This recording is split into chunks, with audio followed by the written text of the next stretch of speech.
Chapter 1. Rhett. Are you fucking with me?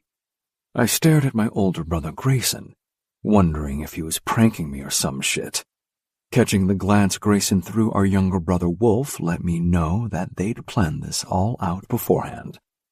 On top of that, knowing Grayson like I did, I knew it wasn't a joke. The man didn't have a funny bone in his entire body. Sitting in his ridiculously oversized dining room, I felt ambushed by the surprise meeting. No, I'm not fucking with you. What makes you think that? Her name's Scarlett. For some reason, that annoyed me more than anything else. It was only slightly less annoying that I'd been dragged out to Grayson's new house by the river in Esperance. What the fuck was wrong with our corporate offices in Raleigh? A lot, apparently. Since Wolf had married Esme and Grayson was engaged to Steph, it seemed they spent all their time in the shittiest little town this side of the state line. And we're not asking you to marry the woman. We just need her to back off so we can get this development approved. Wolf shifted in his seat. Scarlett Wright is one of the top environmental attorneys in the state. If we don't get her on board, she could tie us up in litigation for years. It's just been headache after headache with this particular property. We need to be able to move forward on it. Blowing out of breath, I look back to Grayson. Why can't you do it? Conflict of interest. What the fuck? Scarlett is a good friend of Steph's. It wouldn't be fair to my fiancée to know I'm in an adversarial situation with someone she's close to, especially after everything she went through with the hacker. She wouldn't have got through that without Scarlett. Fucking hell, I couldn't argue with that. What about you? She's also become friends with Esme. Convenient. I also figured you owe me, Grayson put in. What the fuck for? You cost me a very capable head of security. You're holding that over my head? She knew what she was getting into. It's not my fault she caught feelings and decided she couldn't work with me anymore. Grayson's jaw tightened as he exchanged another look with Wolf. Rhett, this is serious business. I scoffed, raking a hand through my hair in frustration. Of course, it was always serious business with them. Honestly, life was way too fucking short to spend the whole time with your head stuck up your ass. But that was my older brother for you. Not me, though. I loved my playboy lifestyle and had no plans to settle down anytime soon. Maybe that made me look irresponsible. But what's a guy gonna do? Is she at least pretty?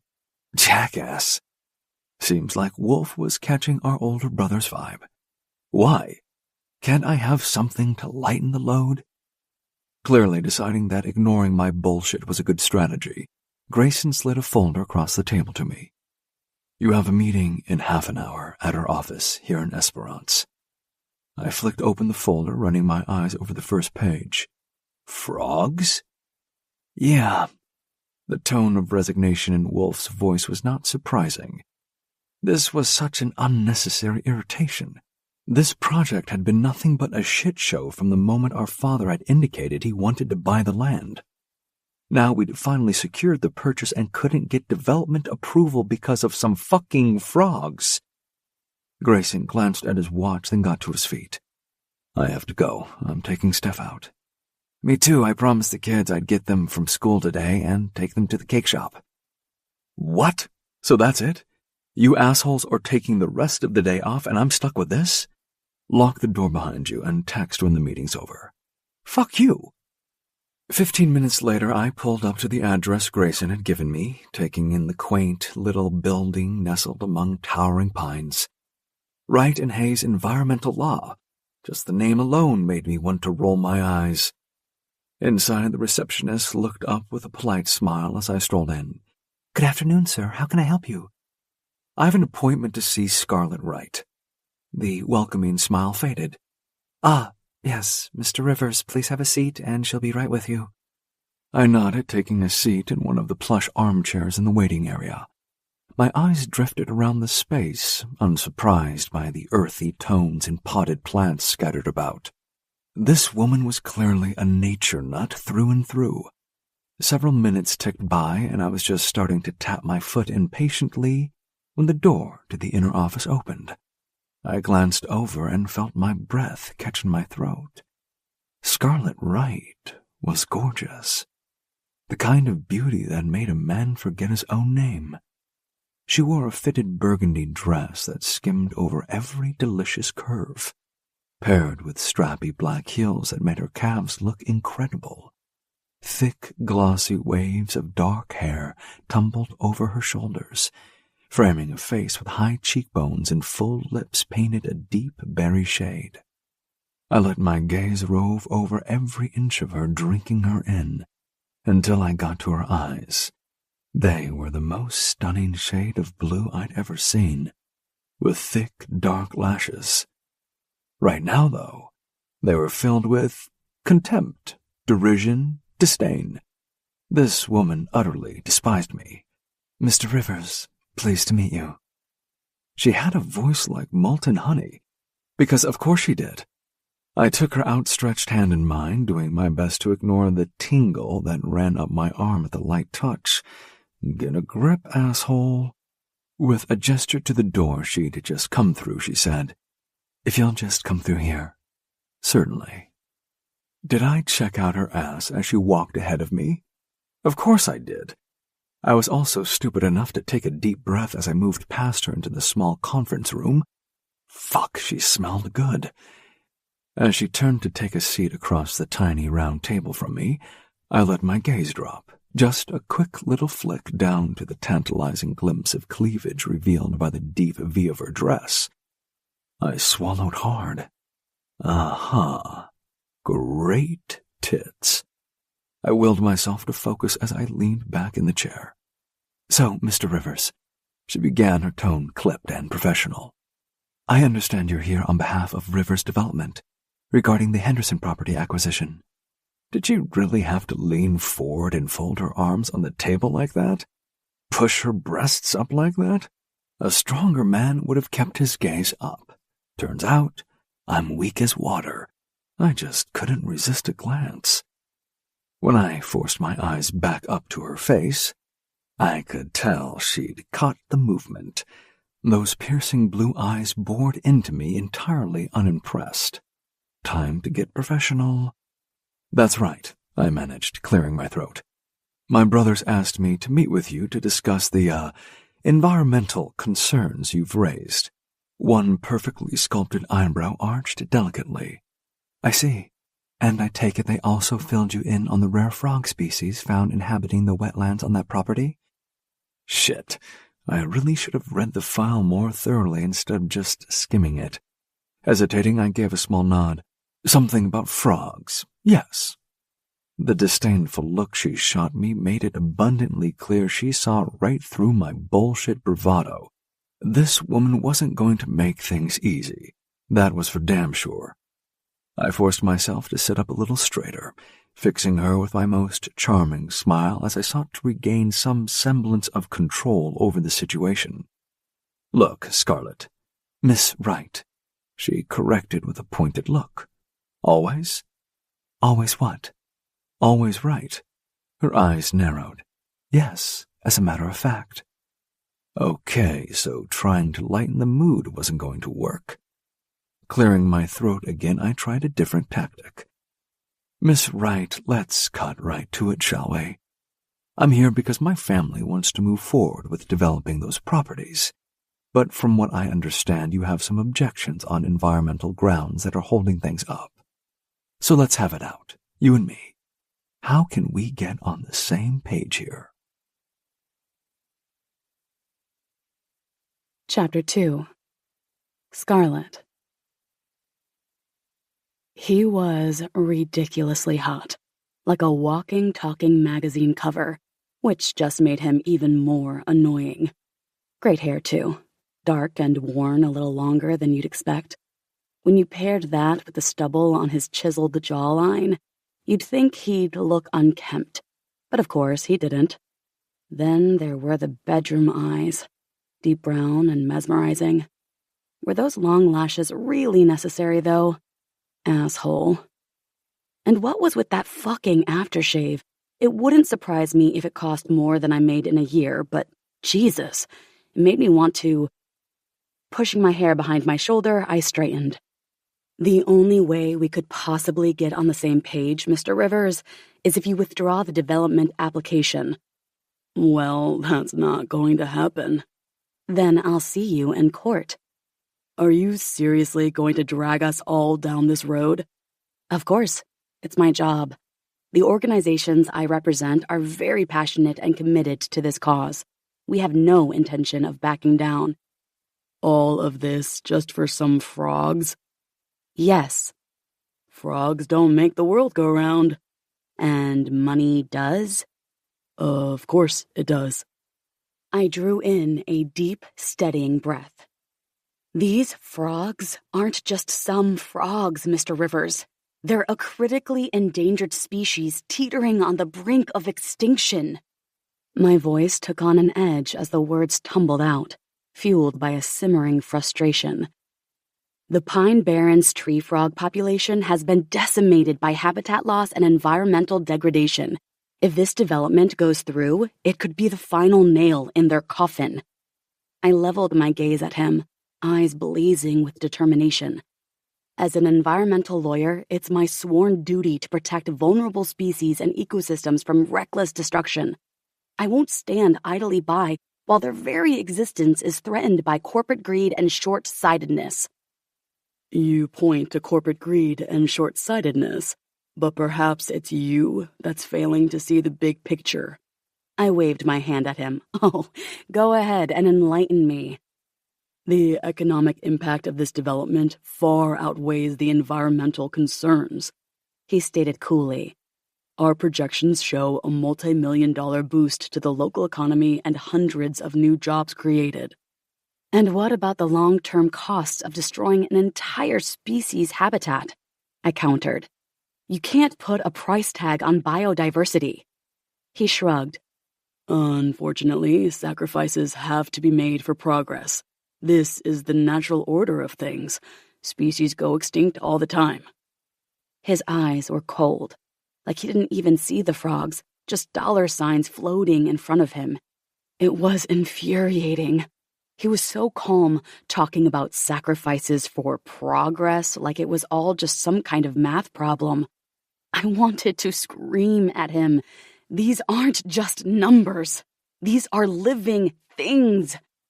But that wouldn't get me anywhere, so I just said, I guess we're at a standstill then. It seems we are. I guess I'll see you in court. He flipped the folder shut on the words and got to his feet. I stood up too and held out my hand for him to shake. I wasn't sure why, even as I felt the warmth of his hand in mine. I wanted to pull back. As he brushed past me on his way out, I caught a whiff of his cologne and quickly turned my head to avoid breathing it in.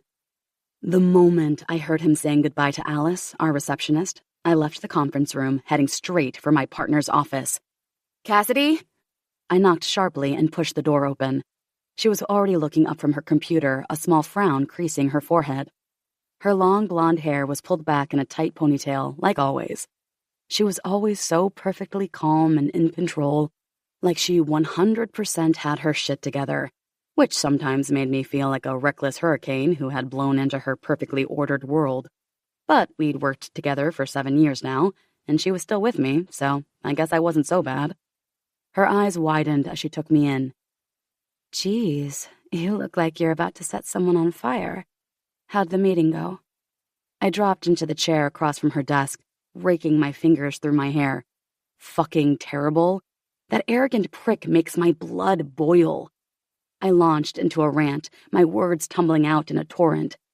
He acted like the survival of an entire species was some trivial inconvenience getting in the way of his profits. Can you believe he tried to justify driving those tree frogs into extinction by saying sacrifices have to be made for progress? As if basic human decency and environmental protection are outdated concepts holding us back.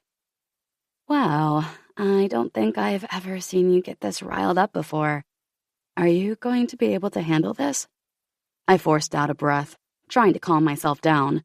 There was definitely something about Rhett Rivers that got under my skin. Those cold, indifferent eyes, that infuriatingly smug smile, and the fact that he was utterly gorgeous. It was like the whole package was designed for peak irritation. But this was just another case. I had to stay objective. Couldn't let my personal feelings cloud my judgment, right? Yep, I'll be fine, even if that jerk really makes me want to punch something.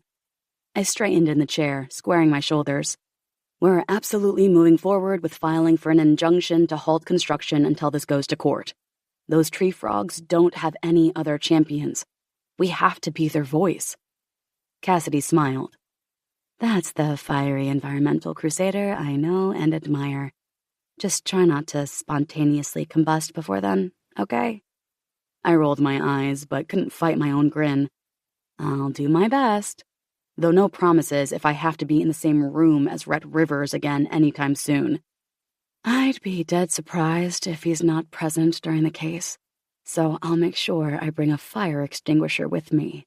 That made me laugh. Thanks. Cassidy's smile faded as she studied me. You look a little bit shit, though. You should probably give yourself the afternoon off. I couldn't hide the grimace. No point. Oh, that's right. Dinner with your parents. Yeah, and Tyler, to meet his new girlfriend. With a frown, Cassidy said, You know, maybe it would be a good idea to postpone that. No can do. That's my family, even if I'd rather have a root canal than go through this. I get it. Maybe you should at least take an hour to decompress. I sighed. Okay, fine, I'll try. I knew Cassidy was right to suggest it. My nerves were shot, and I needed some time to get my shit together before facing my family. It was impossible to overstate how much I was not looking forward to it.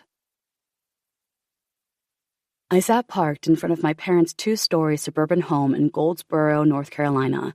Warm red bricks accented by white trim and a neatly manicured lawn. Anxiety thrummed through me, making my fingers tingle and my chest tighten. Just breathe. Taking my own advice, I dragged in 3 deep breaths. Pretending I felt calmer, I grabbed the apple pie I'd made from the passenger seat and forced myself out of the car and up the drive. I pressed the bell, willing my heart to stop pounding in my ears. It was just a family dinner, for Christ's sake. Tyler answered, his eyes barely meeting mine before he turned and retreated inside without a word. I followed, making my way to the kitchen where Mom was stirring a pot at the stove. You're late again, Scarlett, Mom admonished without looking up, even though I was actually a few minutes early. I set the pie on the counter, biting my lip to stop myself from replying. Keeping the peace was always easier than igniting one of her lectures. Mom, a little heavyset with faded blonde hair and pale blue eyes, moved around the kitchen like a whirlwind, her every action efficient and practiced. Can I help? You can grab the plates. Sure. I laid them out on the counter, making sure to put Mom's special plate, the one that was half the size of a normal dinner plate, out first. I knew she'd add just a few bites of protein and a sprinkling of greens. She'd been trying to shed those extra pounds for as long as I could remember, always with a dollop of shame from Dad for her lack of willpower. As someone who was never going to be rail thin myself, I'd always found the cycle depressing. So Misty isn't here yet? It was a big night for the Wrights. The first time we'd met my brother's girlfriend, and Mom was going all out by the looks of the kitchen. No, Tyler said she's held up with work, she replied, a slight edge to her tone.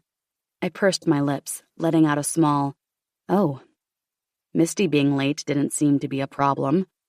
Maybe there was something in my tone because Mom shot me a look, a little defensive. She works for Counselor Smith. It's important work. I smothered an eye roll. Of course, Misty's important job assisting that arrogant windbag Smith was a big fucking deal. The man oozed self-importance like a pumped-up blowfish, and I wouldn't work for him for $1 million a year, but hey, that's just me. As though she could read my mind, Mom went back to stirring the pot, letting a tense silence fill the kitchen. Just as I was thinking I should go and find Dad, the doorbell rang. Well, You'd think the First Lady herself was at the door. Mom hastily turned off the stove and whipped off her apron, smoothing her blouse as she turned to me. Okay? Yeah, Mom. You look great. I trailed behind as she scurried to the front door, trying to tidy herself even more before answering. Dad was already there, tall and thin, his balding head and sharp blue eyes giving him an austere look, as always. Tyler stood with him, hands shoved in his pockets, his lanky frame and thin brown hair making him look like a younger, paler version of Dad. They both had the same slightly arrogant expressions they always wore, as if the world revolved around them. Tyler reached for the handle, pausing to glance back at us. Mom gave a tiny nod, and he pulled the door open. Misty, come on in. As Tyler made the introductions, I took a moment to check her out. Straight up, I could tell she was the embodiment of everything Mom and Dad valued. Polished, composed, flawlessly put together. Her strawberry blonde hair pulled back in a tight bun, framed a face that was all sculpted cheekbones and perfectly applied makeup. A navy blue dress, tailored to flatter her trim figure, completed her look. The only thing missing was a designer label on the bakery box she held. Her smile, directed at Mom and Dad, was polite and practiced, her eyes gliding over me for a beat before moving on. Jesus Christ, if I'd been in charge of picking a girlfriend for Tyler, she'd have been the ideal candidate. First impressions counted for a lot in our family. I could tell from my mom and dad's expressions that Misty had nailed this one. Thank you for having me. We're so glad you could make it, Mom gushed, nervously smoothing down her blouse, again. Yep, like I said, nailed it. Come, let's get you seated for dinner. Dad led everyone through to the dining room. There was so much food laid out, it was hard to believe this was just the nibbles. Crackers, 3 different types of cheese, homemade dips. Oh, God. Christine, my weakness. As we all sat down, Dad said, Champagne, Misty? Yes, thank you, Gregory. That would be lovely. In typical Dad fashion, he didn't offer one to me or Mom. I'll have one too. Thanks, Dad. What about you, Mom? Oh, yes, actually, I wouldn't mind a drop. Thank you, Gregory. Of course, this was where Dad would normally get his back up, but he didn't dare in front of Misty. Of course. Dad sorted the champagne and sat down. Then, no one moved. All that food sitting there and no one was going to eat it? I reached for Christine, and not a word of a lie, Misty drew in a sharp breath. It was enough to make me hesitate for a moment. Then I thought, fuck it. I was starving. And say what you want about my mom, she sure could cook. So good. Mom, I need this recipe. It was like my words galvanized everyone into action. Tyler and Dad piled their plates. Mom and Misty put a few crackers and some celery sticks on theirs. So, Misty, Dad began once we'd all taken a few bites. Tyler tells us you work for Counselor Smith. And so began the most monotonous evening of my life. All through the pumpkin soup for entree, pot roast with mashed potatoes and glazed carrots for main, the conversation went like it did every other family gathering. It was all about Tyler, and now Misty. I may as well have been invisible, right down to when it was time for dessert. Tyler turned to Misty with an overly enthusiastic grin. Oh, babe, didn't you bring something for dessert? Yes, I did. She insisted we try this special pie she gets, Tyler said with a casual shrug like it was no big deal.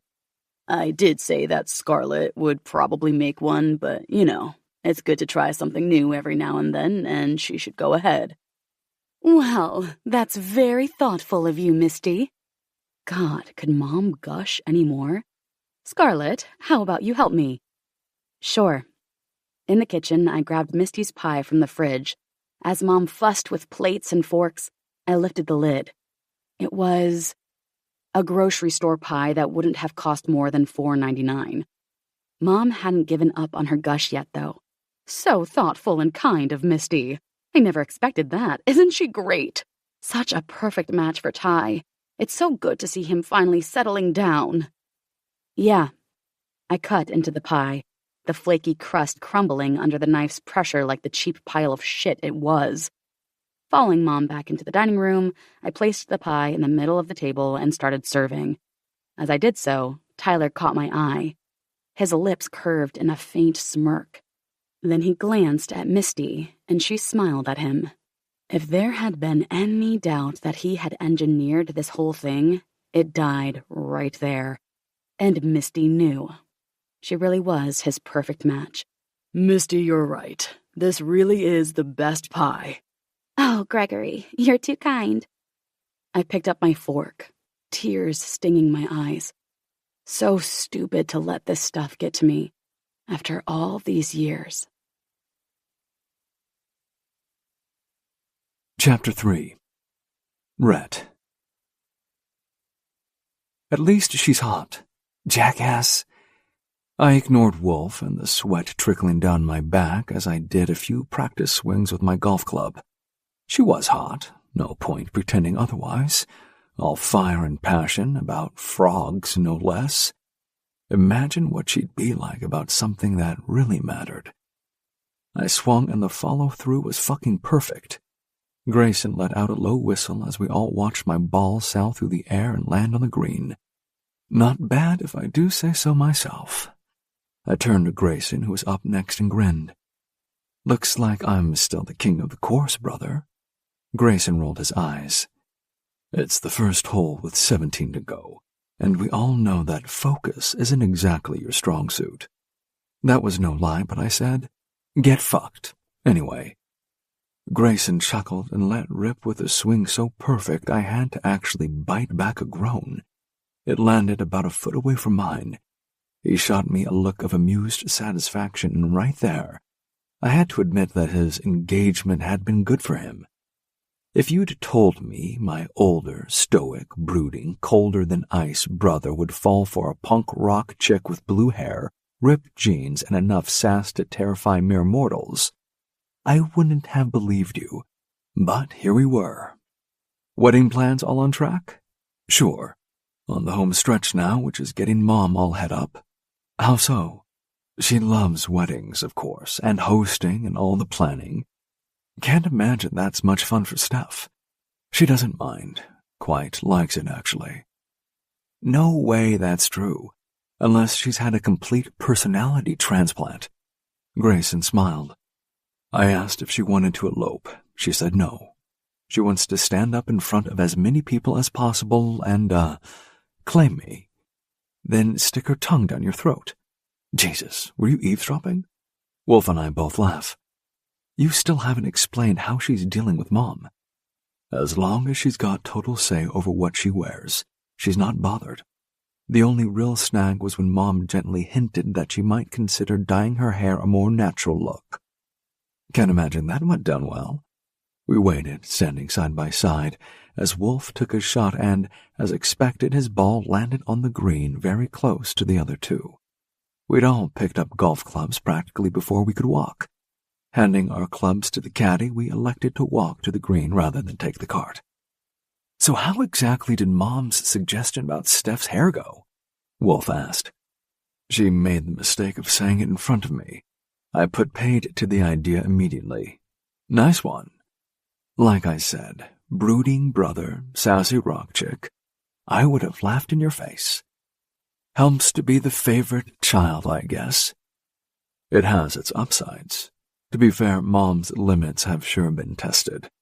One son already married to a woman that lived in a trailer park with 4 kids. The other engaged to a punk. If you really want to improve your credit, bring home a woman Mom can approve of. Ha, funny, and very unlikely. I like my life just the way it is, thanks. That's fair. Now that we're talking about the wedding, though, it's a good time to mention that Scarlett will be invited. The way my pulse leaped. And Grayson glanced at Wolf.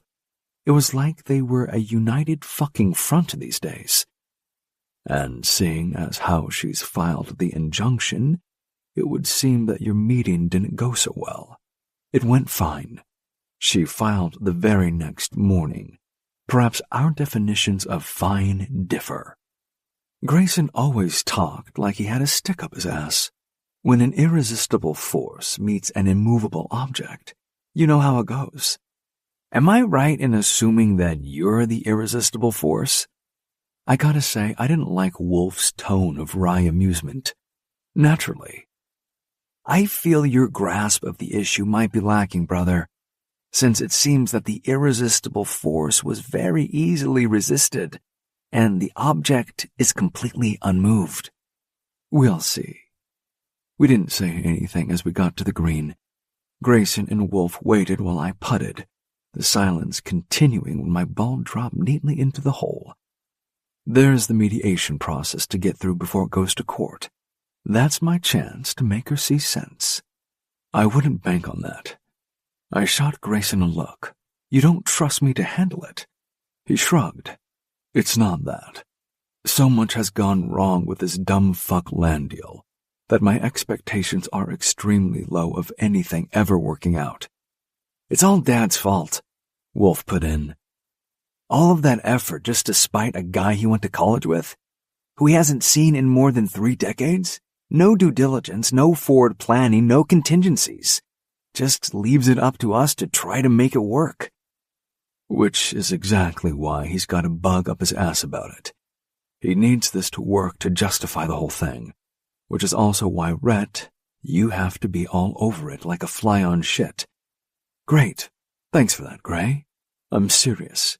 Do whatever you can to convince Scarlett that the benefits of the project far outweigh her concerns. Whatever it takes, huh? Yes, whatever it takes. My brother had no idea of the world of options he'd just given me. Chapter 4. Scarlett. I rested my head against the car seat and closed my eyes, pinching the bridge of my nose. The fact that I was meant to be knocking on Steph's door 10 minutes ago, and I'd told Mom that twice, didn't stop her. She just droned on and on and on until I had a throbbing headache. I pulled my phone away from my ear. She'd been going for 30 minutes, barely drawing a breath. It was all about how Tyler and Misty had taken Mom and Dad out to the movies.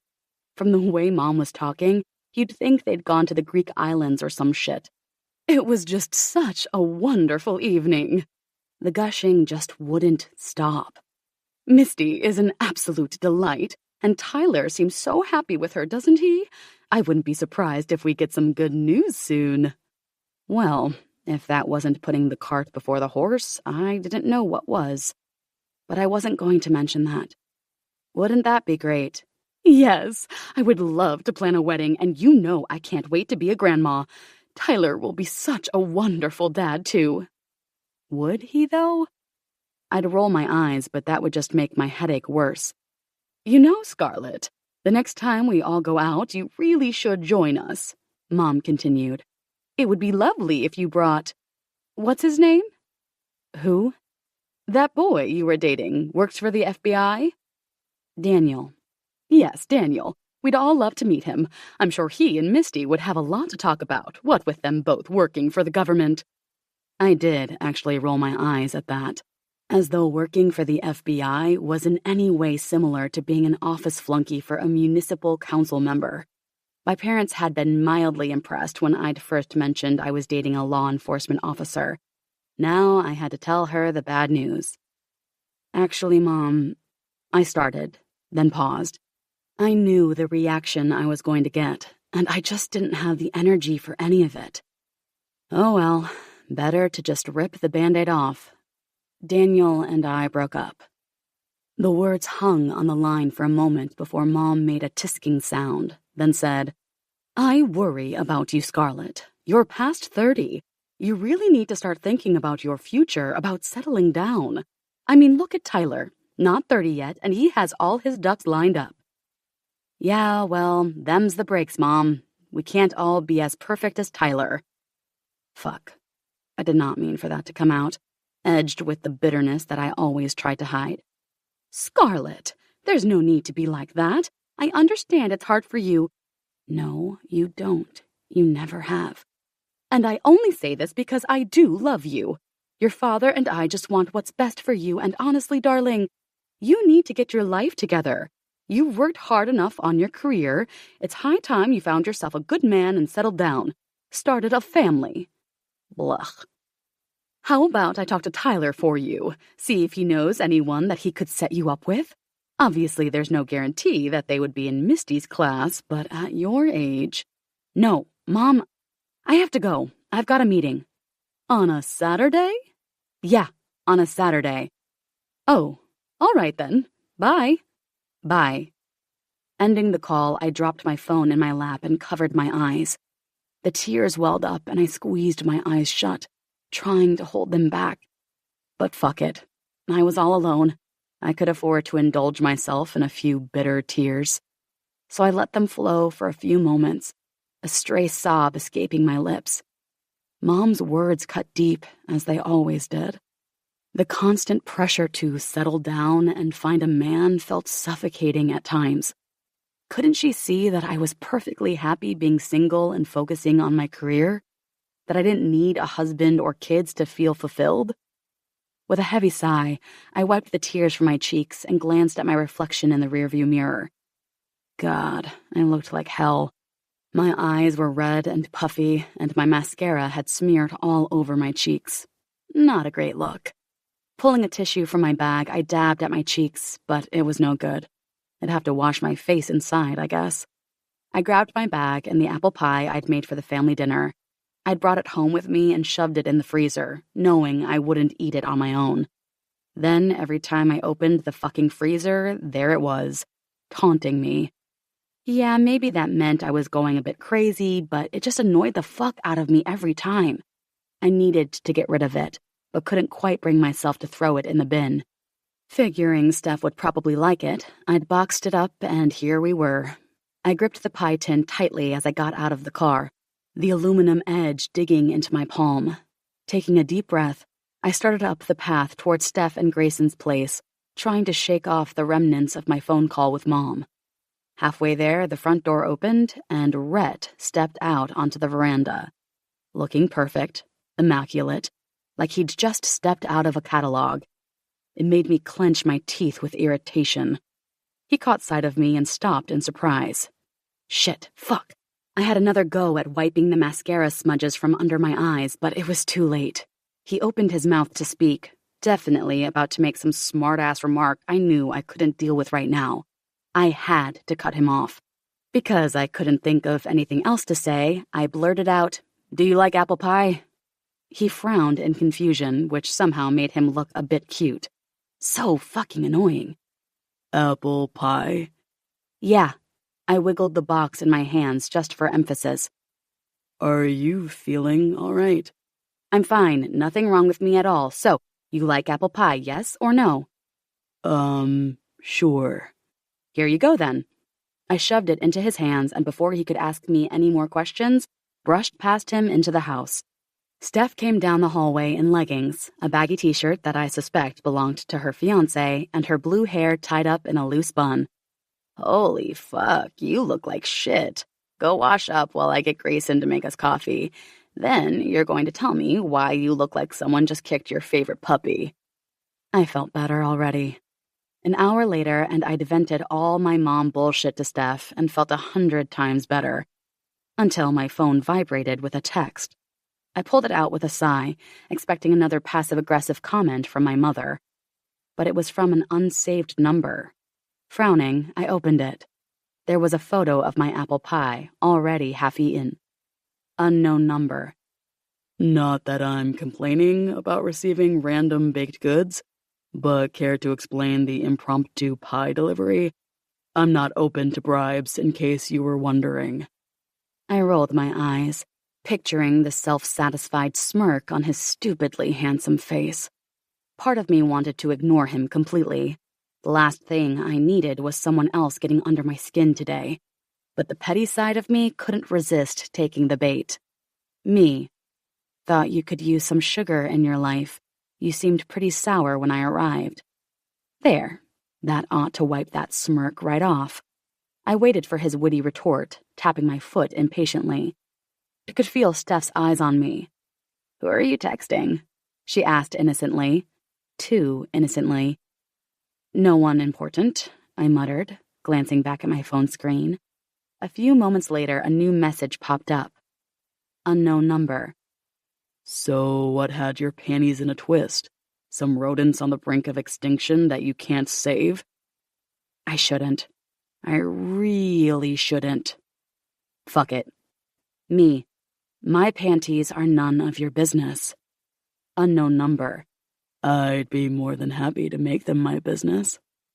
Deeply unprofessional. Stupid, really. Still, there was that little frisson of heat curling in my belly. I'm sure he played these sorts of games all the time, so it was dumb to get carried away by it. Steph raised an inquisitive eyebrow at me. Mind telling me what's got you all hot under the collar? What? No one? Don't be ridiculous. Unknown number. Just picturing you with your makeup smeared all over your face. For a very different reason. Nope, too much. I was out. Dropping my phone back in my bag, I smiled at Steph, willing the blush to fade away. Feel like taking a walk along the river?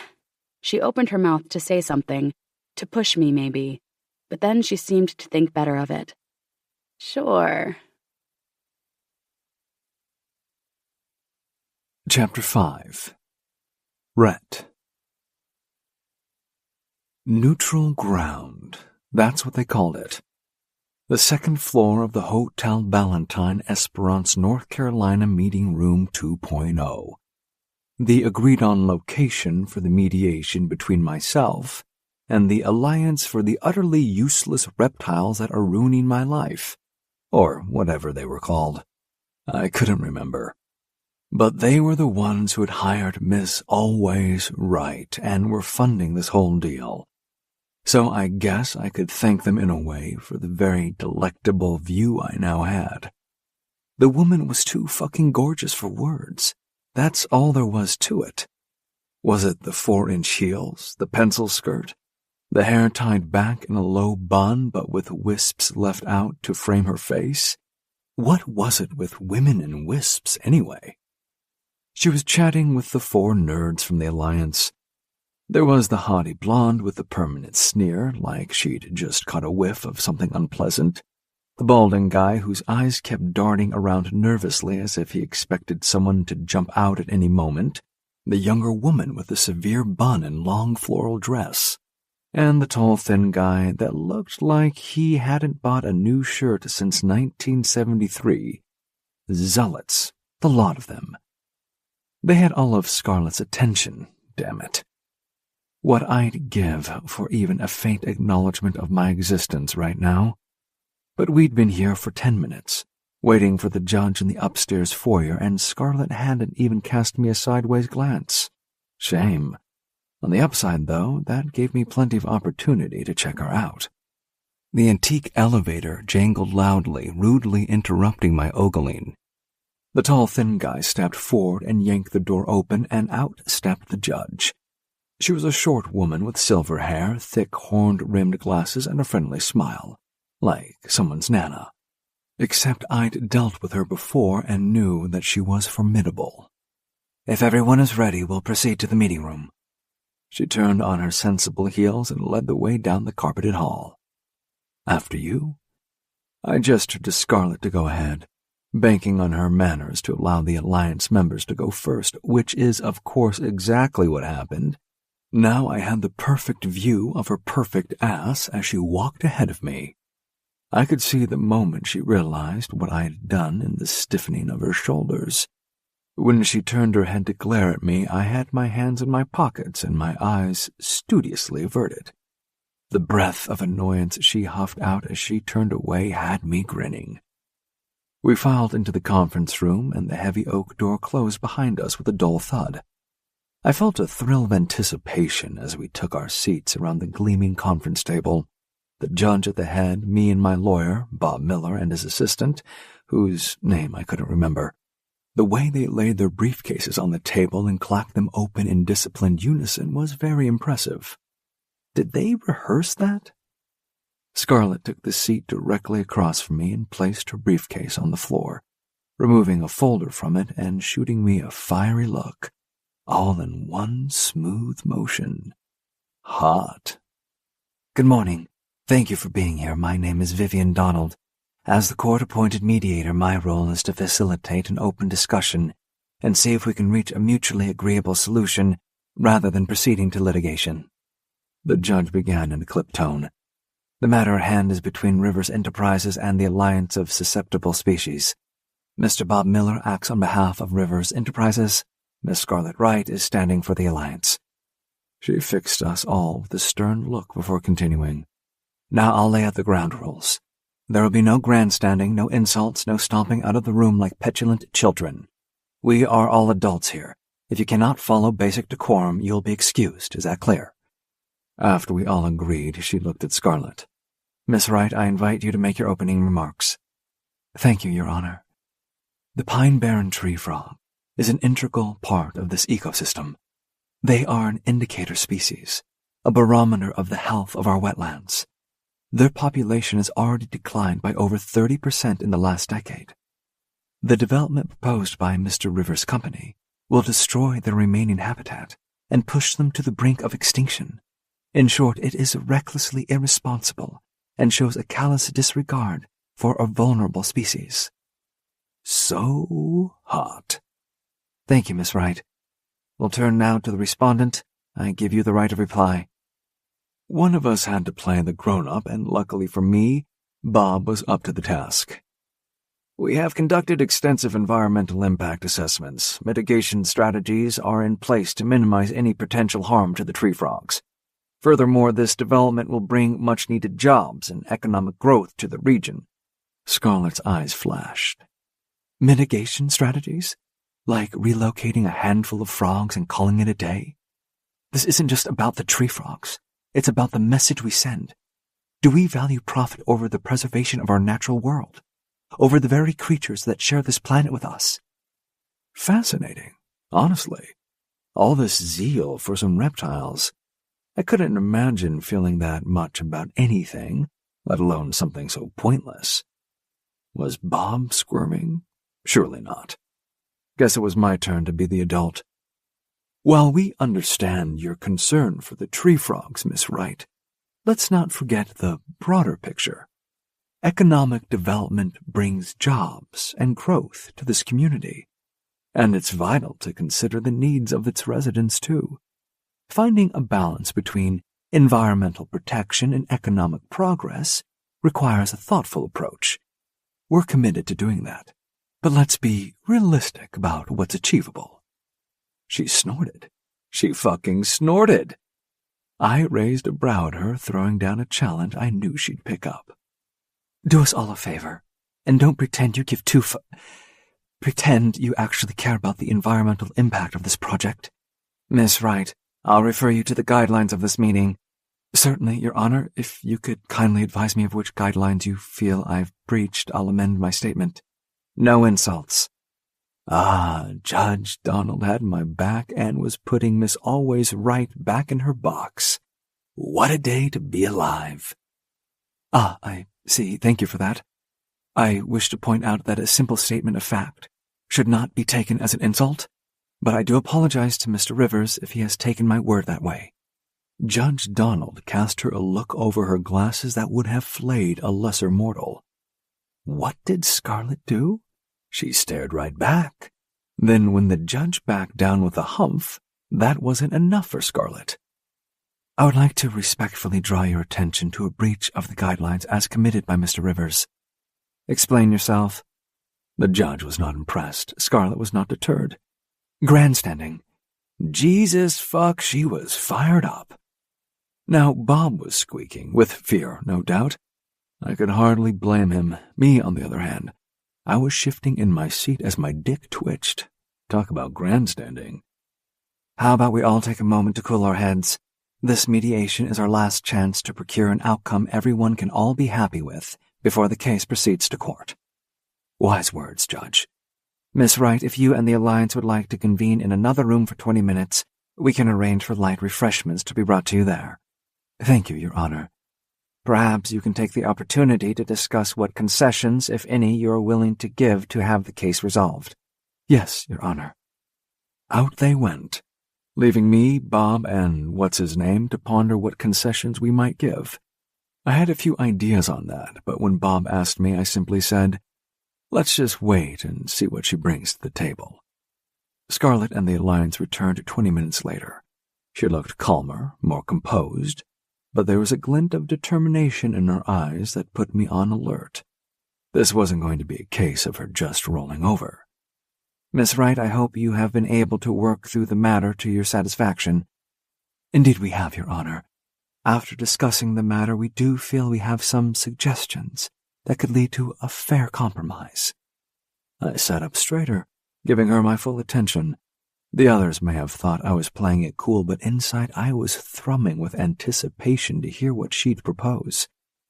"Firstly, we acknowledge that economic development is important for the region. We are not opposed to all development, simply the destruction of critical habitat for an endangered species. In that regard, we ask that you designate a much larger area as protected habitat for the Pine Barrens tree frog. The area outlined in your current plans is simply inadequate to sustain a viable population long term." Not too bad, quite reasonable, actually. Although, of course, I couldn't let her see that. So I crossed my arms and leaned back in my chair, trying to look bored. Ooh, the way her eyes narrowed at me. Fucking gorgeous.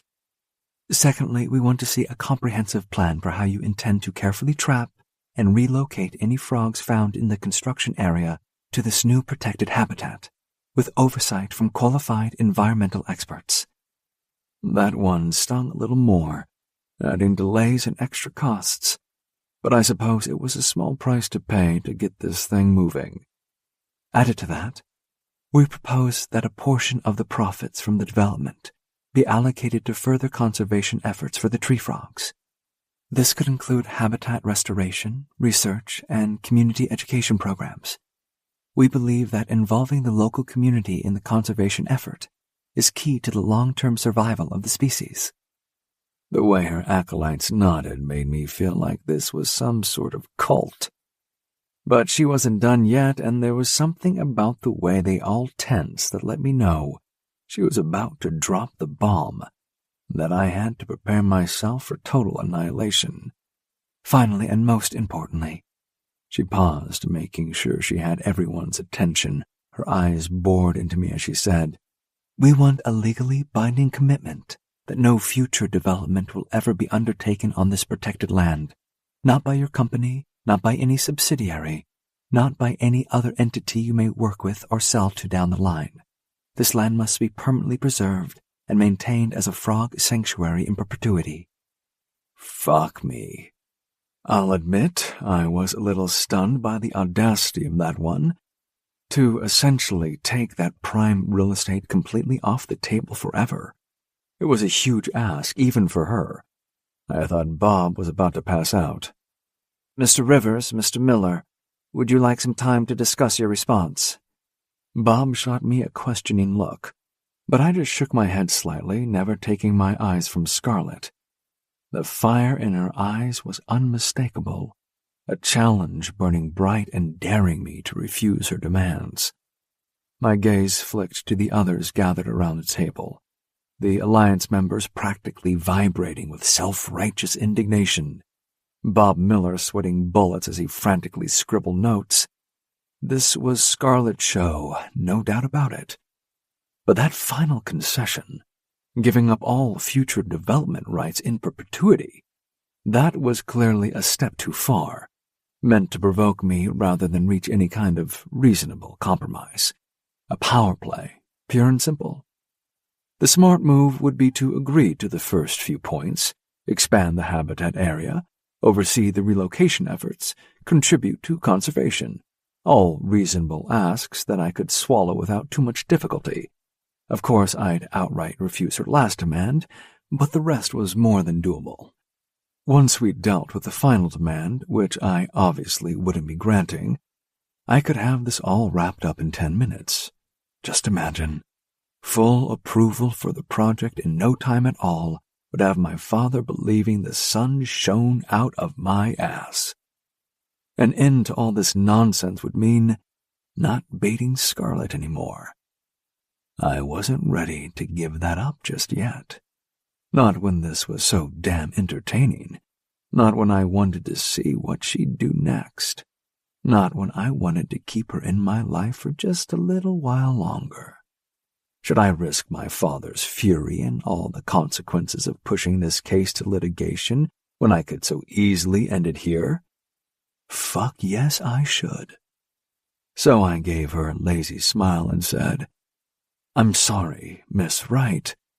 I'm afraid these amendments would impact the project to such a degree that it would be untenable. I cannot accept them." The way her eyes flashed, the way her chest rose and fell as she took a breath, she was pissed. Good. Let her be pissed. It made this whole thing so much more fun. Plus, it made her look hotter than ever. "Very well, Mr. Rivers. If that's your final decision, we'll proceed to court. I'm sure a judge will see the merit in our case and rule in our favor." Judge Donald called an end to proceedings, and Scarlett and her tree-hugging colt filed out of the room. Honestly, they looked like they were preparing for the apocalypse when they stopped just outside the door and talked to Scarlett in urgent, panicked whispers. Bob turned to me with panic in his eyes. "Was that really the best move, sir?" He mopped his brow with a handkerchief like an overheated old woman in church. "Refusing all their terms means this goes to court now. Your father's not going to be pleased." I couldn't take my eyes off Scarlett as she reassured them. The woman was pure sin in a pencil skirt. "It's the best decision I've ever made, Bob." He sputtered beside me. But the costs, the delays, we were so close to an agreement." "Were we, though?" I drawled, finally tearing my gaze away to look at him. She would never have accepted anything less than total capitulation. This fight was inevitable. Bob opened and closed his mouth like a gasping fish. I almost felt bad for the guy. Almost. He just didn't understand that some things were more important than profits or pleasing my father. Like the opportunity to go a few more rounds with Scarlett Wright. The thrill of the chase of trying to throw her off her game. The chance to see that fire in her eyes and the pulse pounding in her throat. To have her full undivided attention focused solely on me as we went head to head. Oh, Jesus, don't think about head. No, this was exactly the result I wanted. Let the game continue. I was just getting started with Miss Wright. "Don't worry, Bob. We'll get what we want in the end." My lips curved into a wolfish grin. I'm counting on it. Couldn't resist following after Scarlett when I saw her storming out ahead of her little colt. The fury rolling off her in waves was like a siren's call, and I was powerless to resist. I hurried to catch up, lengthening my stride to reach the antique elevator just as the gate was closing. "Hold up," I called out, grabbing the ornate metal grate and pulling it back open. Scarlett whirled to face me. Oh yeah, she was pissed. I loved it. Without a word, I stepped into the elevator car, pulling the gate closed behind me. The small space seemed to shrink even further with the two of us trapped inside, bodies mere inches apart. I could smell her perfume, something light and floral, but with an undercurrent of musk that did crazy things to me. Her chest rose and fell with angry breaths as she glared up at me. "If you had no fucking intention of settling today, you could have skipped this whole part of the process and gone straight to court. You wasted everyone's time, asshole." Scarlett's words were like daggers, but they barely even grazed me. I was too busy admiring the flush on her cheeks. The way her eyes were practically spitting fire, she was pissed and it was hot. "I don't know, sweetheart," I drawled, taking a step closer until I was crowding her against the elevator wall. She held her ground, tilting her head back defiantly to maintain eye contact. Seems to me this whole song and dance was very much worth it. A muscle ticked in her jaw, and I knew she was holding back a storm of words. Smart girl.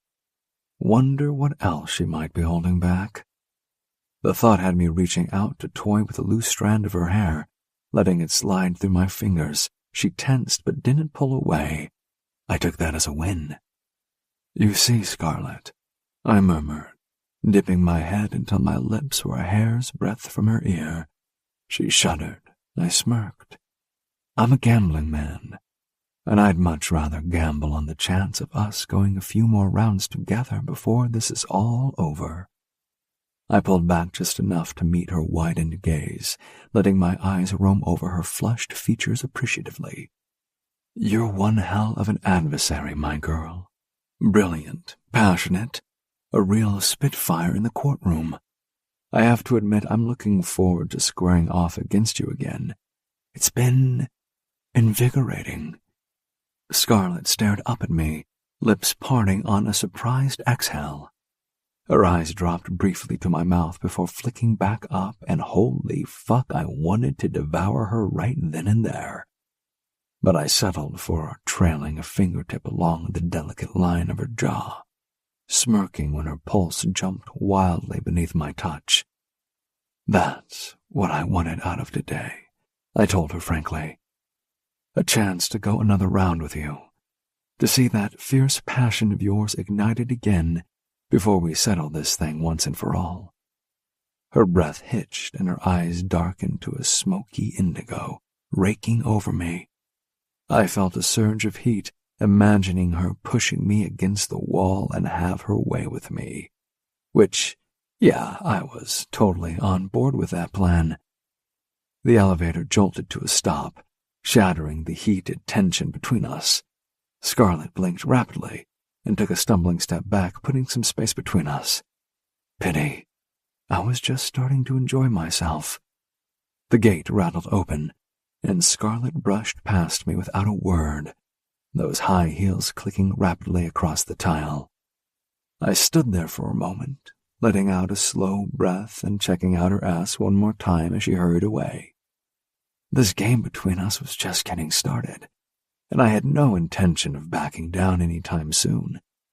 A wolfish grin curved my lips as I turned to follow her out.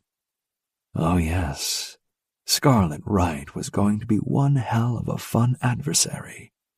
I couldn't wait to see what she did next. Chapter 6. Scarlet. As I got out of the car in front of my office, my jaw was clenched so tight it was painful. Was there a bigger pain in the ass on the entire planet than Rhett Rivers? No, there was not. Irritation buzzed in my system as I dragged the office door open, gave Alice a curt "Hi there" as I stomped past on my way to Cassidy's office. Jackass!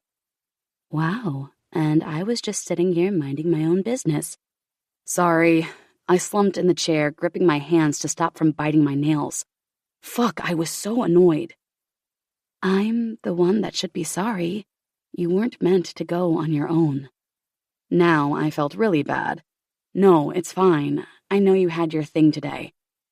Cassidy did what she always did when we got anywhere near a personal topic.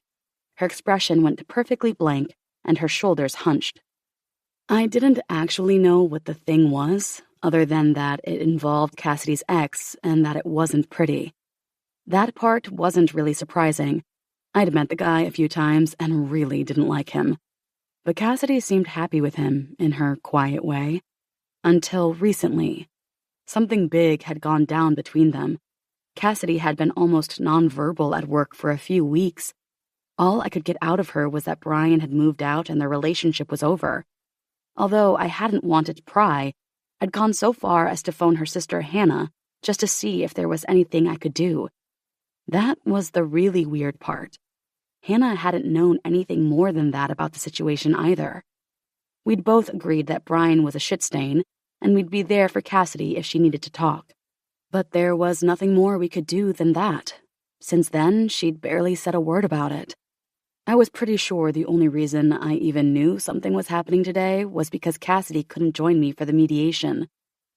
All good? Cassidy kept her eyes down, picking at the skin along her thumbnail.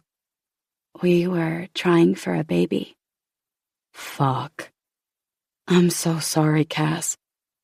It is what it is. I just don't know why he would. Anyway, back to your jackass. Understanding that my very private friend was looking to change the subject, I went along with it. He's not my jackass. I wouldn't touch him with a 10-foot barge pole. I've Googled him. He's pretty hot. Memories of that moment in the elevator, with his scent surrounding me, his finger stroking my face. Fucking hell, now I was blushing. Yeah, sure, but he knows it. Cassidy tilted her head to the side, surveying me with an amused look in her eyes. He's really got to you, hasn't he? Well, yeah. He's an arrogant, entitled, careless, insufferable asshole. You should have seen him in that meeting. He doesn't give a fuck about anything but himself and making money. Ah, so you didn't come to an agreement? Nope. It's going to court. And you know why? Tell me. Because he thinks it'll be fun. He's going to waste all that money, all those resources, for a game. What a dick. Thank you. We're making a start on the discovery process this afternoon, I take it? Yes, we sure are. And let's gather as many expert witnesses as we can. I want to bury that man in so much evidence the court will have no choice but to decide in our favor. I'm on it. Me too. I stood, smoothing my hands over my skirt. Cassidy pulled her keyboard forward on the desk, and I could tell she was getting straight down to business. She was putting aside whatever was hurting her for me. I just want you to know I'm here if you need me. Resting her hands on the keyboard, she gave me a small smile. I know it. Thanks. Chapter 7. Scarlet. I haven't had a long-term relationship in my entire adult life. 6 months, tops. Most of the time, it didn't bother me. I loved my work, my friends, and the freedom of my own space. The only time it was a problem was when Mom got on my case about it. Or so I had thought until I pulled my beat-up old Prius into the valet parking at River's house for Steph and Grayson's pre-wedding soiree. Leave it to a billionaire family to call it a soiree. I mean, who the fuck used words like that in this day and age? I'd give anything not to have to walk in there by myself and see Rhett Rivers for the first time since the catastrophe of a mediation meeting 4 weeks ago. Maybe I should have paid someone to come with me. Some super hot guy who was really tall and built. How fucking lame would that be? So, yeah, this was the only other time I found myself wishing I wasn't so relentlessly single. Because now I had to walk into that reception room, chin held high, and face the man who brought out both the very best and absolute worst in me. I stepped out of the car and handed my keys to the waiting valet. Fuck, this place was enormous. Gray stones, a slate roof, dormer windows, 50 balconies. Okay, that might have been an exaggeration, but there were a lot of balconies. The circular drive was bigger than my living room, and the fountain could probably fill a swimming pool. Inside, I had to fight a twinge of self-consciousness as I smoothed down my dress. It was just as opulent with high ceilings, crystal chandeliers, and a grand staircase that made a statement. And okay, that statement was along the lines of, "Why, yes, we are obscenely wealthy, and it's very important to us that you know that." But whatever. I tried not to look for him. I really did. But the second I stepped into the reception room, my eyes started scanning. It was like a magnetic force pulling my gaze across the crowd until finally, there he was. He looked, well, fucking amazing. Of course he did. His hair looked like someone had just run their fingers through it, which made my own fingers tingle. His tuxedo fit like a glove, just like everything else in his life, probably. It was infuriating, really. My heart stuttered in my chest as our eyes met briefly. Those impossibly deep brown eyes that could go from smoldering to smirking in a heartbeat. A ghost of a smirk played across his lips, and I felt that familiar mix of irritation and something else I refused to put a name on. Then I noticed the woman he was talking to, A slim, statuesque redhead in a sparkly emerald gown that clung to her curves.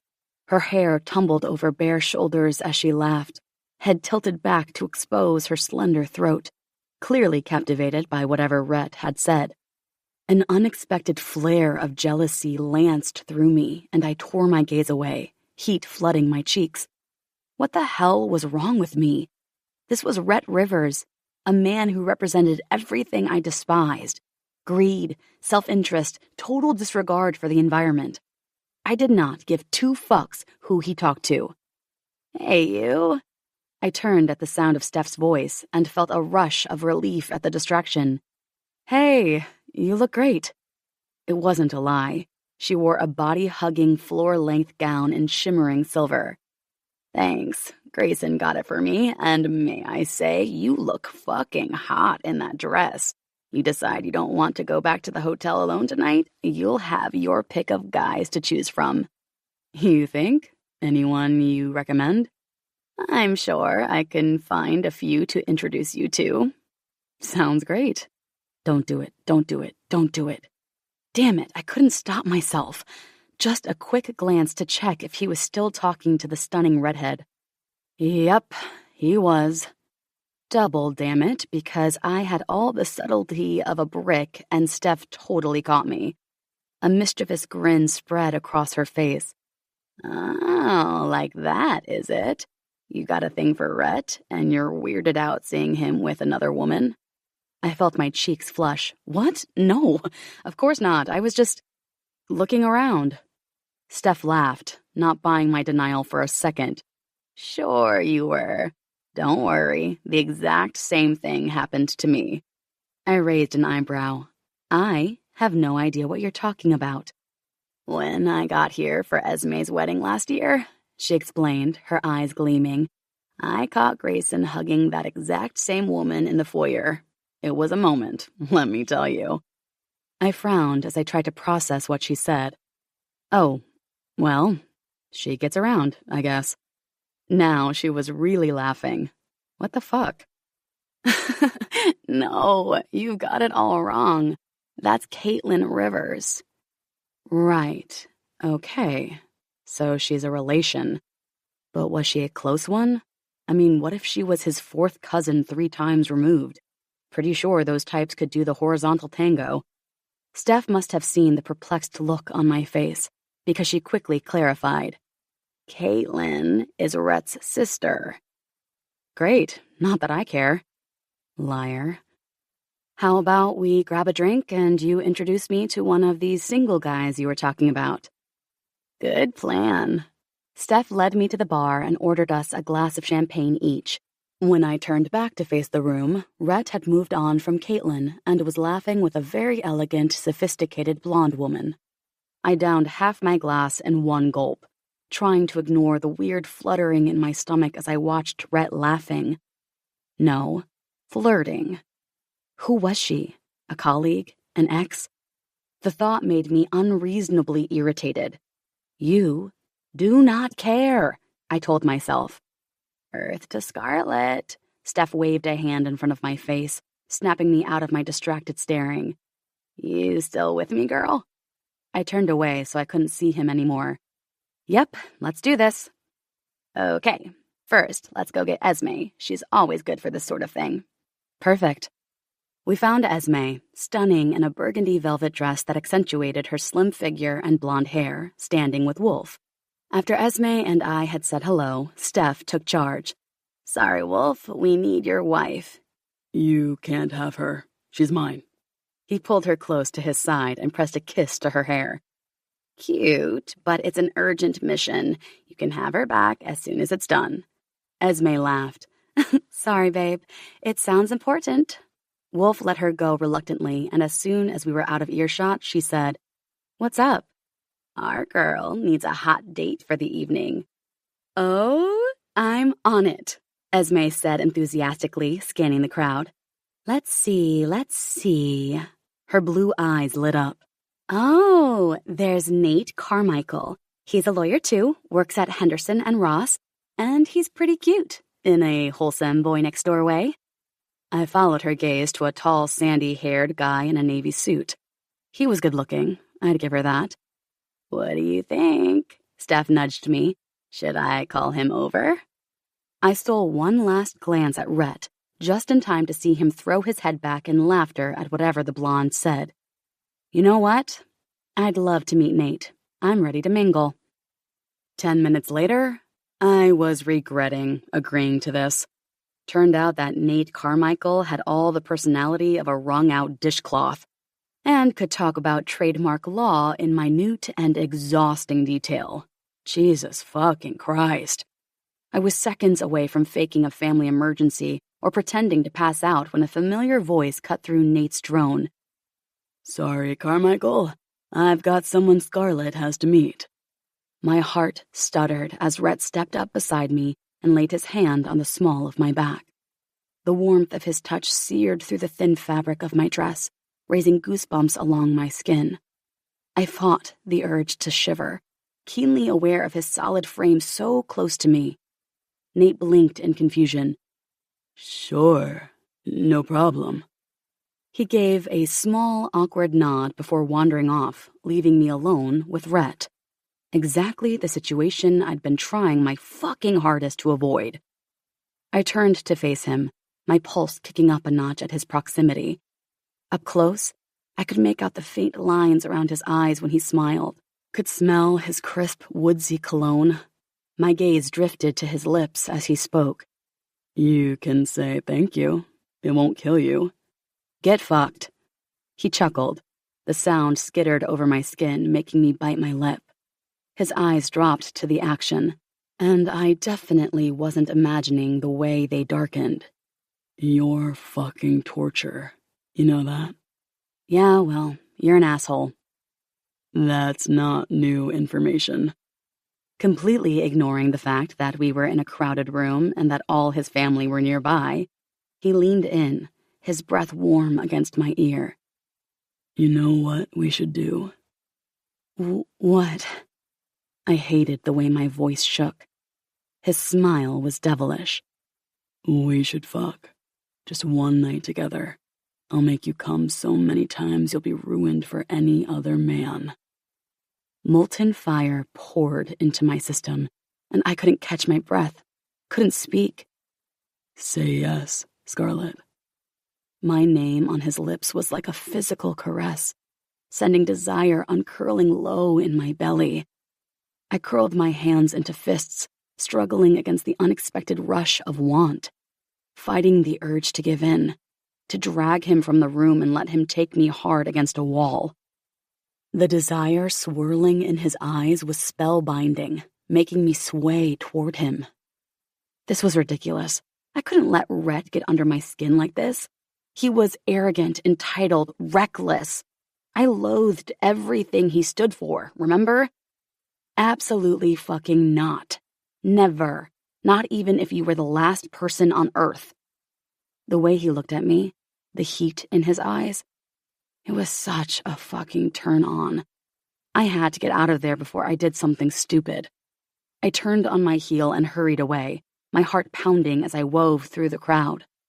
I needed air, space to catch my breath and get myself together. Rhett had an unnerving ability to get under my skin and make me question everything. The way my body reacted to him went against all logic and reason. I found myself in a quiet hallway, leaning back against the wall and closing my eyes.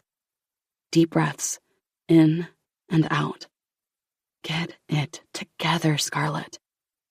The sound of approaching footsteps made my eyes snap open. Please don't be him. Please don't be him. But of course, because the universe loved torturing me, it was Rhett striding toward me with that self-assured fucking smirk on his face. And he was still the sexiest man I'd ever set eyes on. What a raging asshole.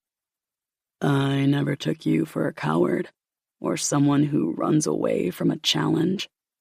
His voice was low, that delicious rumble doing nothing to calm the storm of desire swirling inside me. I'm not running, I lied, pushing off the wall to face him head on. Just needed a break from all the socializing. He came to a stop in front of me, so close I could feel the heat radiating from his body, could smell that intoxicating cologne surrounding him like a sensual cloud. Is that what you call it? Yep. I tried to sound nonchalant, unaffected, but my voice came out breathier than intended. The corner of his mouth quirked up, and he took another step closer, eliminating what little space remained between us. My back hit the wall as he crowded me, caging me in with his arms on either side. I don't believe you. His voice was a gravelly murmur against my ear, sending delicious shivers cascading down my spine. I think you're running because you want me just as badly as I want you. But you're too afraid to admit it. Denying it was pointless. The rapid staccato of my pulse, the way my breaths came in shallow pants, my body's reaction gave me away. He knew the effect he had on me, and he relished it.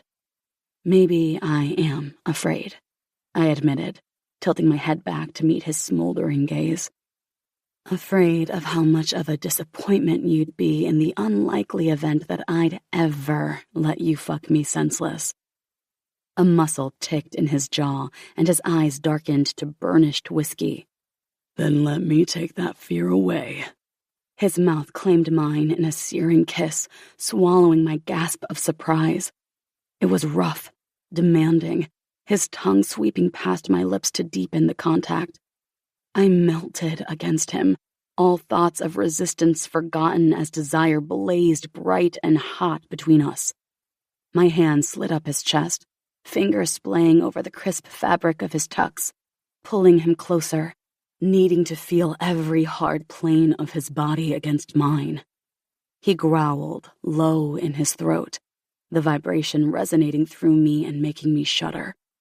One large hand tangled in my hair, angling my head for better access. The other found my waist, his fingers digging into the soft flesh there with scorching pressure. I arched helplessly into him with a breathy whimper. He swallowed the sound, his kiss growing more intense, more demanding, possessive. I was drowning in the potent combination of his scent, his taste, the firm insistence of his mouth on mine. There was nothing in that moment but blinding, searing need. Until he pulled away, leaving me gasping and so fucking desperate.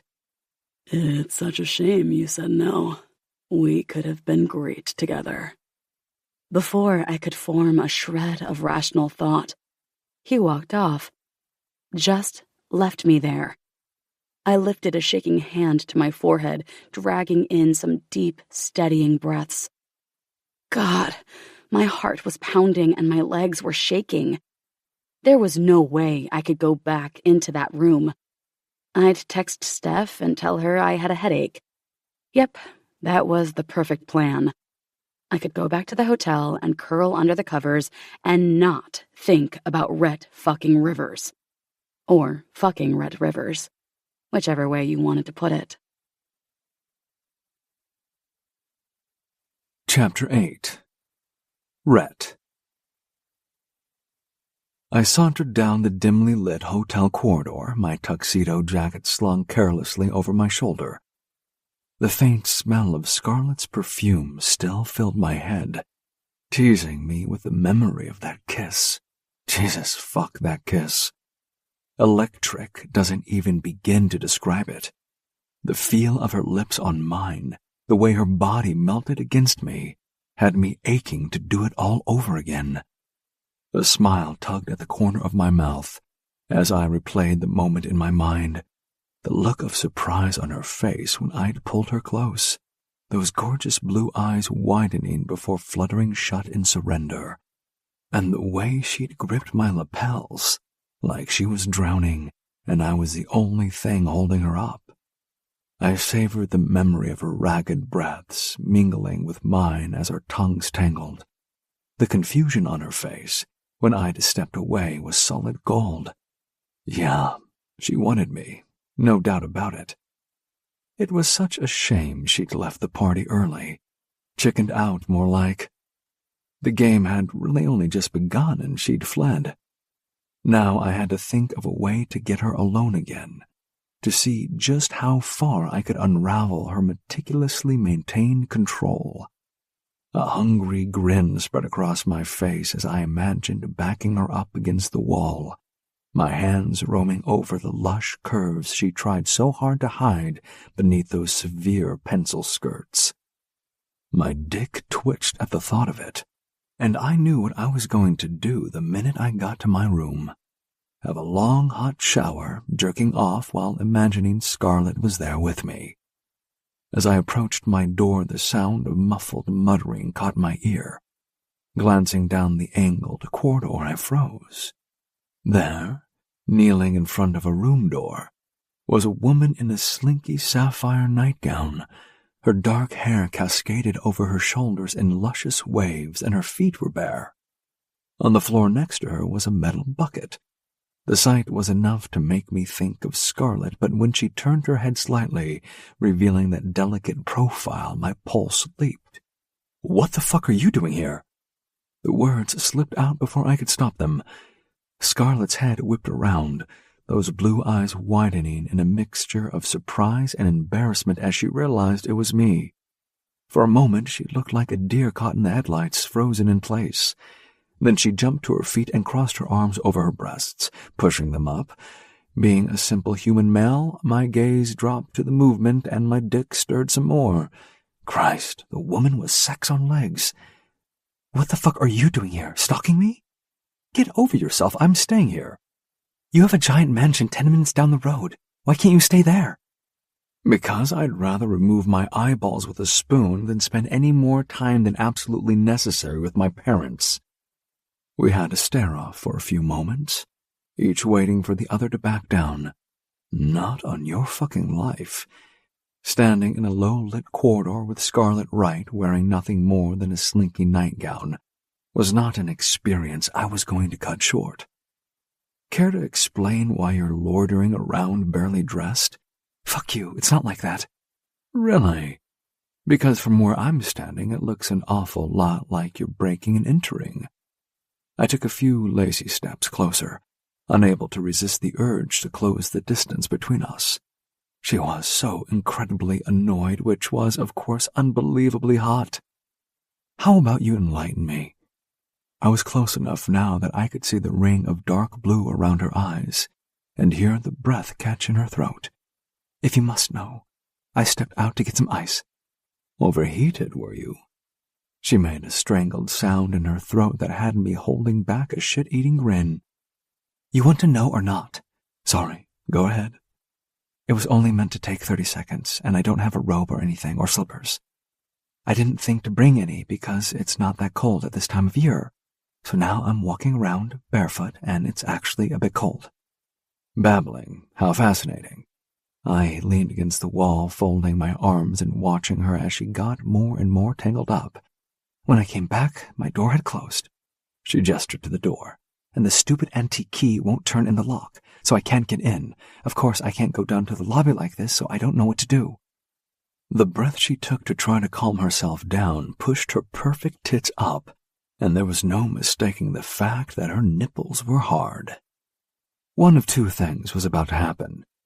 I was going to be the gentleman and let her off the hook by going back to my room, or I was going to fuck her right here in the hallway in the next 5 seconds. Let me see. I stepped in front of the door and she took a hasty step back, her eyes widening in fear. I couldn't tell if it was for me or herself, but it was enough to make me hesitate. I dragged my gaze from her to the key, sitting stiffly in the lock. Jiggling it did nothing, so I used all my strength to pull the door as tight as I could and jiggle it again. I could feel it give way, so I turned harder and over it went. The lock snapping open was freakily loud in the quiet of the hallway. There you go. God fucking damn it. Why did I have to choose right now to be a gentleman? Without another word, I turned away, walking back to my room and pulling my hotel key from my pocket. I let out a long breath as I closed the door behind me, dropping my tuxedo jacket onto the plush brocade chair. The encounter with Scarlett in the hallway had left me achingly hard and desperate for relief. Undoing my cufflinks with slightly shaky fingers, I tried to push the image of her in that slinky nightgown from my mind, those luscious curves spilling out of the silky fabric, her nipples pebbled from the chill air, the way she'd looked at me with that mixture of embarrassment and defiance when I caught her in the hallway. Christ, I could have taken her right then and there against the wall. Gritting my teeth, I shrugged out of my dress shirt and tossed it aside, my hands already working at my belt buckle. Just a few minutes alone, and I could take the edge off. A loud banging at the door made me freeze, my hands stilling on my belt. Muttering a curse, I quickly did up my belt again and stalked over to the door, yanking it open with more force than necessary. And there she was, standing with her arms crossed over that nightgown like a siren calling to the depths of my desire. Those blue eyes bored into me equal parts fire and ice. "I'm so fucking sick of you." Her voice was low and husky with a tone that went straight to my groin. Likewise, she took a few steps into the room, and I backed up hastily, my whole body on fire. "You want to know why I'm sick of you, Red Rivers? It's because you're nothing but an arrogant, entitled playboy who thinks he can get away with anything. You waltz in here oozing charm and confidence, acting like the whole world should bow down to you." She poked a finger into my chest, her eyes flashing with anger. The scent of her perfume surrounded me as I stood there momentarily stunned by her outburst. This woman was going to be the death of me. I could feel it in my bones, and somehow I couldn't bring myself to care. "I know exactly the kind of man you are. Shallow, callous, and only out for yourself, and I want no part of it. So you can take your charm and your arrogance and your hotness, and you can shove them where the sun doesn't shine, because I'm not interested." Snap. That was the last thread of my self-control. Her eyes were blazing and her chest heaving. She looked like a fucking goddess. I was rock hard. "Right. I've had enough of this. You want it, or you don't. You can't come in here lit up like that, looking like that, and expect to get away easily. No more games." I took 2 steps forward, my pulse leaping when she scurried backwards until her back hit the wall. "I'm going to give you one last chance." Crowding her in, I put my arm on the wall above her head and reached for the door, swinging it wide. "You've got 5 seconds to get the fuck out of my room, or I'm going to drag you to my bed and rail you so hard you forget your own name." Chapter 9. Scarlett. Rail me so hard I forget my own name. 5. Get the fuck out of here. 4. Are you fucking insane? 3. You can't do this. 2. My feet were stuck to the floor, my whole body frozen, even as liquid fire flooded my system. God, his bare chest was right there, and the way he smelled. There was no way I had the strength of will required to walk out of this room. It was in that moment that he realized it too, because heat flashed in his eyes, and he said, 1. Slamming the door with unnecessary force, he crushed his lips to mine. His kiss was demanding, claiming me with a ferocity that made my knees go weak. I clung to him, fingers digging into the hard muscles of his back as he pressed me hard against the wall. A growl rumbled in his throat, and the vibrations shot straight to my core. "You're mine," he rasped against my mouth before trailing scorching kisses along my jaw. I arched into him shamelessly, whimpering at the delicious friction. One of his hands slid up to fist in my hair, angling my head to allow deeper access. The other curved possessively around my waist, pulling our bodies flush together. I could feel every rigid inch of him, and my body throbbed with desperate need. "Say it," he demanded, teeth grazing my pulse point. I was too far gone to protest, to cling to the tattered shreds of my pride. "Yours," I breathed, the word torn from my very soul. "For this one night." A primal sound rumbled through him, and then his mouth claimed mine again, swallowing any other words, any other thoughts. All that existed was the scorching heat, the tangling of limbs, the clashing of desire. I surrendered to it, to him, completely. "Look at me," he rasped, voice rough with want. I forced my eyes open, meeting his smoldering gaze. There was a silent challenge there, a dare to give in to this undeniable hunger blazing between us. Biting my lip, I held his stare as I slowly dragged my nails back up his spine. "I want to hear you beg for it." Defiance flared brightly, burning away any last shred of self-restraint. "Make me," I taunted, breathlessly. A feral light ignited in his eyes, and then he crashed into me again, one hand fisting in my hair to angle my head as his mouth slanted over mine. The kiss stole the breath from my lungs, his tongue sweeping in with bold strokes that had me arching shamelessly against his hard frame. He broke away with a harsh groan, trailing molten kisses along my jaw. "You'll be screaming my name before I'm through with you." A tremor racked my body at the sinful promise in his tone. "Shut up and prove it," I managed to grit out, even as my fingers clutched at his shoulders in desperation. He chuckled darkly, the vibrations resonating straight to my core. "Oh, I plan to." His laugh sent another shiver down my spine, and I wanted to drown in the sea of sensations he was arousing. "I'm going to make you beg for it." The challenge in his eyes stirred something inside me, a raw, primal need I'd never felt before. Is that so? I arched my body against his, relishing the feel of his hard cock pressed against me. "You haven't made me do anything yet." He smirked, a flash of white teeth in the dim room, and then he was moving, grabbing my hand and pulling me toward the bed. "Get on the bed. Now."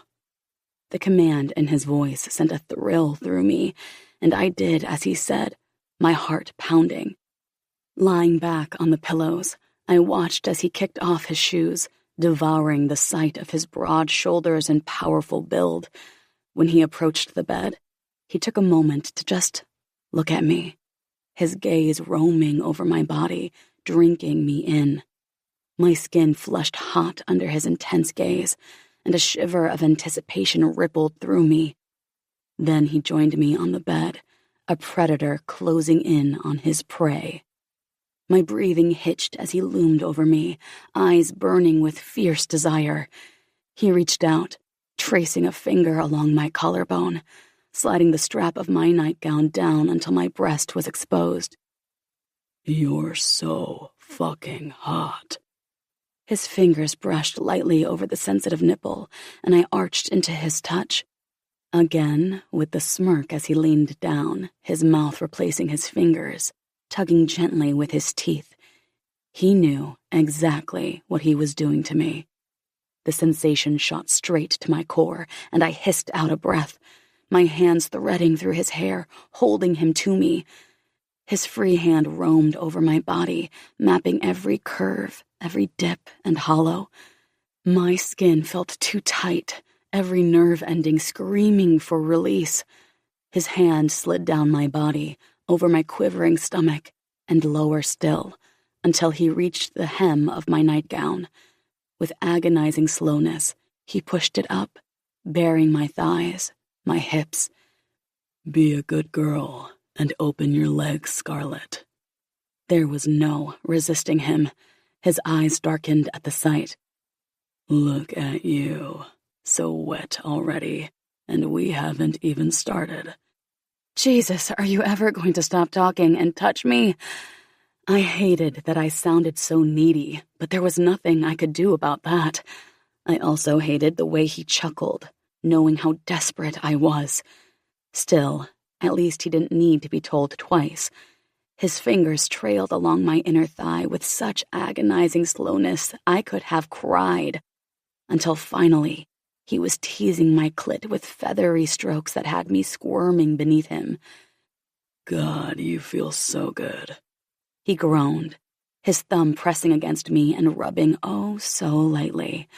I was putty in his hands, my body responsive to his every touch. He knew just how to tease and torment me, pushing me to the very edge and then pulling back, drawing out my pleasure. My breaths came in sharp pants, my hands fisting in the sheets as I bucked my hips, seeking more friction. That's it, he urged, his voice thick and gravelly. Let go for me. His thumb increased the pressure, his fingers working in perfect sync with my body's desperate rhythm. I was teetering on the edge, my body coiling tighter and tighter until, with one final stroke, I shattered, crying out as wave after wave of bliss ripped through me, leaving me trembling and boneless. He didn't stop, continuing to stroke me through the aftershocks, prolonging my pleasure. Finally, as the tremors subsided, he leaned in and claimed my lips in a soul-searing kiss. You have no idea how fucking good you look right now, how good you taste. He whispered against my lips. The feel of his skin against mine was electric, and I reveled in it, hungry for more. Rhett, I breathed, needing to feel him inside me. Just fuck me already. Greedy, aren't you? Yes, shamelessly so, as I reached down to rub his cock through his pants.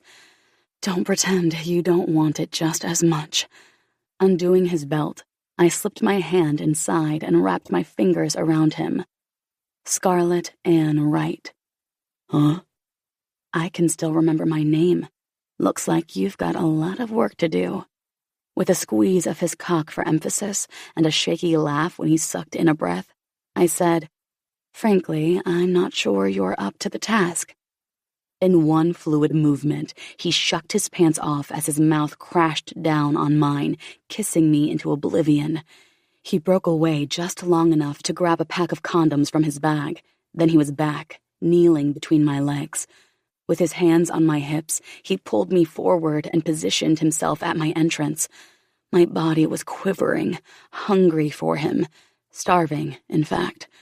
In one powerful thrust, he filled me completely, and I gasped at the sheer size of him. The feeling was exquisite, a delicious stretching that bordered on pain.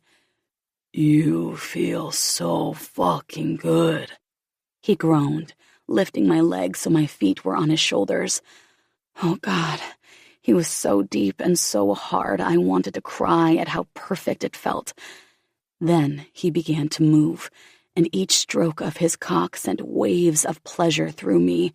My body clenched around him as he drove deeper, stoking the fire that threatened to consume me. He was relentless, his pace picking up, and I matched his urgency with desperate moans and the roll of my hips, until I was spiraling, careening toward ecstasy with each hard, perfect thrust. When my climax hit, it was like a dam breaking. I cried out, my body convulsing with the force of it. But he didn't stop. His rhythm never faltered. With his hands wrapped around my thighs to hold me still, he drove into me through my orgasm, drawing it out until it was almost too much to bear. I'd barely recovered from the second earth-shattering orgasm when he pulled out and flipped me over. Yes, I sobbed as he pulled me onto my hands and knees, pushing my nightgown over my hips. I was ready for him, eager as he entered me from behind. His fingers dug into my hips as he thrust into me, setting a demanding pace that I met with wild abandon. Each powerful surge of his body drove me closer to the brink, the sound of our flesh meeting echoing in the room. My third orgasm was building, a firestorm of pleasure that blazed a path from the depths of my core to the tips of my fingers. "Don't stop, Rhett," I gasped, my voice barely recognizable. He gave a low chuckle and leaned over me, one hand snaking around to stroke my clit in time with his thrusts. "Come for me, Scarlet," he commanded, his voice raspy with desire. And I did. I fell apart, the force of my orgasm ripping a scream from my throat as my hand slapped against the headboard to brace myself. Spent, I slumped forward, burying my face in the pillow. But we were far from done. My body was still humming with the aftershocks of my release when Rhett's voice cut through the haze. "I want you naked. Now." I was boneless, utterly spent, but the raw need in his voice stirred a fresh wave of desire inside me. My fingers fumbled with the hem of my nightgown, but before I could manage it, he was there, his hands replacing mine. He peeled the damp fabric from my skin, and I shifted just enough that he could get it off me. Then he covered my body with his own, the weight of him pressing me into the mattress. Why that should feel so good was a mystery to me. I kept my eyes closed when he kissed me, tangling his tongue with mine, staking his claim. As his hand fisted in my hair, holding me captive, his other hand roamed my body until he found my clit again. The way he touched me had my toes curling, each pass of his fingers drawing a needy whimper from my lips. When he knew I was wet and ready yet again, he said, "Look at me, Scarlet." It was a demand I couldn't refuse as he positioned himself at my entrance. I forced my heavy eyelids open, meeting his smoldering gaze. "I want to see every flicker of pleasure in your eyes." With that, he pushed inside me, filling me completely. The sensation of him stretching me, claiming me, was overwhelming. I felt impossibly full, impaled on his thick length as he began to move inside me. Each thrust was a demand, a possession, and I gave myself over to it willingly. Our bodies moved in perfect sync, the friction building a sweet tension that threatened to unravel me once again. The world narrowed to the man above me, the feel of his body moving in mine, the intensity of his gaze as he watched me fall apart beneath him. "Rhett," I breathed, my voice a mere whisper of sound. "I'm close." His response was a low growl of approval as he increased his pace, driving into me with an urgency that matched my own. It was almost too much, the tension so exquisite it bordered on pain. He knew, because of course he did. "Give it to me." I did, my body convulsing around his as a kaleidoscope of colors exploded behind my eyelids. He followed me over the edge, shuddering as he found his own release. The way he collapsed on top of me, burying his face in my neck, let me know it was just as intense for him as it was for me. As we lay there, spent, I traced the curves of his muscles, savoring the weight of him, the warmth of his skin against mine. My eyes drifted closed, and I just floated on the afterglow. Until he moved off me, stretching out next to me. "What's your name?" "What's your name?" Of course, I wasn't prepared to give him the satisfaction. "Asshole." "Weird name for a little girl. What the fuck is wrong with your parents?" Har har. The mattress shifted under his weight as he rolled out of the bed and went to the bathroom. I lay there for a long moment, gathering up the strength to move. Jesus, I felt like my bones had melted. But I needed to be up and gone before Rhett came back from the bathroom. There was no way I was up for the awkward conversation of him letting me know it was time to leave. On that thought, I dragged myself upright. Fuck, where the hell was my nightgown? The sound of the toilet flushing had me panicking. I could have cried with relief when I found it, half under the bed. I was just slipping it over my head when the bathroom door opened. "Where do you think you're going?" Back to my room. Fuck no, you're not. The first thing I'm doing when I wake up is burying my face between your legs. Can't do that if you're not here. Oh, okay then. Chapter 10. Rhett. I fucking hated it when I forgot to close the curtains. There was nothing worse than waking up in the morning with a face full of sunshine, until that is I remembered who I was waking up next to. I forced my eyes open, squinting against the bright morning sunlight, and turned my head. Scarlett was on her side, facing away from me. I'd made her a promise last night, and I was a man of my word. Reaching out, I pulled the blanket down, exposing her naked back. I trailed my fingers down her spine, grinning when she sighed. Leaning in, I pressed a kiss to the soft curve of her shoulder. My hand found its way over the swell of her hip, gripping her ass with a possessive squeeze. She let out a soft sigh, a sound that seemed to resonate deep within my chest. I pulled her towards me, rolling her onto her back. My gaze drifted over her, taking in the way the morning light danced across her skin. I cupped her breast in my hand, feeling the weight of it, the warmth. My thumb circled her nipple, teasing it to a taut peak, before I bent my head and took it into my mouth. The taste of her skin was intoxicating, a drug I'd never get enough of. Scarlett whimpered, her back arching as I sucked harder, flicking my tongue against her nipple. I could feel my cock twitching, and I was desperate to be inside her, but I wanted to savor her, to make her beg for it. I kissed my way down her body, my lips tracing a path across her stomach, until I settled between her legs, my breath hot against her skin. I teased her with my fingertips first, then slipping inside her to feel her clench around me. "Jesus," she gasped when I pushed a second finger inside her. While I fucked her with my fingers, I licked her with my tongue. Scarlett's fingers tangled in my hair, pulling me closer as I explored her with my mouth. Her whimpers turned to moans, her body writhing beneath me as I drove her closer and closer to the edge. I could feel her orgasm building, her thighs trembling around my head. I increased the pressure, the rhythm of my tongue matching the desperate pace of her hips. And then, with a final cry, she came undone, her body convulsing as waves of pleasure washed over her.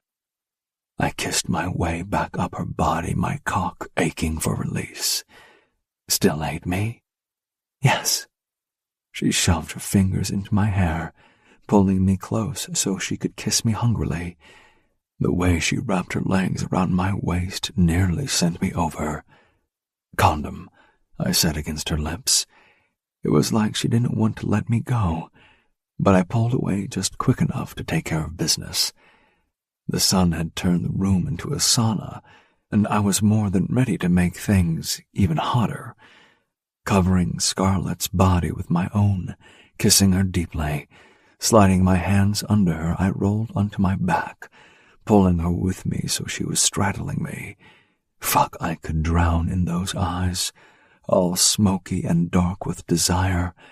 I was rock hard, aching to be inside her. I guided her down onto me, groaning as she sank onto my length. She was so fucking tight, her walls clenching around me as she adjusted to my size. I filled my hands with her breasts, kneading the soft flesh, pinching her nipples between my fingers until she gasped. I couldn't take my eyes off her as she started to move, her hips rolling as she rode me. I watched her, mesmerized by the way her body undulated, the way her tits bounced with each thrust. I reached between us, finding her clit with my thumb. I circled it, matching the rhythm of her hips, and she moaned, her head falling back. "That's it, my girl," I murmured, my voice hoarse with need. "Ride my cock. Show me how much you love it." She picked up the pace, her movements growing more frantic as she chased her release. I could feel my own orgasm building, a tingling sensation at the base of my spine, but I held back, wanting to make this last, to wring every ounce of pleasure from her body. Scarlett's breathing hitched, her movements growing erratic. I pinched her clit and she came apart, her pussy clamping down on my cock as she cried out. The sound of it, the feel of her coming undone was enough to send me over the edge. I thrust up into her one last time, my orgasm ripping through me as I emptied myself inside her. She collapsed onto my chest, her body slick with sweat, her heart pounding against mine. I wrapped my arms around her, holding her close as we both caught our breath. For a moment there was nothing but the sound of our ragged breathing and the steady beat of my heart. I pressed a kiss to the top of her head, a sense of satisfaction washing over me.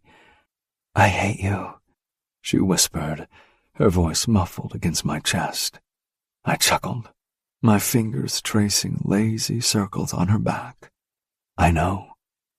And in that moment I couldn't bring myself to care, not when I had Scarlett in my arms, her body still trembling from the force of her orgasm, not when I knew that no matter how much she hated me, she wanted me just as much. Chapter 11. Scarlett. Mrs. Rivers went all out for the Rivers House wedding. Blush pink everything. Gauze, ribbons, flowers. It was enough to make you want to puke. Steph, bless her heart, must have had to bite her tongue. But she was getting married, so she went with the flow, more excited about getting hitched than a fancy wedding. I'm sure she was happy with the room, though. Even I had to admit it was pretty. The gauzy drapes, the chair sashes, the servers' uniforms, the flowers. In fact, there were enough flowers to fill a goddamn nursery, and it looked like most of them were covering the giant archway the couple were to stand under for the ceremony. Just to the left of that archway was the most arrogant, smug, self-satisfied jerk I've ever laid eyes on. Being that good-looking should be fucking illegal. The bow tie, the waistcoat, the shiny shoes. It was all too much hotness for me, especially now that I knew exactly what that immaculate tuxedo was covering. And why did I have to have a front-row seat to the Rhett Rivers is too hot for his own good show? Because that's what happens to people who attend these sorts of events on their own. They go where they fit. So here I was, in a random single seat in the front row at Steph and Grayson's wedding.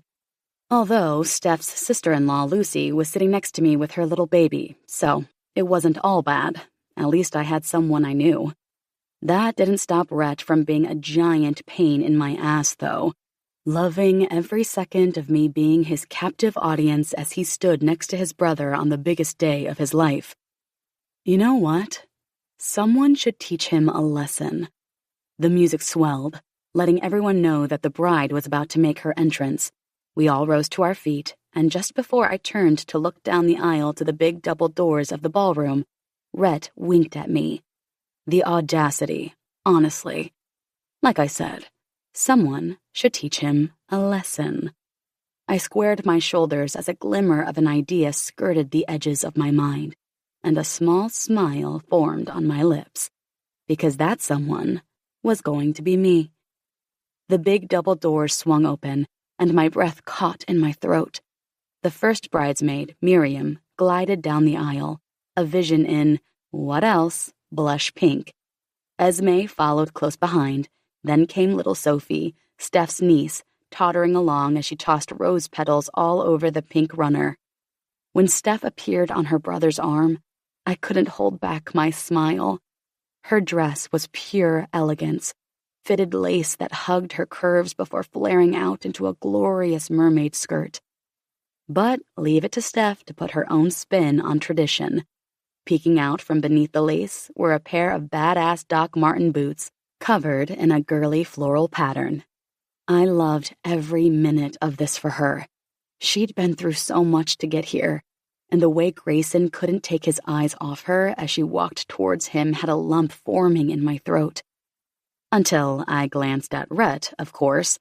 The fucker blew me a kiss, right when the bride took her place and the ceremony was about to start.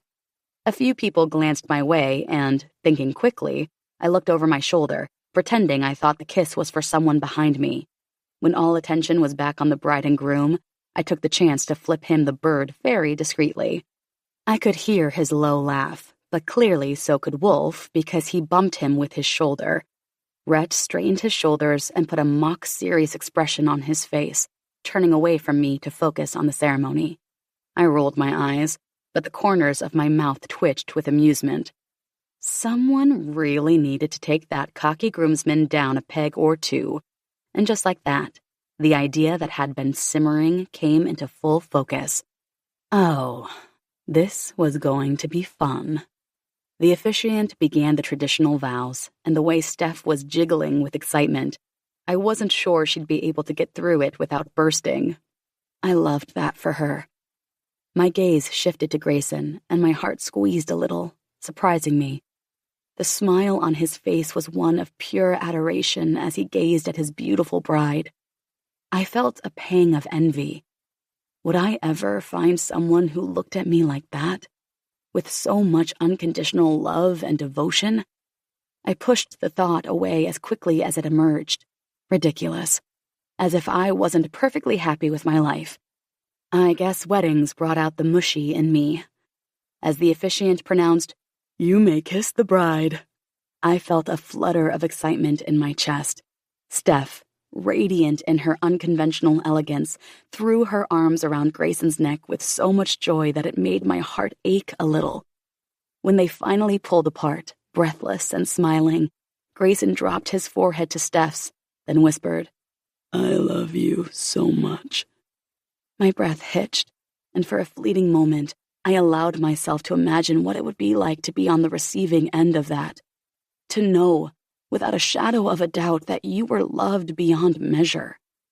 I blinked away the sudden tears in my eyes, chiding myself for being such a lovesick loser. Without really thinking about it, I glanced over at Rhett, curious to see his reaction to the moment. He was watching the newlyweds, a soft smile playing on his lips, a stark contrast to his usual smirk. It was a rare, unguarded moment, and it gave me a glimpse of a Rhett I'd never seen before, a Rhett capable of genuine tenderness.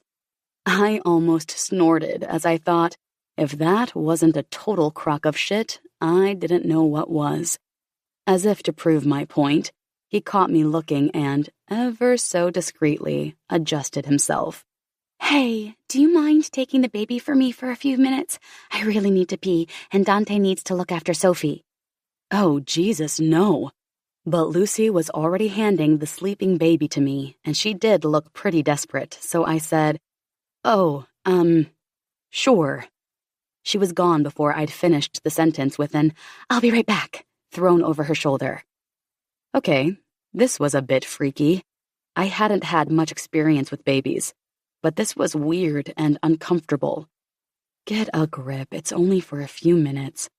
I shifted awkwardly, trying to adjust the tiny human to a position that felt less like I was juggling glass balls. The baby stirred, letting out a small whimper, and I froze, holding my breath, praying he wouldn't wake up. Babies were like ticking time bombs. One wrong move and, kaboom, you're covered in puke. Or worse. Of course, that was when Rhett decided to come over with a smug grin plastered across his face. I could feel the heat of embarrassment creeping up my neck. Of course he'd find me like this, awkward and out of my element. Well, look at you. It suits you. I huffed out a breath of annoyance and tightened my hold on the baby. Get fucked, he gasped, placing his hand over his heart in mock outrage. Such language in front of the baby? I couldn't help it. I laughed. The absurdity of the situation was too much. Here I was, holding a baby I was half convinced would spontaneously combust at any moment, and Rhett was making jokes. Here, you take him then, I said, trying to pass the baby over to him. Maybe if he held the little bundle of joy, he'd understand what I was going through. Rhett's eyes went wide, and he backed away, looking legitimately panicked with his hands held up in surrender. Oh no, not me. Only a lunatic would let me anywhere near a baby. Jackass. He was about to retort when the baby let out a soft coo, his little eyes fluttering open. For a moment, we both just stared at him, and then Rhett did something that completely threw me off balance. He reached out and gently brushed the baby's cheek with the back of his finger.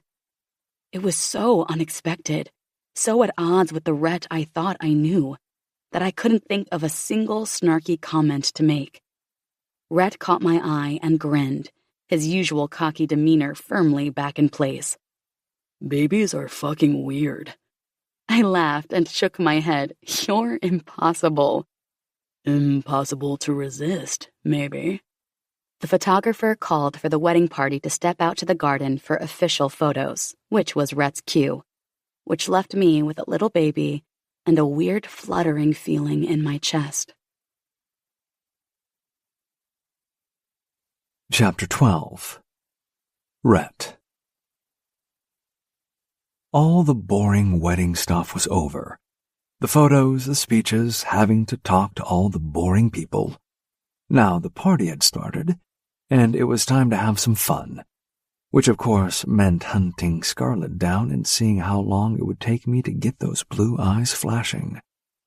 She was standing next to a giant urn that was overflowing with flowers, looking so good it made my heart flip a little. Did I mention that your tits look amazing in that dress? There was no lie either. Her tits really did look amazing in the silky, floral off-the-shoulder dress she wore. What a sweet and romantic thing to say. Dance with me. How can I resist your charming conversation? Really no wonder all the women fall at your feet. I led her onto the dance floor and pulled her into my arms. You weren't thinking about my charming conversation last night. Lucky for me, you let your dick do all the talking. Christ, this woman. The way the skirt flared at her hips and then draped to just below her knees made me want to bend her over, flip the skirt up, and fuck her into oblivion. Then tear the dress off and leave her in just those 4-inch black stilettos and do her all over again. What on earth are you thinking about? I told her, without leaving out any details. The way she shot a furtive look around made me grin. Relax, no one can hear us. Well, you still shouldn't say shit like that in public. You're blushing. I'm not. Oh, so you're turned on then? Maybe a little. My pulse leapt at the admission, and I pulled her closer. It's just a shame we can't. Can't what? You know, do anything. Right now, I mean. She rubbed her lips together and pulled in some air, pressing her whole body against me. I was more than happy to pick up what she was clearly putting down. There are 20 bedrooms upstairs. Boring. I arched a brow. You had something else in mind? Such as? Her breath was warm as she leaned in and said in a low voice, It's nice outside. I wouldn't mind going for a walk. A walk? Is that what they're calling it these days? She giggled, pushing her hair over her shoulder. I should have been paying more attention because she never giggled. Running the tip of her finger down my chest, she said all flirty, What are you waiting for? You gonna take me for a walk? A quick glance around let me know that no one was paying us any attention. With my blood humming, I let Scarlett walk ahead of me, out through the wide doors onto the terrace. Where to? Her heels clicked on the stones as she walked across the terrace and headed down the steps. Into the garden. I followed her like a puppy, my dick already twitching, and my hands itching to grab the top of her dress and pull it down. I was going to grab those perfect tits and... As she led me down the pebbled path, I couldn't help but admire the sway of her hips, the dress clinging to her body with every step. We were far enough from the party now that the laughter and music were just a distant hum, replaced by the chirping of crickets and the rustle of leaves in the night breeze. Scarlet stopped in front of an ancient oak tree, its branches sprawling out to form a natural shelter. She looked up at me with dark, hooded eyes, the moonlight casting a silvery glow on her skin. Before I could react, she pulled me under the branches and shoved me back against the tree. The bark was rough against my skin, but it was nothing compared to the hunger in her kiss, the way her lips crushed against mine, demanding and fierce. I could feel the heat of her hand as she slid it over my groin, her fingers tracing the outline of my erection through the fabric of my pants. "Oh God, you're so fucking hard," she murmured against my lips, a moan escaping her throat that went straight to my cock. My hands found the zipper at the back of her dress, and I pulled it down with an urgency that matched my racing heart. The dress fell away, revealing her perfect breasts. I cupped them in my hands, my thumbs rolling over her nipples until they hardened, aching for more attention. Scarlet's fingers worked deftly at my pants, the sound of the zipper echoing in the quiet night. Her hand slipped inside, wrapping around my cock, and I groaned at the feel of it. "I'm gonna suck your cock so good, you'll forget your own name," she promised, her voice low and sultry, her eyes locked on mine as she sank to her knees. I threaded my fingers through her hair, guiding her mouth to my cock, and let the sensations take over. The cool night air did nothing for the heat coursing through my veins. Jesus Christ! The sight of Scarlet on her knees in front of me taking charge already had me all red-hoo. Her lips parted and she took me into her mouth, the warmth enveloping my cock making me dizzy with need. She started slowly, her tongue tracing along the underside of my shaft, her hand stroking me in rhythm with her mouth. The party sounded like it was miles away, as my entire existence centered on this one moment and the feel of Scarlet's lips wrapped around me. I let out a groan as every nerve in my body seemed to hum. She pulled away just long enough to say, "Tell me what you're going to do to me when we get back to the hotel." Her tongue darted out, teasing the head of my cock, and I let out a low growl, my grip tightening in her hair. "I'm going to rip that fucking dress off you and bend you over every surface in my room. I'm going to make you come so many times you won't be able to walk tomorrow." Her soft moan vibrated along my shaft, sending shivers of pleasure coursing through me. I thrust gently into her mouth, loving the way she took me, all of me. "You like that? You like having my cock in your mouth?" She hummed her affirmation, and the sensation almost brought me to my knees. "Fuck you, suck me so good." Just as I felt the pressure building, she pulled back, leaving me throbbing and aching for more. A wicked smile played on her lips as she looked up at me, her hand still gently stroking my wet cock. "You want to come?" "Fuck yes." Cupping my balls, she squeezed, leaning in again to run her tongue over the tip. "Play with my tits?" I did, loving the feel of them in my hands, full and heavy. She moaned again, and I hissed out a breath. I just wanted to explode. "Not yet," she said, her voice a teasing whisper. "You're going to wait until I'm ready." I gritted my teeth, my hands balling into fists in her hair. That's when it hit me. She was teasing me, fucking edging me. She could drag this out all night and I'd let her. "You're playing a dangerous game, Scarlet." When it looks like I'm winning." I couldn't argue with that. I loved the thrill of the chase, the promise of the hunt, and Scarlet was the most thrilling quarry I'd ever pursued. But at that moment, I was at her mercy and she knew it. The way she was smiling up at me, she was a siren, calling to the deepest parts of me, and I was powerless to resist. Each time she brought me to the brink, I felt like I was falling from a great height, only to be caught at the last moment by her soft, teasing touch. "You're a fucking minx," I growled, my voice barely more than a ragged whisper. My cock throbbed with a desperate need for release, but Scarlet was in control and she reveled in it. She looked up at me, her eyes reflecting the moon's glow, full of mischief and desire. "You say that like it's a bad thing," she purred, her hand sliding up and down my cock with agonizingly slow strokes. My mind was a haze of lust, every coherent thought scattered by the relentless assault on my senses. I was acutely aware of everything: the cool breeze on my skin, the rustling leaves, the distant hum of the wedding party, and above all, the intoxicating woman who held my pleasure in her hands. She brought me to the edge again, her mouth hot and wet around my cock, her hand cupping and massaging my balls until I was teetering on the brink. I could feel the orgasm building, a tidal wave of pleasure about to crash over me, and just as I was about to surrender to it, she pulled away, leaving me gasping for air. "Scarlet," I warned, my voice a low rumble.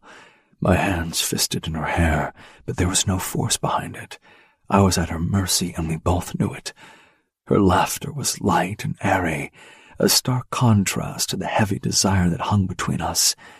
"Patience, Rat," she chided, her fingers lightly tracing the length of my cock. I gritted my teeth, my entire body taut with need.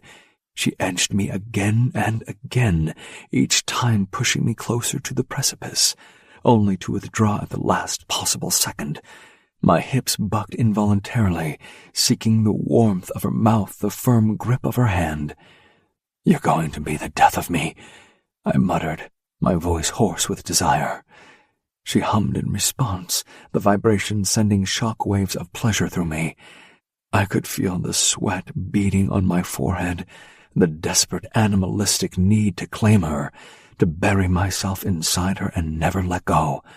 "Scarlet, I need to come," I pleaded, the words torn from me against my will. I was a man who prided himself on his control, and yet here I was begging a woman for release.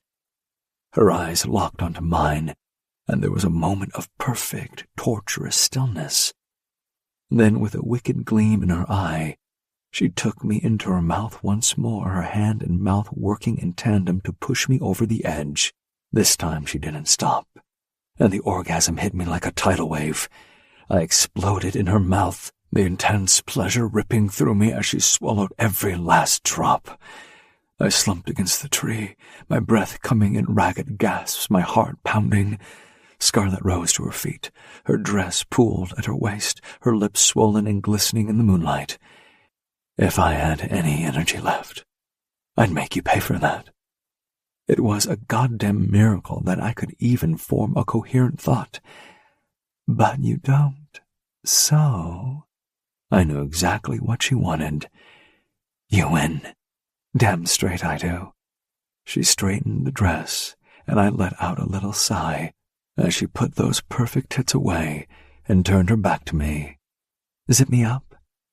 Dragging myself upright, I stepped close enough to reach her.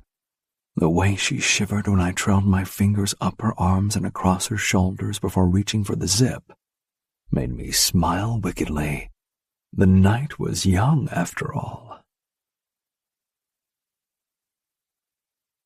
Chapter 13. Scarlet. I let my eyes trail appreciatively over Rhett's body as he leaned in and turned the shower on. All the banging we'd done this weekend, and I still hadn't had enough of him. We had to check out in an hour, so that's all the time I had to get my fill. In you get. I stepped under the cascading water, sighing with pleasure when Rhett joined me, wrapping his arms around me and finding my lips with his own. Rhett's hands were all over me, slick with shower gel as he rubbed it into my skin, his touch making me arch my back in pleasure. I could feel his hard length against my hip, and I moaned, wanting more. Then he pushed me against the wall, the cool tiles a shocking contrast to our heated skin. I gasped as he cuffed my wrists in one hand, holding them above my head. The dominant move sent a thrill through me, and I bit my lip as he reached for the shower head. He stepped back a bit, eyes burning with desire as he aimed the water between my legs. I cried out, my knees weakening as he teased me, the water pressure just right, sending pleasure coursing through me. I tried to move my hips, seeking more friction, but he held me still, his eyes never leaving mine as he tortured me with delight. You know I despise you, right? The words were tough, but my voice was hoarse with need. But he only smirked, turning the pressure up a notch, denying me the release I craved. My body was on fire, every nerve ending alive as he stood there, watching me squirm.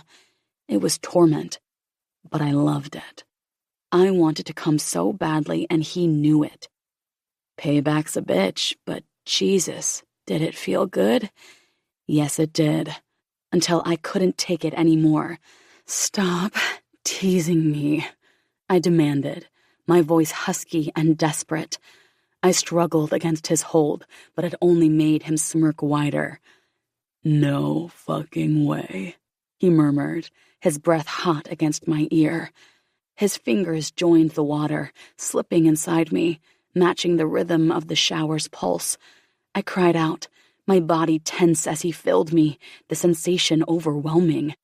He knew my body so well, knew just how to touch me to drive me wild.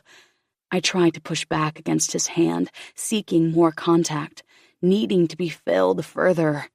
But he held me firm, his other hand tightening on my wrists as he denied me the relief I craved. You're so fucking needy. My only reply was to try to roll my hips against his hand. Revenge is a dish best served hot and wet, don't you think? You're such an ass. Two could play at this game. I was sure I could hold out just long enough to annoy him. Like he could read my mind, Rhett pulled the shower head away from my clit, leaving me bereft. You want to be a good girl for me? Yes. Fuck no. He reapplied the shower nozzle to my clit, and I widened my stance, trying to get more pressure. You don't get to come until you beg me. I almost sobbed when he tilted the nozzle away again. God, I needed to come. You gonna take my cock like a good girl, Scarlett? Yeah, yes. I was losing my mind. Just use your manners. I loved it when he talked to me like that, and I was done playing. Please, fuck me, Rhett. I need your cock. Please give it to me, please. I begged, my voice a whimper. I need... Replacing the shower nozzle, he grabbed a condom from the shelf and tore it open with his teeth. I watched him roll it on, my body quivering with need. Then he was lifting me, his hands gripping my ass as my legs wrapped around his waist. I tangled my fingers in his hair, pulling him down for a searing kiss. Fuck me harder than you ever have before, I demanded. Make it count. And he did. God, did he ever. He thrust into me, claiming me with a feverish intensity that had me seeing stars. I felt deliciously full as he pounded into me, the water pattering against our skin, mixing with the sweat that glazed our bodies. Rhett's breath was hot against my neck as he moved, his lips and teeth leaving marks on my skin. That's it, I panted, raking my nails down his back. Fuck me like you mean it. His movements became more urgent as he drove into me again and again. I could feel the tension coiling inside me, building to an explosive peak. Come for me, Scarlett, he gritted out, his eyes burning into mine. And I did, crying out as the pleasure washed over me, my body shaking with the force of it. But he wasn't done. He kept going, his thrust relentless as he drove me to a second climax. I buried my face in his neck, screaming his name as the pleasure ripped through me again. He found my mouth with his, kissing me deeply as he rode out my release. Rhett's hand slid up my back, pulling me even closer as he found a new rhythm, slower now, but no less intense. "Not done with you yet," he breathed, his voice hoarse. "Gonna make you come again." I grinned against his lips because I fucking loved it when he got all dominant like this. It was like he sensed when I needed to be pushed, testing my limits, taking control when I needed it most. "Is that so?" I panted. "Think you can handle it?" I teased, my body still shaking from the force of my release. Rhett just smiled, his eyes glinting with challenge. He moved inside me with agonizing slowness, pushing me higher and higher, finding that sweet spot that had me seeing stars all over again. His eyes locked on mine, and I lost myself in them, lost myself in the feeling that there was only me and him and this intense heat that could burn me alive if I let it. Then he kissed me, and I was swept away, my grip on his shoulders the only thing tethering me to earth. It was too much, sending me spiraling into oblivion once more. My body clenched around him, and I came so hard I could have cried. Rhett groaned, his hips stuttering as he found his own release, his breath hot against my neck. We stayed like that for a moment, our hearts pounding in sync, our bodies slick with sweat and water. Then he kissed me gently, his lips soft against mine. Oh, well, this was different. I kind of liked it, which was incredibly stupid of me. Tension oozed into me like hot treacle at the thought. This was one hot weekend and nothing more. Don't go making it weird. "You good?" "Sure, you can put me down now. And put some distance between us, for God's sake." He let me go, and I pushed against him the moment my feet were on the ground. Stepping out of the shower, I grabbed a towel without looking at him. The weekend was over. Time for a harsh dose of reality. "Scarlett?" Okay, I really didn't expect him to be so perceptive. Not what I needed right now. "Yeah?" "What's wrong?" "Nothing." I'd known from the moment he'd given me the chance to leave his room on Friday night and I hadn't taken it, that this moment was coming. Kind of didn't expect it to make me feel so shitty, though. I left the bathroom. He followed me. "If you think you're leaving this room without telling me what the fuck is going on, you're very much mistaken." Did it really matter if I told him now? He'd find out soon enough anyway. The weekend's over, right? "Yeah." It was very annoying that he could look so hot and so concerned, standing there with just a white towel slung low on his hips. "You having regrets?" Not about the weekend, no, but about the consequences. "It would be helpful if you could be less cryptic." The first thing I'm going to have to do tomorrow morning is recuse myself from the case. There, I said it. How fucking embarrassing. "What? Why do you have to do that?" What do you mean, why do I have to do that? What else can I do? We're on opposing sides of a multi-million-dollar land dispute. I can't, in good conscience, continue on the case after banging the opposition. "Of course you can. I would." Well, sure, that's because you don't have a conscience. "That's true, but also there's no reason for you to step down." He huffed out a breath as he ran his fingers through his wet hair. I stared at Rhett in disbelief. Are you serious right now? He shrugged nonchalantly. "As a heart attack." I shook my head. You really don't get it, do you? "Oh, I get it, all right," he countered. "But there's no issue here. You banging me this weekend doesn't mean you've banged your morals out the window." I opened my mouth to protest, but he held up a hand, effectively silencing me. "As long as you can guarantee that you'll still do everything in your power to win this case for your client, There's no conflict of interest. You're not compromised, Scarlett. Narrowing my eyes, I studied him carefully. Part of me wanted to believe his cavalier attitude, that this could all just blow over without consequences, but the rational side of my brain knew better. You make it sound so simple, I said carefully. But this thing between us, it complicates matters. How can I sit across from you in court, argue against you, try to dismantle your case when I've seen you naked, when I've had your hands all over me, your mouth on mine? Rhett's eyes darkened at my words, that wicked glint returning. Is that going to be a problem for you? Being in such proximity after you've had my cock buried deep inside you? I swallowed hard, my mouth suddenly dry as his crude phrasing sent a jolt of arousal straight to my core. Damn it! Why did he have to be so fucking sexy when he talked like that? Clearing my throat, I struggled to regain my composure.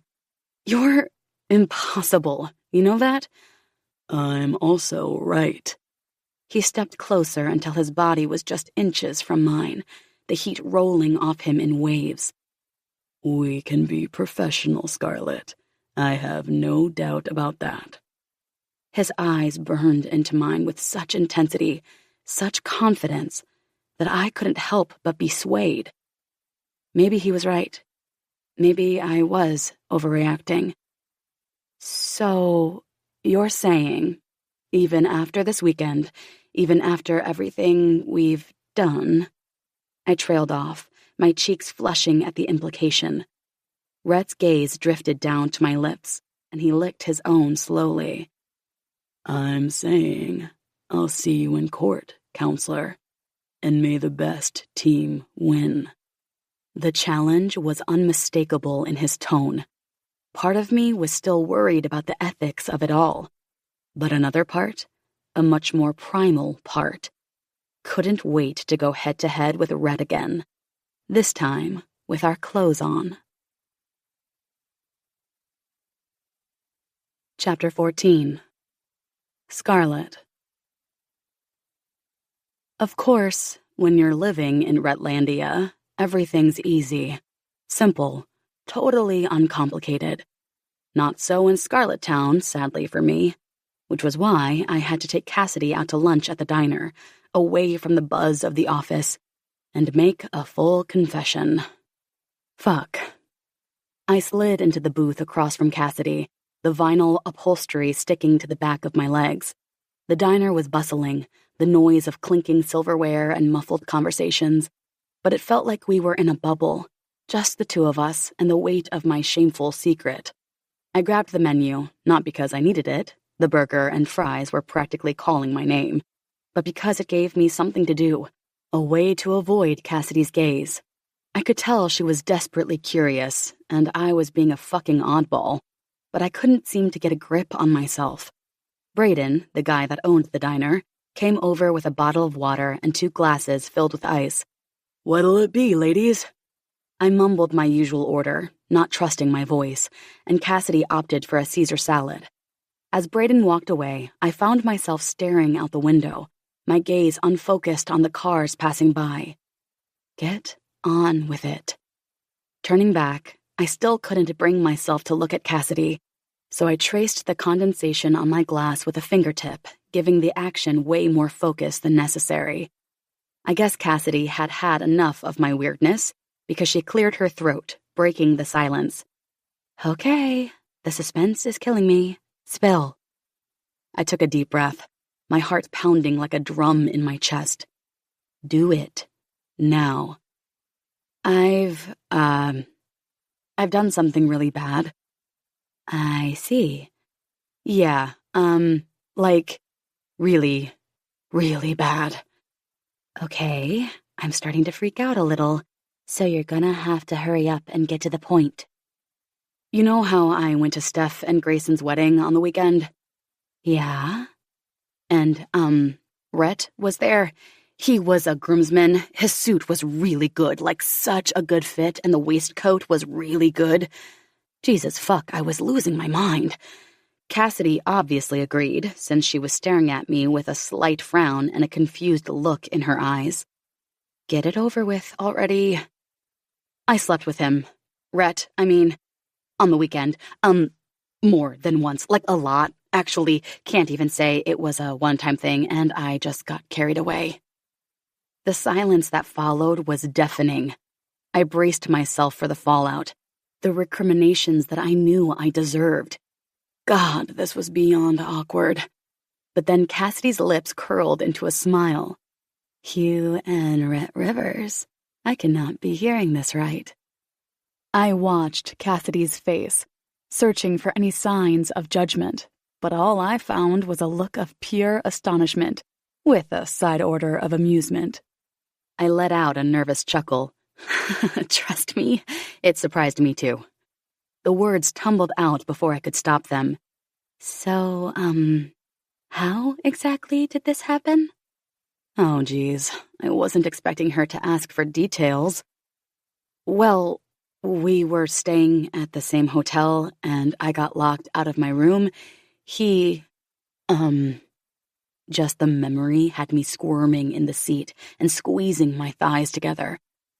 Well, we kind of had an argument, and I followed him to his room. He gave me an ultimatum to get out or he would... You gotta finish that sentence. I cleared my throat, shifting on the worn leather bench. He would rail me so hard I'd forget my own name. Oh, wow. Yeah. And did he? More squirming? He did. Cassidy's eyes widened, and then she made this face, a little twist of her lips, a crinkle in her forehead. It was weird. She was a very private, reserved person, and I knew I shouldn't, but I couldn't stop myself. What's that face for? She shrugged, letting her gaze drop to the table. I just can't imagine sex being like that. Her words hung in the air between us, and for a moment I was speechless. But you were married for how many years? I blurted out. Cassidy shrugged again, a small, almost sad smile playing on her lips. Yeah, she said softly. Well, it's not all sunshine and roses for everyone, I guess. I didn't know what to say to that. Twice now, in a really short space of time, she'd volunteered personal details about her ex. I hadn't really seen the side of her that much. She'd kept it all so well hidden. But maybe she didn't want that anymore. Do you want to talk about it? For half a nanosecond, I thought she was going to say yes. But then her composure returned, and she shook her head. It's in the past now, where it belongs. Thanks anyway. You're sure? I'm sure. There was definitely a note of just leave it, so I did. Okay then, how about we get to the real reason I asked you out to lunch today? All right, what do you need? I could have kissed her for that, just her readiness to give me whatever I needed. I'm gonna have to recuse myself from the Alliance of Susceptible Species case. Oh. Yeah, exactly. And I can't even pass it to you since you're just as compromised through our partnership. Fuck. I let out a sigh. Fuck indeed. Brayden appeared with our meals and we waited for him to go before continuing the very embarrassing conversation. The problem is that I can't think of a single law firm in the state that would take on this case. Frogs against a billionaire developer? I know. I swiped a fry, chewing on it meditatively for a minute. Rhett thinks that so long I can be sure I'll do everything I possibly can to win, there wouldn't be a conflict of interest. Does he now? Her tone was light and teasing, making me smile. Don't say it like that. Taking a bite of salad, Cassidy took a few moments to gather thoughts, then said, I think he's right, for what it's worth. Sure, he probably is. I really believe in this cause, and I wouldn't let one hot weekend stop me from doing what's right. But it's the optics of it. What if it ever came out? There were 500 people at that wedding, and we weren't exactly discreet. We fell into silence for a little while as we ate our lunch. If you really wanted to, you could register the conflict of interest and go for informed consent from all affected parties. Jesus, no! Imagine having to have the dirtiest weekend of my life added to the public record. Oh, God. Why not? Can you imagine going to the Alliance with this? Well, you can't win either way, because they're going to want to know why you're stepping down. They adore you, and they wouldn't take you recusing yourself lightly. They'll be devastated. God fucking damn it. So, go public, run the case, win, and take all the glory. Step down, lie to the Alliance about your reason, and watch all that land wiped away under concrete and steel. Think of the frogs, Scarlet. I guess I don't really have a choice. Sorry. Chapter 15. Rhett. I have never, in all my years on this planet, experienced as much joy as I did when I received a letter from one Scarlett Wright, attorney at law. Wright and Hayes, Environmental Law, 123 Pine Street, Esperance, North Carolina, 12345. Mr. Rhett Rivers, River Enterprises, 456 Corporate Avenue, Raleigh, North Carolina, 54321. Regarding Informed Consent, Alliance for Susceptible Species, ASS versus Rivers Enterprises. Dear Mr. Rivers, I am writing to you on a sensitive matter regarding the ongoing legal dispute between my firm, Wright and Hayes Environmental Law, acting for the Alliance for Susceptible Species, ASS, and Rivers Enterprises.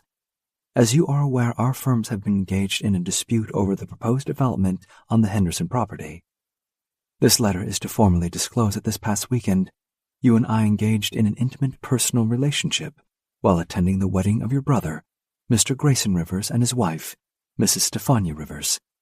I understand that this creates a potential conflict of interest, as I am the lead attorney representing the Alliance for Susceptible Species, ASS in this case.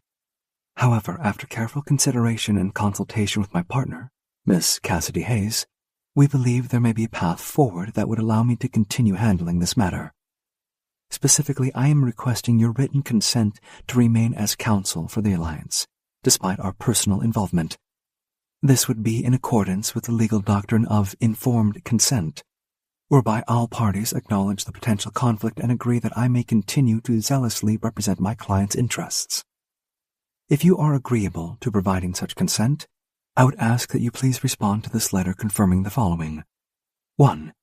You are aware that I have engaged in a personal relationship with you, which creates a potential conflict of interest in my representation of the Alliance for Susceptible Species, ASS, in the ongoing case against Rivers Enterprises. 2. Despite this potential conflict, you consent to me continuing as lead counsel for the Alliance in this matter. 3. You understand that I will be required to maintain the strictest standards of professionalism going forward, and that our personal relationship must remain entirely separate from the legal proceedings. Upon receipt of your written confirmation, I will submit this disclosure to the court overseeing the case, as well as provide a copy to the Alliance for Susceptible Species, ASS, for their awareness and consent. Please let me know if you have any questions or concerns regarding this request. I am committed to resolving this matter in an ethical and professional manner. Sincerely, Miss Scarlett Wright, Wright and Hayes, Environmental Law. This was a reply I absolutely could not leave to my secretary. Let's see.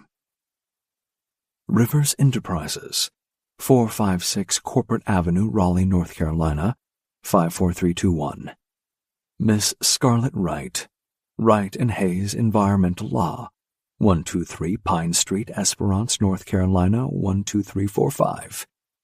Regarding Informed Consent, Alliance for Susceptible Species, ASS, versus Rivers Enterprises. Dear Miss Wright, thank you for your candid and professional correspondence. I must admit I was pleasantly surprised to read that our recent personal interactions have prompted a discussion on the ethical implications of our ongoing legal dispute. It is refreshing to see such integrity and respect for the law demonstrated so openly, and it speaks volumes about your character as both a woman and an attorney. Addressing the points outlined in your letter, I acknowledge and confirm the following. 1. I am indeed aware that over the course of my brother's wedding festivities, you and I engaged in a series of intimate encounters. These interactions were consensual, passionate, and occurred on multiple occasions throughout the weekend. I can attest to the fact that they were mutually enjoyable and, in my opinion, demonstrated a remarkable chemistry between us that transcended our professional roles. I assure you, these moments are etched in my memory with crystalline clarity. Each touch, each kiss, each whispered word in the heated throes of our abandon will forever be remembered by me. Moments of particular note. The sight of you on your hands and knees with my cock buried deep inside you. The sound of you screaming my name when I made you come 3 times in the shower. The feel of your sweet, plump lips wrapped around my cock as you edged me under the old oak tree. Your tits, your perfect, perfect tits. 2. Despite the aforementioned personal relationship, I hereby grant my consent for you to continue as lead counsel for the Alliance for Susceptible Species, ASS, in the legal proceedings against Rivers Enterprises. I trust that our professional conduct will not be compromised by the mutual understanding and respect we have established for one another.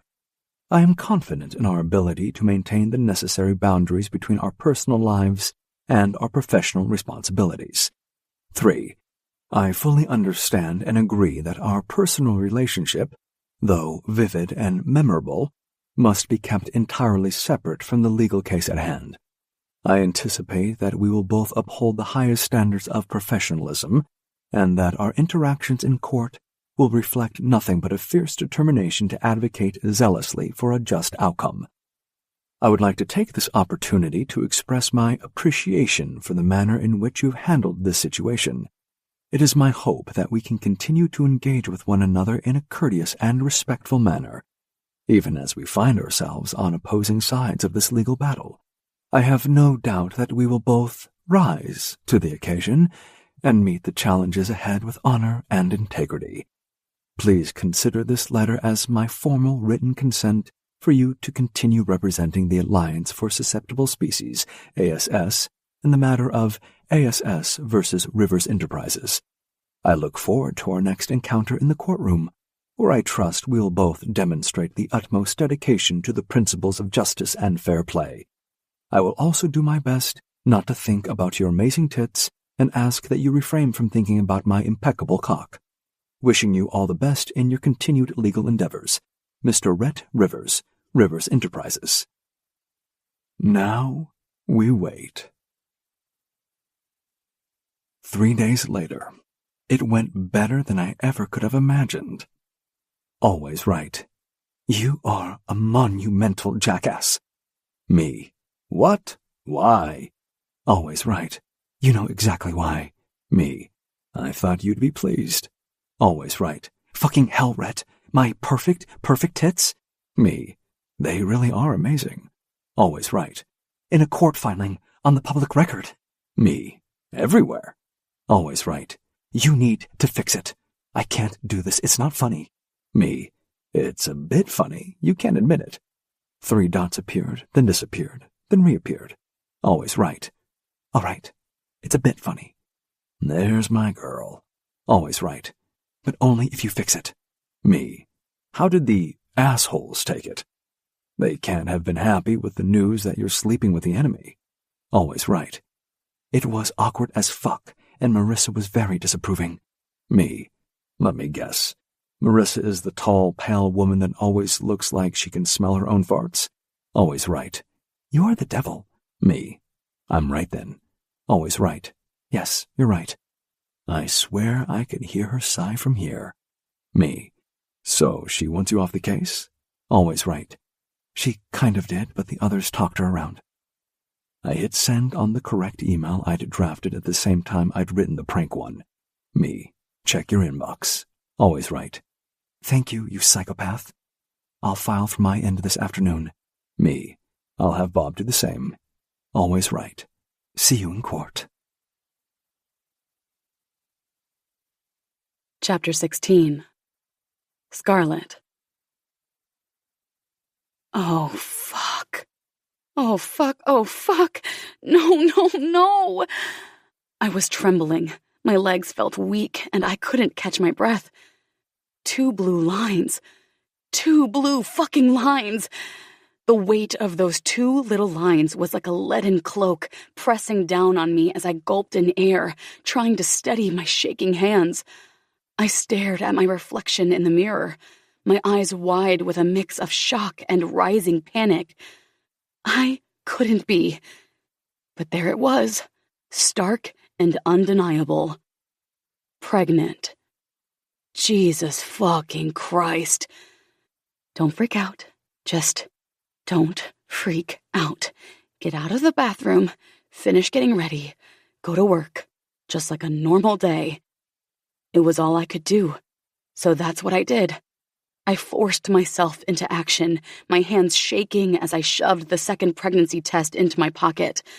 Then I applied a quick layer of makeup, trying to mask the terror that I was sure was etched into my skin. My clothes felt strange against my body, too tight, too restrictive. Every movement was a reminder of the secret I now carried with me. Talk about dramatic, but I couldn't seem to stop myself. The world seemed to blur at the edges as I hurried to my car, the sound of my heels on the pavement echoing the frantic rhythm of my heart. I couldn't think about this now. I just needed to get through the day. Work, deadlines, meetings, anything but this. Pregnant. The word reverberated in my mind, a relentless echo that drowned out the morning traffic. The sound of my favorite playlist, the voice of reason that was trying to tell me everything would be okay. But as I drove towards the office, one thought rose to the surface of my mind.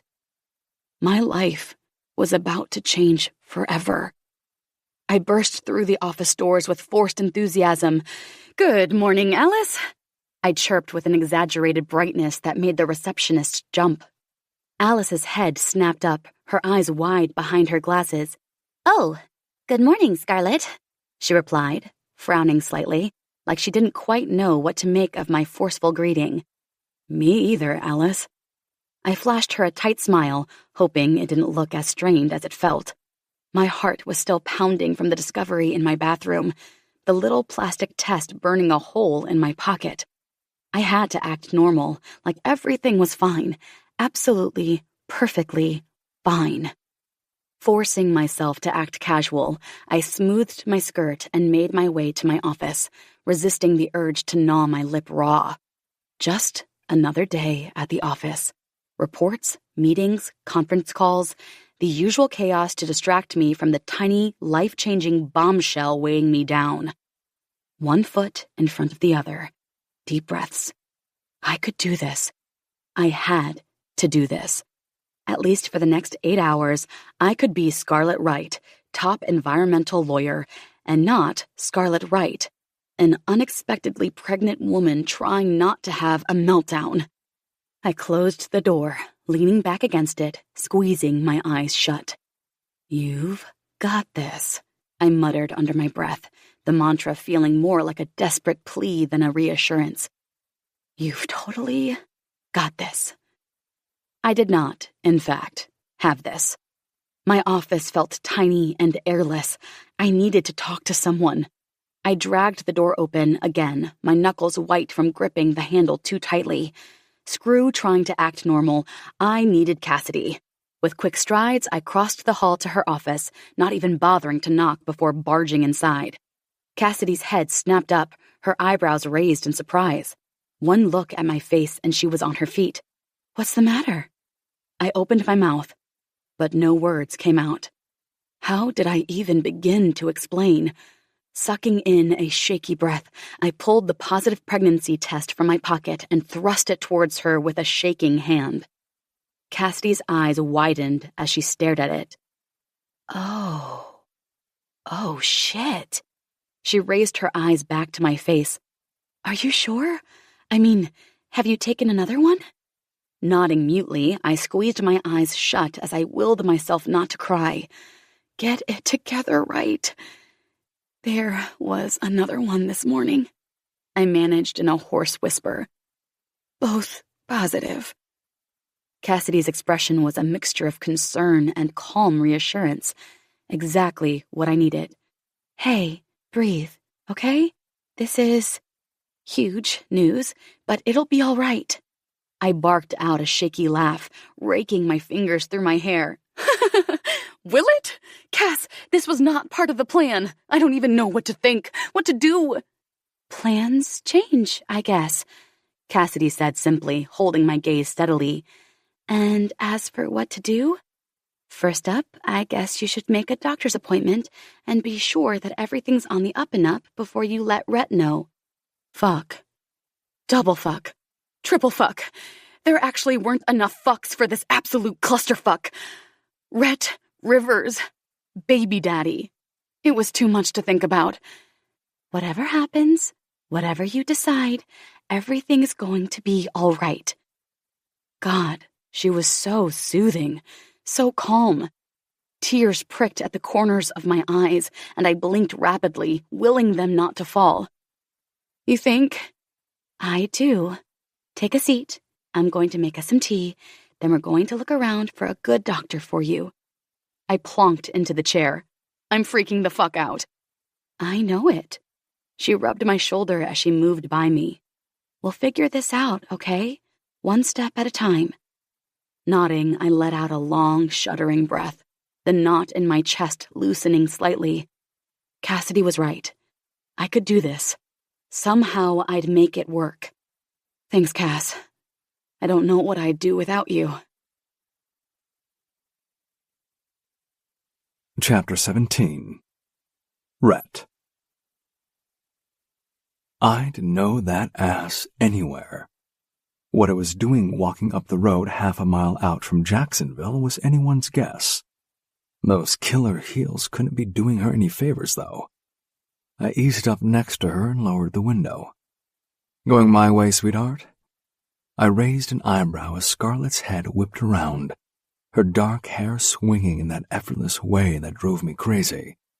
But the look on her face wasn't the usual mix of exasperation and thinly veiled desire I was used to.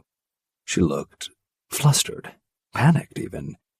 My car broke down, she blurted out, stumbling over the words. I'm late for an appointment, a hair appointment, and my nails. She waved a perfectly manicured hand as if to prove the ridiculousness of her own excuse. In Jacksonville, no big deal. Keep going. I can walk. Was she kidding? She'd sooner let those perfect legs of hers snap off than pass up a chance to be chauffeured around by yours truly. I shook my head.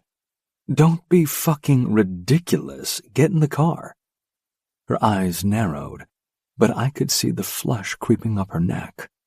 She opened her mouth, probably to argue, but I just raised my eyebrows expectantly. A few heated seconds ticked by before she finally huffed out a breath and yanked open the passenger door. I can't believe this is happening, she muttered, sliding onto the butter-soft leather. The scent of her perfume washed over me as she tossed her bag onto the floor with more force than necessary. I leaned over, our faces inches apart as I reached over to pull her seatbelt across her body. What's not to believe? I let my gaze roam over those lips I could still taste whenever I thought about them too hard.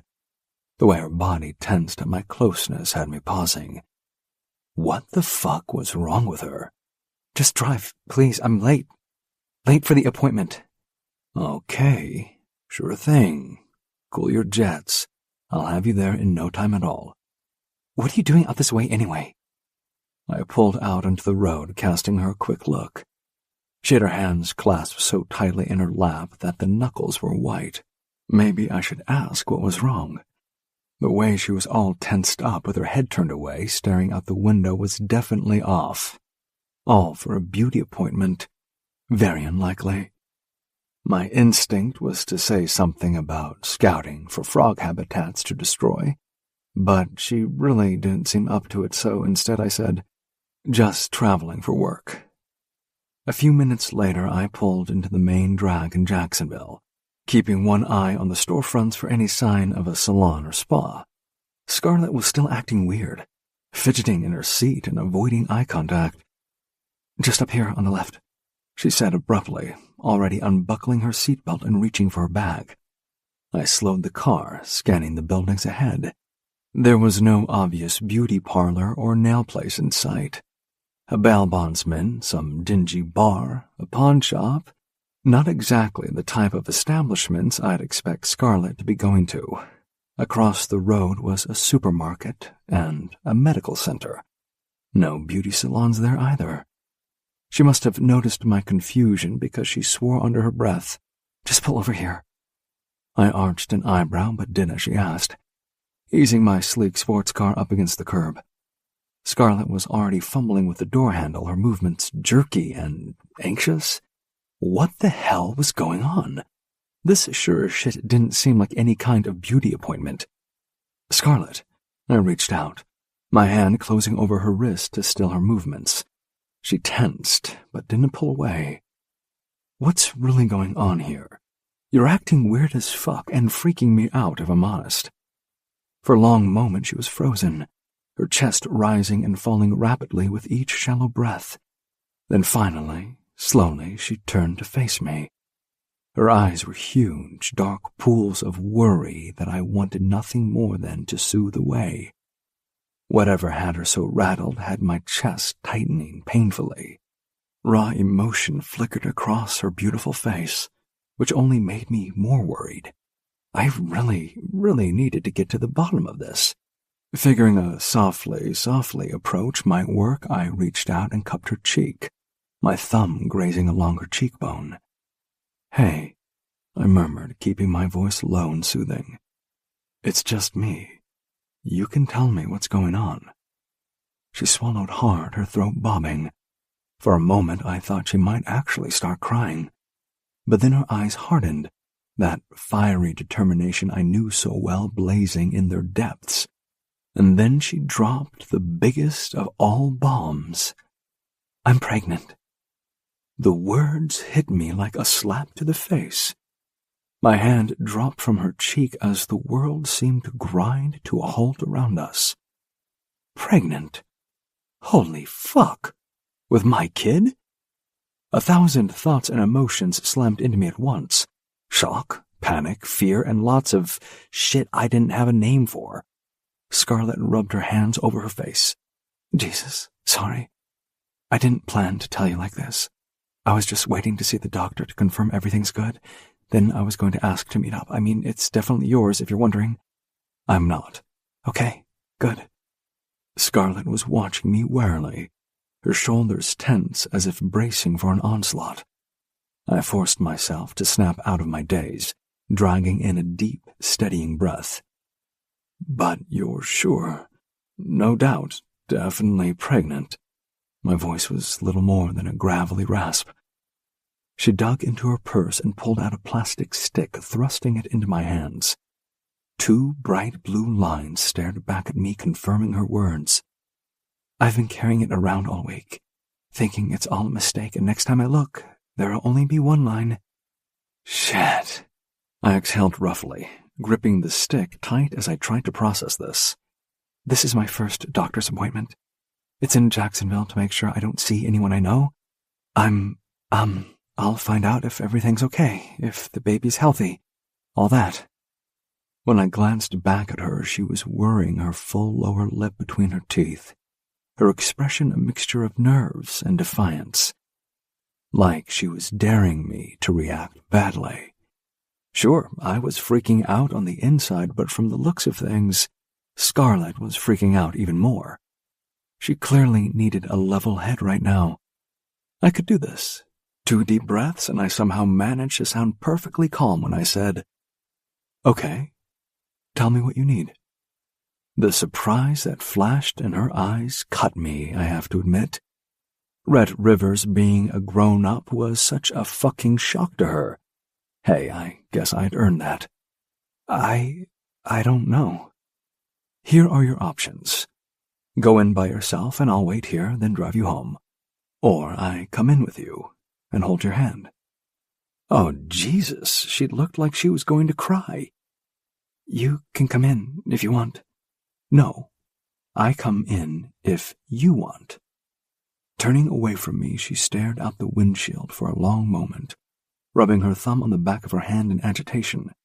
It took everything in me not to reach out and cover her hands with my own, to try to ease the tension coiled tight inside her. But I figured that would make it worse, since she probably didn't want me touching her right now. So instead, I balled my hands into fists and waited as patiently as I could. Finally, she turned back to me, and I was relieved to see she looked much calmer. I would like you to come in with me. Let's go then. Chapter 18. Scarlet. I'd had the day from hell, no doubt about it. My morning appointments had run late. I'd dropped sauce on my favorite top and had to rush home to get changed before driving the 1 hour to Jacksonville. The last thing I'd needed was for my car to give it up. Personally, I was at least halfway down the road to break downtown myself as I was walking into Jacksonville. Rhett couldn't have come by at a worse time. I still hadn't got my head around the whole situation enough to acknowledge the reality of it. And I'd taken Cassidy's advice and decided to have everything checked out before telling Rhett. Guess that ship has sailed, and there was nothing I could do about it now. When he put his hand on the small of my back as I walked through the door into the medical center, I actually felt grateful that he was there with me.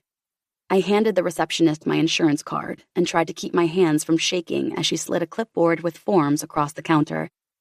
Have a seat and fill these out, Miss Wright. The doctor will be with you shortly. Rhett took the clipboard from me and guided me toward the waiting area. As we settled into the uncomfortable plastic chairs, he flipped through the pages, studying the questions. Don't worry about the paperwork for a few moments. His voice was soft, soothing. Just focus on taking some deep breaths. I nodded mutely, too anxious to protest. I closed my eyes and concentrated on the rise and fall of my chest, willing my racing heart to slow. Whatever came next, at least I didn't have to face it alone. Let's not think about how weird it was that Rhett was the calming presence I needed right now. After a few moments, I didn't feel much better, but these forms weren't going to fill themselves out. Holding my hand out, I said, "Here, I can do it." The pen felt like a lead weight in my hand as I stared at the seemingly endless stack. Each question felt like a probe into the most personal parts of my life, and my mind raced with anxiety, trying to recall dates and details. With his arm on the back of my chair, Rhett leaned over, his eyes scanning the pages. Height, 5'6". Weight. Watch yourself. Oh, he was quite cute when his eyes crinkled at the corners like that. 120 pounds. Jesus, how did you know that? Something flashed in his eyes, letting me know he was about to say something crude, so I hastily said, "Forget I asked." It was enough to lighten my anxiety so that I could fill out the rest of the forms. Then Rhett took the clipboard from me. So what's the go today? He scanned the information booklet. Right. You're going to have an ultrasound wand inserted in your... In my what? Vajayjay. I nearly burst out laughing. Just say vagina? Geez. Well, it's awkward. You had no problems with it when you were sticking your pee-pee in there. Even with all the stress of the situation, the sound of his deep, rumbly chuckle skittered over my skin. I almost jumped when a firm voice called from across the room. "Scarlet Wright?" Turning, I saw a woman in a white coat, her name tag reading Dr. Emily Morris, standing in the open doorway of an office. God, this was it. My heart was hammering so much it was hard to catch my breath. You want me for this part too, or not? He gave me one of those half grins that somehow managed to be both infuriatingly cocky and disarmingly sweet. I could have kissed him then, for being so patient and understanding. There was no question. Yes, I want you for this part. Did I ever? Rhett's presence was strangely reassuring amidst the swirling worries in my head. I rose to my feet, trying to ignore the way my heart stuttered as he fell into step beside me. The doctor's office was clinically bare, with just her desk, 2 worn leather chairs, and an exam table. With stirrups. Gulp. Harsh fluorescent lights only accentuated the parchment-like pallor of my skin, I bet. I sank onto a chair, resisting the urge to wring my hands. So, the doctor began briskly, what seems to be the issue today? I opened my mouth to respond, but the words caught in my throat. Rhett passed her the clipboard. We think my girl here might be pregnant. His voice was light and casual, as if he were discussing the weather. Somehow, it made me feel better.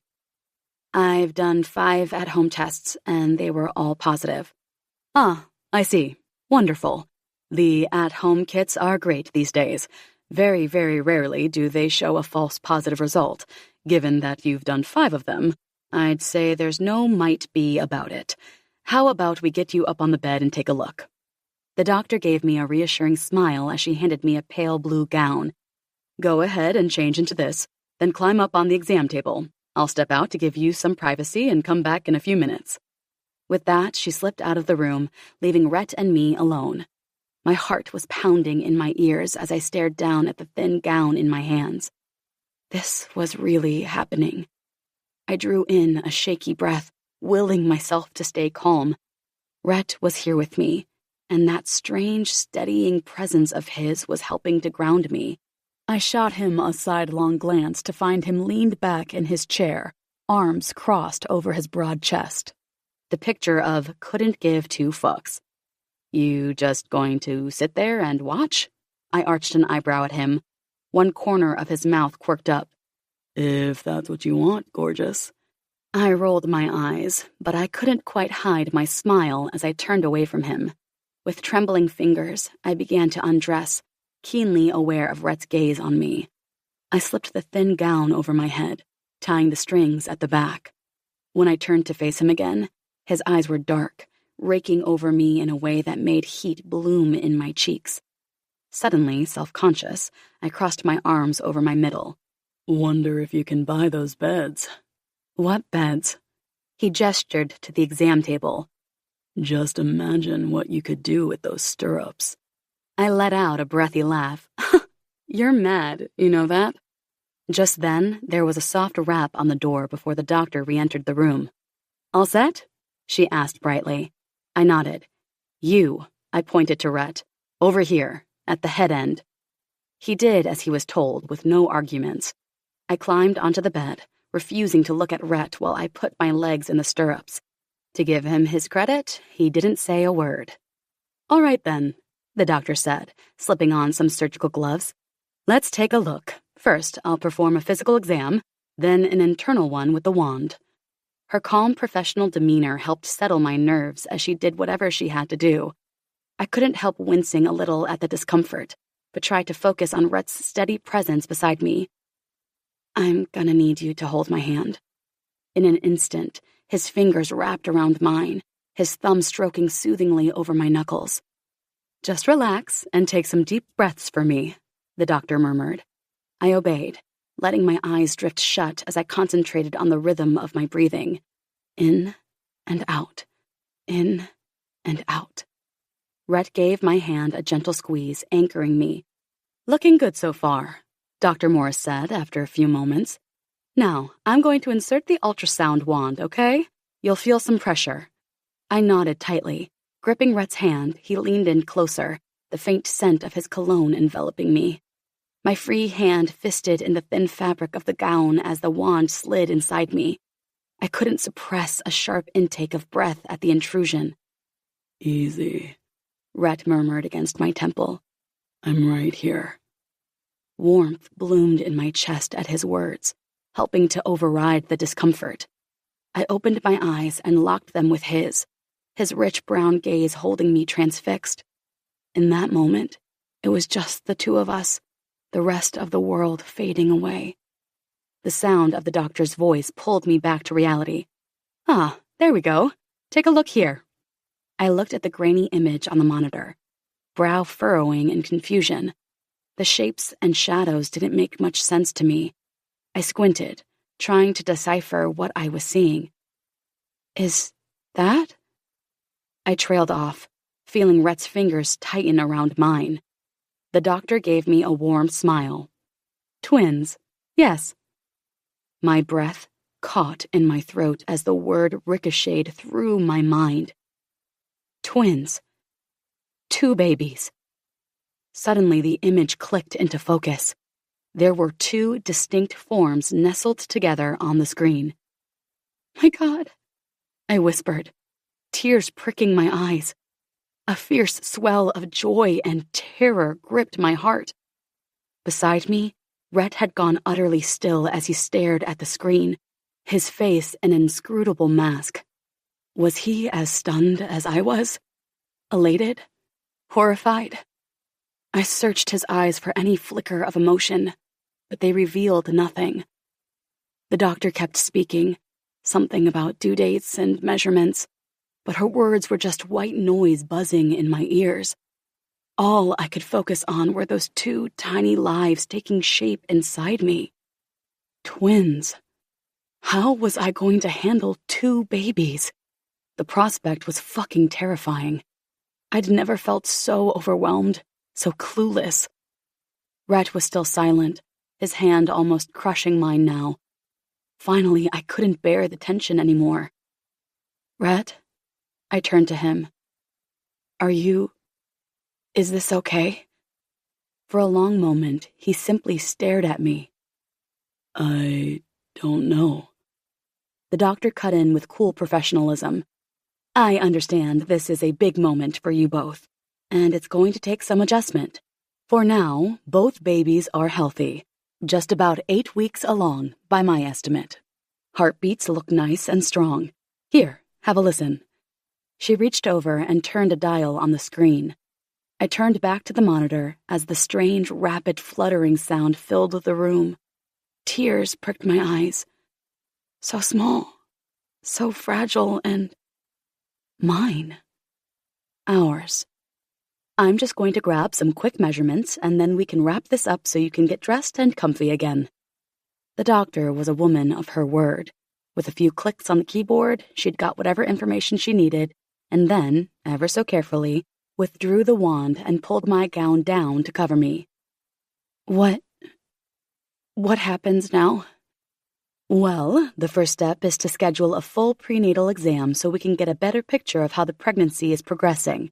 At this stage, it's important that we monitor you and the babies closely to ensure a healthy pregnancy. Given that this is a twin pregnancy, there are a few additional considerations we'll need to discuss. Twins do come with a slightly higher risk of complications, so we'll want to be extra vigilant. But the good news is that both babies look strong and healthy so far.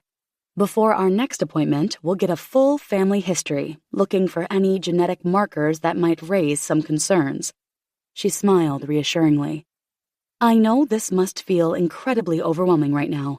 Discovering you're pregnant, let alone with twins, is a huge life change. But I want you to know that I'm here to support you every step of the way. We'll work together to create a care plan that addresses all your needs, physical, emotional, and otherwise. So, what I suggest is that we schedule that full exam for you, Scarlett, in the next day or 2. That will give us a clearer picture of where things stand and allow us to start mapping out the road ahead. How is the full exam different from this? The exam you just had was an initial confirmation of the pregnancy and to get a first look at the babies. That provided us with some baseline information, but the full prenatal exam will be much more comprehensive. During that exam, we'll do a thorough physical assessment, run additional tests, and get a more detailed ultrasound to closely evaluate development. This will allow us to create a detailed care plan to monitor the pregnancy and ensure the best possible outcomes for you and the babies. As I said, I'd like to get that full exam scheduled as soon as possible, ideally in the next day or 2, so we can get started on your prenatal care right away. if that works for you. Sure. Yeah, okay. That's fine. Great. Well, I'll leave you to get dressed. When you're done with that, go ahead and make your follow-up appointment at the front desk. Okay. Thanks. Shell-shocked.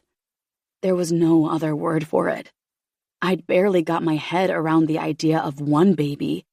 2 was... Jesus Christ. Twins. The word kept echoing in my mind like a deafening gong. How was I supposed to process this? Rhett and I walked back to his car in silence. I stole a sidelong glance at him as he slid into the driver's seat. His jaw was tightly clenched, hands gripping the steering wheel with white knuckles.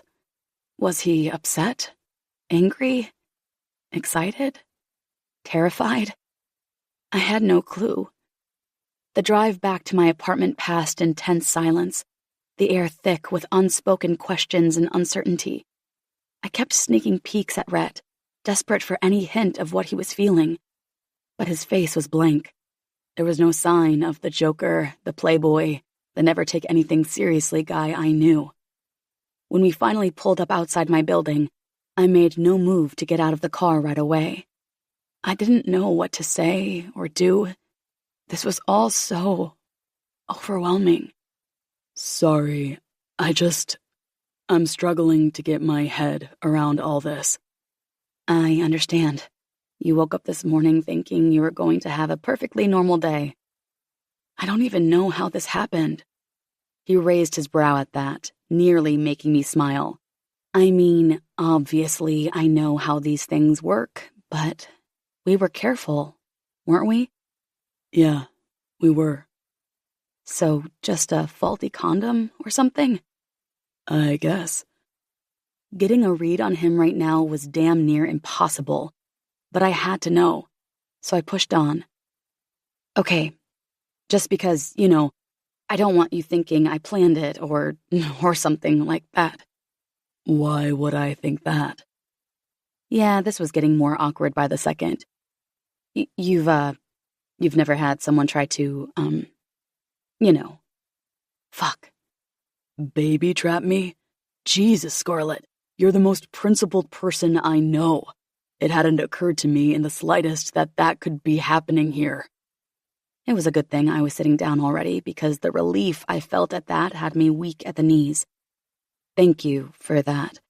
So, in that case, what's hitting you hardest right now? He ran his hand over the steering wheel, following the motion with eyes for a moment before turning his gaze back to me. To be honest, I'm not father material. Oh. He stared at me helplessly for a long moment. So, what are you saying? Blowing out a breath, he turned away from me, staring through the windscreen. Nothing that's to the point. Father material or not, these 2 babies are on their way. How I feel about it is not important. It's important to me. That made him look at me again, his face twisted into a wry smile. Do you want to come in for coffee? Talk about stuff? Or do you want to go? I'll come in. I led the way up to my apartment, keenly aware of Rhett's presence behind me. My mind was a whirlwind of thoughts and emotions, spinning so fast I could barely grab hold of one before another took its place. This was really happening. I was pregnant. With twins. Rhett's twins. I fumbled with my keys, hands shaking as I unlocked the door and ushered Rhett inside. The familiar surroundings of my little one-bedroom apartment should have been comforting, but instead they just emphasized how drastically my life was about to change. How do you have it? I managed to ask, my voice sounding strained even to my own ears. White with 1. Rhett took a seat on the couch, looking around curiously. I busied myself in the kitchen, focusing on the simple ritual of brewing coffee to try to ground myself. When the pot was finally ready, I poured 2 mugs and carried them over, sinking onto the couch beside him. He took the offered mug with a murmured thanks, cradling it in his big hands. We sat in silence for several long moments, the only sounds the ticking of the clock and our breathing. So, Rhett finally broke the silence. twins, huh? I huffed out a shaky laugh. Yeah, twins. How are you feeling about all this? Biting my lip, I considered his question seriously. How did I feel? Scared, overwhelmed, excited, doubtful. The emotions were a tangled mess. Honestly, I'm fucking terrified. This wasn't part of the plan. I'm reeling. There's a fuck ton of stuff to do, to get ready. Yeah. You can't stay here, for starters. I know it. The lease is up in a few months, so the timing is perfect. I'll get somewhere bigger, somewhere that can be baby-proofed, which I can't even believe I'm saying. Don't worry about it. I'll buy you a house. I stared at him. What? That's ridiculous. No, it's not. It's obvious. Actually, I even know which house. What the fuck? You found out not 2 hours ago that I was pregnant. How can you have a house already? I've been looking around in Esperance for a while. Wolf and now Grayson spend so much time here, it seems easier for me to have a base here too. There's a house that's just come on the market 4 doors down from Wolf and Esme. I'll buy it. You can live there. I'll just need some office space and a bedroom. You'll barely even know I'm there. Oh, that actually makes a lot of sense. But I can't let you buy me a house. That's crazy talk. How about it's not for you? It's for the babies. He had me caught and knew it. I'll make the necessary arrangements, and it'll be done by the end of the week. You've never sounded more like a billionaire than you did just then. His only reply was to smile and sip his coffee. The lapse in conversation gave me the perfect opportunity to say what I had to say, what had been playing on my mind since just before we left the doctor's office. Hey, I began hesitantly, setting my mug on the coffee table. Rhett glanced at me, eyebrows raised in silent question. I drew in a deep, steadying breath. There's something I need to tell you. Okay, this sounds very serious. I'm not sure I can cope with any more information bombs, but off you go. It's related to the babies, in a way. My palms were damp with nerves as I twisted my hands in my lap. You know how the doctor asked us for our family's medical history? Yeah? Well, that's going to be a problem for me, actually.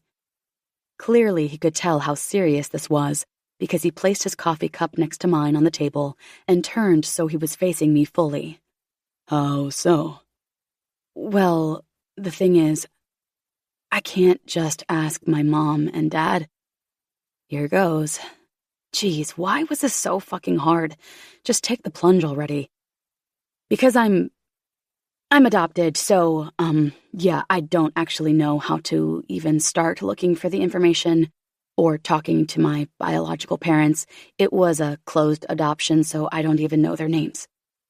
The words felt like a weight, pressing down on the space between us. I watched his face for any sign of shock or judgment, but all I saw was a flicker of surprise, quickly replaced by a thoughtful frown.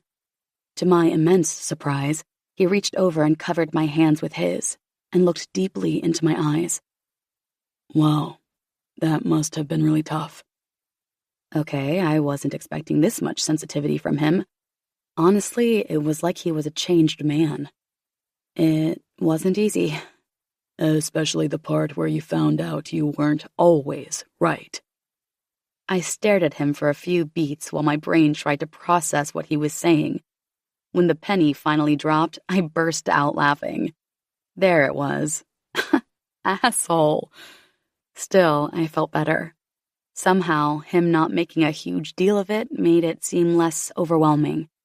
Pulling away from me, he grabbed his coffee again. That sure does put a spanner in the works. I have no idea where to even start.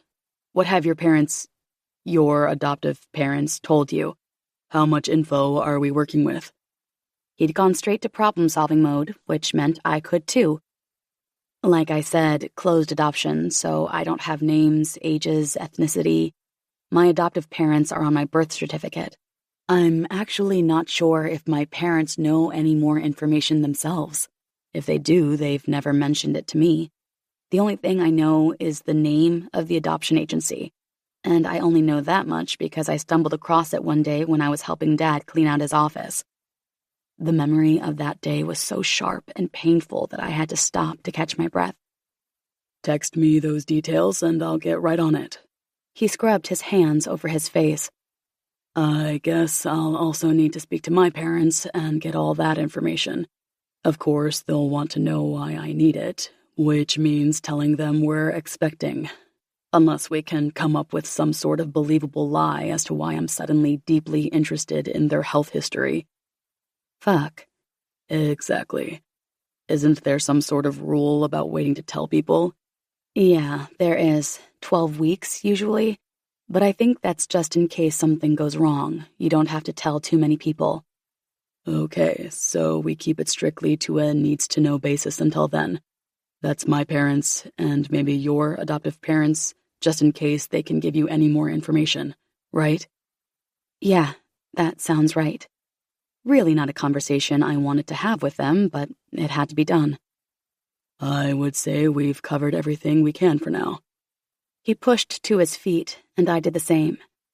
Seems like. Let me know when you've made the appointment with the doc. I'll take you. If you want. I found the tinge of uncertainty in his voice endearing. Maybe it was the hormones. Yeah, I do want. I'll let you know. Okay, great. Anything else you need? Yeah. Now it was my turn to feel uncertain.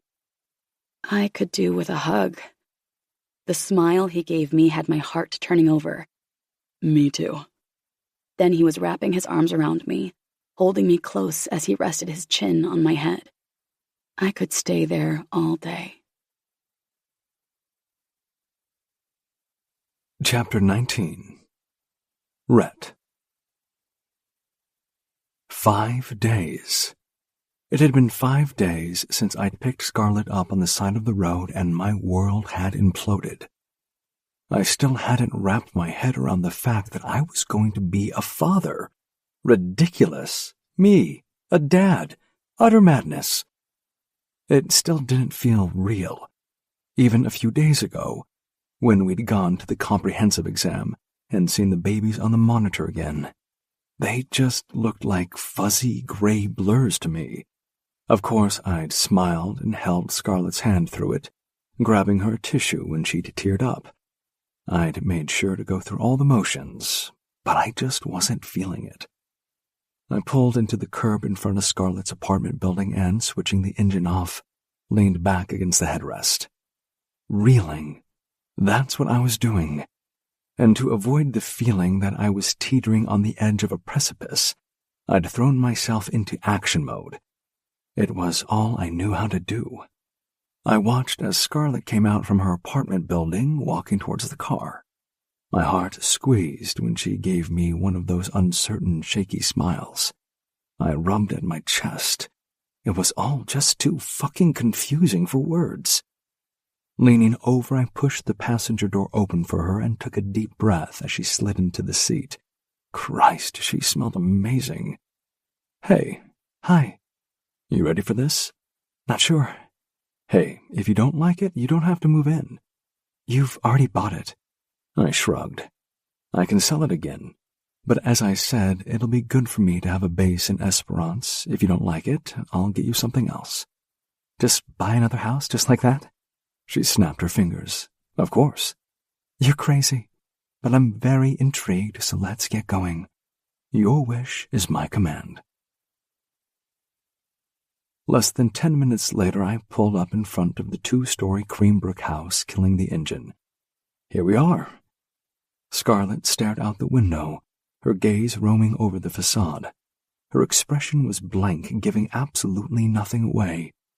It took every ounce of my willpower not to ask her what she thought. Come on, let's go check it out. She hesitated before pushing the car door open and stepping out. The garden is amazing. Professionally landscaped and low maintenance. I'll also have this part fenced off. I gestured along the driveway, so that cars can still come and go even if the kids are out front here. Fuck. That sounded so incredibly surreal. The kids? Scarlett clearly agreed because she stood there staring at me for a long moment before swallowing heavily. That's a great idea. Moving right along. How about I show you the inside? Okay? She followed me up the cobblestone path to the front door. I unlocked it and stepped inside, holding it open for her. The entryway opened into an airy living room, with gleaming hardwood floors and huge windows overlooking the river. Scarlett wandered in, her arms folded across her chest as she looked around. The living room flowed right up to the kitchen, and had a huge stone fireplace that I knew would be perfect for cuddling up in front of on cold winter nights. Not that I'd be doing any cuddling, of course. This was Scarlett's home, if she liked it. This is nice, she said, her voice catching. Oh, fuck. She hated it. You don't like it. It was like she struggled to meet my eyes. It's amazing, Red. Perfect. But it's too much. Nothing's too much for the babies. Maybe the more I said it, the B-word babies, the easier it would get. I don't know what to say. If you like the house, it's yours. Just say the word and I'll get the paperwork happening. She gazed around again, rubbing her arms. It's a big change. I get it. I feel like I'm living in dreamland right now. Same. Here's the thing. I've bought the house, so it's available. It seems pointless to just leave it lying around unused. But also, nothing is set in concrete. You can move in, try it out, and if you don't like it, I'll get you something else. There was that signature eye roll. It's not like saying, hey, you don't like that flavor of ice cream, I'll get you another. It kind of is to me. You're a bit psycho, you know. I shrugged. Just let me do this. There's no need to do it all in hard mode. I might not be father material, but I have a lot of other resources. It would be completely stupid not to use them. Are you stupid? That made her smile. No. Okay then. So you can move in as soon as you're ready. Her lips parted like she wanted to protest, but she simply nodded. I'm sick of feeling overwhelmed and worried about what to do next. So, thank you for making the next bit easier. You're welcome. I kinda didn't know what to say after that, so I just stood there feeling awkward. Saved by the sound of a truck pulling up out the front. Ah, perfect timing. Come with me. Rhett, shush. Don't shush me. Just come outside. Giving her a wink, I took her hand and led her back towards the front door. What have you done? You'll see. Come on. I dragged her through the front door, where a large flatbed truck with a Mercedes logo on the side had just pulled up. What the fuck is that? Scarlett asked, her eyes narrowed with a suspicion. The driver got out, went to the back of the truck, and lowered the ramps. Rat, what's going on? Scarlett's tone carried a hint of exasperation, but also that undercurrent of amusement that she tried so hard to hide around me.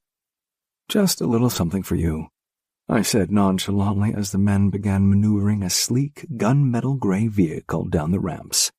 Scarlett's eyes widened as the brand-new Mercedes Maybach EQS SUV came into view. You didn't? I absolutely did. I gestured towards the car with a flourish. Your new wheels, my girl. She shook her head in disbelief. This is too much, Rhett. I can't accept this. Of course you can. You need a safe, comfortable ride now that you're carrying precious cargo. I gave her a still flat belly and affectionate rub. Her eyes narrowed at me again as she pushed my hand away, but I could see the struggle playing out on her face. It's for the babies. I can buy my own car, or just pay to get mine fixed, which is another thing. Her eyes flashed as she poked me in the chest, fucking adorable. You still haven't said where you had it towed to, or how much the repairs are going to be, or... It's at the wreckers. What? Okay, so the shrieking was less adorable, but justified. Just jokes. It's at a place I use in Raleigh. But all of that is irrelevant now because, my girl, you are not going to win this one. I've already bought the damn car, so you might as well just accept it gracefully. She was not, in fact, going to accept it gracefully. Her arms were folded over her chest, her eyes bright with irritation, and she was tapping her toe. Clearly, she needed the hard sell, and I was just the man to deliver it. This car is perfect for you. It's big, safe, and comfortable. Exactly what you need to haul around those babies of ours in style. Plus, it's all electric. So it aligns with your whole tree-hugging save the planet thing. It's electric? Of course. What else? I thought you didn't care about that stuff. I don't. Couldn't give two fucks, not gonna lie. But you do, so here we are. Oh. The toe tapping had stopped. The heat in her eyes had died down. Shame. She looked super hot when she was annoyed. So? And let's be honest, you're going to look damn good pulling up places in this beast. Those impossibly perfect legs of yours are going to look incredible climbing out of this vehicle. Not that anyone will be able to look away from your amazing tits, of course. She made a strangled sound in the back of her throat. You're the worst. You gonna quit your bitching and take the damn keys? You know you want to. She was still hesitating. I wouldn't be the man I am if I hadn't figured out the perfect lever to overcome her objections. As I keep saying, it's for the babies. Now her mind was ticking. I could almost hear it. Time to close out the deal. It has the latest safety features to protect you and our little ones. I held my hand up, ticking off each item on my fingers. Advanced driver assistance systems, such as active lane keeping assist, adaptive cruise control, and automatic emergency braking. On top of all that, you have a crash in this thing, it'll have as much impact as a cloud, since there are airbags every fucking where. It's also super roomy with plenty of room for car seats, strollers, and all the other shit that comes with twins. You've actually really thought about this, haven't you? Yes. She turned away, watching the men continue to unload the vehicle. The way she chewed at her bottom lip made me want to kiss her. But we weren't doing that, so I pushed on. You'll take it. Yes, I'll take it. The men positioned the Maybach perfectly in the driveway, and one approached us, keys in hand. All set, Mr. Rivers.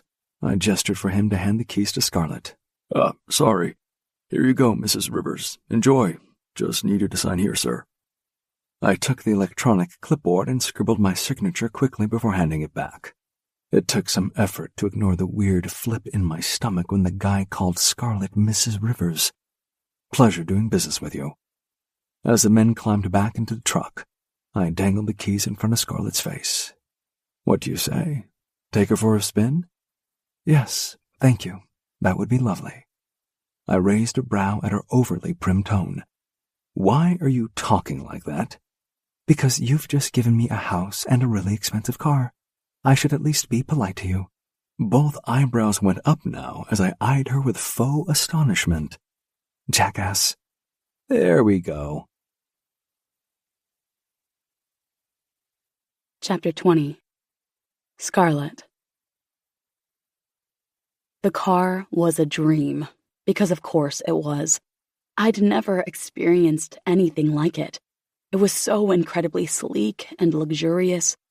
I started out super cautious, backing down the drive and easing onto the street.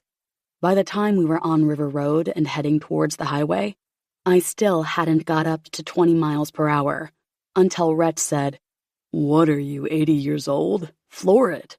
You want to know what it can do." I still hesitated. "You gonna get yourself to all the appointments and shit for the babies going 20 miles an hour? It'll take you 2 hours to get any fucking where." Huffing out a breath of annoyance, because I knew he was right, I pressed down a bit harder on the accelerator. As I merged onto the highway, the powerful acceleration pinned me back against the plush leather seat. My knuckles went white gripping the steering wheel, but I forced myself to relax and trust what the car could do. The speedometer crept up smoothly, barely a whisper of wind noise even as we hit 70 miles per hour. Oh, fuck, it's absolutely amazing. Thought you'd like it. As we neared the exit from my house, I glanced over at Rhett. I was hoping you wouldn't mind staying for a bit. We should probably talk some things over. He met my gaze and nodded once. Sure thing. How about you stop at the main square and I'll grab us some coffees to go from the cake shop? Okay. How a man could look so hot just walking down the street was a mystery to me. Was it the tailored shirt, the snug jeans, the perfect ass? Letting out a sigh, I dragged my gaze away, fingers tapping on the steering wheel as I chewed my lip. Rhett Rivers, playboy billionaire, turned. Fucked if I knew what this was. It was kind of weird how easily he'd seemed to accept the sudden and dramatic change in our situation. He was probably thinking it was weird how easily I'd gone along with all of his arrangements. And yeah, he wouldn't be wrong about that. Most of the time, I felt like I was in a gravitron, spinning so fast I couldn't catch my breath or form a coherent thought. Having someone just sweep in and take care of everything was like a dream. I wasn't naive enough to think this meant he was reforming his playboy ways. Rhett was still an arrogant, cocky asshole who enjoyed pushing my buttons far too much. I let out a sigh. Imagine thinking, or hoping, that the playboy billionaire might have hidden depths. Stupid.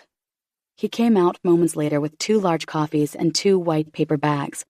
Fucking excellent, because the cakes from Poppy's were to die for. What did you get? A little bit of everything, since I wasn't sure what you'd like. All the above, please and thank you. He chuckled and leaned back in the seat, draping his arm casually along the back of my seat. Rude of him to smell so good, I must say. I pulled into my driveway and cut the engine. Then we just sat there in silence. Fuck, this was not going to be easy. Come on, let's do this. After you. His usual cocky smile was gone, so at least he seemed prepared. As I unbuckled my seatbelt and climbed out of the SUV, I knew I had to brace myself for one long, complicated conversation. And right now, I had no idea how that was going to go, which had butterflies rioting in my belly, making me feel a bit sick. Because whether we liked it or not, our lives were now inextricably intertwined, for the next 18 years, at least. At the front door, Rhett handed me the keys. I've got a set as well, but I won't ever use it without checking with you first. Well, that was a good start. We walked through the house to the living room. Of course, there was no furniture, so Rhett said, How about we sit outside? Yeah, nice. When he pulled up the blinds that covered the back windows of the living room, I almost shrieked. A swimming pool? What the fuck? He laughed at that. What kid doesn't like a swimming pool? Come on, there's a nice spot here in the sun. I followed him out and sat down on the wide, shallow stone steps that led down to the pool area. A fucking swimming pool. He sat on the step next to me, close enough that I could feel his warmth, and dropped the bag of cakes in my lap. It's crazy to think our kids are going to swim in there. Maybe play catch over there on the grass. Go down there to the pier and fish in the river. God, that made me feel so weird. If it was weirding me out, what must Rhett be thinking? Possibly not the best way to start this conversation. Okay, here goes. I've had a bit longer to get used to the idea of becoming a parent. The twins thing is a shock, obviously, but it's all fresh news for you, less than a week old. Yeah. How's that going? He shrugged and didn't look at me. It's a lot. I waited for him to go on, but he didn't, so I guess it was on me to push it. Are you happy, sad, scared, indifferent? He shrugged again and still didn't look at me. It was the not making eye contact that got me, making me feel stupidly emotional. Rhett, please, it's really important that we can talk openly with each other. You can be honest with me. I couldn't read the look he shot me. His expression was completely blank. Right now, it just doesn't feel real. I saw those images on the ultrasound and it just didn't mean anything to me. I don't know what you'll make of that, but you asked, so... He turned away again, taking a sip from his coffee cup. I did ask. so it wasn't fair to get mad because I didn't like the reply. My name suits me. Huh? There was an edge of bitterness to his voice when he said, Rhett. I frowned as it took me a moment to figure out what he meant. As in, you don't give a damn? Exactly. I see. Fuck. Now it's your turn to be honest. Do you really think I'm the stable family guy you need, Scarlett? Fuck no. Anything but. I don't know. Yes, you do. You're one of the smartest people I've ever met. Can you see me being a good role model, responsible, mature, reliable, or that having babies will somehow miraculously change who I am as a person? I guess not. Me either. So what are you saying, exactly? That you don't really plan to have a hands-on role with the babies? I guess that's what I'm saying, yeah. It's just that I'm not cut out for it.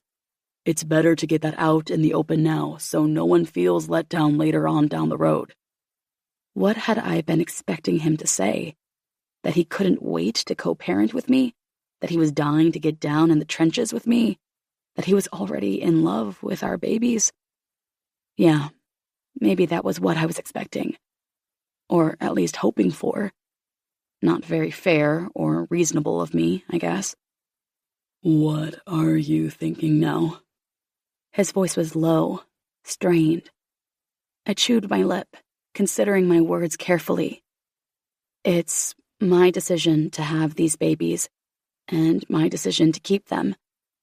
I know it's going to be really fucking hard, but it feels absolutely right to me. So that's what I'm going to do. On that basis, I think it's unfair of me to ask anything of you that you aren't ready or willing to give of your own free will. Was that a little sigh of relief?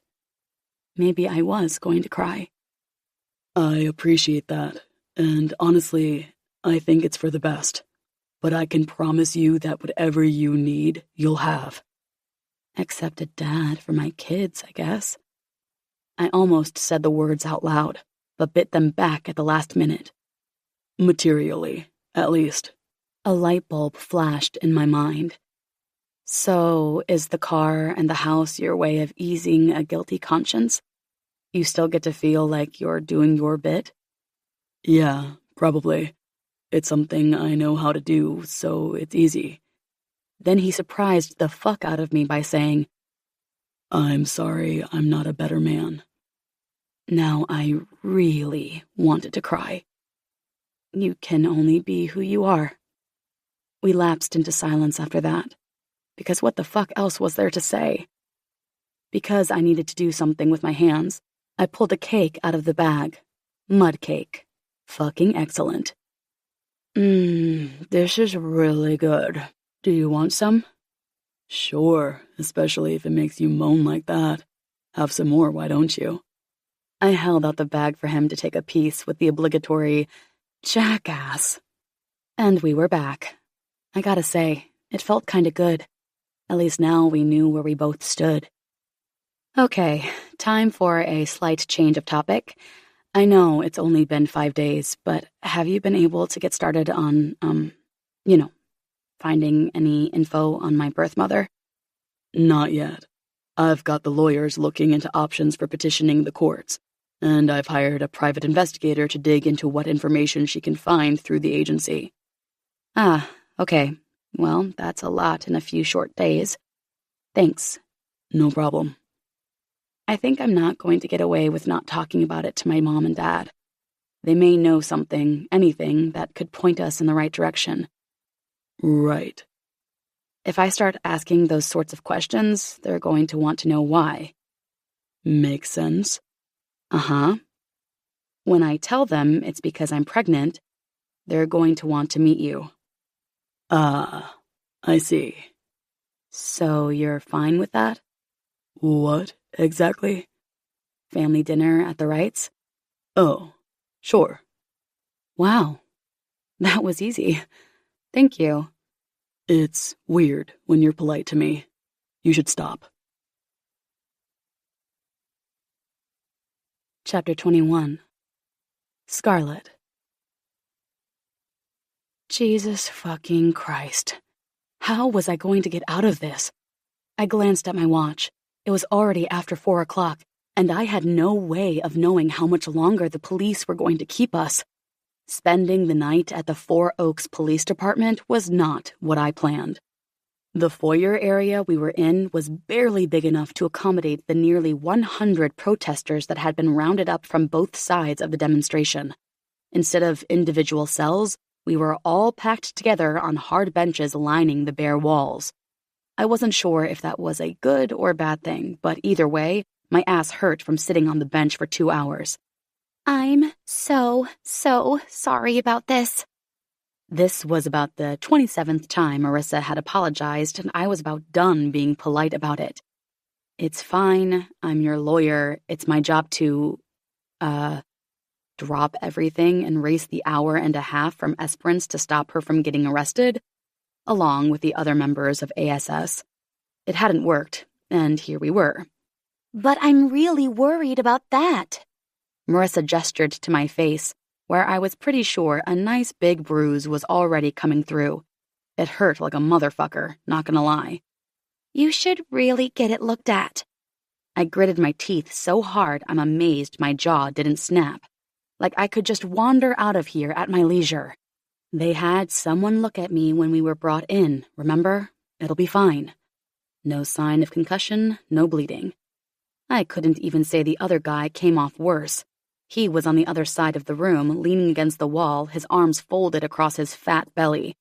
Every time I glanced at him, he was watching me, eyeing me with a hard stare. Asshole.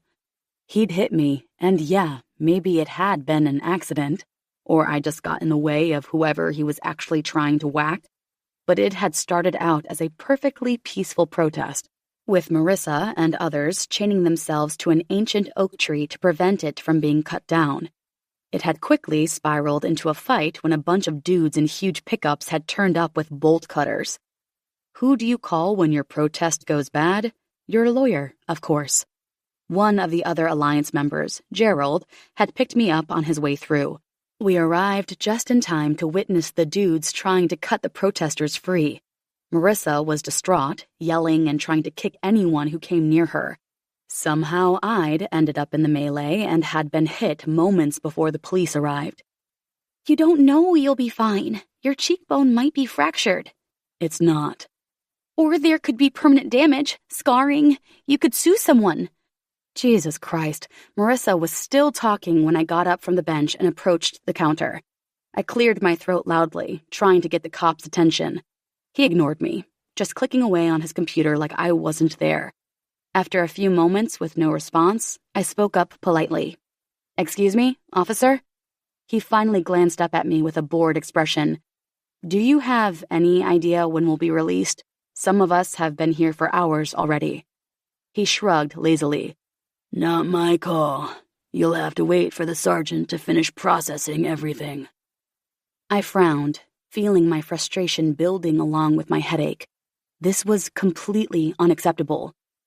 With all due respect, keeping us detained like this for so long is a violation of our civil rights. I'm an attorney, and I can assure you this will not stand. The cop smirked, clearly unfazed by my words. "Is that so? Well, you can take it up with the sergeant when he's done." He turned his attention back to the computer, effectively dismissing me. Asshole! There were assholes everywhere I fucking turned in this place. Gritting my teeth, I spun on my heel and rejoined Marissa on the bench. She gave me a questioning look, but I just shook my head, too riled up to repeat the useless interaction. Fuck, my face was hurting more and more by the minute, and I was hungry. Was I feeling lightheaded because I needed to eat, or because of my head injury? Or just because I was growing 2 humans and I needed to take care of myself? "Are we at least allowed to make a phone call?" The cop shrugged. "Do what you like." Pulling my phone from my bag, I closed my eyes for a moment, working through how I was going to ask Rhett for his help. Part of me didn't want to give him the satisfaction of admitting I needed him. But the throbbing pain in my face and the cold metal bench under my ass made the decision for me. I hit call. The line clicked after a few rings. Well, well, if it isn't my favorite tree-hugging attorney. Rhett's smooth voice came over the line, instantly making me roll my eyes. Rhett, I glanced around at the crowded holding area. I'm in a bit of a situation here. What sort of situation? I clenched my jaw, instantly regretting this. I'm at the Four Oaks police station, in a holding cell. There was a pause before Rhett let out a low chuckle. You were kidding. Does it sound like I'm kidding? I snapped. I got arrested during a protest for trying to stop them from cutting down an ancient oak. I could practically hear Rhett's grin growing wider. You're laughing at me, aren't you? I snapped. This is serious, Rhett. Oh, I'm sure it is, my girl, he drawled. Getting yourself thrown in the slammer for civil disobedience. Very principled of you. I didn't do anything. I was just the legal counsel there to make sure everything was above board. I huffed out an exasperated breath. You know what? Never mind. This was a mistake. Now, no need to get your panties in a twist. Where exactly is this delightful establishment holding you hostage? The Four Oaks precinct, but forget it. I'll figure something else out. You think I'm going to miss the opportunity to see you with my own two eyes in the lockup? I'm already in the car, sweetheart. I opened my mouth to protest, but he had already disconnected the call. Dropping my phone into my purse, I shook my head. Of course he would find this whole ridiculous situation amusing. Part of me hoped he would just stay away. The other part, well, that was the part that had called him in the first place, wasn't it? It wasn't even 20 minutes before Rhett walked into the station. His eyes found mine across the crowded room, and a slow, cocky grin spread across his face. He tipped his head, indicating that I should join him at the counter. I walked over on stiff legs, wincing at the aches in my body from sitting so long. Aren't you just a regular rebel without a cause? His eyes roamed over me in that possessive way that made my skin prickle with awareness. Don't start with me, Rhett. This is serious. Then his gaze zeroed in on the bruise blossoming on my cheekbone, and his cocky grin faded into a tight line. What the fuck is this?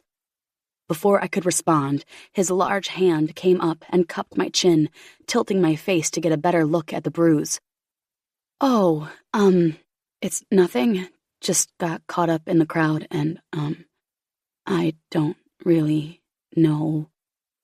I let my words trail away, unable to tear my eyes away from the intensity in his. Rhett's jaw clenched.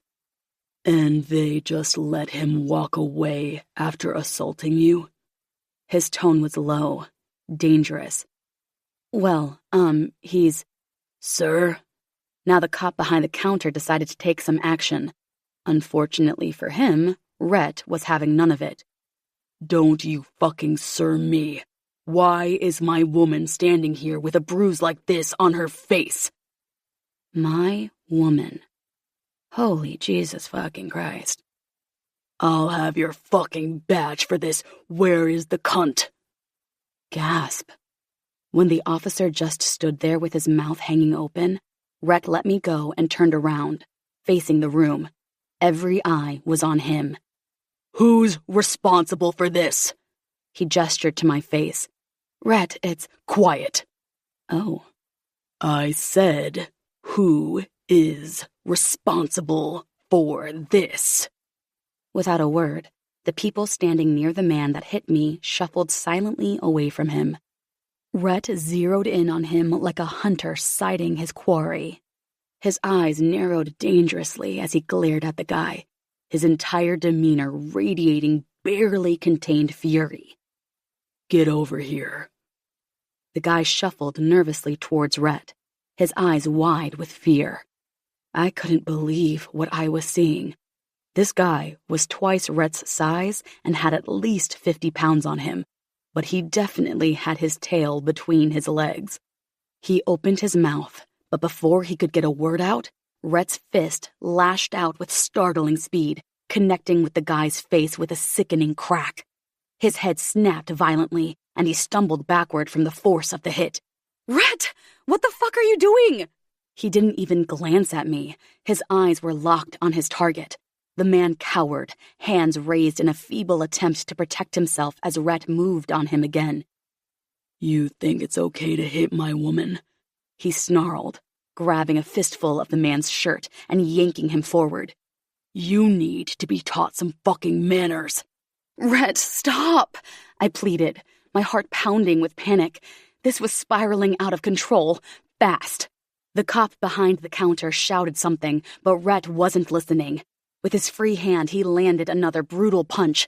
There was a sickening crunch and a spray of blood. Oh, God. Did he break his nose? The man crumpled to the floor, whimpering and cradling his face as blood gushed between his fingers. Chest heaving, Rhett stood over him, hands clenching and unclenching like he was warring with the urge to kick the man while he was down. I had to stop this before it went any further. "Rhett!" I grabbed his arm, pulling him back with all my strength. "That's enough! You're going to get yourself arrested!" For a terrifying moment, the fury in his eyes didn't waver as he glared at me. Then, finally, some of the tension drained from his face and his shoulders relaxed. Turning to the cop behind the counter, he said, "You gonna arrest me?" Not tonight, but I'll need your details." "Fine." Fishing in his pocket, he pulled out a business card and slapped it on the counter. "That fuckhead had better still be here tomorrow. He's not getting away with this." Then he threw a terse, "Let's get out of here," to me. Without waiting for me to respond, he grabbed my hand and started pulling me towards the exit. I had no choice but to hurry along behind him. As we burst through the front doors into the fading evening light, I couldn't stop the shaky laugh of disbelief that bubbled up. Only Rhett would come storming into a police station and start throwing punches to defend my honor, and then walk out like he was leaving a business meeting.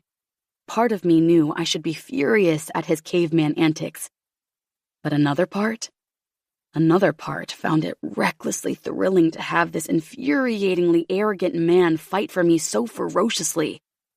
That part was feeling all sorts of hot and bothered, and like she couldn't wait to be alone with him. Without asking my opinion on the matter, Rhett drove me to Raleigh. Normally, I would have been fucking annoyed, but right now, with Raleigh being less than half an hour away, it was by far the better option. After he'd asked me if I was hungry, and I'd answered yes, he hadn't said another word, just gripped the steering wheel and stared at the road ahead. I may as well not have been there. On any other day, that also would have annoyed me, but tonight, it gave me a lot of time to go over everything in my mind. He pulled up in the valet parking of his condo building, climbed out, and threw his keys to the waiting valet.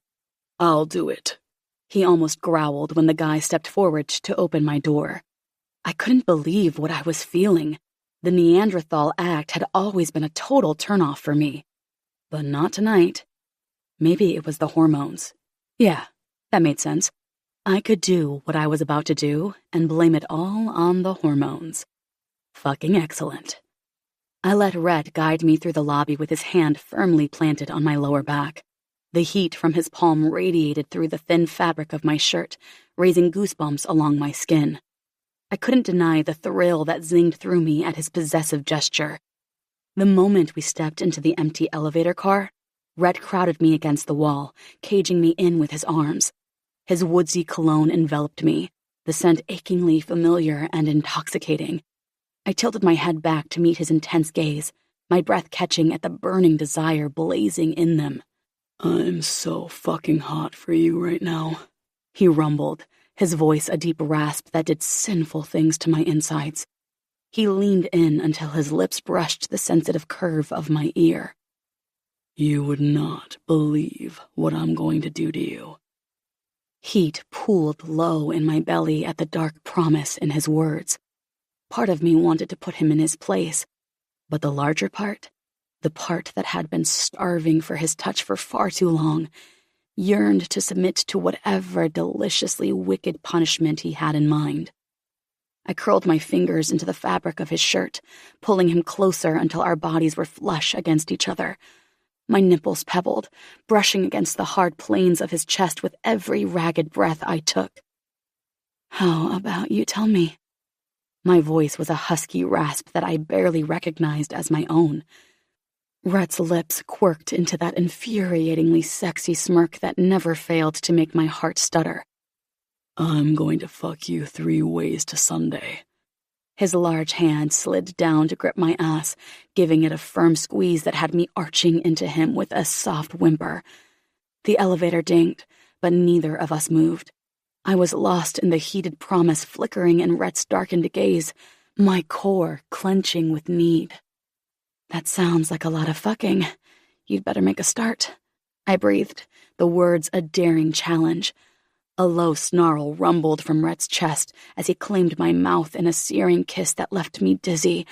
His tongue swept past my parted lips, stroking and exploring with a hungry intensity that stole my breath. I fisted my hands in his hair, holding him to me, giving as good as I got. When he finally wrenched his mouth from mine, we were both panting harshly.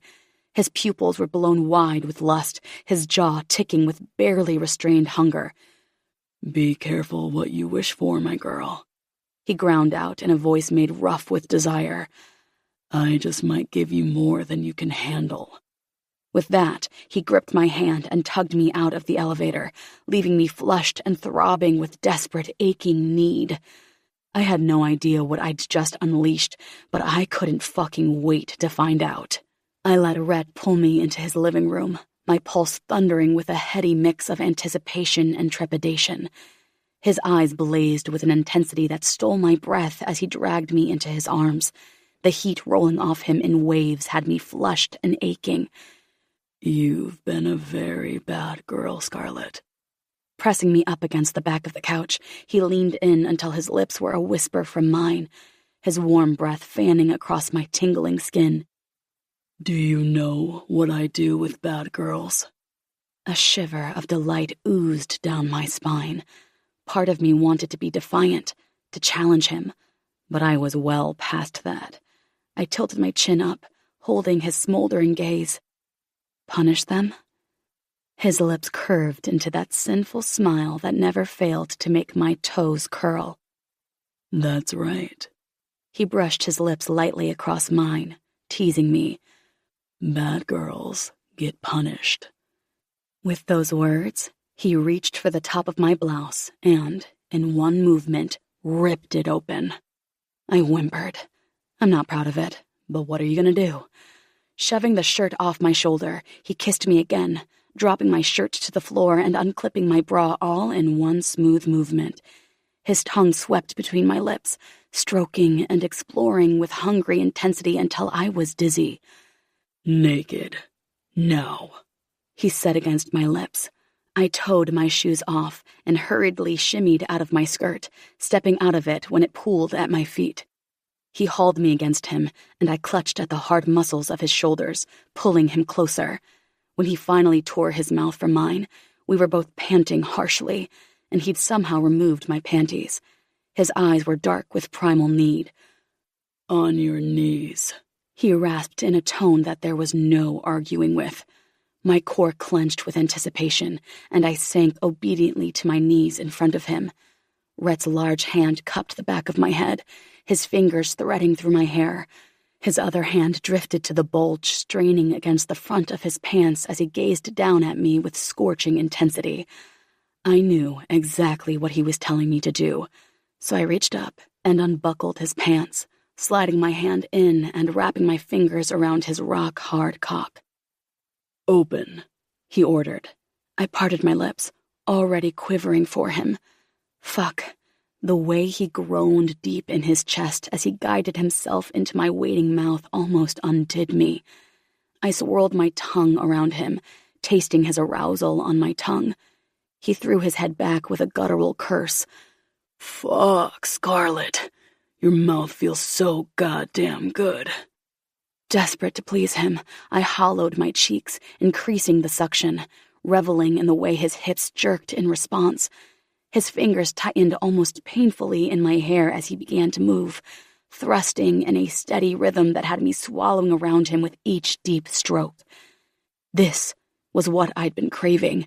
Not just the physical joining, but this dark primal give and take of pleasure and control. Rhett was unraveling me, his dominance stripping away all my inhibitions until I was nothing but raw need. I whimpered around his thick length, the sound muffled but needy. Rhett's hooded gaze found mine, holding me captive. You want more? At my breathless nod, he tightened his grip and increased his pace, fucking my mouth with the deep, hungry strokes that had me moaning. Take it all, just like that. Such a good girl. His words seared me, branding me as his. I sank into the delicious possession, in surrendering myself so completely to him. I wanted to drown in his dark intensity, to let it sweep me away to that blissful place where nothing existed but his touch, his voice, his exquisite dominance. My lashes fluttered closed as I gave myself over fully to the dizzying sensation of being claimed, owned, taken. Rhett's movements grew more frantic until finally, with a harsh grunt, he exploded in hot pulses down my throat. Fuck, he gritted out, still thrusting shallowly. Swallow every drop, Scarlet. Show me what a good girl you can be. I did as commanded, sucking him through the final tremors of his release until he had to tug free with a hiss. He was barely done before hauling me up and into a melting hot kiss, groaning when he tasted himself on my tongue. Then he scooped me into his arms, striding towards what I assumed was his bedroom. Don't think I'm done with you yet, my girl. The night is still young, and you've got a lot of punishment left. He dropped me onto the bed, his eyes raking over me as I lay sprawled before him. Scoot up. I did as I was told, lying back against the pillows. I want your hands above your head. He was undoing the buttons on his shirt sleeves as he spoke. Hold on to the headboard railings. Yes, exactly like that. You're such a good fucking girl. He shrugged out of his shirt, then dropped his pants before sitting on the edge of the bed. My blood was humming, and I was fucking desperate for him to touch me. You want a burger and fries or pizza or noodles or something else? What? You're hungry. What do you want to eat? The sudden transition was jarring, and I just stared at him for a long moment, dazed and confused.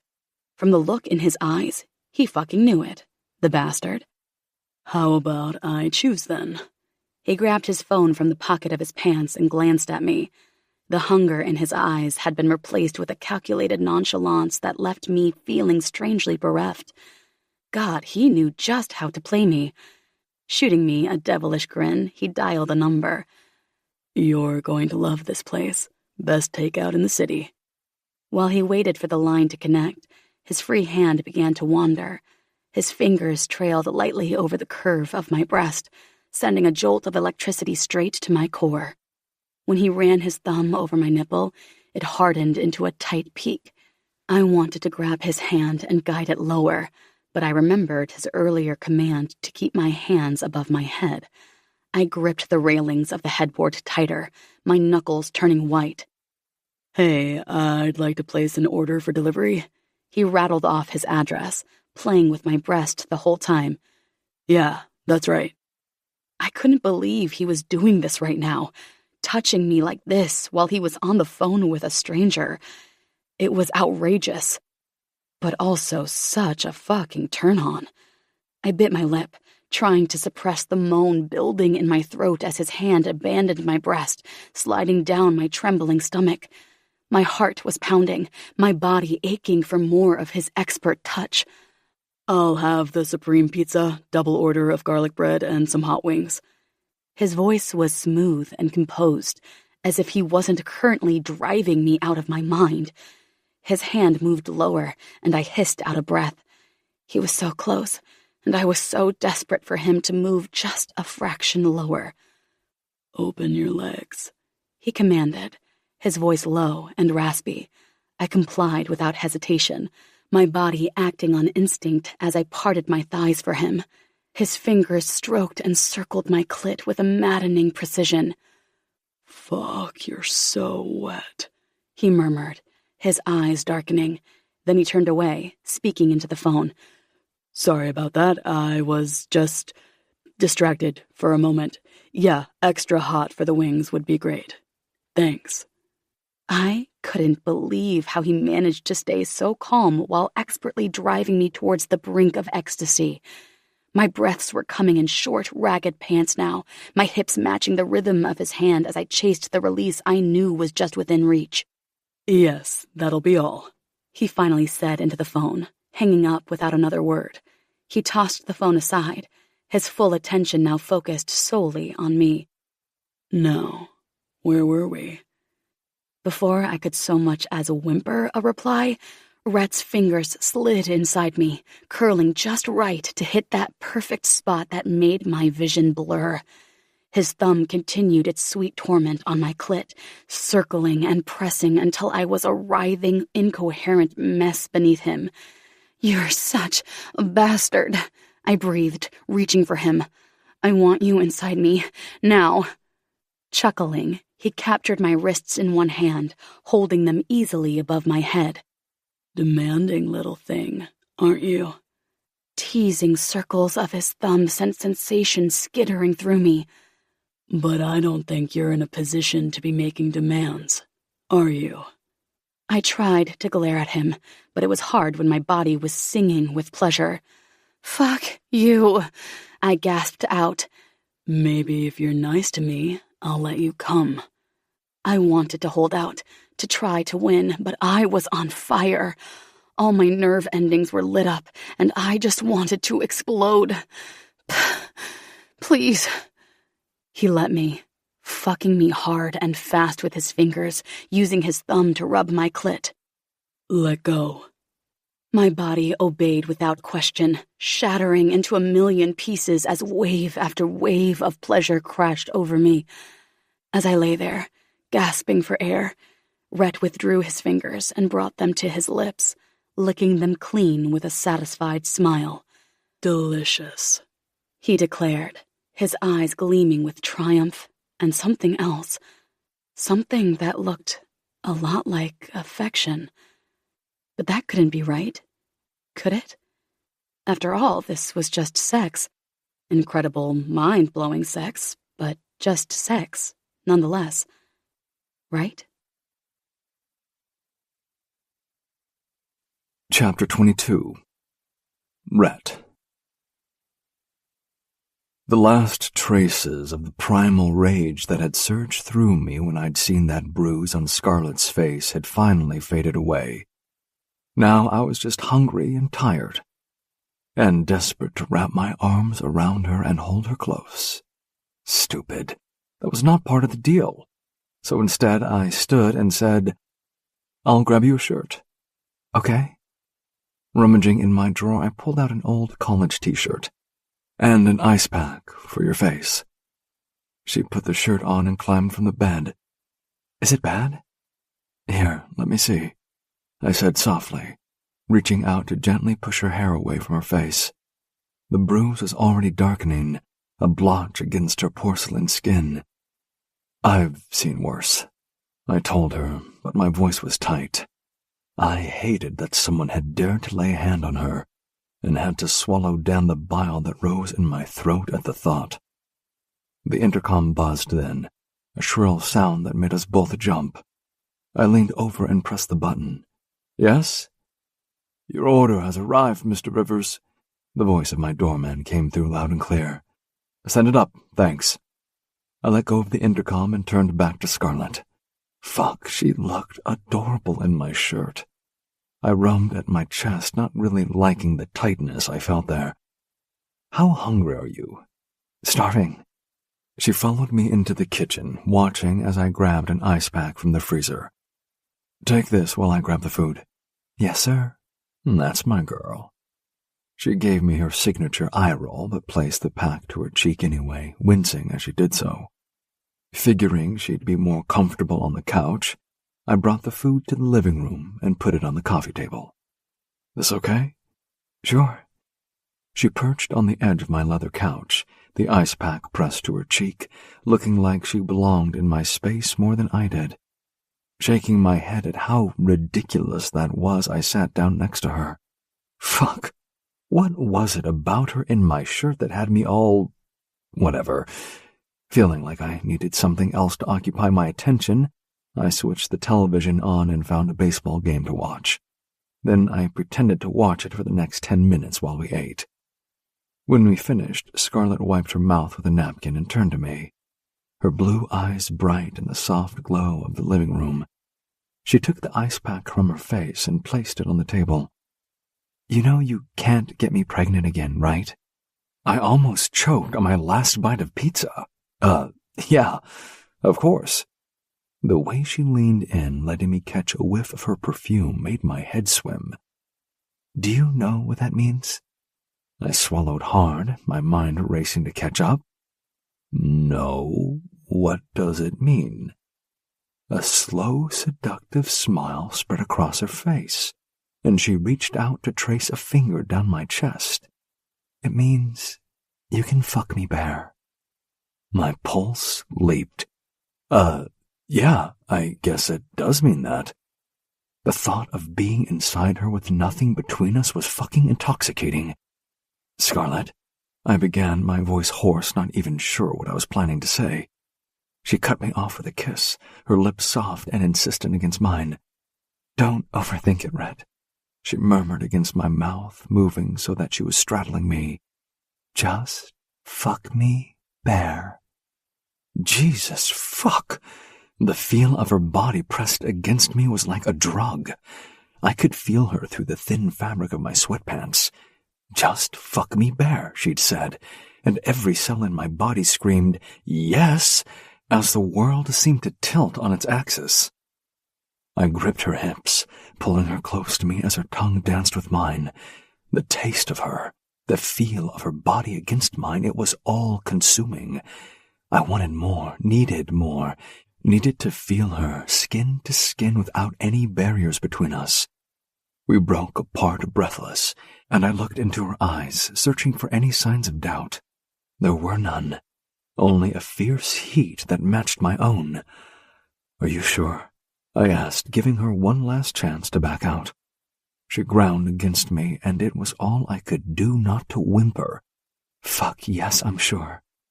Then her hands were on me, tugging at my sweatpants, freeing my aching cock. I hissed in a breath as her fingers wrapped around me, her touch sending waves of pleasure coursing through me. I wanted to savor the feel of her, to commit every moment to memory. But more than that, I needed to touch her. I reached for the hem of her shirt, my shirt, and pulled it over her head. Fuck, she was a vision. All soft curves and creamy skin, her perfect tits begged for my attention. I didn't make her wait. Dipping my head, capturing one nipple between my lips, I licked and sucked, reveling in the way her breath hitched and her fingers dug into my shoulders. "Oh, God, that's so good." Her moans, breathy and desperate, filled my head, a sweet symphony that spurred me on. I was driving her crazy, and I knew it, until it was too much. "Red, please," she gasped, her voice a plea I couldn't ignore. I shifted, positioning myself at her entrance. She was wet and ready for me, and the knowledge that I was about to be inside her, skin to skin, was almost too much to bear. Her eyes locked on mine when I gripped her hips, holding her still as I slowly, inexorably pushed inside her. The way she shuddered with pleasure rippled through me, and I had to grit my teeth to hold back. God, this connection between us felt electric, so strong I could almost touch it. It was too much to think about, so I let myself get lost in her, lost in the feel of her body against mine. I pulled her close and kissed her hard and hungry. She gave as good as she got, and I could feel myself spiraling out of control. Come on, Scarlett. Take control. It was all the encouragement she needed. Her movement started slowly, just a gentle rocking of her hips, but in no time at all the urgency was building. Her nails scored my back as she rode me, her movements growing more frantic with each passing second. I could feel the coil of tension building deep inside me, and I knew I wouldn't last much longer. But I needed to see her fall apart first. I reached between us, my fingers finding her clit. I circled it with my thumb, pressing and rubbing in time with our movements. "Rhett!" she cried out, her body convulsing around mine as her orgasm swept through her. The sensation of her climax triggered my own release, and I thrust into her one final time, spilling myself deep inside her. Scarlett collapsed against my chest, her body lax and sated. I held her close, my arms wrapped tightly around her, never wanting to let go. We stayed like that for a long while, the silence between us comfortable and intimate. The world swam back into focus as our breathing slowed and our hearts stopped racing.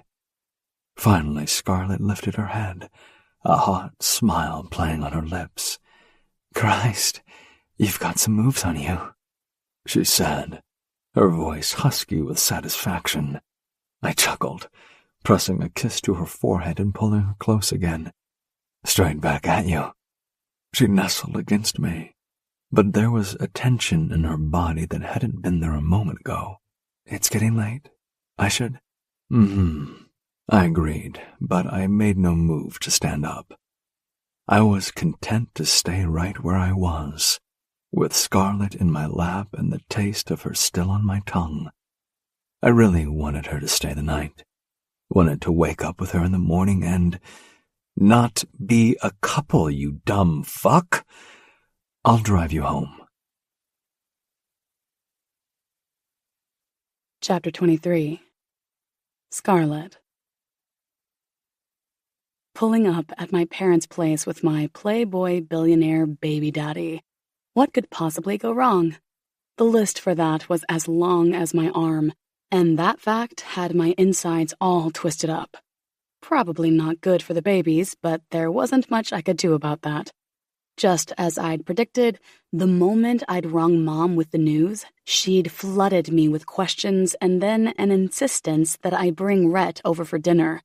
So here I was, cherry pie in hand, and said baby daddy by my side. And absolutely no idea what to expect. Honestly, I didn't want to get out of the car. At all. So I sat there, staring through the windshield, wishing I was a million miles away. "We going in or nah?" Yeah, of course. Rhett went to grab the door handle, but I stopped him with a hand on his arm. "There's something I have to tell you first." "Sounds serious." Oh good, he totally got the gravity of the situation. I took a deep breath, bracing myself. Yeah, it kinda is. It's just that I haven't exactly told my parents the full details about our situation. Rhett raised an eyebrow, that little half-smirk playing on his lips.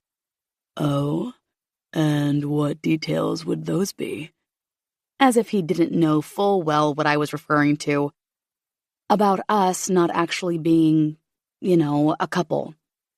His smirk widened into a full grin. "So, to your parents, I'm what? Your boyfriend? The baby daddy you've been shacking up with?" "Something like that, yes." My mom kind of got carried away and jumped to lots of conclusions when I told her I was pregnant, and I, didn't correct her. It had seemed so easy at the time, just to let her go on and on. Now, though, my chicken shit hens were coming home to roost because relying on Rhett Rivers not to delight in the absurd was like expecting a cat to not chase a laser pointer. It was simply in his nature. The man thrived on mischief and reveled in turning any situation on its head. As if to confirm my point, Rhett chuckled. That deep rumbling laugh that did something to my insides I didn't want to admit. Well, this is gonna be interesting then. He winked at me. Don't worry, I can play the part. I groaned. This was going to be a disaster. I just knew it. Grabbing the pie off the dashboard, I steeled myself. Don't you dare play games now. This isn't funny. His eyes lit with unholy glee. On the contrary, Pookie, it's hilarious. Pookie? Why the fuck are you calling me? Before I could finish the sentence, he was opening his door, climbing out, and going to the back of the car.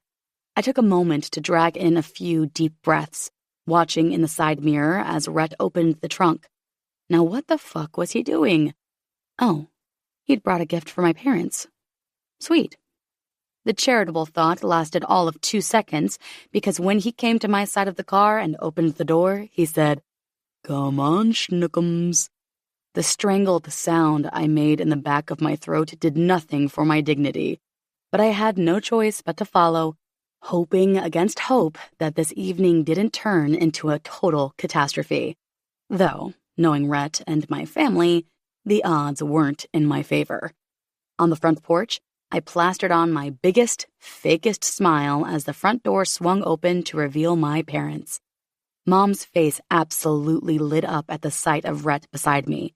I could already see her planning our fucking wedding. Scarlett, and you must be Rhett, Mom gushed. It's so wonderful to meet you. Scarlett has told us all about you. I mean, I had hardly told them anything at all. Everything Mom knew about Rhett, she'd made up herself. All good things, I hope. Of course, of course. Dad gave him a vigorous handshake that lasted so long it started to get awkward. Mom actually had to put her hand on Dad's forearm to get him to let go. We were just so thrilled at the news, and of course, when Scarlett told us your name, I went straight to Google. Oh, fuck. It seems you were quite the rapscallion in your salad days. From oh fuck to what the fuck in a nanosecond. I had never heard my mom talk like that. I sure was, but your daughter has thoroughly tamed me. The leash is tight, but I wouldn't have it any other way. Was he rubbing his neck as though I'd actually used a real leash on him? Mom giggled, and it was like, was she flirting? Ew. Oh, dearie me, what am I doing? Leaving you standing on the porch? Come in, come in. Rhett put his hand on the small of my back in a way that was just a little too intimate for my liking as we stepped inside. After you, Pookie. He took the chance to grab my ass as I moved by him, and I had to bite my tongue to stop the yelp that rose to my lips. I shot him a warning glare over my shoulder, but he just winked. Jackass, I whispered, which just got me another ass squeeze. Dad led us through to the dining room, blustering the whole way.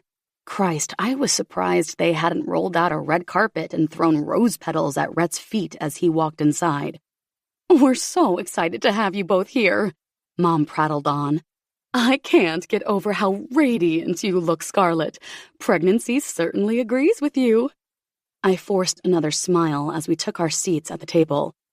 Thanks, Mom. I'm just taking it one day at a time. Maybe I had a tone because an awkward silence fell over the table. Until Mom said, I'll just pop this in the fridge, shall I, dear? We don't want it spoiling, do we? Sure, good idea. Although chances were we'd be taking it home with us if Misty happened to also bring something for dessert. When Mom came back from the kitchen, she gave Rhett a beaming smile. Did you know Scarlett is an excellent baker, Rhett? I did, as a matter of fact. He leaned back and casually draped his arm along the back of my chair. It was all I could do not to scowl, because he smelled so damn good, and I had to use every ounce of willpower not to lean closer, just to breathe him in. She practically threw an apple pie at me not long after we met. It was sensational. I'll be sure to take full advantage of that particular talent of hers. Yes, well, I'm sure Rhett didn't come over to discuss my baking skills, Mom. Mom, however, was not to be deterred. "Oh, I don't know, dear. It's important for a couple to share and enjoy each other's talents, don't you think?" Rhett reached over and took my hand, giving it a reassuring squeeze. "Your daughter's many talents are indeed a delight to discover, Veronica, and I'm sure we'll have many opportunities to explore them all." Jesus fuck. The way he put the emphasis on talents made me want to blush. "Now that we're all settled, I have a little something for both of you." Rhett grabbed the gift bags he'd placed on the floor and handed one each to Mom and Dad. Geez, he really was laying it on thick. Dad's eyes lit up as he examined the whiskey bottle. "Well, I'll be. Rhett, you really shouldn't have." "It's my pleasure, Gregory. Just a small token of appreciation for welcoming me into your home." Mom was already prying open the box of Belgian chocolates, her eyes wide with delight. "Oh, these look simply divine. Thank you so much, dear." She beamed at Rhett, and I could practically see the hearts in her eyes. Yep, he had them both eating out of the palm of his hand now. I had to give the guy credit. He certainly knew how to turn on the charm when he wanted to. The sound of a commotion at the front door had Mom bouncing up from her seat. "Oh, that'll be Tyler and Misty. I can't wait for you to meet them." We all stood up to greet them. Tyler was already frowning when they walked in, which let me know the night had just taken another downward turn. Fun times. "Tyler, Misty, this is Rhett, Scarlett's..." Mom trailed off, looking uncertainly between Rhett and me.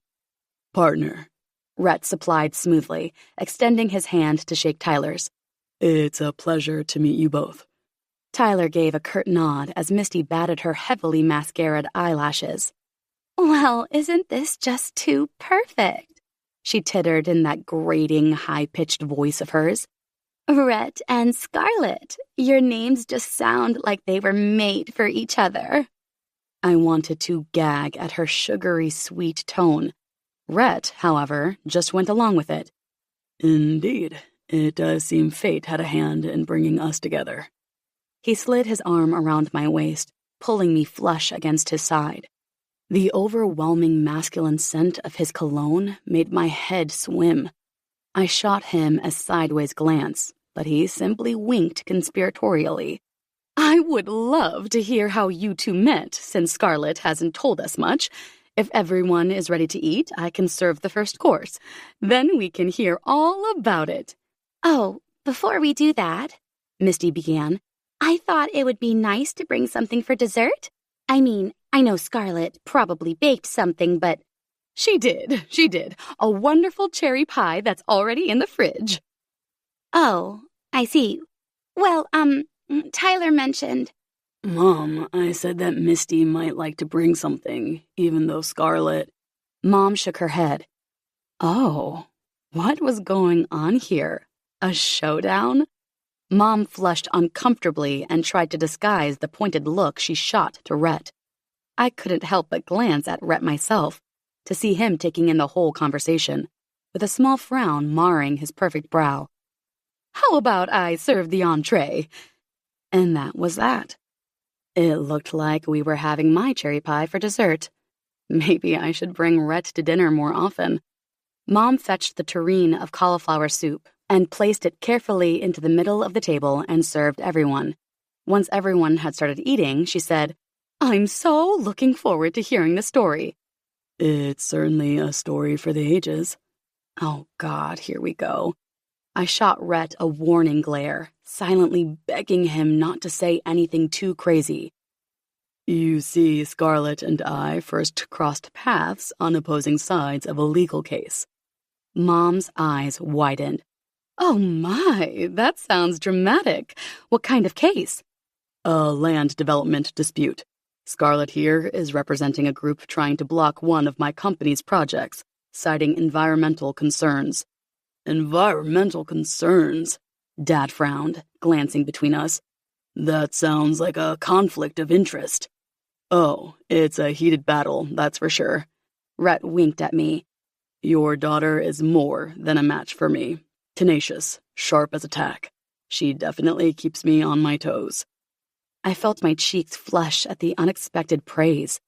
Damn him and his smooth talking. Then Dad had to go and ruin it. She's a bleeding heart, that's what she is. All this stupid stuff about the environment and climate change and... what is it now? Dad turned on me, full of irritation. I wanted to shrink into the chair when I answered. Frogs. Dad's face was getting redder by the second. Frogs! It's this kind of nonsensical tree-hugging rubbish that's holding back progress and economic development in this country, he ranted, slamming his spoon into his soup, sending it splashing across the tablecloth. Gregory! Ignoring Mom's shock, Dad pushed on. When are you going to wake up and smell the coffee, Scarlett? There are more important things than trying to save every little critter that crosses your path. I felt about 2 inches tall as my father berated me in front of Rhett and the rest of the family. This was exactly why I avoided these kinds of family gatherings whenever possible. I inevitably ended up as the target of Dad's rants about my environmental work. I'm sure Rhett here agrees with me. As a man of business, with your level of success, it's utterly ridiculous for these bleeding hearts to get in the way of progress and... On the contrary. Rhett's voice cut through, cool and controlled, but with an unmistakable edge. If one or both of these babies are girls, I hope they grow up with their mother's fierce and courageous heart. There was silence for a moment. Then Dad tried to rally. Clearing his throat, he said, Well, I just think she takes it too far sometimes. A little moderation. I disagree. I wouldn't have her any other way. Dad made a strangled sound in the back of his throat and picked up his spoon. I guess that was the end of that conversation.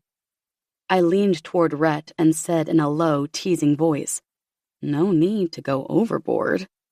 He didn't give me the reaction I was expecting, though. Instead, he shot me an unreadable look and reached for his wine glass. The whole vibe made me feel a bit weird, like I didn't know the man sitting next to me. If you'd told me at the start of the night that you'd be the one staunchly defending my honor, I wouldn't have believed you. The corner of his mouth quirked up in that trademark half-smile that never failed to set my pulse racing. Of course, Pookie. I'll always be in your corner. Not gonna lie, the rest of the entree passed in a strange silence that had me wishing we could just skip the main course and dessert and get the fuck out of there. Except that the main course gave me the most unexpected gift.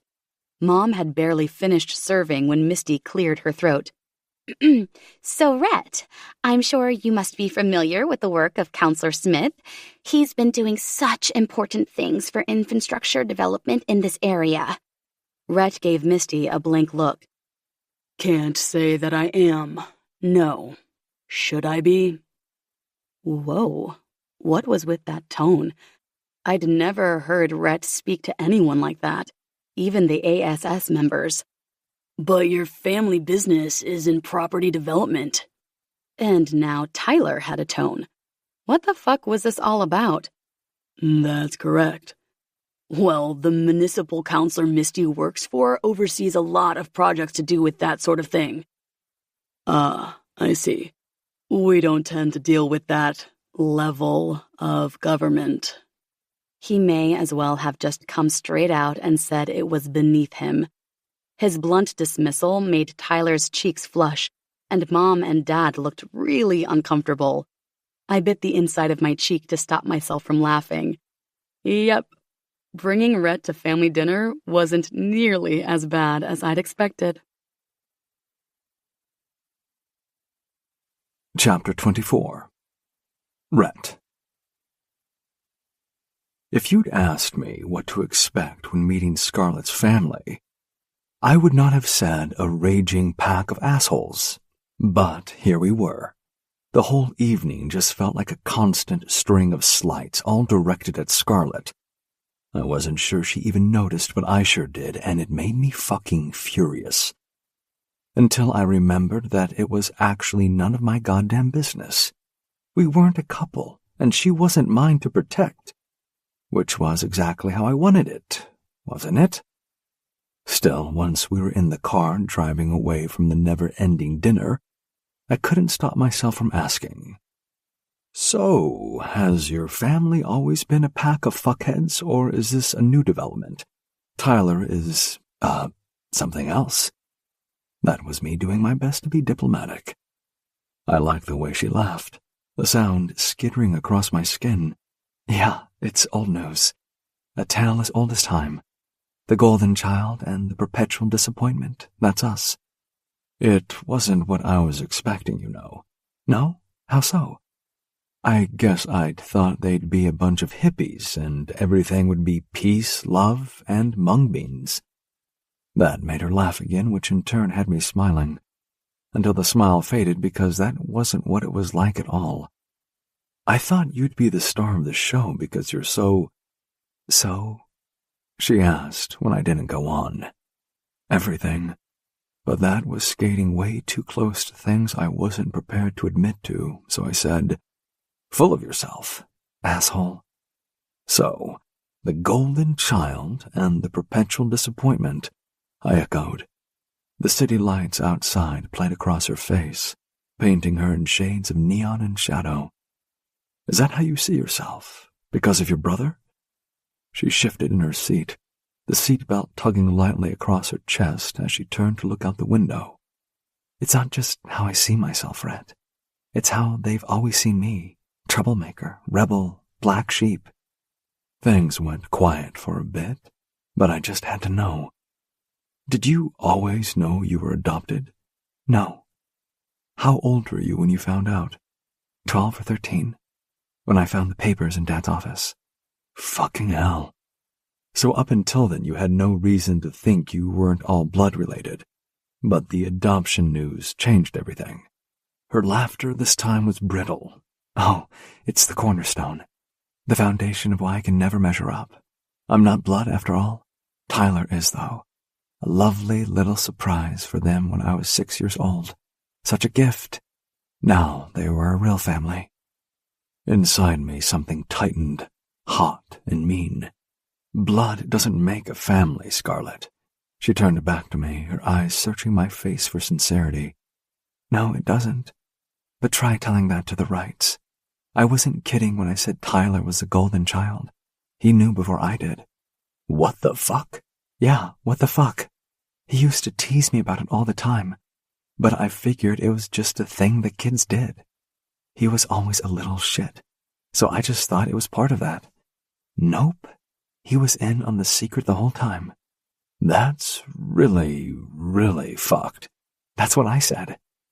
It couldn't have happened at a worse time either. Heading into my teenage years, I was a fucking mess."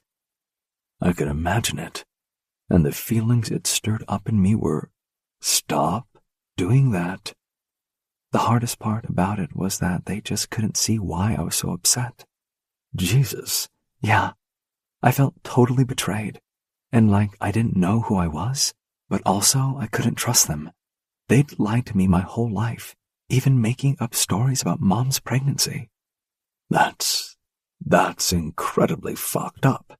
It was. And then on top of that, it was having to hear it from Tyler. I felt like I'd had a bomb dropped on me. Why did they tell Tyler and not me? Or stop him all those times he would shout it at me like it was an insult? They gave him the ammunition and just let him fire at me whenever he felt like it. My hands gripped the steering wheel so tight I was in danger of veering off the highway. If I'd fucking known this while I was sitting across the table from the fuckhead, the evening would have had a very different outcome. Clamping down on the rage that was surging through my system, I said, "I can see why your teenage years were shit then." Her laugh had an unmistakable edge of bitterness to it. That's an understatement. I was wild. I can't imagine that. Oh yeah, sex, drugs, and rock and roll, the whole 9 yards. You know me. If I'm going to commit to something, it's with my whole ass. But I was in so much pain, and it all came out as anger, because they just wouldn't listen to me. My heart hurt so much that I didn't know what else to do to cope with it. One time, We got into a huge fight because I'd come home late. I was nearly 18, about to finish high school, and they still wanted to set my bedtime. Such bullshit. So yeah, we fought. I was crying and so mad I just screamed at them, "I hate you. You're not even my real parents." The thought of a young Scarlett hurting and lashing out in anguish tugged at my heart. I'm guessing that didn't go well. Scarlett let out a humorless laugh. My dad slapped me across the face and said, "We're the only parents you've got, you ungrateful brat. You should be glad we took you in." Can you believe that? As if they'd only done it as an act of charity, and now I owed them for the cushy life they'd given me. Jesus fuck, I couldn't deal with this. But who was I to say anything against it? Scarlett, I'm so sorry you had to go through that. You didn't deserve it. What they did was unforgivable. Yeah, well, it's all in the past now. Forgive and forget, you know. I shook my head adamantly. You had every right to be a mess, the way they treated you. Words failed me as an inexplicable need to protect her, to take away her pain, almost overwhelmed me, until I remembered I wasn't the man for that. I'm surprised you still talk to them. I didn't for a while. I went away to college and basically didn't speak to them for 4 years. Didn't even come home for Christmas. Didn't respond to their messages on my birthday. That sounds fair enough to me. But obviously bridges were mended somehow. I put myself through therapy, which helped a bit. Still, I didn't invite them to my graduation. It was after that Dad reached out. Of course, he never apologized, just said, "Enough is enough, it's upsetting your mother." I've always had a sneaking suspicion that Dad wanted the clout of having a lawyer for a daughter is what prompted it. You can imagine his crushing disappointment when I became an environmental lawyer. It was like a personal insult to him, like I'd done it just to spite him. Fucking hell, these people sound exhausting. This time her laugh sounded more natural. You can say that again. But they're all the family I've got, so I guess I'm stuck with them. I gotta say, though, you come with a few extra side benefits I wasn't expecting. Such as? Family dinner has never gone like that before. Tyler didn't know what to do with himself, not being the center of attention for once. If I'd known that all I needed to do to become the favorite was to bring home a billionaire, I would have done it years ago. I laughed at that. Then we fell into a comfortable silence. After a few miles, I gave into the urge to ask her something I wasn't sure she wanted to answer. I knew I probably shouldn't, but I found her utterly fascinating, so I asked, "You've never tried to find your birth mother?" I did think about it for a little bit, after college, but decided not to. Too scared of more rejection, to be honest. It's kind of weird when your own family doesn't really like you, and it bleeds into everything else. You always have that feeling of not quite fitting in, and you assume that most people don't like you. Christ, that hurt more than anything else. It was all I could do not to pull over and drag her into my arms. I like you, if that means anything. It does, thanks. Although, be honest, it's the tits, isn't it? Okay, so she wanted to make light of it. Fair enough. It's definitely the tits. Chapter 25. Scarlett. It didn't matter how hard I tried not to let it. The knot of anxiety in my stomach was twisting so hard I wanted to throw up.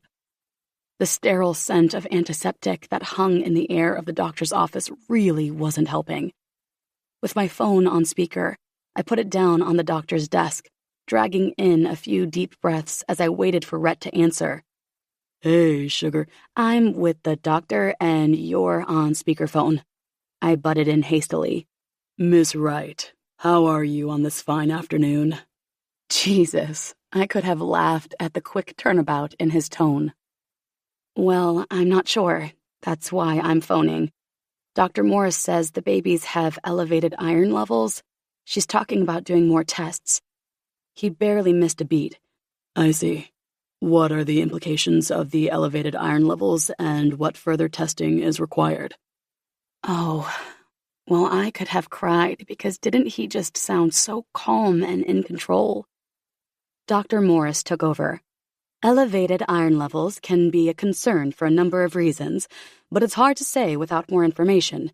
Speculation certainly won't help us. We need to focus on what we can confirm through comprehensive testing.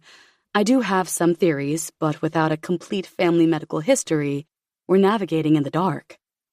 I clenched my hands together, my gaze darting between my phone and the doctor's calm, inscrutable face.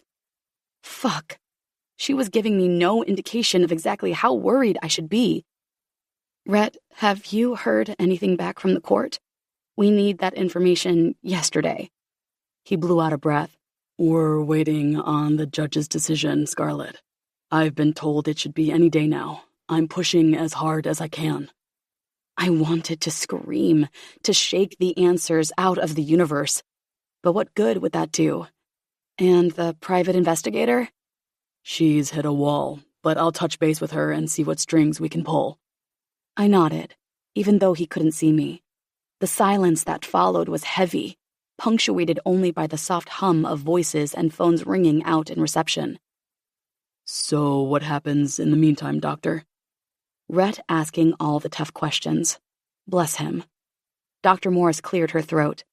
Given the circumstances and the potential risks, I recommend that Scarlett comes in for checkups every other day.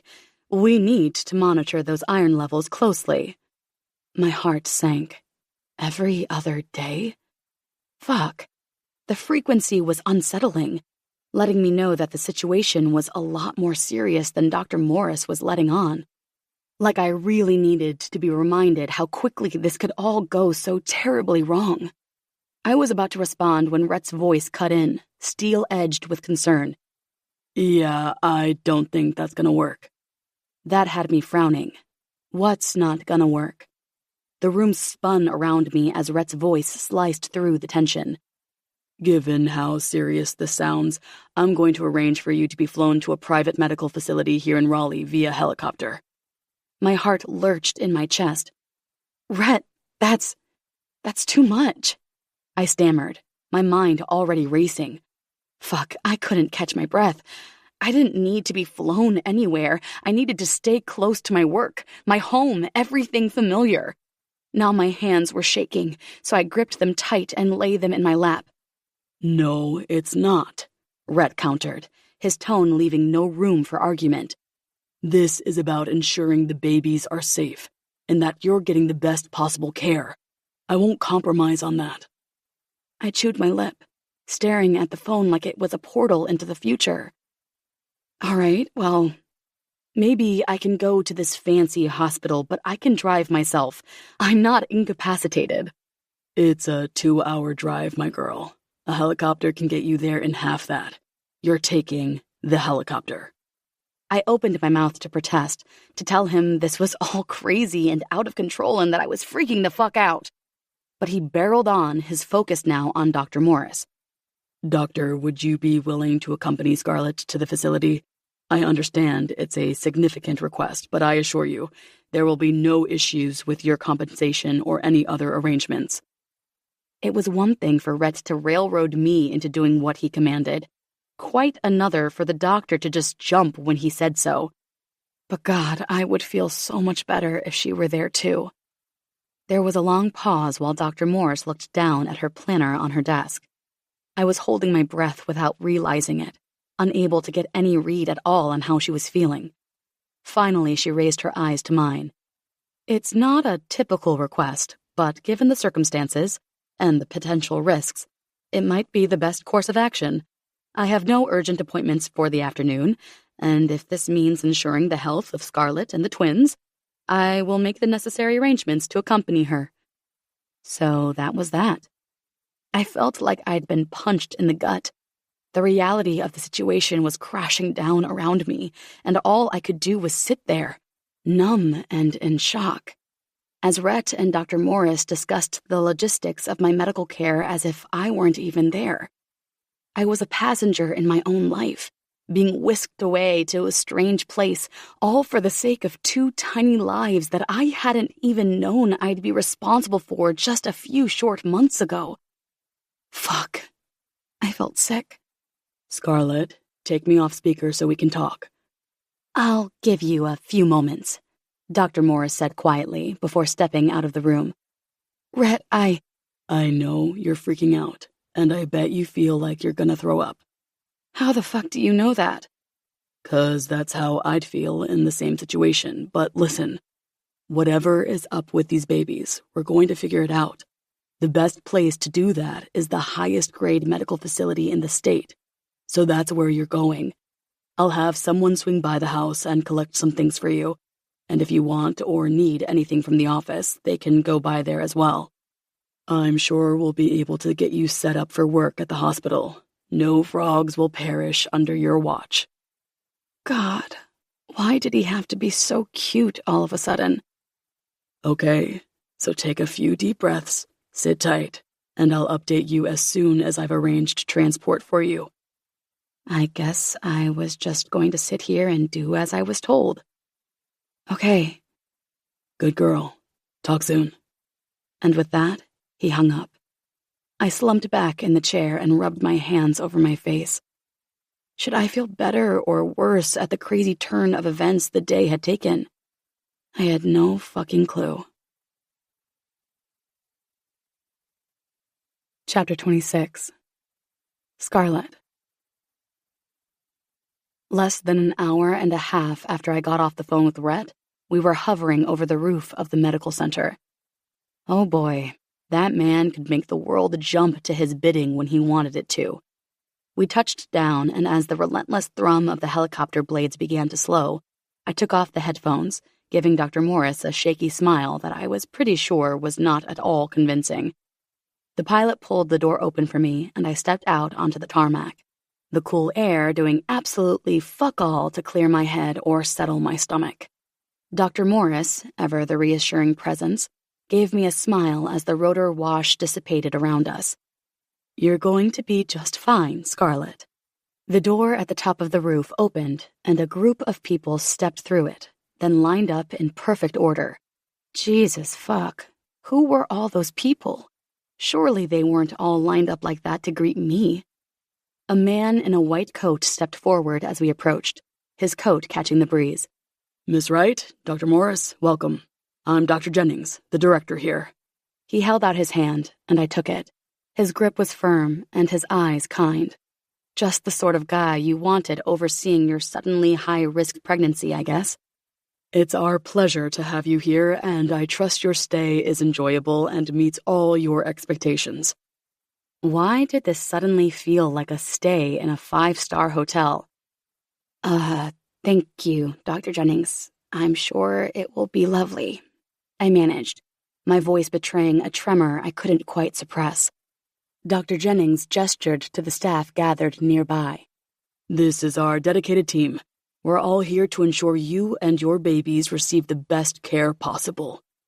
One by one, I shook hands with nurses and technicians, knowing for damn sure I'd never remember all their names. It's a pleasure to meet you all, I said, forcing a stiff smile to my lips. Was this what it felt like to be royalty or famous? Can't say I was much of a fan, to be honest. I felt like everyone was looking at me, judging me. I was definitely feeling like I was coming up short. That was all probably totally ridiculous, but to be fair, I'd had the weirdest fucking day. I actually felt like I was falling to pieces. Like if you pulled one tiny thread of me, I'd completely unravel. Until I saw Rhett's face through the crowd, smiling at me. The crowd moved aside, and he held his arms out to me. I walked straight into them, pressing my face into the solid warmth of his chest, sighing with relief when he wrapped his arms around me. I didn't know you would be here. Just a quick stop to get you settled in. Then I have to go back to the office. He pressed a kiss into my hair, and honestly, it was so incredibly sweet that I had to say, I'm not going to cry. Of course you're not. Why would you? It was stupid, but that made me feel so much better. Because exactly, why would I? He held me for a few moments, his hands tracing soothing circles on my back. I pulled away first, finally feeling like I could cope with whatever was coming next. I've arranged some food. Are you hungry? Yeah, I am, actually. Dr. Jennings interjected. Wonderful. How about we show you to your room and make sure that everything is as you require? Sounds good. And in we went, down the stairs and through a carpeted hallway. No sterile white tiles for this place. Here we are. Dr. Jennings gestured into my room with a kind smile on his face. And, wow. I'd never seen a hospital room like this before. It barely even looked like a hospital room, more like a 5-star hotel, with the abstract paintings, soft carpet, and big picture window with a view of some pretty amazing gardens. The only giveaway that this was actually a hospital room was the bed, with its crisp white sheets, roller wheels, and some monitoring equipment. Gulp. Let's not think about that. Let's focus on the polished wooden desk under the window, all ready for me to work off of for however long I was here for. Well, as soon as my laptop arrived. To finish off the cozy space, there was a little table and chairs with a cloche-covered tray already on it. Whatever it was covering smelled utterly divine and had my stomach growling. Miss Wright, I trust that everything meets your expectations. Dr. Jennings was still smiling, but did I detect a hint of panic as he shot a look at Rhett? Yes, thank you. It's all great. Wonderful. I'll leave you to it then. Dr. Morris, if you would like to come with me, I'll show you the arrangements we have made for you. Certainly. Scarlett, I'll come back to check on you a bit later, all right? Sure. And then they were gone, leaving me, Rhett, and the most delicious-smelling food a pregnant woman who hadn't eaten for 5 hours could imagine. I'm just gonna... I gestured to the table. Go for it. We sat and I lifted the cloche. Oh my God. Roast beef, potatoes, parsnip, beans, carrots, gravy, fresh, crusty bread. As I picked up my knife and fork, Rhett's voice cut through my hunger haze. I have some news. With my mouth stuffed full of potato, I made a motion with my hand to let him know to go ahead. I expect we'll have some concrete information on your birth mother by close of business today. I almost choked on the damn potato. Forcing myself to swallow, I said, That fast? Less than 2 hours ago, you had nothing. I've had enough of pussyfooting around the issue, waiting on the courts. So I reached out to the adoption agency myself. They're expediting the search for your birth mother. What? Just because you asked them to? I might have offered a little incentive. I narrowed my eyes at him. What sort of incentive?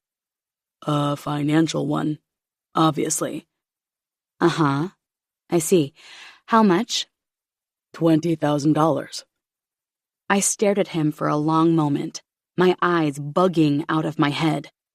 Just like that, calm as you please. Nothing in his tone to suggest any sort of discomfort at bribing a medical worker and... breaking the law. You're breaking the law. The words tasted bitter on my tongue as the seriousness of the situation sank in.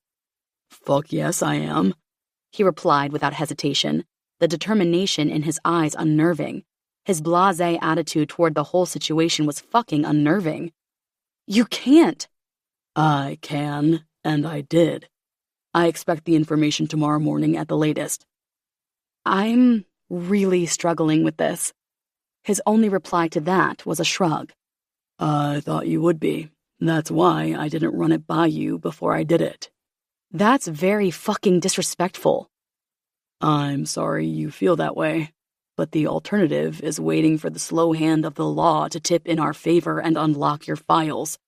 Who knows what could happen with these babies in the meantime? He had me there. He fucking had me there. I lay a protective hand over my belly, not knowing how to think or feel. It's done. There's no point you stressing over it. Doesn't mean I won't. It was a closed adoption for a reason. Now some poor woman is about to get a bolt of lightning in her face from out of nowhere. Another shrug. Just eat your dinner and look after yourself. That's all you need to do right now. Fuck you. If you like. Grr. I'd like to be alone now. I didn't look at him. Couldn't look at him. So I just focused on cutting into the perfectly tender roast beef. He didn't move at first, and I could feel him watching me, but I kept my eyes down. Finally, he said, "Fine. I'll let you know as soon as I hear anything." Only when he'd gone out and pulled the door behind him did I slump back in the chair, covering my face with my hands. To think that in the next few hours, someone would be contacting the woman who brought me into this world. They would be asking for a full family history, and they'd tell her it was because her daughter needed it. What would she think? How would she react? Happy, sad, scared, angry, indifferent? Which one of those reactions would I prefer? Jesus fuck. Chapter 27. Rhett. I stared intently at the name scribbled on my notepad.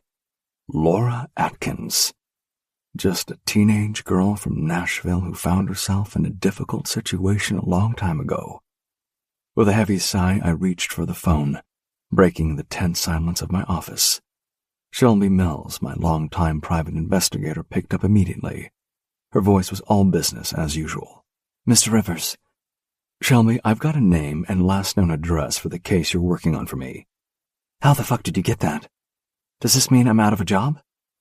I gave a mirthless laugh. Only if she was prepared to break the rules on my behalf. Let's just say that the situation has become somewhat urgent and I took matters into my own hands. I see. Better for me not to know what you did, huh? Exactly. Okay, lay it on me. Laura Atkins from Nashville, Tennessee. She gave birth as a teenager, 17 years old, in Charlotte. No father listed on the paperwork. The only attending family member was her mother, a Mrs. Barbara Atkins. Home address on that paperwork? Yep.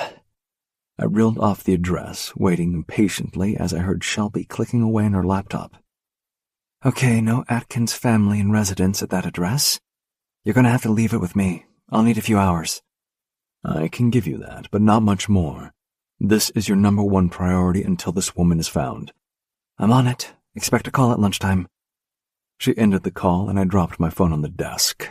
Jesus, this was exhausting. I spent the next few hours doing everything I possibly could not to think about Scarlett, the babies, and Laura Atkins.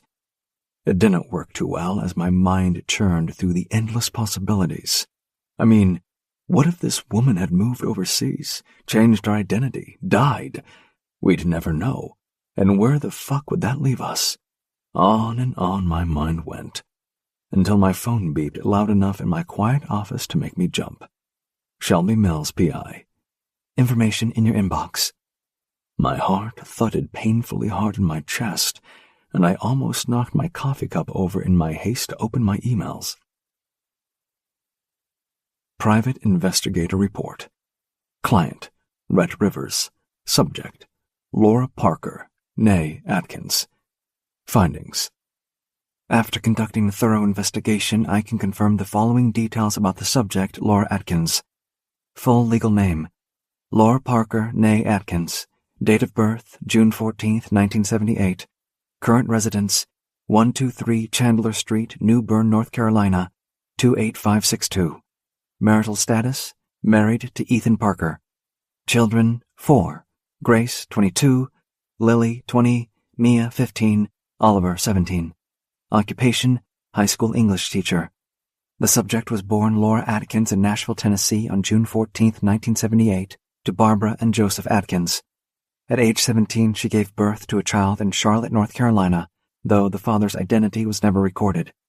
Nothing exists on the public record from age 17 to 23 when she married Ethan Parker. A year after the marriage, Laura commenced studies at Craven Community College, where she began an arts degree before moving on to East Carolina University to complete her studies. She matriculated with a Bachelor of Science in Education. According to public records, Laura Parker works as an English teacher in New Bern High School. Please let me know if you need any additional information. Sincerely, Shelby Mills, Mills Investigations. There was more. Photographs, documents, secondary family members. Laura's parents retired to Florida where they still lived. I knew what I needed to do. I had to take this information straight to Scarlett and see what she wanted to do. But I was sitting there staring at my screen like a lump, unable to move, because I knew that this would be a huge bomb to drop on her, and I didn't know how she was going to take it. God knows she had enough else going on right now. Still, she knew the investigation was happening. She knew I'd got the name of her birth mom, and she knew we needed the family medical history. Just get it over with. I groaned out loud, rubbing my hands over my face before pushing to my feet. Chapter 28. Rhett. I entered Scarlett's hospital room with a heavy weight on my chest. The information I carried felt like a ticking time bomb, and I wasn't sure how she would react when it detonated. Scarlett looked up from the desk by the window, instantly frowning when she caught my expression. Guess my poker face wasn't as good as I would have liked. What is it? What's happened? I drew in a deep breath, steeling myself. There was no easy way to deliver this, so I figured it was better to do it quickly. My private investigator found your birth mother. The words hung in the air like a guillotine blade. I searched Scarlett's face, bracing for the impact as the realization sank in. Her eyes widened and her lips parted, but no sound came out. For a moment, she looked as fragile as the pale sunlight filtering through the window. Then she dragged in a deep breath and pushed the chair back, getting to her feet. I see, she said quietly after a tense pause. So what happens now?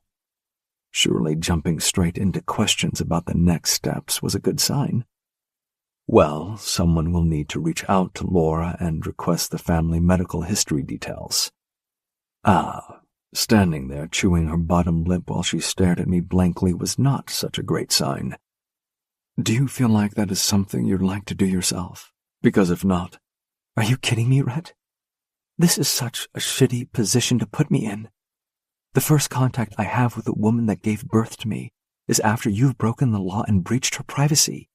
What if she's pissed as hell? What if she flat out refuses to respond? What am I meant to do then?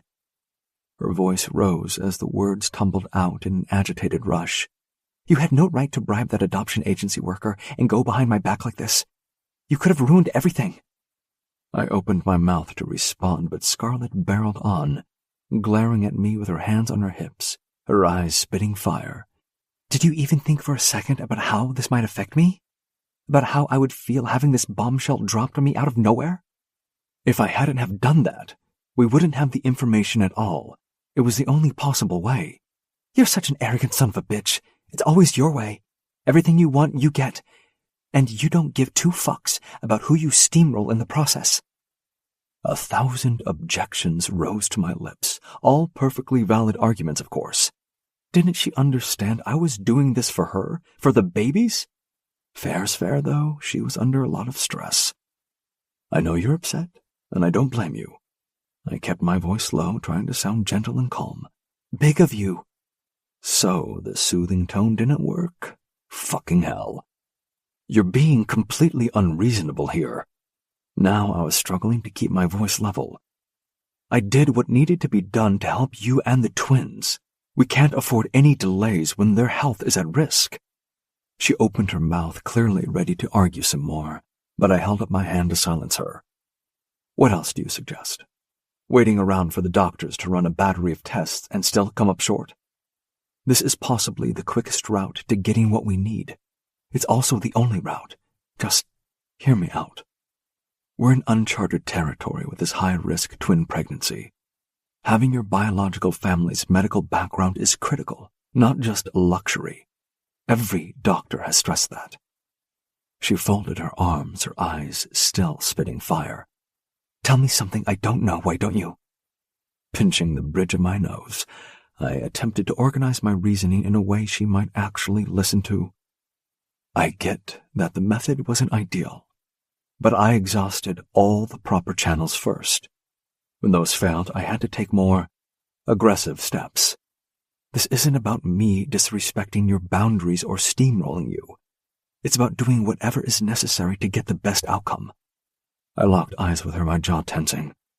So you can be as pissed at me all you want, but you fucking well know it was the only option. I could see the anger simmering behind Scarlett's eyes as she took in my words, that stubborn set to her chin that told me she wasn't going to back down easily. But there was something else too, an inkling of understanding perhaps, a glimmer of acceptance that, despite my tactless approach, my intentions were good. Just so you know, I fucking hate it that you're right. It wasn't much, but I'd take it. Here's how we'll handle it. So that there's no pressure on her, we'll simply invite her to forward the family history details directly to Dr. Morris. I'll get the lawyer onto it and let you know as soon as I hear back. How does that sound?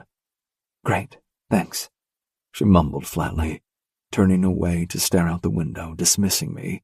But fuck, she looked so worn down and anxious and vulnerable. All I wanted to do was pull her into my arms, kiss her head, and tell her everything was going to be all right. But then I remembered. I just wasn't the guy for that. Look how much I'd already fucked this up. I was completely out of my depth here, just bouncing from one fire to the next, putting them out as quickly as I could. Action man, that's me. Scarlett had been through enough trauma in her life already. Finding out she was adopted, then being cut off from her parents for years. She didn't need me adding to that pain and confusion. I was supposed to be supporting her through this crazy situation, not making it even harder. But how? How the hell was I meant to do that when I could barely sort through my own bullshit? Caring about someone else's needs and feelings? It was so far outside anything I'd ever dealt with before.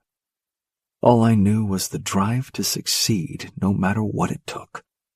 Doing whatever was needed to achieve the desired outcome, consequences be damned.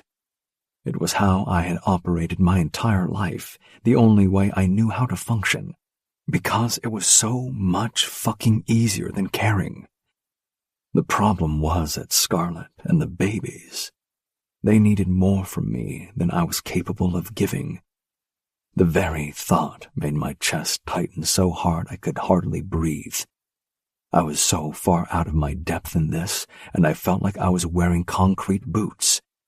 There was not a chance in hell I was going to be able to learn to swim. Chapter 29. Scarlett. I was exhausted. Physically, mentally, emotionally. This whole situation was such a mindfuck. One minute I was feeling cautiously optimistic. The next I was a complete mess, on the verge of tears. I was just overwhelmed. Finding out about the baby's health issues, having to drop everything and come to this fancy schmancy medical center, what Rhett had done about finding my birth mom. Fuck, it was a lot to process. The weirdest thing about it was that I felt like Rhett was the one constant I could rely on, which I guess meant I was well and truly losing my mind. When I'd texted to say the doctor had some news for us, he hadn't hesitated. No clowning around or smart remarks. He'd just gotten to the hospital as quickly as he could and sat down next to me. Sure, it was a bit awkward, but he was here, and that was all that mattered. All I knew right now was that Rhett's lawyer had sent the letter off to my birth mom, and 2 days later, the doctor was requesting an urgent meeting. Dr. Morris walked into the room, her expression serious but calm. She pulled out a chair from the little dining table and sat down, placing a thick white envelope on the table and folding her hands together on top of it. My heart started pounding as I watched her, looking for subtle cues that told me whatever she had to share, it was gonna be okay. A knot of anxiety twisted in my stomach. I glanced over at Rhett, seated beside me on the edge of the bed, his face impassive but his knee bouncing slightly with nervous energy, Drawing in a steadying breath, I turned back to face the doctor. "What is that?" I asked, proud of how level my voice sounded. "Is everything okay with the babies?" Dr. Morris gave me a reassuring smile, but it didn't quite reach her eyes. "First up, I gotta say, you guys work fast. I received this," she tapped a fingertip on the envelope, "an hour ago via courier." Is it from my birth mother?" "It is." "Oh. Is it good or bad?" "A little of both, but mostly good. We're going to run some tests, get you an MRI for confirmation. But what this means, basically, is that we aren't looking for a needle in a haystack anymore. This information, coupled with what Rhett has provided from his own family, is invaluable." She sure was taking a fucking long time to get to the point. "So, what are we looking for?" "Thank you, Rhett." My hands clenched into fists on my lap as I braced myself for whatever difficult news was coming. Rhett shifted closer to me, our arms brushing together in an unconscious gesture of mutual support. I found myself grateful for his solid presence beside me, a surprising anchor in the storm of uncertainties swirling around us.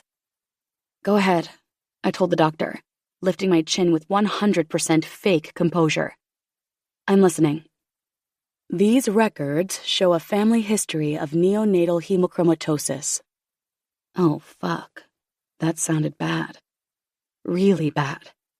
My heart sank as Dr. Morse's words registered. A family history? Of some condition I'd never heard of? 1,000 terrifying scenarios flashed through my mind in an instant. Without thinking about it, I grabbed Rhett's hand and squeezed tightly. What is that?" I couldn't even say the damn word. Images of sick, frail babies flooded my mind, making me feel lightheaded. I shook my head slightly, forcing myself to focus on the doctor's explanation. Dr. Morse spoke gently but directly. "It's a very rare disorder, an autoimmune condition, actually. Basically, your body thinks that the babies are a threat and is making antibodies that are attacking the liver cells. That's why we have the buildup in their iron levels." "What does that mean, exactly? What are the possible or expected outcomes here?" Again, thank you, Rhett. To be frank, if it's not caught early enough and left untreated, it can lead to life-threatening complications for the babies like liver disease, heart problems, and organ failure. My free hand moved instinctively to cradle my pregnant belly, as if to shield the twins from this new threat. I blinked back tears, suddenly terrified for my unborn children. "But there has to be a treatment, right? Some way to manage it?" The doctor nodded solemnly. "Yes, absolutely. We're very fortunate to have such amazing resources at our fingertips through Rhett's early intervention in getting you to this medical facility. With early diagnosis and proper management from an experienced team, the prognosis is very good." "That's good. Great, right?" Yeah, some of the panic was subsiding, but I still wasn't out of the woods yet. Like, there was a good chance I was going to throw up, or burst into tears. Hey, why not both? "Yes, it is." Rhett rubbed his thumb back and forth on the back of my hand. "What are the next steps?" "First, we've scheduled an MRI and other tests to help confirm the diagnosis, as at this stage we're going solely on the family history information." The doctor's reassuring tone helped settle my nerves a bit as she continued explaining the situation. "Once that's done, and assuming it is, in fact, neonatal hemochromatosis, the recommended treatment is a course of intravenous immunoglobulin infusions." I nodded slowly, trying to process this new information. "Okay, and what exactly does that involve?" "Immunoglobulin is a blood product made from donated plasma that contains healthy antibodies," Dr. Morris clarified. "For neonatal hemochromatosis, the infusions help suppress the abnormal maternal antibodies that are attacking the baby's liver cells. It essentially resets and regulates the immune system response." That sounded intense, but also made sense in a medical kind of way.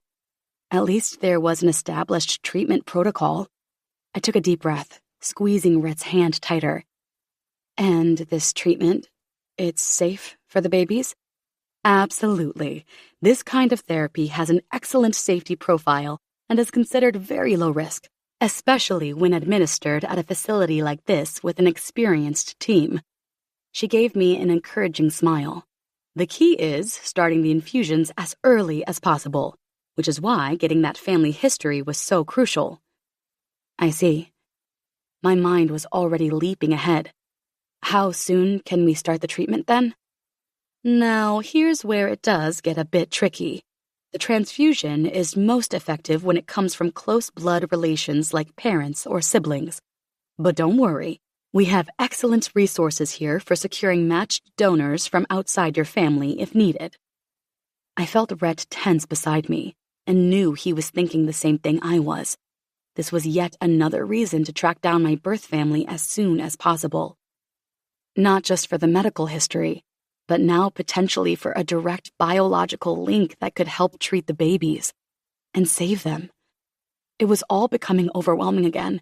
So many new worries and concerns piling up on top of an already shitty, stressful situation. I closed my eyes for a moment, fighting back the urge to cry or scream or both. When I opened them again, Rhett was looking at me. No need to be a creep. That made him smile, which made me smile. Now, I know this is a very sensitive situation, but really time is of the essence, so I'm just going to get straight to the point. Sure, Doc. We appreciate it. Dr. Morris cleared her throat, then spoke gently. This envelope contains your birth mother's contact information. I stared at the thick white envelope on the table, my blood rushing in my ears. That innocuous piece of paper held the answers to so many questions that had haunted me for years. Who was my birth mother? What was her story? Why did she give me up for adoption all those years ago? I could feel the anxiety coiling tighter in my chest just staring at it. My birth mother. Those 3 little words carried so much weight, so much meaning. For the first time, I had a tangible connection to the woman who brought me into this world, however tenuous. She is the single best chance we have of getting a good result for your babies. How would you feel about reaching out to her and asking her to get tested? Fuck. Part of me was desperate to rip open that envelope right then and there, to devour whatever information it contained, like a starving person wolfing down a meal. But another part of me, the scared, insecure teenager who had cried herself to sleep so many nights wondering why she wasn't good enough to keep, held me back with a paralytic grip of fear. What if the truth was too painful to bear? What if she had simply abandoned me, tossing me away like garbage? Could I handle that kind of brutal rejection all over again? Opening that envelope also meant stepping into the unknown. Tearing open that seal would fling open the door to a Pandora's box of emotions and revelations I wasn't sure I was ready to face yet. I don't think this is something Scarlett feels up to right now. I can't, I admitted in a small voice, hating how weak and scared I sounded. Not right now. It's too much. I understand. How would you feel if I contacted her? I'm more than happy to do that. I had to swallow hard around the lump in my throat before I could talk. What if she says no? Even if she says yes, she may not be a match. So it's certainly a good idea to start looking at the donor registry for compatible donors. So we'll do that while also contacting Mrs. Parker and requesting a sample. How does that sound? Mrs. Parker. So she was married. She had a whole life, a whole history I knew absolutely nothing about. Yeah, that sounds good, I guess. Excellent. I'll get all those balls rolling and update you as soon as I have more information. Thank you, Doctor. You're more than welcome, Mr. Rivers. The heavy thud of the door echoed through the room as Dr. Morris left, My heart was racing, blood pounding in my ears, and I was struggling to catch my breath. So much to process. A rare disorder threatening my babies. And now the possibility of tracking down my birth mom after all these years? It was all too fucking much. Panic clawed at the edges of my mind, the walls closing in. I should have felt relieved that we had some answers, a path to protect my children. But I just felt crushed under the weight of it all. Instinctively, I turned to Rhett, craving his strength to ground me. But as our eyes met, I saw the concern in his gaze, the offer of comfort and support, and I just couldn't. Not right then. Abruptly, I pulled away and pushed myself off the bed, moving to the window. I needed space, a chance to get a grip before shattering completely. Wrapping my arms tightly around myself, I stared blankly outside, my mind whirling. How had everything spiraled into such a terrifying mess so fast? Just weeks ago, my biggest worries were battling Rhett in court and saving those damn frogs. Now, an unexpected twin pregnancy, complicated medical issues, and the very real threat of confronting the mother who abandoned me over 30 years ago. It was too much. Fear, anger, the crushing uncertainty. It battered my defenses until I felt skinned raw by the relentless onslaught of emotion. I was vaguely aware of Rhett hovering behind me, no doubt confused by my abrupt withdrawal. Part of me desperately wanted to turn around, let him pull me into his arms and just break. Release the floodgates, let the storm of tears, screams, and fear pour out until I was hollow, empty, purged of all these awful feelings. But I couldn't bring myself to do it. Not yet. Not when I felt so fragile, like the slightest harsh word or worried look might shatter me into a million jagged pieces. So instead, I remained frozen, arms wrapped protectively around my body as I struggled to hold myself together through sheer force of will. I didn't react as I heard Rhett's retreating footsteps, the door opening and closing as he left me alone with my whirling thoughts and fears. Only when I was utterly alone did I let the first burning tears slip free, streaking silently down my cheeks as I pressed a trembling hand to the cool glass. My forehead followed, leaning into the window as I dragged in deep breaths, determined not to completely fall apart. Chapter 30. Rhett. It was so fucking hard to concentrate, to stay focused. Jesus fuck, Rhett. Why don't you just take the day off? I glared at Grayson, barely managing to hold back from telling him to take a long walk off a short pier. No need. Neonatal hemo something or other. Too much iron. Kidney failure. What the fuck was going to happen if Laura Parker didn't step up? I mean, sure, she'd provided the family history quick smart, but that was a baseline expectation, wasn't it? It certainly didn't mean she'd be prepared to travel to Raleigh to get tested to see if she was a match. It could be that she didn't want something that happened so long ago, when she was just a teenager, to come crashing into her life now. She was married with 4 kids, so fair enough. I drummed my fingers on the polished oak table, trying and failing to focus on the drone of Grayson's voice. Are you even listening, Rhett? Grayson's sharp tone cut through my distracted haze. I blinked rapidly, forcing myself to meet his narrowed gaze. What? Yeah, of course. The lie came automatically, buying me a few precious seconds to try to catch up. Wolf leaned back in his chair, studying me with that infuriatingly perceptive look he always got. You're a million miles away, brother. What's going on? Grinding my teeth, I resisted the urge to snap at them both. What was going on? Only that the woman carrying my children was in the hospital facing some rare, potentially devastating condition that I still didn't fully understand. But I couldn't exactly blurt that out to my brothers, could I? They knew about the pregnancy by now, but not the current medical situation. which was exactly what Scarlett wanted, since she really didn't want to be fussed over. Not when Scarlett had made it crystal clear that the news of her pregnancy was on a purely needs-to-know basis. At this point, that meant her parents and Scarlett's partner in the law firm, since she had to explain her absence from the office. Oh, and Bob, because he was handling the court injunction to have Scarlett's adoption file opened. "It's nothing," I muttered instead, raking a hand through my hair. "Just a lot on my mind right now, but I'm listening, relay. What were you saying about the Henderson property?" Grayson narrowed his eyes further. "Nothing about the Henderson property. We're discussing the acquisition out Jacksonville way." Jacksonville? Shit. Where I'd picked Scarlett up on the side of the road, and 10 minutes later my world had imploded. "Got it. Head in the game?" I gave a mock salute. "Yes, sir." Grayson looked at Wolf, brow raised in question. Wolf's answer was a small shrug. He had no idea what the fuck was wrong with me either. With that, Grayson turned back to his paperwork.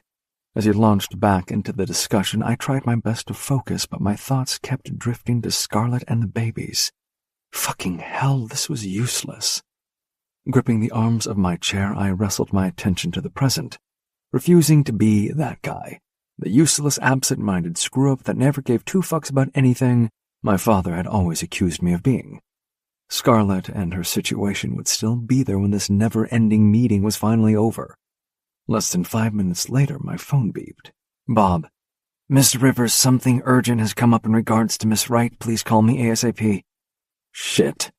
Excuse me," I muttered, rising from my chair. Grayson and Wolf immediately stopped their discussion, eyeing me with matching frowns of disapproval. "Everything okay?" Wolf asked as I headed for the door. "Not sure yet." I called over my shoulder, already pressing Bob's contact details. "Bob, what's going on?" "Mr. Rivers, I have a situation here at my office." Bob's reedy voice was tight with obvious agitation. "Laura Parker is here demanding to speak with you. She's refusing to leave until she gets some answers." My stomach clenched as the name hit me like a sucker punch. Laura Parker, Scarlett's birth mother. The woman I'd paid an ungodly sum to track down, whose privacy I'd breached on top of everything else. "I'm on my way," I said shortly, already heading for the elevator bank. "Don't let her leave, Bob. I'll be right there." Whatever bombshell Laura Parker was about to drop, I could only hope I was ready for the fallout when it finally reached Scarlett. I exited the elevator on the 12th floor, my heart pounding with a mixture of anxiety and determination. Bob was already waiting for me, wringing his hands nervously. "She's in the conference room," he said in a hushed tone, motioning me to follow. I gave a curt nod, steeling myself for the confrontation ahead. "Thanks for calling me, Bob. I've got this." I strode past him toward the closed conference room doors. Taking a deep breath, I gripped the handle and pulled it open. The moment I stepped into the room, Laura Parker pushed to her feet. The first impression that hit me was that she was so much like Scarlett it was uncanny, right down to the blue eyes that at this moment were eyeing me warily. "Mrs. Parker," I ventured, keeping my voice carefully neutral. "I'm Rhett Rivers. Hello, it's nice to meet you."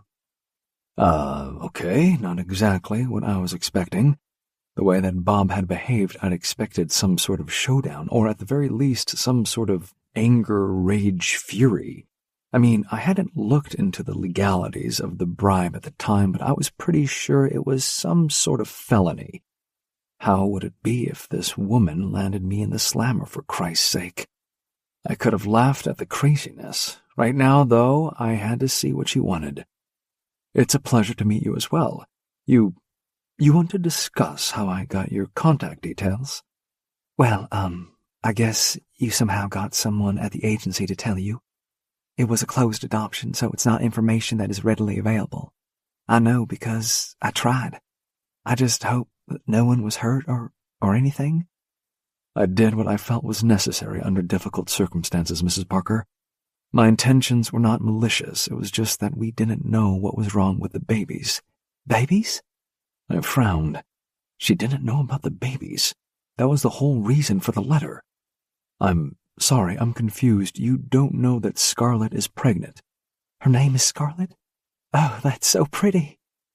Had I just been tipped into fucking topsy-turvy land or what? How about you have a seat? I'll order some coffee and we can start from the beginning.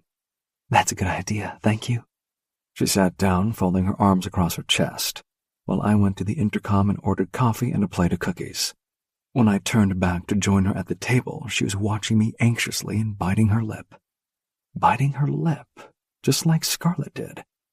It was such a small thing, but it made me lower my guard a little bit and give her a reassuring smile. Maybe this whole thing would go better if we were a bit more comfortable with each other. Time for some polite chit-chat to set her at ease until our coffees came, and we could really get down to business without being interrupted. So, you're a high school teacher? I am. What's that like? If my memories of my teenage years are anything to go by, I can't imagine you have an easy time of it. A small, cautious smile curved her lips. It has its moments, but overall it's very rewarding and meaningful work. I've been doing it for long enough now that a lot of my students are fully grown adults with careers and families of their own. The biggest buzz for me is when they come back to New Bern and see me and tell me how much they still love such and such a book we worked on when they were in the 9th grade. Or they still remember the excursion we took to Raleigh to see a modern adaptation of Romeo and Juliet. It means a lot to me, and fudge, sorry, geez. She was flustered all of a sudden. Sorry, I always start rambling when I'm nervous. You have nothing to be nervous about. In fact, if anyone should be nervous, it's me. As I said, I did what I thought was necessary, and even though no one was hurt, that doesn't negate the impact on you, so I would like to apologize. I'm sorry. I think you've misunderstood me. I'm glad, really, really glad you did that. She uncrossed her arms and rested her hands on her lap, biting her lip again. The rush of relief that hit me almost made me dizzy. Before I could respond, though, there was a soft knocking at the door, and a young man entered with a tray of coffees and cookies. The room fell into an awkward silence as we waited for him to lay everything out on the table and pour the coffee. Once he'd finally left, I continued. I'm really relieved to hear you say that you're glad I broke the law and breached your privacy, let me say. That does, however, beg the question. Why have you come here today? I just want to know about my daughter. Is she okay? Or is she sick? That's why you need the medical history, right? Scarlett isn't sick, but the twins are. Twins? Okay, you really know nothing. Laura shook her head. The only information I have is from your lawyer and the doctor. I only know that the daughter I gave up over 30 years ago needs her family medical history, and now she has some sort of condition that requires biological blood or plasma donation or something like that. Fuck me, I'd really handled this badly. All I'd said to Bob was to reach out to this woman at this address and let her know her biological daughter needs her family history. Of course, he hadn't disclosed any of Scarlett's information because why would he? Obviously, the doctor hadn't either because here we were. Just another thing for me to be sorry for, I guess. Well, I'm very sorry. I imagine this must be very confusing and overwhelming for you. I filled her in on the whole messy situation while she sipped her coffee and listened attentively. Once I was done, she said, So, you're the baby's father? Her wide smile let me know she thought that was miraculous. Awkward as fuck. Yeah, I am. Her smile faded and she placed her coffee cup carefully on the saucer. Thank you for telling me all that. I've already been to the hospital to give a blood sample for testing, so I hope that helps. That's great. I'm sure it will. Do you think Scarlett would? Oh, fuck. The part I absolutely was not qualified to handle and did not have the skills to deal with. Agree to meet with me? Chapter 31. Scarlett. Okay, so there was a plan. There was action. The doctor had contacted my birth mother, and we were just waiting to hear back, which meant there was hope. Thank fuck for that. God, I couldn't believe I was even saying this, but I was actually grateful Red had been so persistent about getting that information. As much as I hated to admit it, He was right. Having that family medical history could make all the difference for the babies. I just wished he had handled it better, I guess. But in the end, that was how Rhett was. He bulldozed through everything, intent on getting the job done, no matter who he had to run over in the process. It was frustrating as hell, but I don't know. Maybe it wasn't all bad. Because when it really counted, when the chips were down, he had shown that he was willing to go to the mat for me and for the babies. And that meant more than I wanted to admit. Fucking hell. I shifted uncomfortably on the hospital bed as a nurse breezed into the room. Hiya, I've got a bit of lunch for ya. Roast chicken and veg, if that takes your fancy. Thank you, that's great. I watched her place the tray carefully onto the rolling table, trying to pretend to be interested. My appetite had been non-existent ever since Dr. Morris dropped that bombshell diagnosis on me and Rhett. But I knew I had to look after myself, for the babies. So I dragged the table toward me and lifted the cloche. The scent of chicken and gravy almost punched me in the face, and it was all I could do not to hurl. Not feeling up to it? The nurse asked, giving me a sympathetic smile. Not really, but I'll manage. I'm glad to hear that, because you're sure going to be busy over the next few days. With a forkful of chicken and potato halfway to my mouth, I frowned at her in confusion. How so? Well, with the 30 samples we've got coming in right now, one of them is bound to be a match, which means we can start the infusions. You should see the blood bank. I've never seen it so full. I stared at her, my brain struggling to compute what she'd just said. 30 samples. 30 living, breathing relatives all here to help me and the babies? My blood rushed in my ears, and I felt a tightness in my chest. Oh God, was I going to have a panic attack right now? 30? I breathed, the fork slipping from my fingers and clattering against the plate. 30 relatives? The word felt foreign on my tongue, like I was speaking a language I'd long forgotten. She nodded enthusiastically. Clearly, my absolute shock hadn't registered for her. Isn't that great?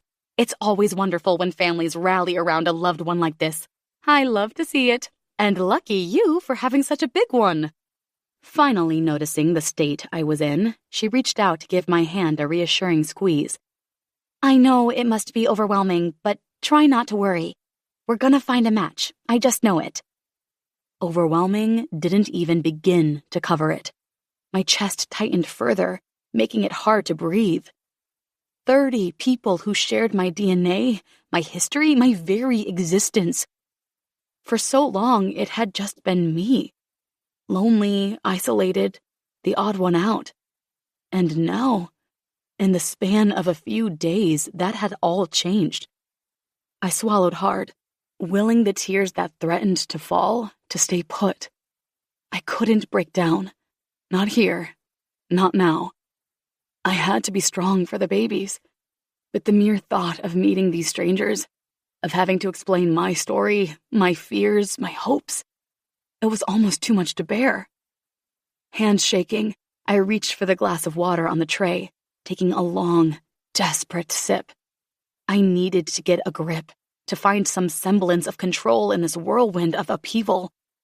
But as the cool liquid slid down my throat, all I could think was 30. 30 people who had stepped up for me. Jesus, fuck.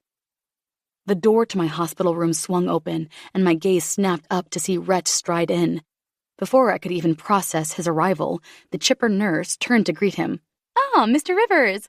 Glad you could make it. I was just trying to get our patient here to eat a little something." She gestured to the untouched tray in front of me. "But I know how it is. The appetite can be the first thing to go when you're dealing with a high-risk pregnancy and stress." Rhett's eyes flicked to me, and I felt a pang of guilt at the worry I saw there. "How is she doing?" he asked the nurse, his tone uncharacteristically soft. "Oh, she's a tough one, this one," the nurse replied with an encouraging smile. "Hasn't let a little thing like a high-risk twin pregnancy slow her down. Never stops working. She turned back to me, giving my arm a gentle squeeze. Now, you try to eat what you can, all right? I'll be back to check on you shortly. With that, she bustled out of the room, leaving Rhett and me alone in a charged silence. I toyed with the edge of the hospital blanket, suddenly unable to meet his gaze. After everything that had happened over the last few days, I knew I owed him an apology. He cleared his throat, as though he was about to speak, but I cut him off. It was now or never, and it was already awkward as fuck. Rhett, My voice trailed off as I searched for the right words, my eyes down as I continued to fidget with the blanket. You were right. Rhett didn't respond right away, and the silence stretched on uncomfortably. I finally glanced up, only to find him watching me with an unreadable expression. Just as I was about to speak again, the corner of his mouth quirked up in a small smirk. What? No way. I think I need witnesses for this. You can't really be saying what I think you're saying. I rolled my eyes, the familiar banter easing the weird tension between us. Oh, shut up, you ass. I'm trying to apologize here. Rhett chuckled, the sound low and rich. No need, Scarlett. I know you can't resist my irresistible charm for long. He winked, earning himself another eye roll from me. In your dreams, jackass, I retorted, but there was no real bite to my words. Somehow, even in the midst of this upheaval, his teasing managed to make me feel a little bit better. Anyway, now we have a diagnosis and a plan of action, and it's all because of you. I just wanted to say thank you, and I am sorry for blowing up at you. Well, since we're doling out apologies, I'd like to get mine in. Oh, okay. Yeah, I kinda wasn't expecting that. Scarlett, I'm sorry. I should have handled the situation better instead of just barreling ahead. He ran a hand through his hair, looking more than a little uncomfortable. I'm sorry for scaring you and adding more stress. That's the last thing you need right now. Thank you. I appreciate you saying that. I'm glad. Now eat something for the love of God. Yes, sir. Scarlett. His voice had a low tone of warning in it that I swear vibrated deep in my belly. Raising an eyebrow, I stabbed my fork into a piece of pumpkin and shoved it into my mouth. Yes? Is there a problem? You call me sir, like that again? It's not problems you're gonna have. Very interesting. Care to expand on that idea? Now is not the time or the place, but just you wait. Promises, promises. The way he scrubbed his hands over his face let me know I was getting to him. Then I decided to be generous, since we were on such good terms again, and let him off the hook. Besides, it was something I kinda wanted to talk about. Sort of. But not in any detailed way. I wasn't that great at talking about my feelings. Anyway, I just wanted to say one more thing. That peppy nurse just told me that, deep breath, that there are 30 people here getting tested ready to step up, and they wouldn't be here if it weren't for you. So, yeah, thanks. Yeah, about that. Oh, fuck.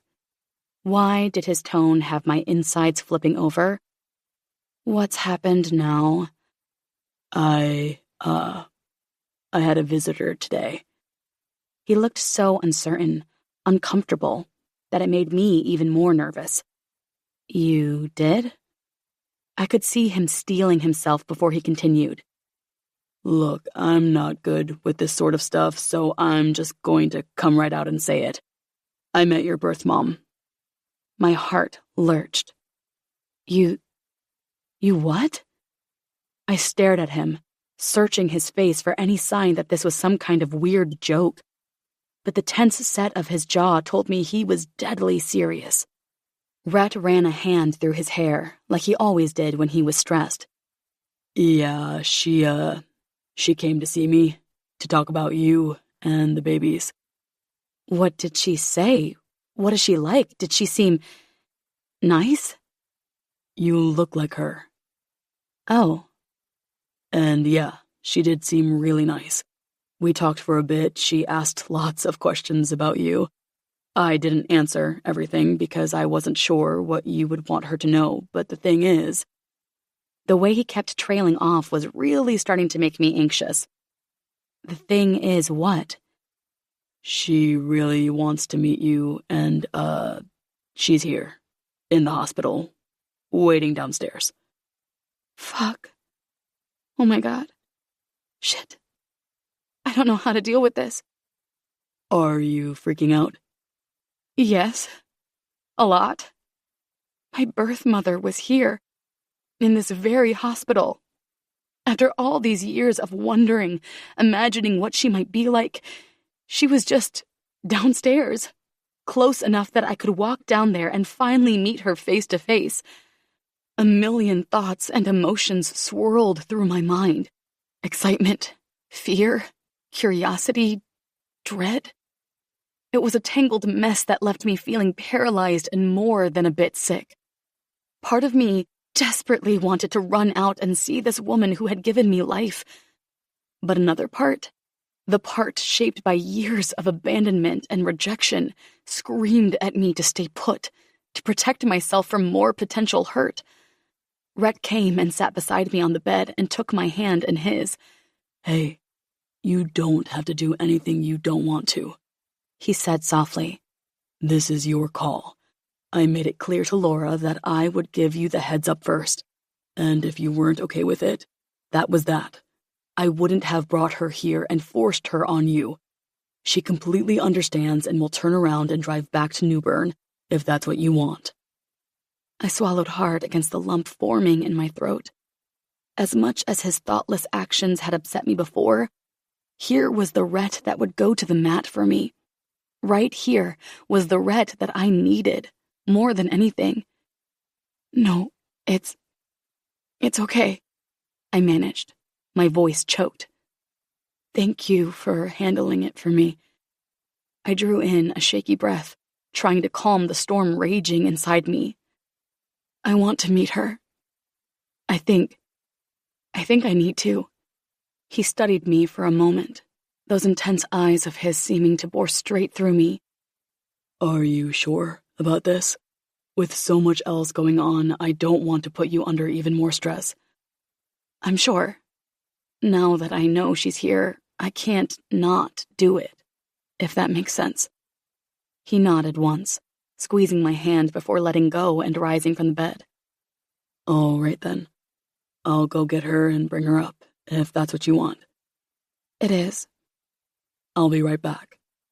This was really happening.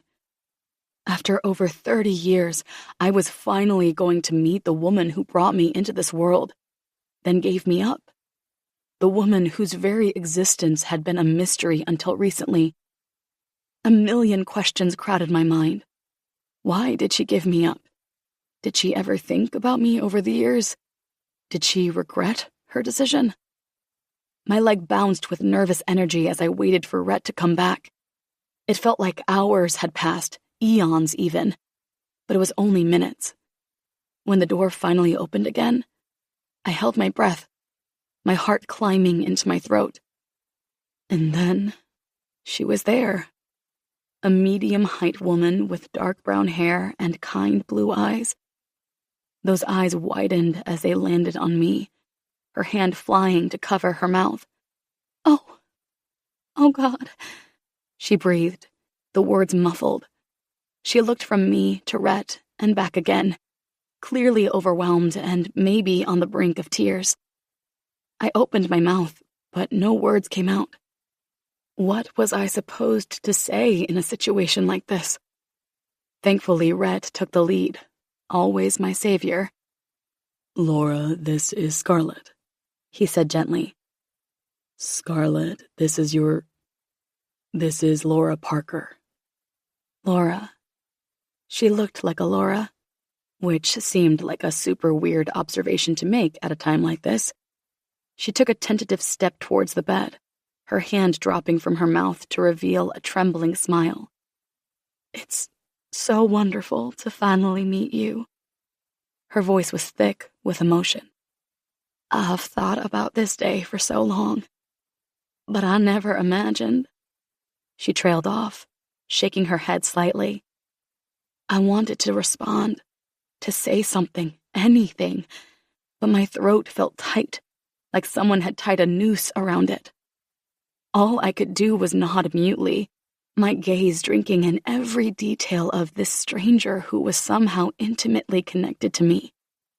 After a beat, Laura seemed to regain her composure a bit. Do you mind? She gestured towards the chair beside the bed. Oh, yes, of course. I managed to stammer out. My heart was pounding so hard I could feel it reverberating in my skull. As Laura settled into the chair, Rhett cleared his throat. I'll give you two some privacy, he murmured. No! The word burst from my lips before I could stop it. Laura looked startled, but Rhett just raised an eyebrow at me. Please stay, I said, a little calmer this time. He studied me for a moment, that unreadable expression on his face again. Then, with the faintest of nods, he moved to sit at the small dining table. I turned back to Laura, feeling small and exposed under her intense gaze.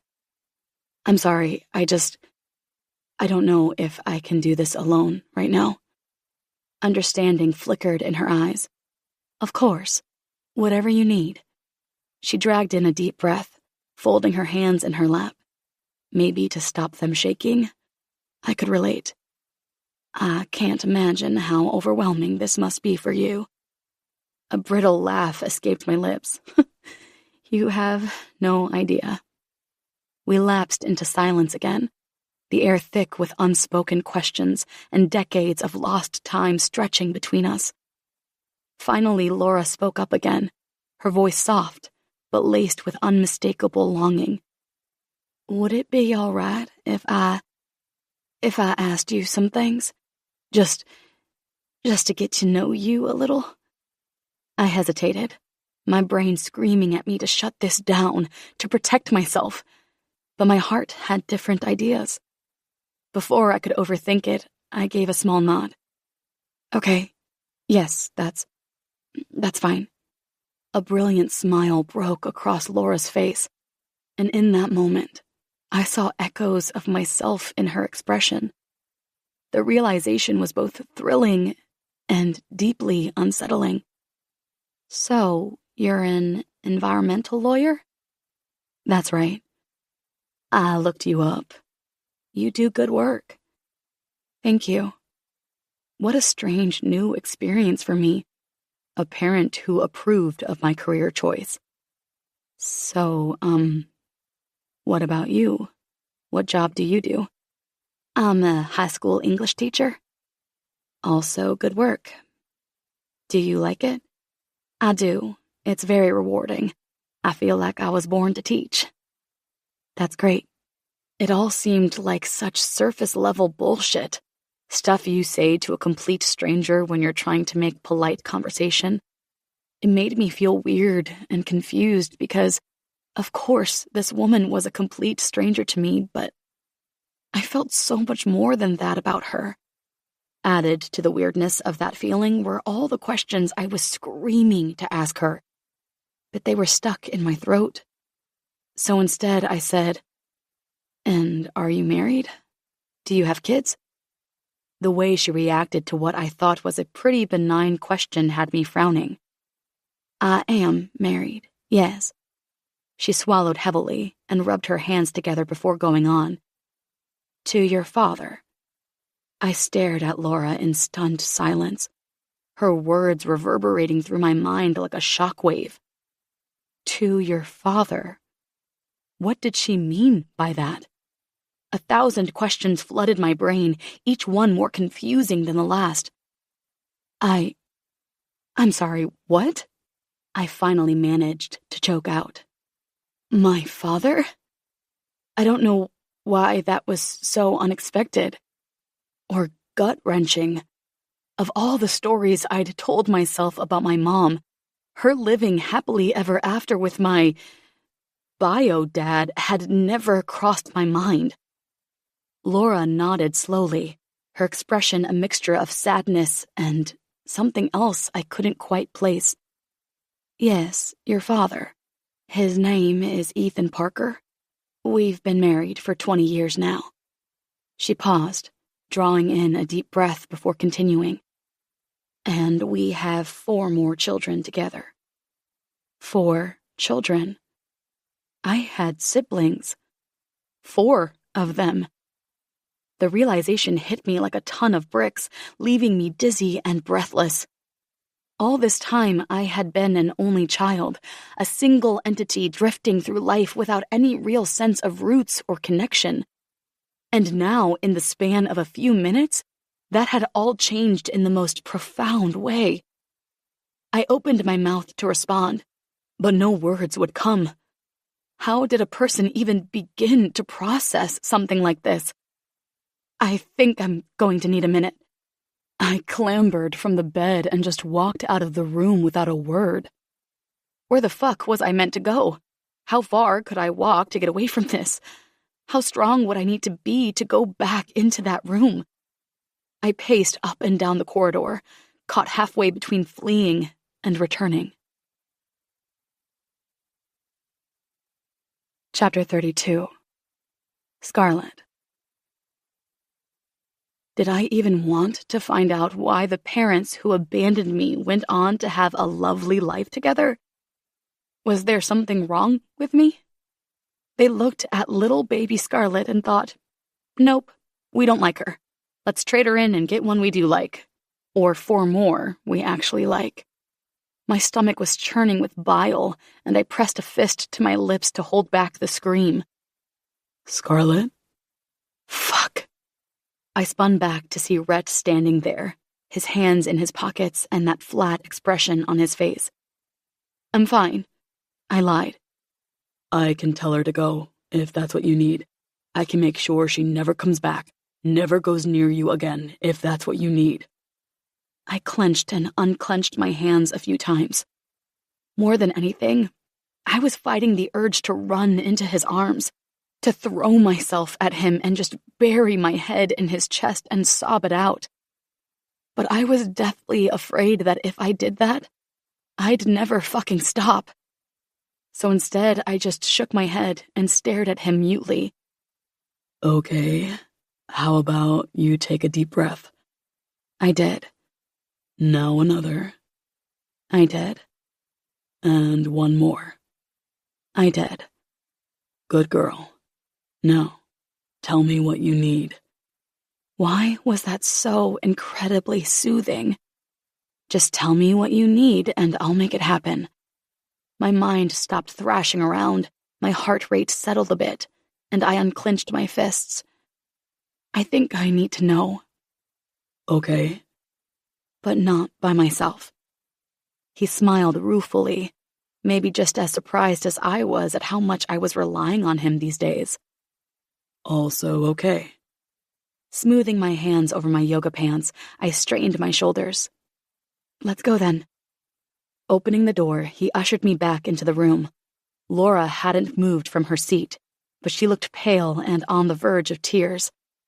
I climbed onto the bed, sitting cross-legged, with my arms folded. Rhett took a seat at the little table again, just out of Laura's line of sight. A million questions burned on the tip of my tongue. Why did you do it? Did you consider keeping me? Did you ever regret your decision? But when I opened my mouth, a different inquiry tumbled out, one born of desperation and decades of loneliness. Did you ever think about me? Over the years, I mean. The anguish that flickered across Laura's face in that moment was like a physical blow. Every single day, she whispered, her voice thick with emotion.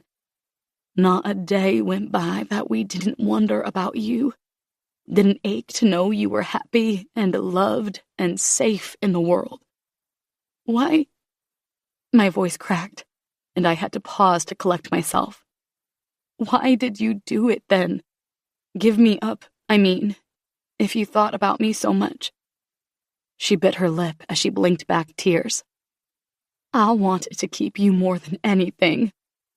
But I was just a kid myself back then, still in high school. When I found out, I knew straight away that a termination was out of the question for me. So I hid the pregnancy for as long as I could, dragging out the inevitable, really. My parents were, well, let's just say they weren't understanding or supportive people. When they finally realized I was pregnant, they were horrified, completely beside themselves with shame and anger. They gave me 2 choices: keep the baby and live on the streets, or give you up for adoption. Those were my only options in their eyes. My heart clenched painfully as I listened to her story. All this time, I'd imagined she'd just tossed me aside like trash. But the real deal was way worse. She'd been backed into a corner by her shitty parents, forced to make impossible choices that ripped her apart. There was no way I could bring you up on the streets all on my own, so I had no choice. If I wanted you to survive, I had to give you up. She swallowed heavily. I hoped and prayed you would go to a loving family who could give you all the things I couldn't at the time. A real home, parents who adored you, every opportunity in the world. That's all I ever wanted for you. Well, that was awkward as fuck. What was I meant to say to that? Maybe things had been great before Tyler was born, but they sure as shit went downhill after that. For me, at least.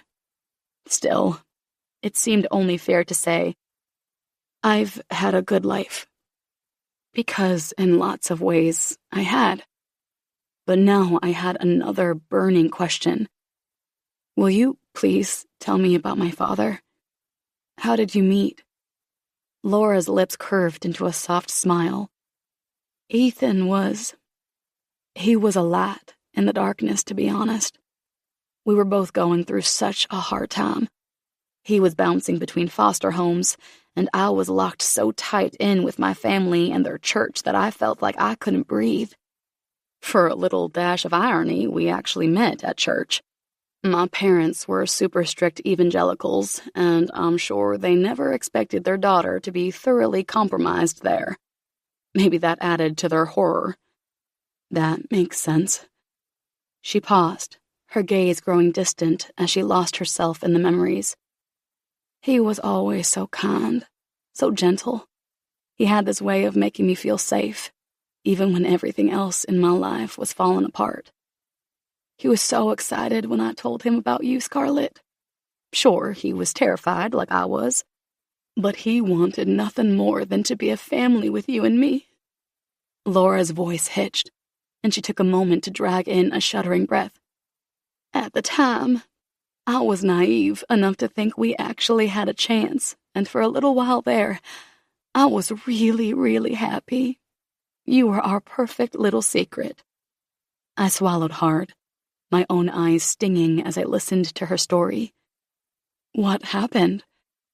It got so that we could no longer keep it a secret. As I said, my parents didn't take it well. Before I knew it, I was being dragged interstate to North Carolina. My mom stuck close to me while I waited for you to be born. And of course, it wasn't like cell phones were a big thing, or the internet. So I had no way of reaching Ethan to tell him what was going on. My dad did, though. Fuck. Yeah, exactly. My dad and my 2 older brothers went after him with a shotgun. Told him I'd miscarried, and that I'd seen sense and didn't want to be with him anymore. And just to really ram it home, if he ever came anywhere near me ever again, they'd shoot him on sight. And I'd be locked in the basement for the rest of my life. Jesus. Maybe if Jesus had actually been involved, it wouldn't have turned out like that. Her laugh was bitter, and I can't say I blamed her. So then, what happened? I was allowed to hold you in my arms for all of 10 minutes before they took you away. Then I was dragged back to Tennessee and expected to go on like nothing had ever happened. Back to high school, to church, to family dinners. That lasted until I turned 18. I packed up and moved as far away as I could from my asshole family. I mean, that wasn't exactly far. I had no money, no job, barely any clothes, and no place to live. So I walked into the next big town, where I slept on the streets for a few weeks, until a lady from a women's shelter found me. Laura's story was utterly compelling, and I hung on her every word. Maybe Rhett did too, because he'd barely moved since she started talking. You were okay after that then? Not straight away, but it did start getting better, yes. I got a job, a stable place to live, and started saving my own money. There were 2 huge holes in my heart, though, and getting through every day was a struggle. Heck, even just remembering to breathe was hard work sometimes. Even though I could tell it was hard for her to keep going, I had to know. So how do you and Ethan find each other again after all that time? It was totally by chance, actually. I was just flipping through TV channels at the diner I worked at and saw a story about a house fire over in Knoxville. Turns out Ethan had rushed into the burning building and saved a whole family, risked his life, got bad smoke inhalation and all. She shook her head, still seeming to be amazed by it. I couldn't believe my eyes when I saw him being interviewed. My Ethan, my brave, awesome Ethan. He was alive and still helping people, just like I remembered. My heart practically stopped right then and there. I bet. Laura took a deep breath before going on. I knew I had to reach out to him, no matter how much time had passed or everything else. Bearing in mind that at that point, I didn't know what my family had told him, didn't know he thought I'd miscarried. I was terrified of what he would do or say. That love we had, I could never let it go completely. So I tracked him down and, hoped against all hope that he'd be able to forgive me. I watched as her eyes got all watery with the memories. And he did, she said, her voice cracking a little. Of course he did. He'd never forgotten about me or you, Scarlett. Not for a single second. We talked for hours that first time, catching up on everything, filling in all those blank years. Ethan told me about how my dad and brothers chased him away with a shotgun, and how he spent weeks looking for me before giving up, because he thought I was gone for good. He said it nearly destroyed him. Of course, I had to tell him about you, which, nearly destroyed him all over again. He was so cut up that I'd gone through all that on my own, but I didn't blame him. How could I? She shook her head, her smile a little shaky. After that first visit, we were inseparable again, just like no time had passed. We dated for a couple of years before finally getting married. Laura let out a soft little laugh. I think we would have tied the knot a lot sooner, but Ethan was all about doing things the right way for me. Always such a gentleman, my Ethan. And that's when you had your other kids? I asked gently, when she went quiet for a minute. She nodded, brushing away some more tears. Yep, that's right. 4 amazing babies to make up for the one we lost way back when. Laura looked at me with adoration shining in her eyes. Not that any of them could ever replace you. Our first. Fuck. Those words hit me right in the heart and guts. The sincerity in them, the pure, open emotion. It was almost too much for me to handle. Years of feeling lonely and abandoned had turned into this mess of confusion and heartache inside me. Part of me wanted to get up and hug her, to finally have a mom who could make things better. But another part of me was still all freaked out and defensive from being rejected my whole life. I guess a bit of what I was feeling showed on my face because Laura said, I know This is a lot to take in. I don't expect you to just accept me right away or anything. I get it. This is crazy. She gave me a wobbly smile that almost had me smiling back. All I'm asking is that you give us, a chance. Let me get to know you, the awesome person you've become. Even if it's just a little bit at a time, I'd be so grateful. Her words were heavy with all the hopes and fears she wasn't saying out loud. I studied her face, trying to take it all in. This was my birth mom, my one shot at finally understanding where I came from and not feeling so alone anymore. But could I really open myself up to that? Let someone else in who had the power to hurt me all over again?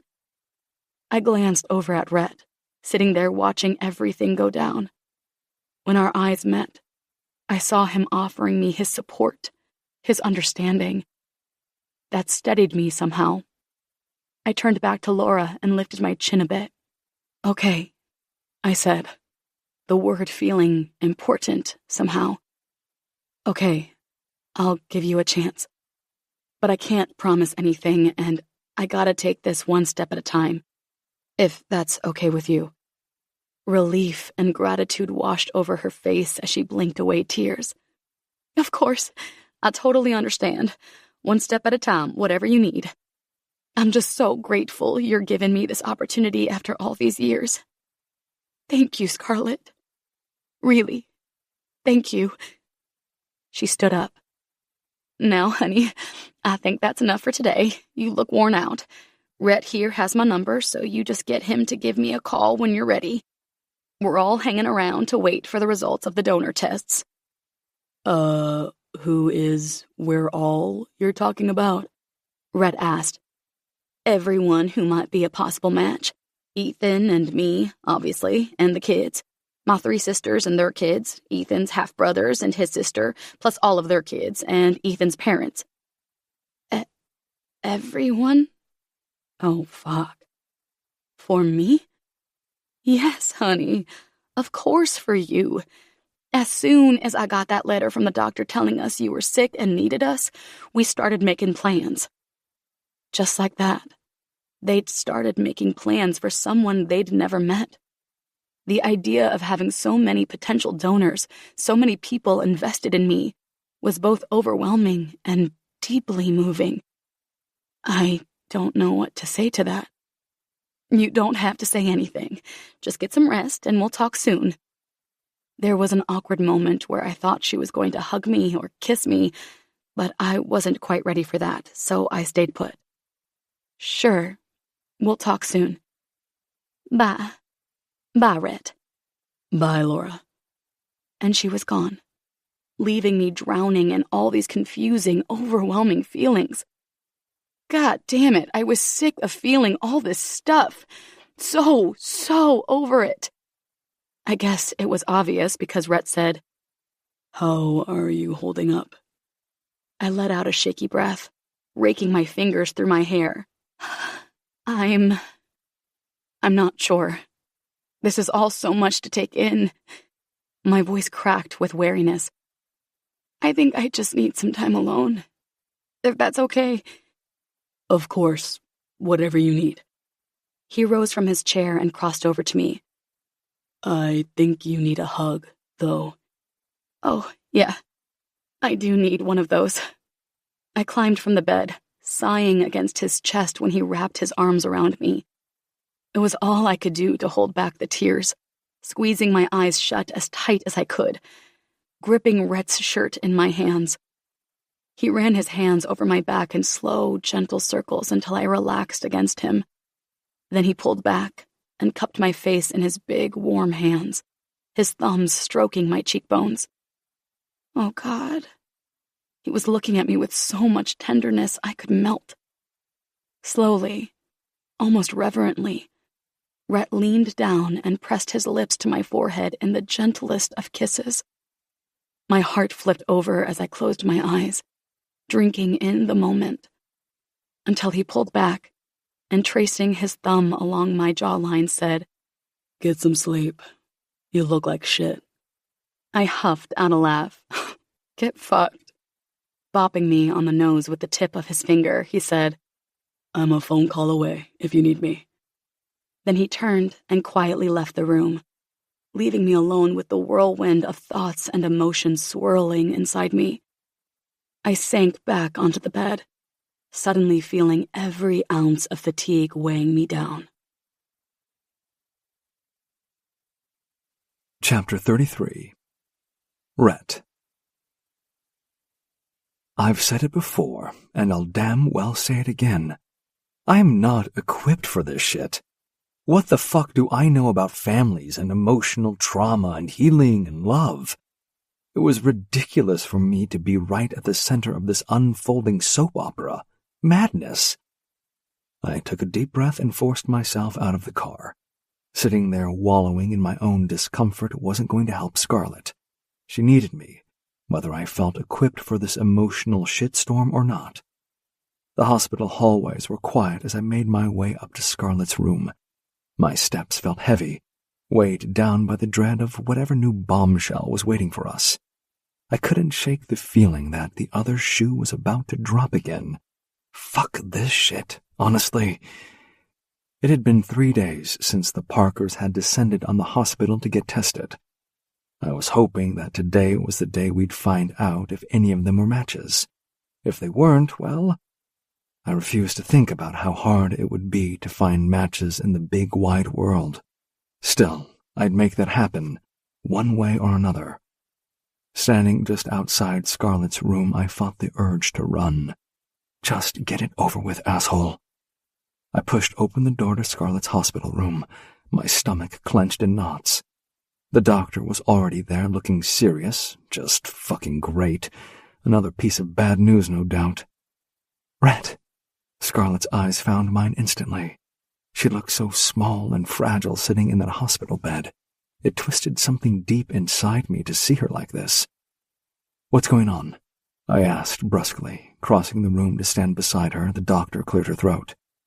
We've received the test results back from Mrs. Parker and her family, she began. Scarlett tensed beside me. There are 11 viable donor matches for the immunoglobulin transfusions needed to treat the twins' condition. I huffed out a breath of relief as I felt the knot in my gut loosen just a fraction. Finally, some good news. 11. That's a lot, right? Is it enough? It is a lot, and it's more than enough, Dr. Morris confirmed. Thank fuck for that. The smile Scarlett gave me had my heart squeezing so hard I could barely draw breath. I should tell my mom. I watched as Scarlett's hand drifted to rest on her belly. Such a sweet, maternal gesture. Then it hit me. She meant Laura, her birth mom, not her crappy adoptive mother.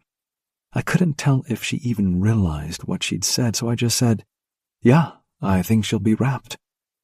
Dr. Moore smiled as she pushed to her feet.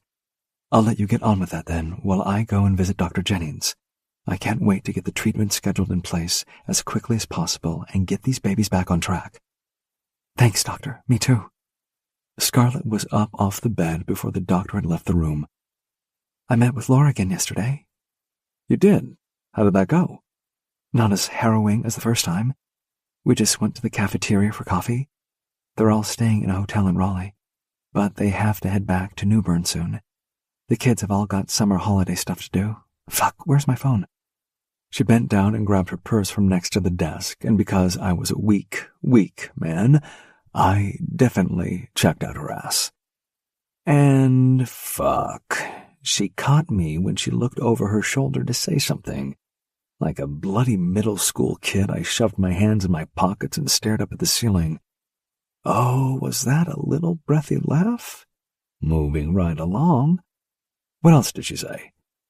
Just some more stuff about her and Ethan, their jobs and stuff like that. A bit about the kids. They really want to meet me. Her head was bent over her phone as she typed out a text message, so I couldn't read the expression on her face, but I didn't miss the quaver in her voice. They know about you. Yeah, apparently they've always known. That's amazing. That's what I said. And there she went again, with that smile that cut straight through my heart. Her phone pinged and she quickly flicked open the message. I watched her face intently as she read the text message, her expression shifting from nervous anticipation to something more vulnerable. It was when she started chewing her lip that I stepped forward. It's from Laura. So, she and Ethan and the kids, they all want to meet up in the cafeteria.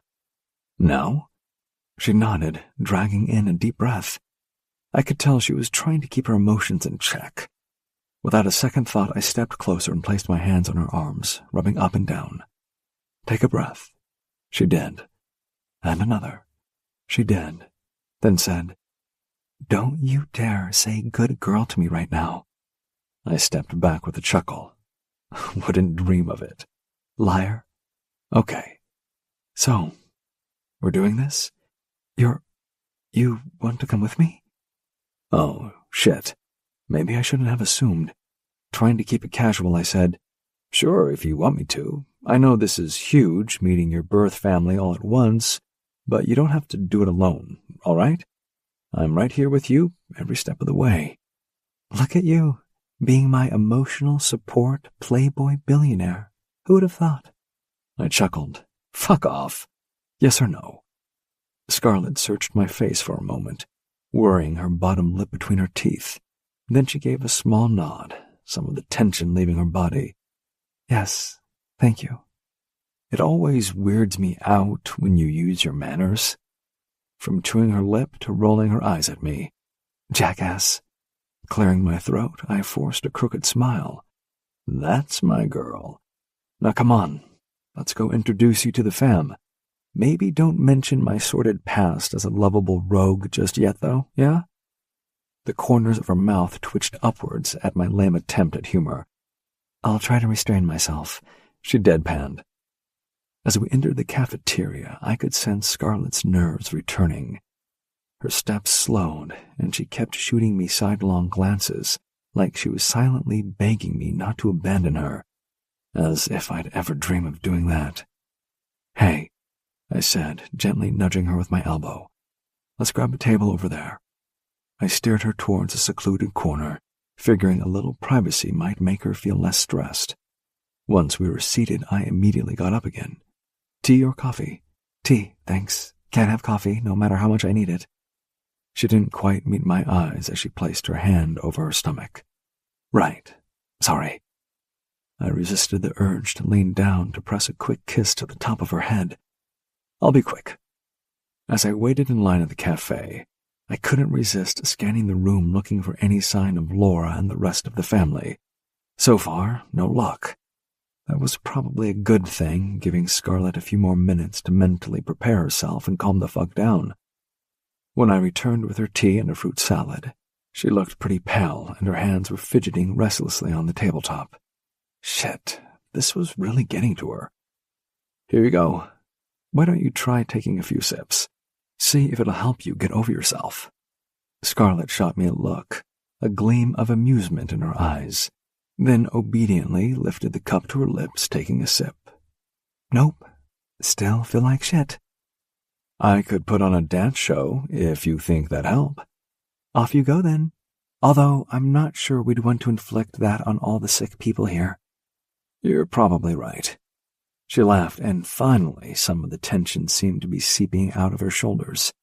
Fucking excellent, because that was what I was hoping for. Okay, so tell me the kids' names again. Right, so oldest to youngest. Grace, Lily, Oliver, and Mia, I think. Fuck, what if I get it wrong? The least I could do was remember their damn names. We talked about them for ages yesterday. No, I'm sure that's right. Okay, fuck. My attempt to get her looking forward to the meeting just backfired catastrophically, and now she was more nervous than ever. Well done me, I guess. I'll make sure I ask, just in case, but I bet you got it all right. I hope so. We sat in silence for a few minutes, me popping grapes into my mouth while Scarlett sipped her tea. Just as I was about to make another lame attempt at small talk, she suddenly froze, her gaze locked on something over my shoulder. Oh, fuck, she breathed so low I could barely hear her. I twisted around, my eyes landing on a small group entering the cafeteria. Laura with a tall, sandy-haired man. Obviously, that was Ethan, and of course the 4 people with them were the kids. The older one, hopefully Grace, if Scarlett was right, had long brown hair and soulful brown eyes. She looked about 20 years old. The girl next to her looked a bit younger, but not by much, so that was probably Lily. She was blonde with big blue eyes. The guy, obviously Oliver, you couldn't get that wrong, had Laura's coloring, and so did the youngest, who looked about 15, so that was Mia. Laura spotted Scarlett. Her face broke into a tremulous smile and she gave a little wave, her free hand automatically reaching for Ethan's arm. Beside me, Scarlett went utterly still, like a deer caught in the headlights. Before I could say or do anything to reassure her, Laura began leading the family straight towards our table. Oh God, what if they don't like me? Scarlett's voice was barely more than a whisper, but holy fuck, her words almost broke my heart. Don't be dumb. They'll love you. You're adorable. I stood up, dragging Scarlett with me, keeping my hand on her back to give her as much reassurance as I could. I wasn't sure it worked. Her entire body was tense, like a coiled spring about to snap. Hey, relax, I murmured in her ear. I've got you. Just breathe. She gave a tiny nod, but I could feel the tremors running through her. Laura was the first to reach us, her smile warm but a little uncertain. Hi. And there was that lip-biting thing again. I'm so glad you could meet us. Scarlett seemed frozen, so I gave her back a reassuring rub. Laura, it's great to see you again. Scarlett's just a little overwhelmed at the moment. Oh, honey, of course you are. Laura's eyes were shining with sympathy. This must be so strange for you, but we're all here, and everyone's so excited to meet you at long last. She turned and gestured to the others crowding behind her. This is my husband, Ethan, and our children, Grace, Lily, Oliver, and Mia. Each of them gave a little wave or nod as their name was called. It's wonderful to meet you all, I said, squeezing Scarlett's hip. Please, have a seat. They quickly claimed the empty chairs around the table, a few of the kids throwing curious glances at Scarlett. An awkward silence fell as we all studied each other. So, Ethan began, his deep voice seeming to shake Scarlett from her stupor. She blinked rapidly, then straightened her shoulders. I'm sorry, this is just a lot to take in, she said, her fingers twisting together nervously. I never imagined I'd have this whole other family out there. We understand, honey, Laura said, reaching across to pat Scarlett's hand. We've had over 30 years to get used to the idea of you. This must be so overwhelming. Scarlett's eyes slid to mine, and I gave her an encouraging smile. She drew in a shaky breath. I want you to know how grateful I am that you all agreed to help with everything, she said, her hand drifting to her belly. I can't tell you what it means knowing my babies will be okay because of you guys. We're so glad you reached out, Ethan said, his voice thick with emotion. Having the chance to meet you, to try to make up for all the lost time. He trailed off, his jaw working as he visibly swallowed back his feelings. The children all watched the exchange warily, casting uncertain glances at one another. Grace, the eldest, gave Scarlett a small, hesitant smile. It's really nice to meet you. We've thought about you a lot over the years. Lily nodded in agreement.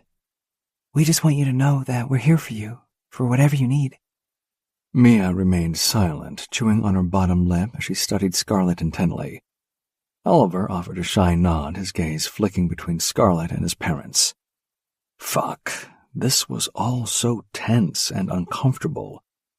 My go-to move here would normally be to be a wise-ass, lighten the mood with a bit of a joke, but something told me this was not the time or the place for that. So, Mia, your mom was telling me that law is your favorite subject at school. Oh yeah, it is. I'm really considering studying it at college, so I was wondering if I could talk to you about it. She leaned forward, folding her arms on the table, absolutely looking like she was in for a big chat. Having a sister who's already doing that line of work would be super helpful because I have so many questions. Laura laughed awkwardly. Take it easy, Mia. We don't want Scarlett to freak out at the first meeting. Oh, gosh, I'm so sorry. I didn't mean to. No, it's fine. I don't mind. I think it's really cool that you want to do that, and I'd love to chat with you about it. There was no mistaking the triumphant look Mia threw at Laura, or the way Laura rolled her eyes at Ethan when Mia wasn't looking. Jesus, she was so much like Scarlett, it was uncanny. All right, well, if we're in for the long haul, how about I get some snacks? Ethan pushed to his feet, grabbing his wallet from his back pocket. How about I help you? I got up too, bending down to whisper in Scarlett's ear. Told you they'd love you. You've got this. The brilliant smile she gave me in return was all the thanks I needed. Chapter 34. Scarlett. I can carry my own bags, you know. Sure you can, but so can I. I watched with amusement as Rhett hauled all my bags from the trunk of his BMW in one go. 2 suitcases, my laptop bag, my overnight bag, and a bag of gifts I'd been sent from friends and clients while I was at the hospital. You just gotta show off about it though, right? Naturally. You could, He tilted his head toward the front door. Open the door for me, though. I should probably do that. I didn't, though. Instead, I stood there gazing at his impeccable hotness. His dark hair was gleaming in the bright sun. The top 2 buttons of his crisp white shirt were open, and the sleeves were rolled up to just below his elbows. Looks like I just developed a thing for forearms. Scarlett? Oh, right. I hurried to the front door, breathing deeply as I moved past him. Jesus fuck, he smelled amazing. Unlocking the door, I led him through the house, barely pausing to push open the double doors leading to the pool. Everything was quiet out here, leaving only the hot sun on my skin and the pounding of my heart in my ears. I slipped out of my sandals and let my bag slide down my arm to the floor, then turned to face him. Have you heard about what happens to women in the 2nd trimester of pregnancy? Can't say that I have. Even the way he raised his eyebrow was hot. Man, I sure was a goner. You might want to put those bags down for this. Tilting his head to the side, he carefully placed all my belongings on the ground at his feet. I stepped closer. We get really, really horny. Rhett's eyes widened, just a little, and the muscle in his jaw ticked. All the air left the room. Slowly, I started to unbutton my blouse. The cool fabric slid off my shoulders and down my arms, revealing the stretchy black tank top underneath. His gaze followed my movements, then snapped back up to my face as I stepped even closer. Scarlett, I don't think... I pressed a finger to his lips, silencing him. Shh. I know what I'm doing. With a swift motion, I tugged at his belt, pulling him closer. His breathing quickened, but he didn't resist as I undid the buckle and tugged his shirt free from his pants. With a flick of my wrist, I undid the buttons, then dragged my nails slowly down the exposed skin of his chest. I smiled at the tiny shiver that ran through him. I want you, I whispered. You have me, he growled, and then his hands were on me, tugging my tank top up. His mouth was hot on my skin as he nibbled and kissed his way down my neck. I moaned softly. Christ, he felt so good I could melt. My hands fumbled with the zipper of his pants, and he stepped back briefly to let them fall to the floor. My heart was hammering as I took in the sight of him. Strong, muscular, and so damn hot. I felt powerful at that moment, desirable. I stepped back, kicking off my pants, and pulled him toward the open double doors leading to the pool. The bright sunlight bathed us as we stepped outside, our gazes locked. You're so fucking gorgeous, he muttered, his eyes dark with need. I dove into the pool, relishing the cool water on my heated skin. The rush of it, the feeling of being naked and free. It was fucking exhilarating. Seconds later, I heard the splash as he joined me. The water rippled around us as we swam toward each other. Our lips met under the clear blue sky, passionate and hungry. I wrapped my legs around his waist, and he pushed me back against the pool wall, our mouths devouring each other. His hands roamed, gripping my hips as he lifted me slightly, pressing me against him. I could feel his heart racing, his breath coming in short gasps against my neck. Rhett lifted me until I was sitting on the edge of the pool, the cool tiles sending a shiver through me. My legs were still in the water, dangling down into the refreshing blue. His hands gripped my thighs, pushing them apart as he settled between them. Leaning forward, he pressed open-mouthed kisses down my neck, over my collarbone to my breast. My breath caught when he took my nipple into his mouth while reaching up and playing with my other breast. His tongue swirled and his teeth gently tugged, sending flickers of pleasure straight to my core. I whimpered as his mouth trailed lower, over the soft swell of my belly. I was barely showing, but even so, his eyes met mine, dark and intense, before he lowered his head further. With gentle hands, he urged my legs wider. My breath hitched as I felt the first swipe of his tongue, hot and wet against my clit. I shuddered, grabbing onto his shoulders for support as he sank into the task with clear enjoyment. His tongue teased, flicking and swirling, driving me insane. I sucked in a breath and arched my back, my skin tingling with pleasure. My hands tightened on his shoulders, my fingers curling as his mouth worked its magic. My head fell back, and a soft moan escaped my lips as the tension coiled tighter and tighter inside me. Fuck, that's so good. Oh, God.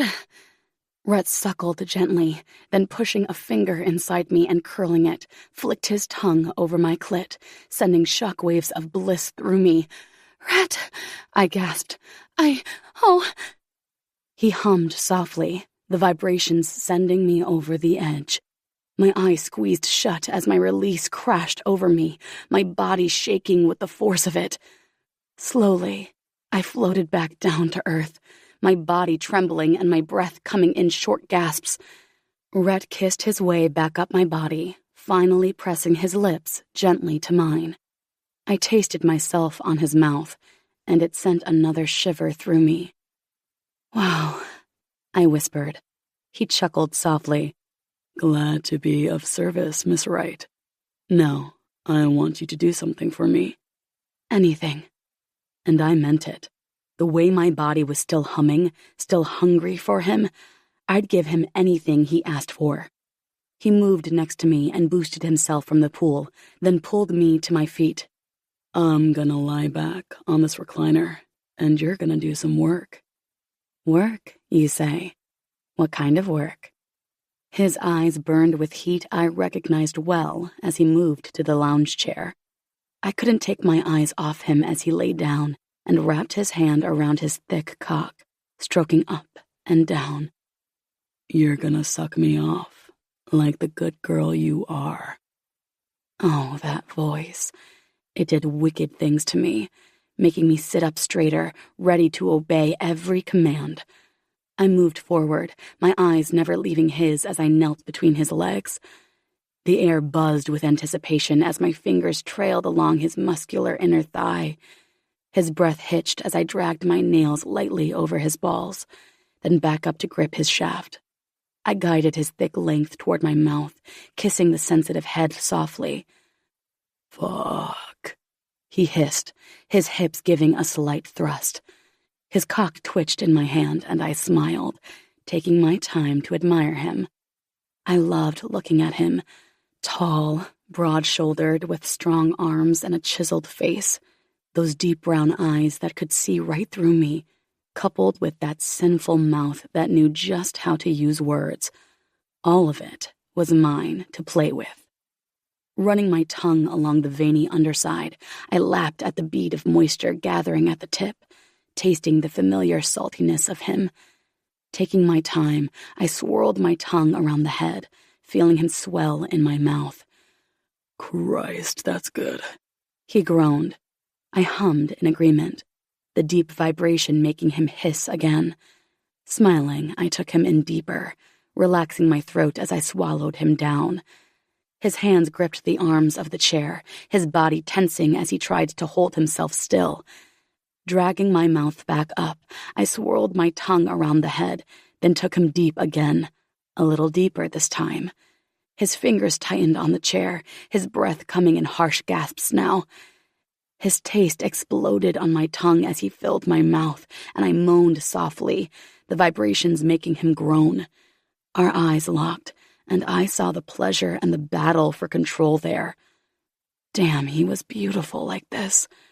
My fingers wrapped around the base of his shaft, stroking firmly as I bobbed my head, taking him deep and then pulling off to lick and suck.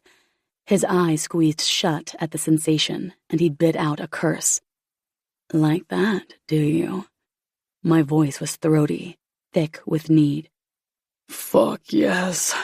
The words were torn from him, his breath coming in jagged pants now. I blew a cool stream of air over his damp length, enjoying the way his whole body shuddered. With a new fierceness, I took him in my mouth again, sucking hard as I bobbed my head. Jesus, Scarlett, you're gonna make me come. Stop. Reaching down, he wrapped a tight fist around my hair and pulled me back. Now come up here. I did as I was told, and he kissed me deeply, his tongue tangling with mine as I melted into him. My skin was on fire, every nerve ending alive as his mouth moved on mine. I wanted more. I needed more. His hands gripped my hips, nudging me back slightly. I whimpered softly, not wanting the break in contact. God, you're so fucking sexy. His eyes burned into mine as he held my gaze. I want you to ride me. I want to watch you. Oh, that voice. That sinful, wicked voice. I positioned myself above him, feeling deliciously powerful. I squeezed my eyes shut as I sank down onto him, groaning softly as he filled me. Rhett's hand slid up my legs, his thumbs ghosting over the sensitive skin of my inner thighs, making me shiver. My breath caught as I sank down further, taking him in, feeling deliciously full. His hands tightened on my hips, guiding me as I started to move. I rose up slowly, feeling him stretch and fill me, then sank back down, savoring the perfect friction. That's it, he whispered, his throat working as he swallowed. Ride me, Scarlett. I did, rising up again, my breath catching as I felt him slide out, then sank back down, moaning softly at the incredible sensation. His hands slid up my sides, his thumbs brushing my breasts. I gasped softly as his fingers teased my nipples, making them pebble. You feel so damn good, he whispered. I leaned forward slightly, my hands braced on his chest, and started to move with a slow rhythm, feeling him deep within me. I closed my eyes, focusing on the pleasure, the incredible fullness. Rhett's hands slid back down to my hips, his fingers digging in slightly as I quickened my pace. The slapping sound of our bodies filled the air, accompanied by our heavy breathing. I threw my head back and rode him even harder. His hands urged me on, helping me find my rhythm as I moved faster, my body on fire with pleasure. I was so close, so damn close. My body was clenching around him, the coil of tension tightening with every thrust. His hips rose to meet mine, his hands gripping my hips as he thrust up hard. Fuck, Scarlett, come for me. That was all it took. I cried out, my body shaking as my release crashed over me. I felt Rhett let go as well, his fingers digging into my hips as he surged up into me, his body tensing.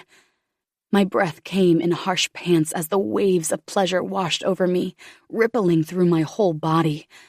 Slowly, I opened my eyes, meeting his intense gaze. Just what the doctor ordered.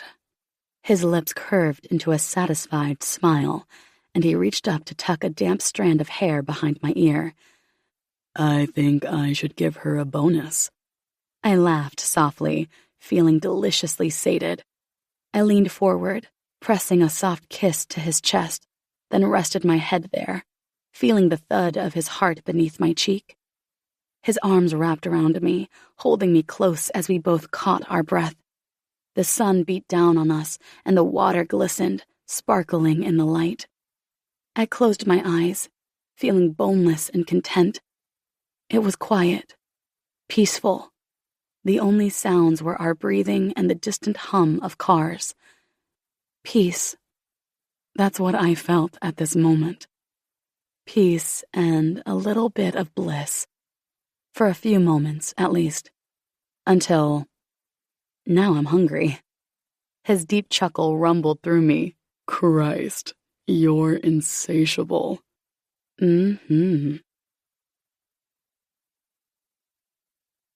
Chapter 35.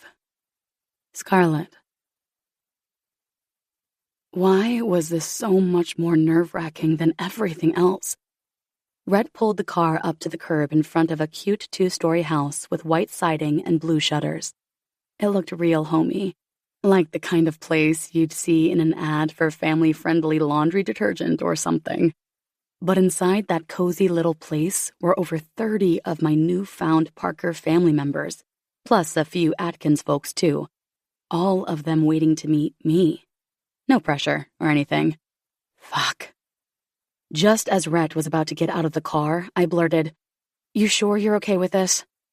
Yeah, that was totally me looking for a reason to back out, which was so incredibly unfair, since a good number of the people in that house were making regular trips to Raleigh to donate the blood products that were keeping my babies alive.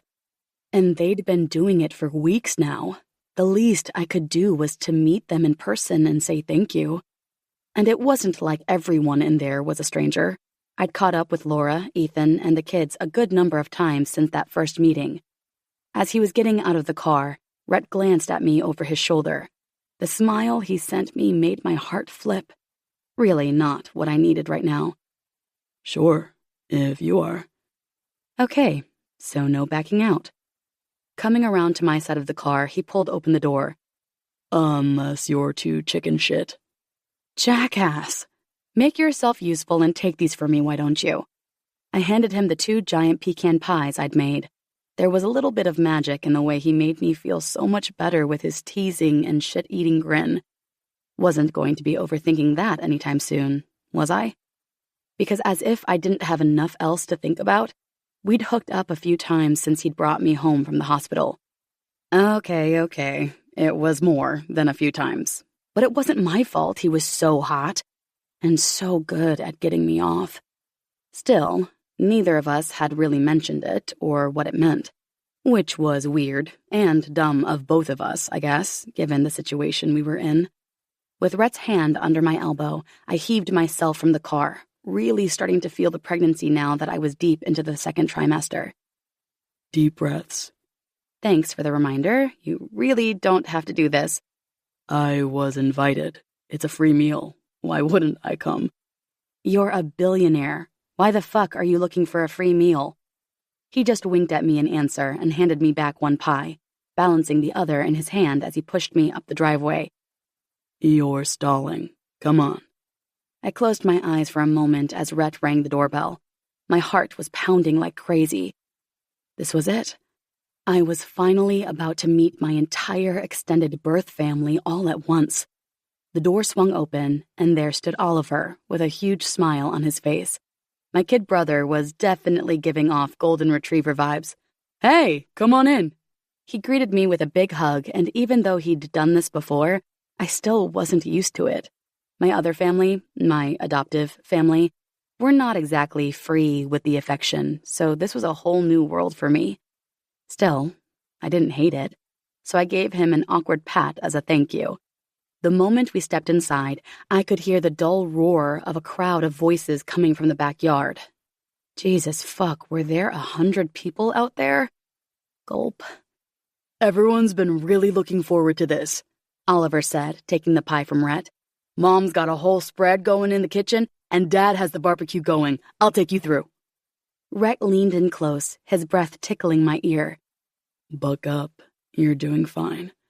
I managed a shaky nod, clinging to the pie like a lifeline as we followed Oliver through the house. The mouth-watering aroma of home cooking enveloped me the minute I stepped into the bright, bustling kitchen. Laura was at the stove with 3 other women. One was older, late 70s, early 80s. The other 2 were definitely the twin sisters Laura had told me about. The big kitchen window looked out over the backyard. There were trestle tables set up under 2 big oak trees, with fairy lights strung across them. But what caught my eye the most was the sheer number of people out there. Way more than 30, surely. Gulp again. "Mom, Scarlet and Red are here." Oliver placed the pecan pie carefully down on the counter, smiled at me again, and said, "I'll just let Dad know." Laura turned from the stove and broke into a bright smile, leaving the women to come over to greet us. "I'm so glad you made it, honey. Everyone's so excited to meet you." Balancing the pie precariously in my hand, I gave her a one-armed hug in return. This, at least, felt a little more natural. Maybe just because I'd seen her a few more times than I had everyone else. Don't get me wrong, the first time she'd asked to hug me had been awkward as fuck. We'd met for coffee one afternoon, just her and me. I'd told her a little about my childhood and growing up with Tyler. I'd done my best to play it cool, but she was very perceptive, so she'd managed to put 2 and 2 together. It had been upsetting for both of us, because I knew that her one hope for me had been that I'd had a good life with a loving family. That giving me up had been the right thing to do. She was such a good talker, though, and a really amazing listener, which meant we were able to talk it all out. At the end, she'd asked if she could hug me, and I'd said yes. The feel of her arms around me, such a mom hug, had almost brought me to tears. After that, the hugs felt easier, so here we were. "Can I introduce you to my sisters and Ethan's mom?" "Sure. I mean, yes, that would be great." All 3 women were waiting patiently, smiling at me. "Scarlett, this is my sister Becca, and this is Diane, her twin." Becca stepped forward eagerly. "It's so wonderful to see you, sweetheart. Can I hug you?" Oh, shit. Could I do this? I really wasn't the hugging type, and all of this was already fucking with my mind. I wanted to run away, but because I was too chicken shit to just say no, I'd rather not, I said, sure, of course." I had just enough time to plonk the second pie on the counter before she was wrapping her arms around me. To my huge surprise, her hug was comforting, like being cuddled by the kind of aunt who always snuck you extra cookies. I found myself relaxing slightly as I returned the hug. "It's great to meet you, too." Diane was next, her hug just as warm and genuine as her sister's. "We've heard so much about you. I'm just thrilled we get to be part of your life now." I could tell she meant it, which had my throat clogging up and my eyes stinging a bit. Jesus, don't lose your shit now. It'll be so awkward. Part of me still couldn't quite believe this was all real, that I had this whole other family who seemed to genuinely care about me. I blinked back the tears that threatened, giving Diane a shaky smile. "Thank you. I'm really glad to know you both. And this is Ethan's mom, Nancy." She pulled me into a surprisingly strong hug, but I noticed she was shaking a little as she held me. "It's so wonderful to finally meet you, dear. Welcome to the family." "I brought a couple pies to contribute," I said, gesturing to the pies. "Hopefully they'll go well with the rest of the food." "Are you kidding?" Becca smiled. "We can never have too many pies in this family." As she whisked the pie away, I felt a tiny surge of pride. Laura was standing next to the back door and, if I wasn't very much mistaken, was feeling just as nervous as me. "How do you feel about meeting a few more people?" Yeah, fine. Of course." I didn't mean to do it, but as we walked through the back door and down the steps, Rhett's hand was right there. So I grabbed it, holding on like it was my only lifeline in a raging sea of my own panic. The yard was packed with people, more than I could easily count, and a dull roar of chatter filled the air. For a split second, I considered turning around and bolting right back inside the house. This was too much, too overwhelming. But then Laura cleared her throat and all eyes turned towards us. Everyone, I'd like you to meet Scarlett. It was like being thrust into an alternate reality where I was the long-lost princess finally returning home. Only this was no fairy tale. This was real life, and I had no idea how to process it all. Laura gave my arm a reassuring squeeze before stepping forward to begin making introductions. One by one, I was presented to aunts, uncles, cousins, and what felt like a small army of second cousins. Each new face brought another warm hug, another kind word of welcome. We're so happy you're here. It's so good to see you. You look just like your mom. It was all amazing and really lovely, but I was way too fucking introverted for this. Trying to be discreet, I eased closer to Rhett, huffing out a breath of relief when he put his arm around me and pulled me in. Seriously, he was definitely my emotional support billionaire these days. After everyone had said hello and introduced themselves, a weird, awkward quiet fell over the crowd. Like, now the big job was done, they'd all met me, and now no one knew quite what to do with me. Awkward as fuck.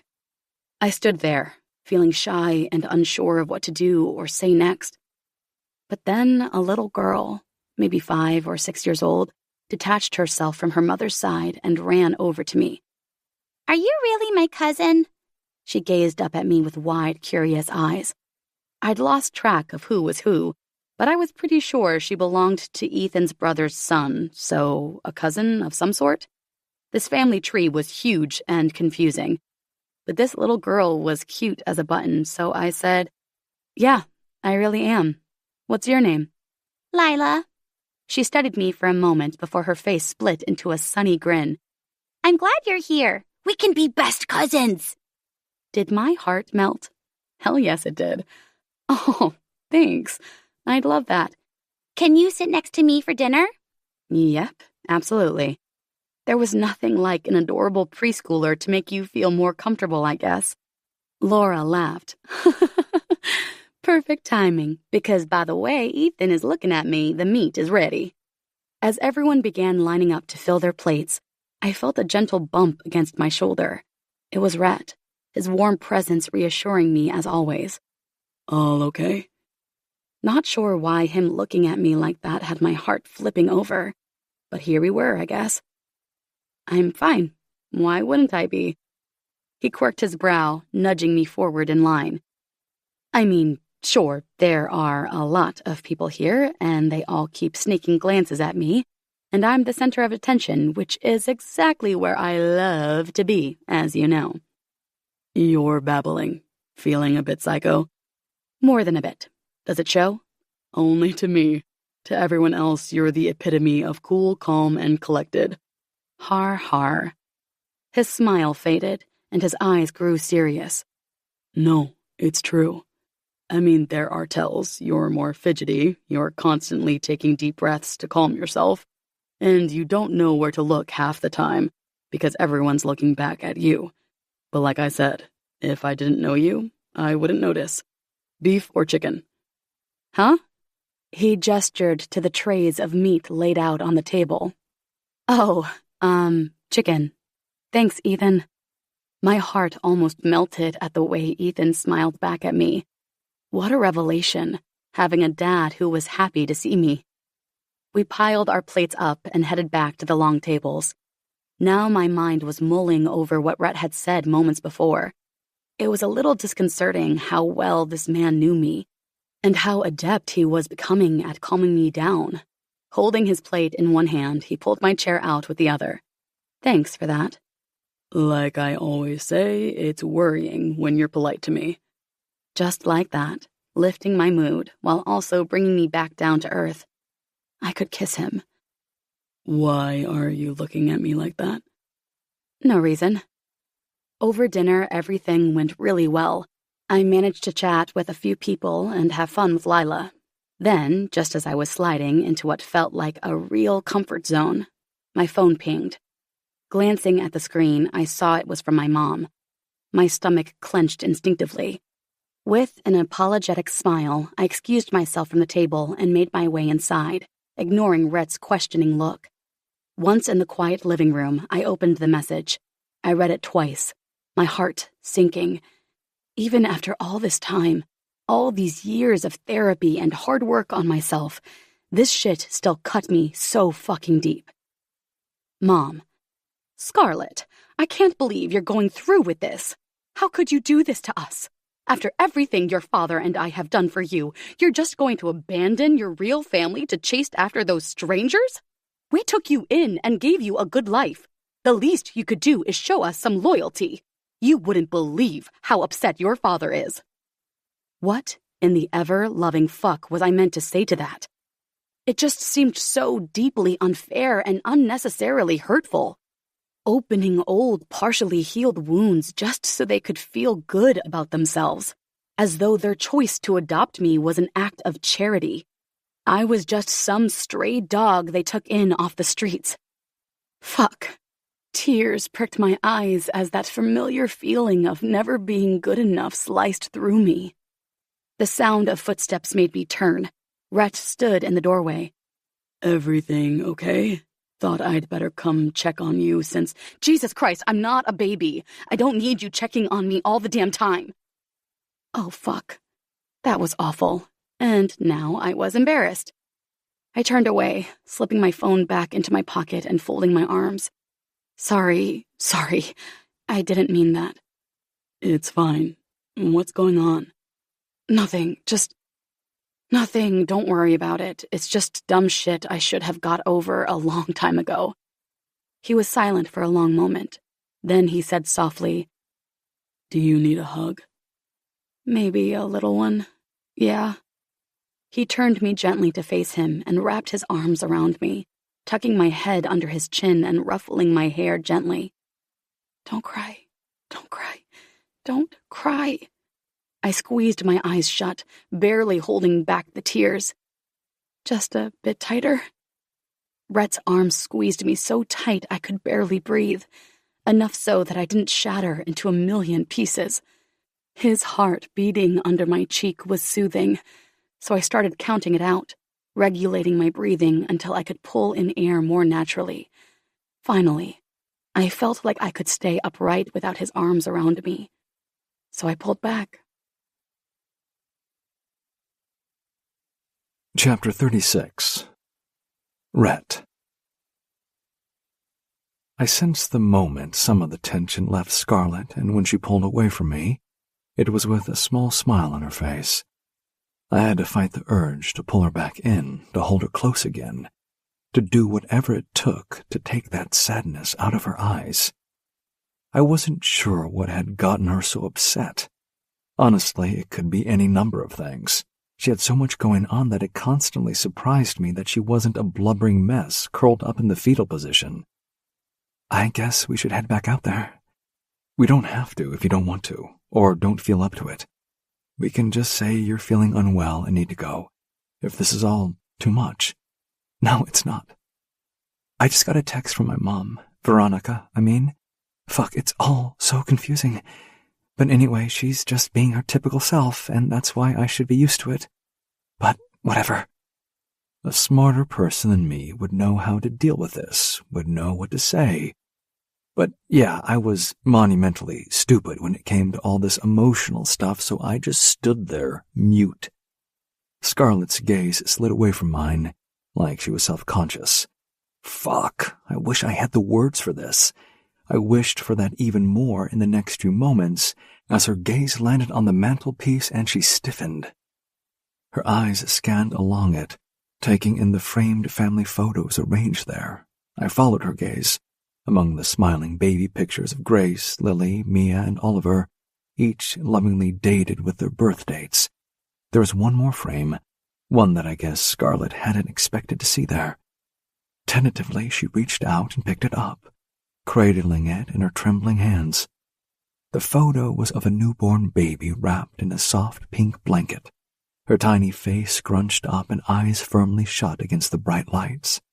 And etched into the simple silver frame were the words, "Our baby," and a date of birth. "This is your birth date?"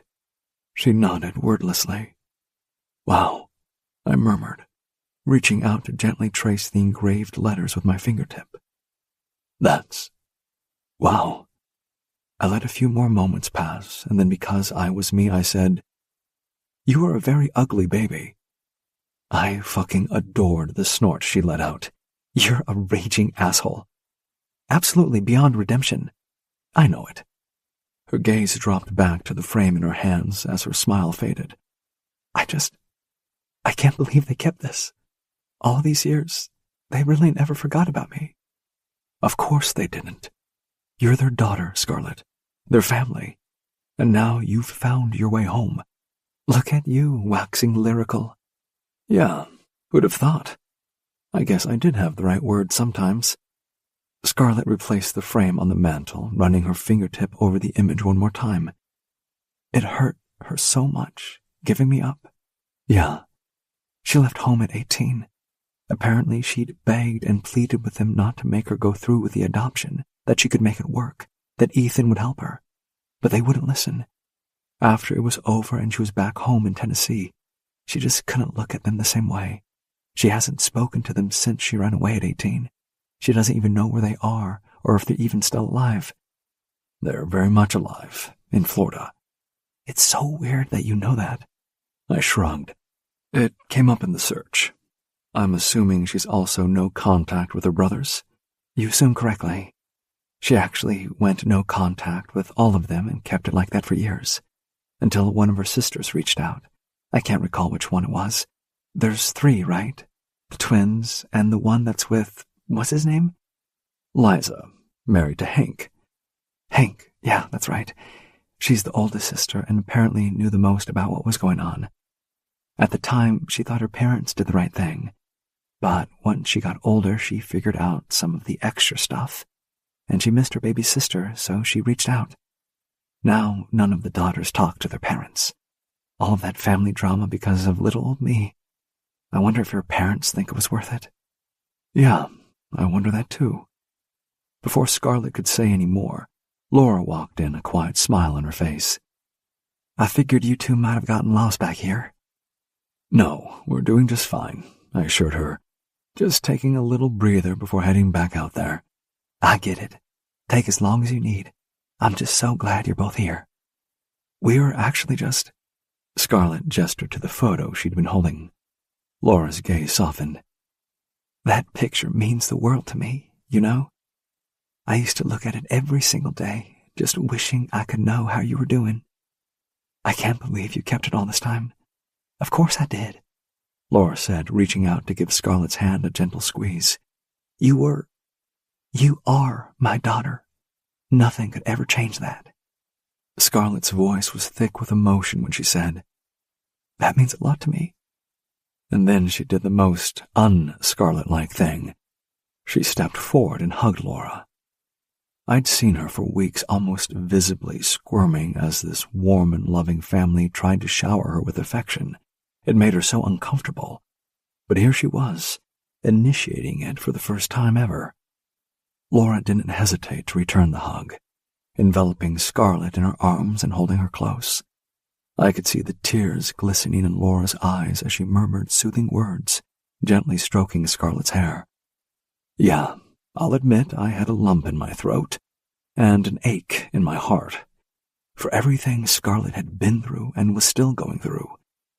After what felt like an eternity, Scarlett slowly pulled back, hastily wiping her eyes. Laura cupped her face tenderly, her own tears spilling over. My beautiful girl, she whispered. I'm so glad you're here. Scarlett nodded, managing a watery smile. Me too, she breathed.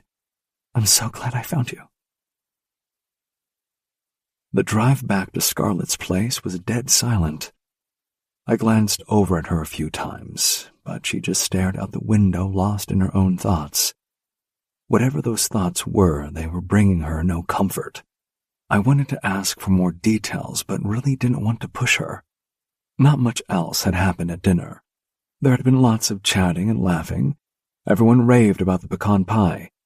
Except at least twice, when no one heard but me, Scarlett's phone pinged. I'd seen the way her face fell when she checked and saw who the texts were from. and the way her shoulders hunched as she read the messages. It didn't take a genius to guess that Veronica was the sender, or what she had said. Her words had obviously upset Scarlett, a lot. But it was also clear that she was trying very hard to hide it, putting on a brave face for the rest of the Parkers. But now, alone in the car, that tough exterior had crumbled.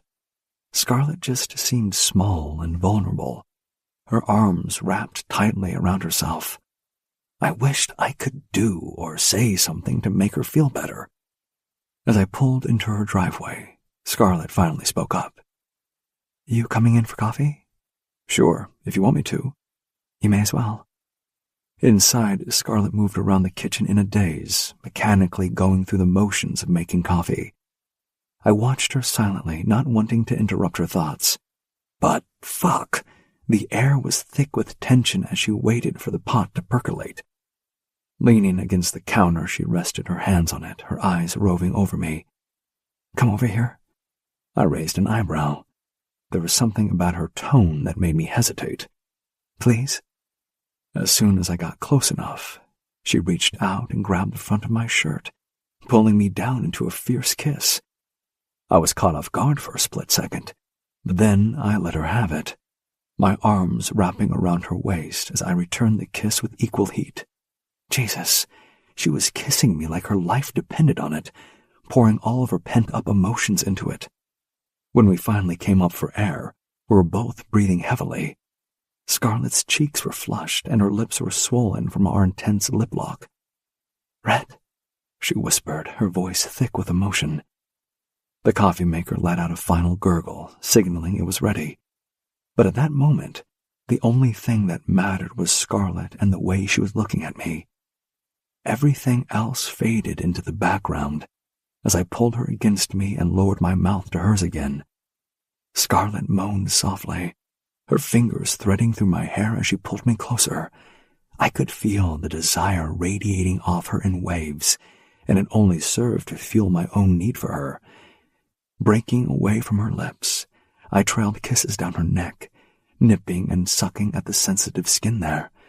Scarlett tilted her head back, giving me better access, her hands clutching at my shoulders. "Red, please," she whispered, her voice hoarse with need. "I'm here," I murmured against her skin, my lips brushing softly against the pulse point in her neck. Her fingers tightened in my hair, guiding my mouth back to hers. Our tongues danced together, the kiss growing more and more frantic as our desire built. Sliding her hands down my chest, she tore at the buttons of my shirt, pushing it off my shoulders. Moments later, her shirt joined mine on the floor. I leaned back, taking a moment to admire the sight of her standing there in just her bra and jeans. Her skin was flushed, her eyes dark with desire. She looked like she wanted to devour me, and I was more than willing to let her.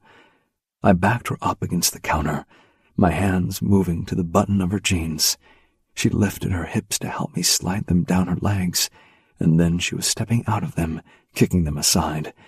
"You're so fucking beautiful," I breathed, my eyes roaming over her body. Reaching back, she unclasped her bra and dropped it on top of the growing pile of her clothes.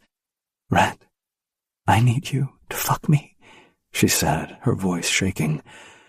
Okay, so I guess we weren't waiting. Stripping off the last of our clothes, I pulled her against me again, so that we were skin to skin. Her breathing was already ragged. "Now, for Christ's sake." I cupped her ass, lifting her up onto the counter, moaning against her lips when she wrapped her legs around me. I could taste the desperation in her kiss, and it only served to fuel my own desire. Part of me wanted to take my time with her, worship her body the way she deserved. But Scarlett wasn't in the mood for slow and sensual. She needed hard and fast, so that was exactly what she was going to get. I lined myself, and then I was sinking into her, groaning at the tight heat that surrounded me. Scarlett moaned, her nails digging into my shoulders as she arched her back, taking me even deeper. I began to move, my thrusts hard and deep. Scarlet met each one with an eager grind of her hips, her breath coming in short gasps. I leaned down to capture her mouth in another kiss, my hands gripping her thighs as I pounded into her.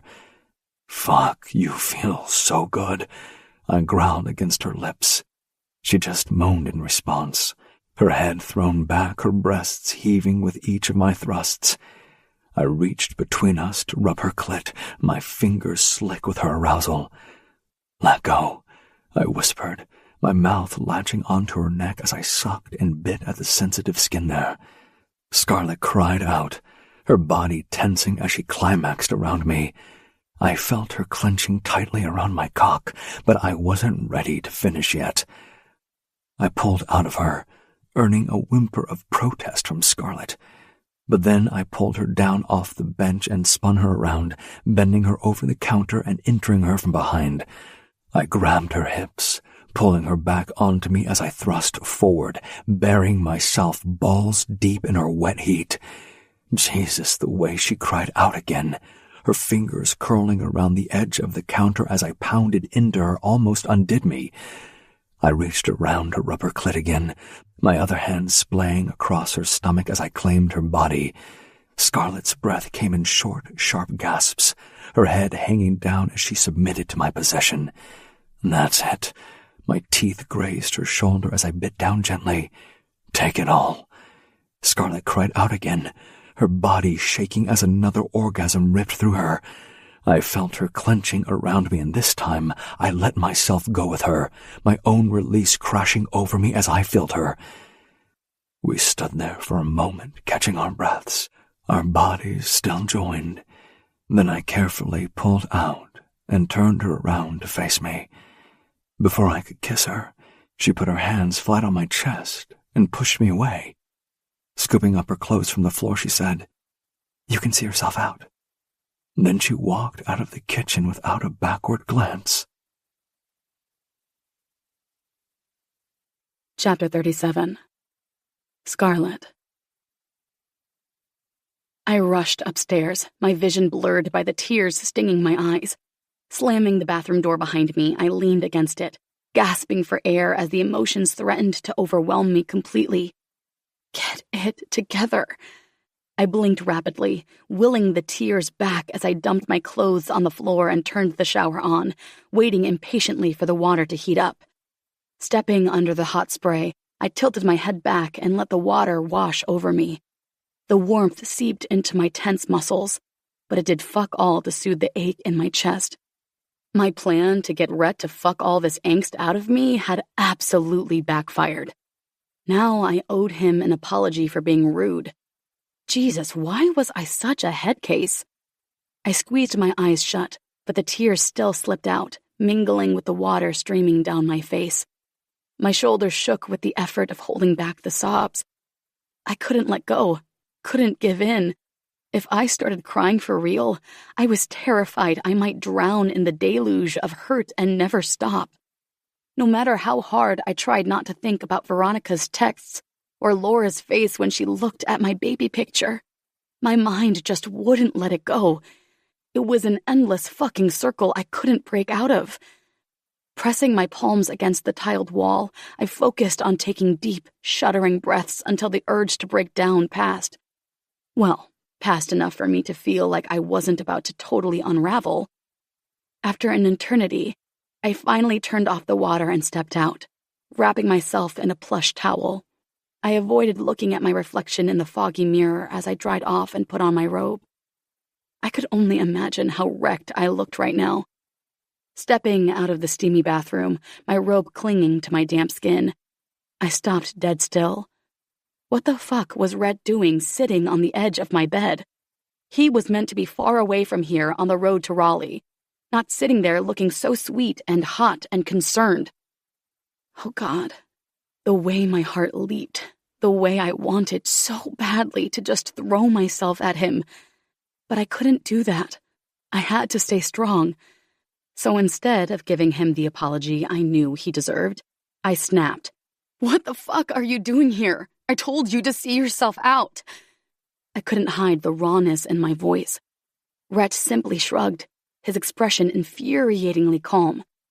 I didn't think you should be by yourself. I scoffed, tightening the robe around me like armor. I'm fine. The lie tasted bitter on my tongue. His dark eyes bored into me, stripping away every flimsy defense. You're a fucking liar, is what you are. I flinched at his blunt words, the truth in them stinging more than I wanted to admit. Turning away, I busied myself with rummaging through my dresser, desperate to avoid his piercing gaze. I don't need you here playing therapist, Rhett. Just go. But he didn't move. Of course, he didn't. Rhett Rivers never did anything he didn't want to. I could feel the weight of his stare boring into my back as I clutched a worn t-shirt to my chest like a lifeline. Talk to me, Scarlett. His voice was low, the commanding edge softened by an undercurrent of concern that made my throat tighten. I squeezed my eyes shut, fighting against the tide of emotions battering me from the inside. I can't. My voice cracked, betraying me. In an instant, Rhett was there, his strong arms wrapping around me from behind. I stiffened, every instinct screaming at me to push him away, to rebuild the crumbling walls. But I was so goddamn tired of being strong all the time. I'm just so tired. I know. Oh, God. His voice was so soft, so sweet. I'm sick of pretending I'm strong. His hands were gentle on my shoulders when he turned me around and pressed a kiss into my hair. You're the strongest person I know. But even strong people have to drop the load every now and then. So just let go. I've got you.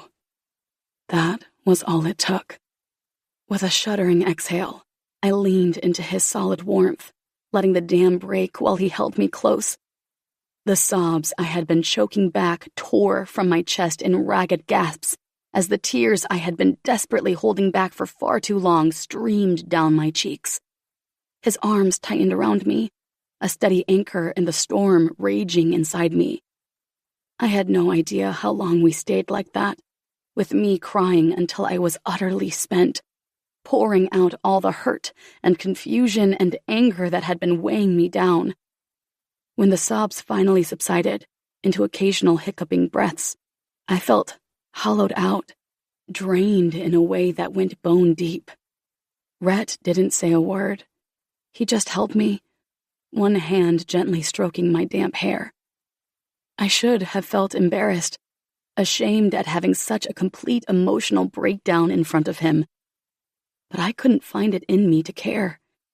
Not when his solid presence was the only thing keeping me together.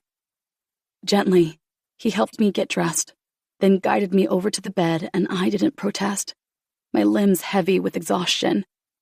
I sank onto the soft mattress, watching through half-lidded eyes as he stripped down to his boxers and climbed in next to me. A tiny part of me wondered if I should question this, put up some token resistance. But the rest of me was too wrung out and too desperate to feel his body next to mine, to just breathe him in, if I was being completely honest. Rhett gathered me into his arms again, tucking my head beneath his chin. I melted against him with a weary sigh, my eyes drifting shut as the lingering ache in my chest finally began to ease. His fingers traced soothing patterns along my back and shoulder as he murmured softly, "Just sleep now, my girl. I've got you." Those words shouldn't have meant anything coming from Rhett Rivers. And yet, lying there in his arms, I felt an unfamiliar sense of safety steal over me. I knew I should fight it, resist the inexplicable solace he offered. But I was too bone-tired to put up that battle tonight. So instead, I let the tension seep from my body, let the steady beating of Rhett's heartbeat lull me. For once, I didn't try to analyze or make sense of anything. I simply surrendered to the escape of sleep, with the feel of his arms around me. Chapter 38. Rhett.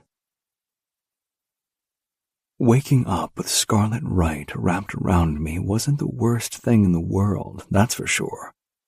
Such a rare thing for us, since the sex between us was still casual, unplanned, and utterly without commitment. Ridiculous, since she was carrying my babies. But we liked it that way, I guess. Except maybe I liked this more. Fuck.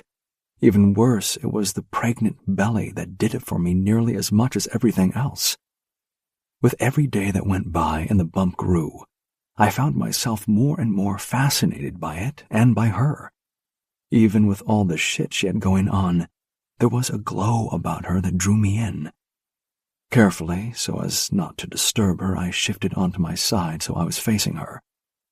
Drinking in the sight of her messy hair and peaceful expression made my heart squeeze so tight in my chest I could barely catch my breath.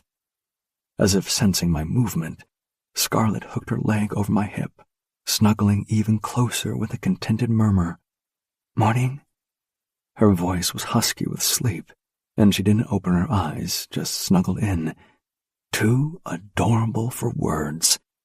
Without really thinking about it, I let my hand drift down to her belly, lightly brushing my fingertips over the soft swell. That's nice." "Belly rubs? What are you, a dog?" I teased. One eye cracked open as she chuckled. "Sometimes my skin feels a bit tight and sensitive, so that feels good." I rubbed her belly gently, caressing the taut skin, doing my best to ignore how natural and normal this actually felt, almost like we were a real couple. Then I felt it, a tiny movement against my palm that made me freeze. "Was that?" It was. A little baby flutter." The babies, our babies moving inside her. The reality of it struck me with breathtaking force. With a soft smile, Scarlet covered my hand and moved it around until she found more movement. Does it happen a lot?" "Not too much right now, or if it does, I don't feel it so much. They are a bit bigger than bell peppers at the moment, so I think it's only when they are in particular positions that I can feel it. Even then, I think you can only feel it because there's two in there, so it's a bit squishy." It was all so normal, so sweet. Like any loved-up couple looking forward to starting a family, except that we weren't that. I'd told her explicitly that I did not want that sort of life, that I wasn't cut out for that life, and fuck knows I didn't have it in me to give her what she deserved. So why was I feeling all this, whatever the fuck this was? I never thought I'd be the fatherly type, but seeing Scarlet all peaceful and content, it was making me feel things I wasn't used to, stuff I didn't know how to deal with. The way she was looking at me, her lips curved in a sweet smile and her eyes glowing, it was messing with my head. I could practically see a whole future with her, and that scared the crap out of me. I'd spent so long keeping people at arm's length, protecting myself. But Scarlet was breaking down those walls, making me want things I never thought I'd want. A real relationship, a family. It was all too much, too fast. My heart was racing and my palms were sweating just thinking about it. I wanted to run, to get as far away from these newfound feelings as possible. Get out now, before you fuck this up. Wise words. I definitely needed to get the hell out of here before I did something to ruin this whole situation. These feelings were way too much for me to handle. I gently pushed Scarlet's leg off my hip and pulled my arm from under her pillow, easing out of bed. I guess I should head off. Head off? You can't stay for breakfast or something? Jesus, fuck. I couldn't take the tone of confused hurt in her voice. It cut at me, but it didn't change anything. I just remembered I have this work thing. I gotta head in early. You know how it is. Smooth, asshole. Real smooth. She frowned, clearly not buying my lame excuse. Work? It's a Sunday morning. Right, yeah, well, you know, my brothers, they don't exactly have normal business hours. I swung my legs over the side of the bed, frantically searching for my discarded clothes. Scarlett sat up, the sheet pooling around her waist. "Is everything okay? You seem a little—" "Everything's fine," I interrupted, maybe a bit too quickly. "I just need to get going, that's all." I could feel her eyes on me as I pulled on my shirt and pants, my movements hurried and uncoordinated. God, I must have looked like a total fucking idiot. But I couldn't stick around, not when I was feeling so damn overwhelmed. I had to put some distance between us before I said or did something to screw everything up. Chapter 39. Scarlett. Rhett. Hi. I wanted to let you know that something urgent has come up with one of our projects down in South America. I have to fly out there as soon as possible. I stared at the words on the screen for a ridiculous amount of time, trying to make sense of them. My heart was beating uncomfortably fast, and I couldn't quite catch my breath. Plus my hands were shaking, which didn't help. Cassidy sat across from me at the small conference table in our equally small meeting room. Scattered across the tabletop were all the files we had for ASS vs. Rivers Enterprises. The first pre-trial hearing was coming up fast, and I was determined to be thoroughly prepared. It was the very same room I had brought Rhett to a lifetime ago. Well, that's how it seemed. God, how I'd despised him that day. Not anymore, though. Right now, I was all tied up in knots, staring at his message, trying not to let on to Cassidy that I wasn't paying attention to a word she was saying. I fucking knew he was being weird on the weekend. Christ, did he really not want to be a dad so badly that he couldn't even stand to be around me anymore? That one little baby movement he'd felt had been enough to send him running for the hills? The very idea of that had my throat clogging up and tears burning my eyes. Blink, blink, blink. Fuck. Okay. Deep breath. I leaned back in my chair, chewing my lip as I tried to figure out how to reply. Me. ... This was useless. Me. I'm sorry to hear that. I hope everything's okay. I really, really wanted to say, there's a pretty big scan coming up soon, and I was hoping you'd be there for it. But I didn't. He'd made his feelings on fatherhood perfectly clear. If I'd somehow gotten confused by how much he'd done for me since then, well, that was on me. Rhett. Everything's fine. It's just a pain in the ass. Don't ask him when he'll be back, because that would make you look like a desperate loser. I wished there was a goddamn etiquette book for this sort of situation. A chapter called, What Should I Say to My Baby Daddy When I Suspect He's Ghosting Me? Subchapter, Who I've Gone and Caught Feelings For. Rhett. I'm not sure how long I'll be needed down there, so I'll give you the contact details for my EA. If anything urgent comes up, she'll know how to reach me. Oh. Fuck. Fuck. Fuck. I wasn't even going to be able to reach him directly? Jesus fuck, why did that hurt so much? Me. Fine. Thanks. That was it. I couldn't hold back the tears anymore. I tried to stifle the sob that bubbled up in my throat, but it came out as a muffled little whimper.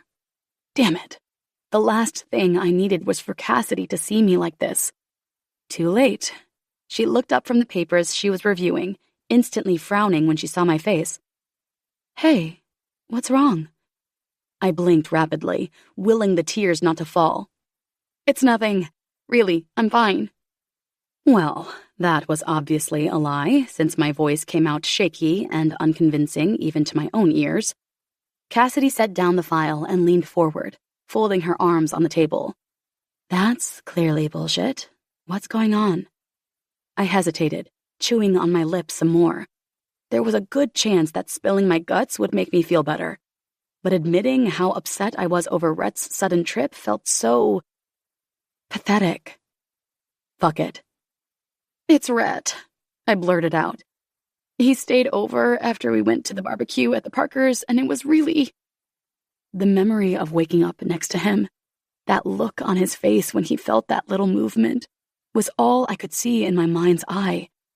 Maybe I'd subconsciously felt a flare of hope, thinking he was excited. It was really... Cassidy prompted. It was nice. Then he got kinda weird and left abruptly. Oh. Yeah. And now he's just texted to say he has to go away for work. Okay. Is that so bad? Maybe not. Am I overthinking it? I have no idea. I'm the overthinking queen, so I'm no judge. You'll need to give me more information. Does he say how long he'll be gone for? No. Oh. How often has he had to go away on urgent trips since this all started? Never. Oh. I mean, I know he's not interested in being a dad. I've accepted that. But there's a big scan coming up, and what if something goes wrong and he's not here? My voice cracked on the last word. Oh God, I hadn't realized how much I'd come to rely on him. Every time I'd needed someone, he'd stepped up. It wasn't even about the sex, as amazing as that was. It was so much more than that. He'd been my perfect support person, always with the dumb jokes or the teasing, but also the hugs when I needed them, and the encouragement and understanding. If anyone had told me months back that Rhett Rivers was much more than the shallow playboy billionaire he appeared to be, I would have laughed in their face. He actually had a caring, sweet side to him, and he was so reliable. That sounded so boring and mundane, but to me, after these past few months, it mattered more than anything. But now, suddenly, he was stepping back, leaving me. That was it. I definitely couldn't hold back the tears anymore. Cassidy reached behind her and, grabbing a box of tissues from the sideboard, dropped them in front of me. Thanks. I blew my nose loudly into the tissue, trying to get a grip on my emotions. Cassidy waited patiently, giving me a moment to get my shit together. Sorry, I said finally, my voice thick. I don't know what's wrong with me. I'm just feeling really emotional and overwhelmed all of a sudden. Scarlett, you're pregnant with twins and dealing with a lot right now. Cut yourself some slack. It's okay to feel overwhelmed. I managed a watery smile at her understanding. I guess I got used to having Rhett around more than I realized. He's been really great, you know? Supportive and caring in his own weird way. Saying it out loud made me feel even more pathetic. I was basically admitting I had feelings for him, of all people. The man who initially represented everything I stood against. Greed, disregard for the environment, privilege. And now I was attached to him in a way I never could have predicted. The thought of him being gone, of not having his steady presence by my side, made me feel so alone. I'm such an idiot, I mumbled, swiping at the fresh tears leaking from my eyes, getting this worked up over him leaving for a work trip. You're not an idiot, Scarlett. Your feelings are valid, even if the situation is unconventional. I let out a shaky laugh. That's one way to put it.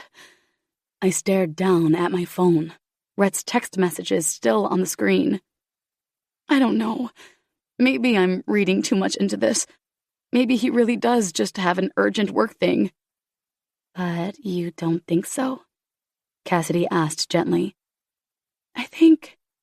I started, then paused, feeling a fresh wave of hurt crest over me. I think he's freaking out about being a dad and he's running away from it. From me. The thought of him just disappearing, of having all this distance between us, it was almost too much to bear. And I wasn't talking about the distance from here to South America. Oh, Scarlett. Cassidy's voice was laced with sympathy. I'm so sorry. You don't deserve that kind of treatment from him. Damn it. I was so utterly drained from the emotional turmoil. I really thought he was in this with me, I whispered. I'm such a fool.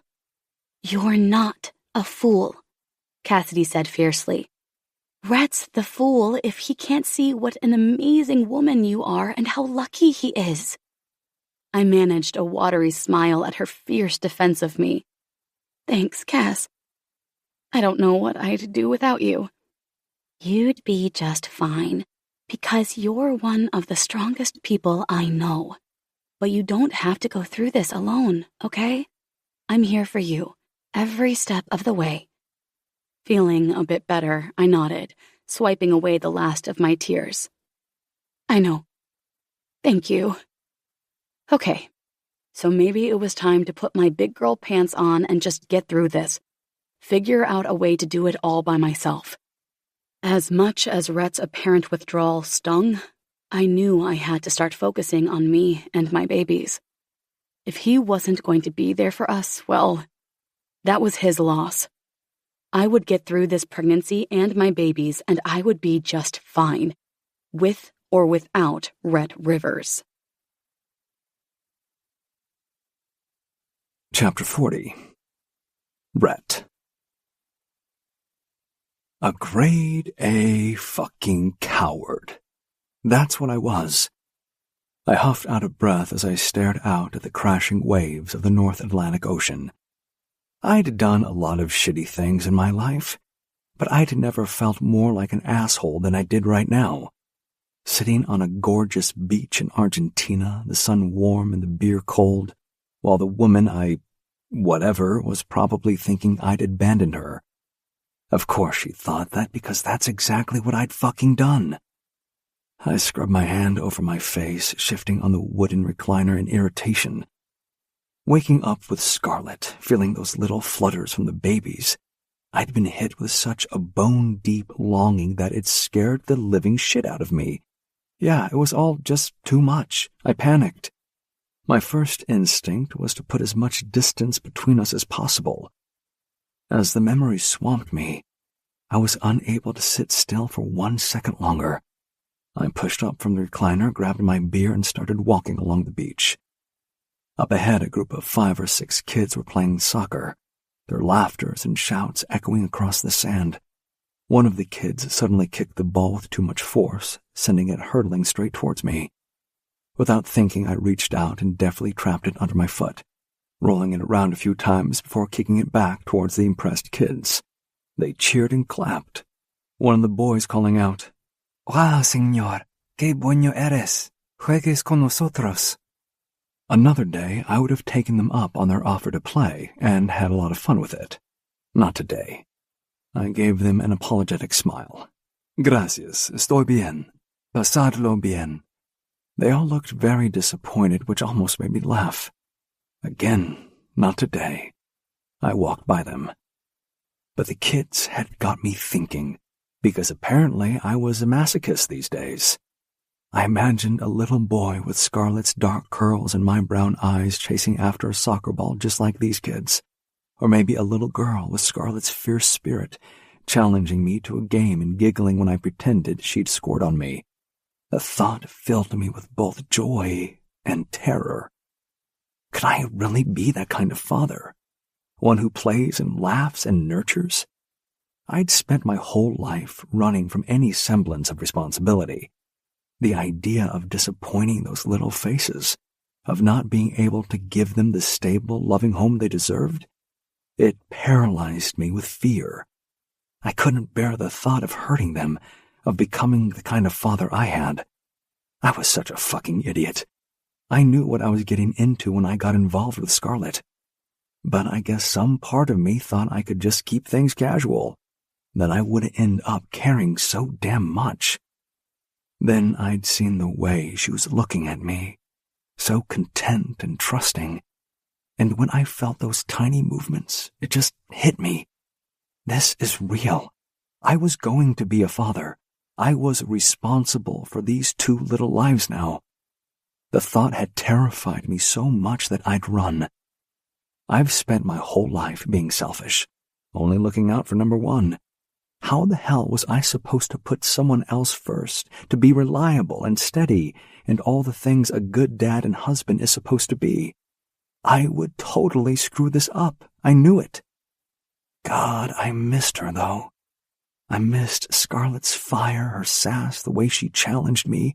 I missed holding her, the way she'd curl into me all soft and trusting. I even missed her damn mood swings and the way she'd call me an asshole every 5 minutes. I thought putting some distance between us would make it easier. That if I could just get away for a while, I'd be able to get my head straight, figure out what the hell I was supposed to do. But all I could think about was how I've probably hurt her. And that killed me.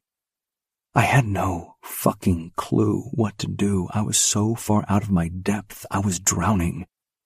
I wish I knew what to do. All I knew was that I missed her, more than I ever thought possible.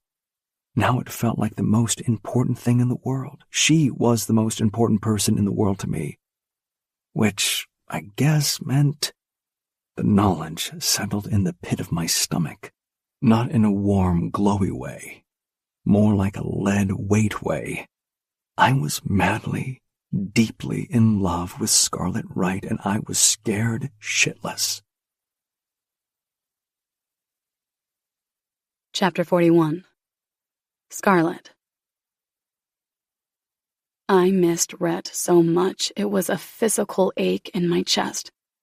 The empty space beside me in bed was a constant reminder of his absence, and I just couldn't shake this hollow feeling inside me.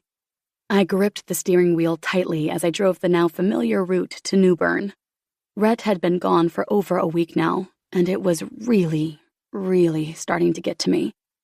I'd got into the terrible habit of checking my phone every other minute, just to see if he'd texted. On top of that, it had taken all my willpower not to ask Steph or Esme if they knew how he was doing, or when he'd be back. I'd desperately wanted to talk to them about it, just to get a different perspective. But that didn't seem fair to them. They were his family now. Obviously, having a heart-to-heart with my mother was out of the question. I'd tried with Cassidy, but even she admitted she was bad at this sort of stuff. That left Laura. So here I was, pulling up in front of the modest clapboard house, feeling all sorts of things. I'd never, in my life, had a mother I could turn to for some tea and sympathy. Until today. I squeezed from the car and waddled up the driveway. I guess Laura was watching from the window because I didn't even have a chance to ring the doorbell before she was swinging the door wide. "Hi there, honey." Hi. And there was that warm, soft mom hug I so desperately needed. Rubbing my back, she pulled back, saying, "Let's get you inside. The kettle's already boiled." Following her into the cozy living room, I sank into the plush armchair with a sigh. She busied herself in the kitchen for a moment before returning with a tray of tea and cookies. "There we go. Just what the doctor ordered," she said, setting it down on the coffee table and handing me a cup. "Now, what's got you so down?" Okay, so I think this might sound a bit stupid, but here goes. I gave her the whole story about Rhett feeling the baby's move, then freaking out, then going to South America. And he didn't even say goodbye. Laura frowned. "That doesn't sound like Rhett. I'm so sorry. It must be so damn confusing after everything you've been through together." That's just it, though. It actually does sound like Rhett, or who he keeps telling me he is, anyway. He's told me over and over that he's not father material, doesn't want to be a dad, and that he's no good at this sort of shit. Leaning back on the sofa, Laura blew on her cup of tea for a moment, a thoughtful frown on her face. Let's unpack that for a minute. He's told you all of those things, but what has he shown you? I stared down at my own tea. Maybe if I drained it, the leaves at the bottom would give me the answers I was looking for. Or maybe I already knew. He's shown me that he's funny and sweet and caring. He understands me more than almost anyone I know. Sometimes I almost think he's psychic, the way he knows exactly what to say to make me feel better. And he's so reliable. Anything I need, he's there. I feel safe with him in a way I've never felt before. He really did seem to have your back, Laura agreed with a nod. Yeah, but now he's gone, and I can't help wondering if I scared him off. If having an actual relationship, an actual commitment was just too much for him after all. I mean, he told me that pretty blatantly. It's my own fault for not believing him. You want to know what I think? Absolutely. I think he feels more for you than he's prepared to admit, and that scared him. He's running. I tried to ignore the hope that flared in my chest. Maybe. And what if you're right? Where does that leave me? That depends on where you want to be.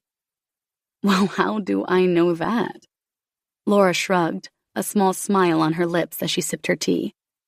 You're the only one who can answer that, but I think that once you do answer it, everything else will fall into place. Oh, so no pressure then. Just sit for a moment, give it a think, and see what comes up. Doing as I was told, I sat quietly, sipping my tea as Laura's words echoed in my mind. I think he feels more for you than he's prepared to admit, and that's scared him. He's running. Could she be right? Had I misjudged Rhett all this time? I thought back to the way he'd held me, the way he'd touched my belly, feeling our babies move. The undisguised awe and wonder in his eyes in those quiet moments. It had felt so real, so genuine. Glancing down at my growing bump, I felt a swell of emotion. These babies were a part of him, a part of us. And I wanted him here so badly to experience this with me, to build a real family together. It was at that moment that the realization hit me with the full force of an earthquake. God, I was shaking all over. Somehow, against all odds, this infuriating, charming, complicated man had wormed his way into my heart. And now that he was gone, the void he'd left behind was almost unbearable. There was no doubt about it. I was in love with Rhett Rivers. Fucking hell. I set my teacup down with a shaky hand, meeting Laura's gentle gaze. I'm in love with him. The words came out in a whisper, but they felt like a thunderclap in my own ears. And I'm terrified he's going to run away from me and our babies for good. Before Laura could reply, Ethan wandered in, mug of coffee in hand, and sat on the couch next to her. What are we talking about? Our girl is in love with Rhett, and she doesn't know what to do about it. Tell him, Ethan answered simply. Oh God, that was way too scary. But what if... He didn't let me finish. Darling, life's too short for what-ifs. You get something like that, you hold on to it with everything you've got, and you never let go. Tears shimmered in Laura's eyes as she smiled at her husband. It was all I could do not to start bawling at the look on his face when he lifted her hand and pressed a kiss to her palm. Then she turned to me. What he said. Okay then. Guess I've got to figure out what I'm going to do. Same's like. In the meantime, you'll stay for dinner, right? Thanks. I'd love that. Hours later, after I'd stayed for dinner and helped Mia with some homework, I was no closer to deciding on a plan. Now the drive back to Esperance seemed to take forever.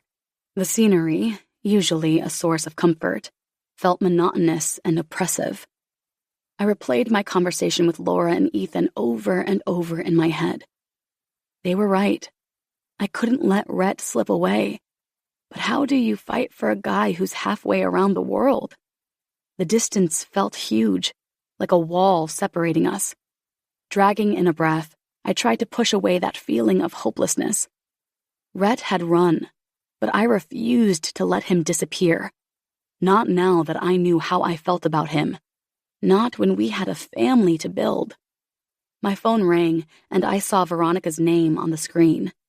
Hesitating for just a moment, I reached out and hit ignore. I wasn't taking her shit tonight. I had more important things to think about. I needed to figure out what to do next. It was time to reclaim my life, to get Rhett back, and make this all work. Chapter 42. Rhett.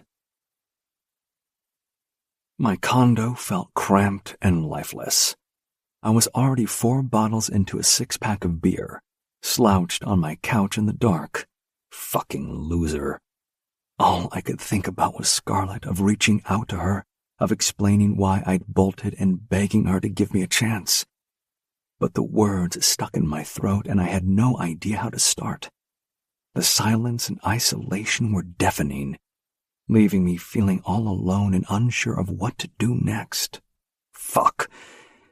My phone pinged, and you bet my pulse leaped, thinking it might be from Scarlett. Grabbing it, I stared at the screen blearily. Not Scarlett. Damn it. Gray. We're downstairs. Come down for dinner. I arched my brow. Firstly, what were they doing in Wolf's condo in Raleigh, instead of their little love nests in Esperance? Secondly, why the fuck would they want me there? Thirdly, how the fuck did he know I was back? Me. Not in the mood. Fuck off. Gray. Steph's on her way up to get you. Jesus Christ. Me. I'm coming. As I stepped into the elevator and pressed the button for Wolf's floor, I dragged in a breath, steeling myself for the onslaught of questions that I knew were coming. Where have you been? Why did you just take off without a word? Why had Scarlett mentioned to Steph that you were away for work, when that was an outright lie? I wasn't exactly looking forward to that conversation. Fuck it. I was a grown-ass man. I could do whatever I wanted. Shaking my head, I stepped out of the elevator and straight into Wolf's condo. It looked like everyone was having a whale of a time. Esme and Steph were sitting in the living room with the kids, watching a movie on the big screen. Wolf and Grayson were in the kitchen, cooking something amazing from what my nose could tell. Everyone looked way too fucking happy for my current state of mind.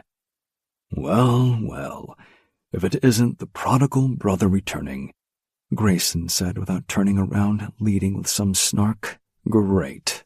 Fuck off. I grabbed a beer from the fridge and leaned back against the counter. Didn't realize I needed permission to take a vacation these days. Wolf shot me a look over his shoulder. A vacation is one thing, Rhett. Dropping off the face of the earth with no word is another. Popping the cap off my beer, I took a long pull. The cool liquid did fuck all to settle the unease churning in my gut. Just needed some space, I mumbled, refusing to meet Grayson's gaze. His scowl deepened. Space from what? You think you can just walk away from your obligations? That's me. That's what I always do, right? Whoa! Wolf shot me a look. What brought this on? Another pull on my beer, and I still couldn't look at my brother as I said, Scarlett and the twins. They deserve so much more than I can give them. I'm just not the man they need me to be. Holy Jesus, fucking hell, fuck. I hadn't planned on saying anything to either of them about Scarlett, but I guess since she was always at the very front of my mind these days, it just came flooding out. Right now, I was seriously regretting the beer I'd already downed, and the fact that it seemed to have removed my filter. Wolf turned the stove down, letting the spaghetti sauce simmer, and leaned against the counter, folding his arms across his chest. I think what you're feeling is perfectly normal, but not necessarily true. Okay, so wisdom from my baby brother was a little unexpected, but all right, I'll play along. Elaborate. I would imagine that most people are afraid of being able to live up to the huge responsibility of parenthood. It takes a lot of work and effort. I mean, be honest. Who would have thought I'd be father material to those 4 kids before I met Esme? He tilted his head toward the living room. Yeah, not me. Me either, Grayson agreed. Exactly. And don't get me wrong. It's damn hard work, and most days I feel like I'm barely measuring up. But the kids and Esme are so worth it. And sure, it's terrifying as hell, but that just means you care. Also, you're not in this alone, you know. We're here for you, man. The self-deprecation was clear in my voice when I scoffed. Since when have the Rivers brothers ever needed help with anything? Grayson chuckled dryly. Since one of us decided to knock up an environmental lawyer and send his life into a tailspin. I couldn't help but crack a wry smile at that. Yeah, well, I never claimed to be the smart one.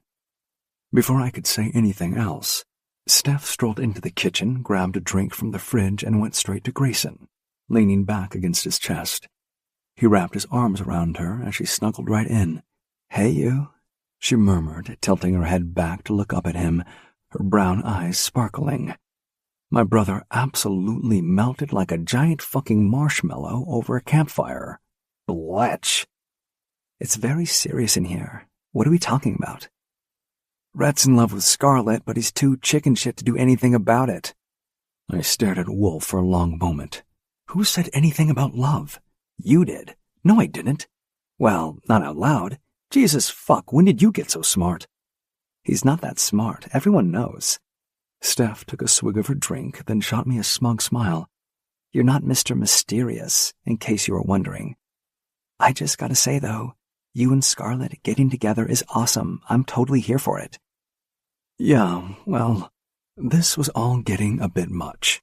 Well, what? What's the problem? Scarlett's a catch and way out of your league. I winced at that because, yeah, the truth hurts. Oh, like that, is it? Fuck off. I guess I was an open book these days, one with extra large font. Oh, please, Rhett, spare us the pity party. You're a great catch, too, and it's dumb to pretend otherwise. That's just it, though. I'm not pretending. Scarlett is way out of my league. She's 100 times the person I could ever hope to be. There's no way I can live up to that, or be the man she needs me to be. She deserves so much more. What is it with you men and your dumb ideas? What are you talking about? Oh no, I'm going to be such a crap dad because I'm just so useless. I don't sound like that. Shush, I'm not done. This is your come to Jesus talk, because even though you're a total loser, I love you to pieces. Plus, I want Scarlett to be my sister, so here goes. Scarlett has been through more emotional turmoil in the past 6 months than anyone should ever have to deal with. Holding up her hand, she started counting off on her fingers. First, banging you. I mean, what a trauma. Then, falling pregnant. Then, finding out it's twins. Then, finding out they have a rare disorder. Then, finding out the cure requires her to find her birth family. Then, all the stuff with meeting the family. The fallout from her adoptive family. All the while growing 2 humans from scratch. It's a lot, right? Yeah. And who was the one person who absolutely stood by her through every moment of it? Who got all the shit done that needed to get done? Who held her when she cried? Who pulled her back from the brink of breakdown? The one person she could rely on, who never let her down, not once. You look like a guppy fish staring at me like that. I snapped my mouth shut as my heart rate picked up. I mean you, dumbass, just so we're perfectly clear. Steph was not the kind of person to give you empty platitudes or say stuff she didn't mean. Right, okay. Thanks for saying that. No problem.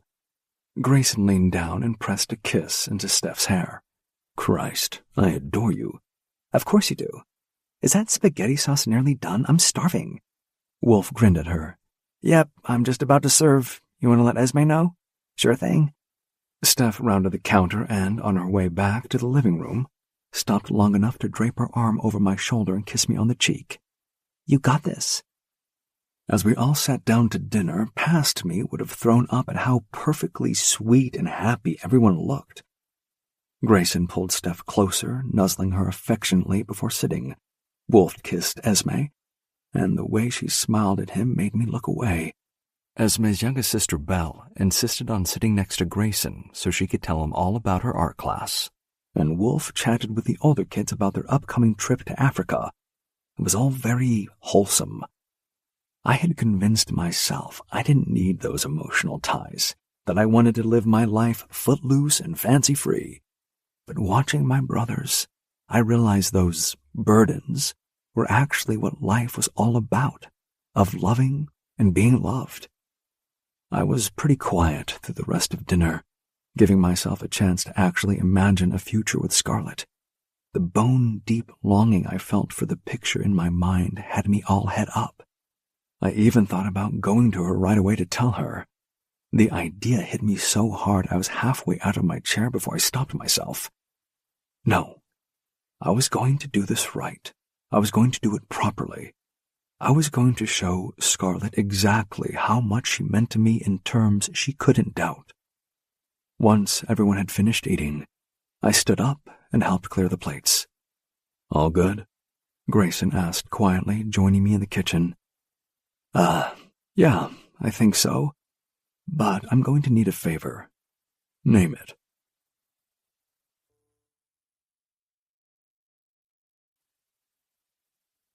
Chapter 43. Scarlett. I took a deep breath and pushed open the heavy courtroom doors, my heart hammering so hard I thought I might throw up. The minute I stepped inside, my gaze went immediately to the defendant's table. Oh God, he was here. A rush of emotions slammed into me. Longing, hope, fear, love. So much love. His broad shoulders were squared, and his gaze was fixed straight ahead. Just the sight of him made my stomach flip, a visceral reaction I couldn't control no matter how much I tried to steel myself. Part of me wanted to march right up to him and unleash the torrent of feelings I'd been bottling up. But another part felt frozen, paralyzed by the fear of laying myself bare only to be rejected again. I forced myself to tear my eyes away, focusing instead on getting to our table and setting up my materials. "How are you doing?" Cassidy asked quietly. "Don't know." My hands trembled as I organized my notes, the words blurring on the pages. "Actually, yes, I do. I'm freaking the fuck out." "You're not going to back out now, are you?" "Of course not. I don't know. Maybe. Probably. Jesus Christ, I was a wreck. Maybe the idea of just marching up to Rhett right now and blurting out my feelings wasn't such a bad one. Then at least all this uncertainty would be done with. How was I supposed to argue this case properly when just the sight of Rhett robbed me of rational thought? Taking another fortifying breath, I tried to calm down, reminding myself of my professional duty. I was a fierce environmental lawyer, not some love-struck fool. Yet, as I stole another glance at Rhett, I knew it was a losing battle. My heart wanted what it wanted, and didn't give two fucks about the consequences. The bailiff walked in and called the court to order. It was at that moment that I realized this case might be the biggest challenge of my career. Going head-to-head with the man I loved. And my own overwhelming emotions. "All rise for the Honorable Judge Marianne Kensington," the bailiff announced. We all stood as the judge took her place at the bench.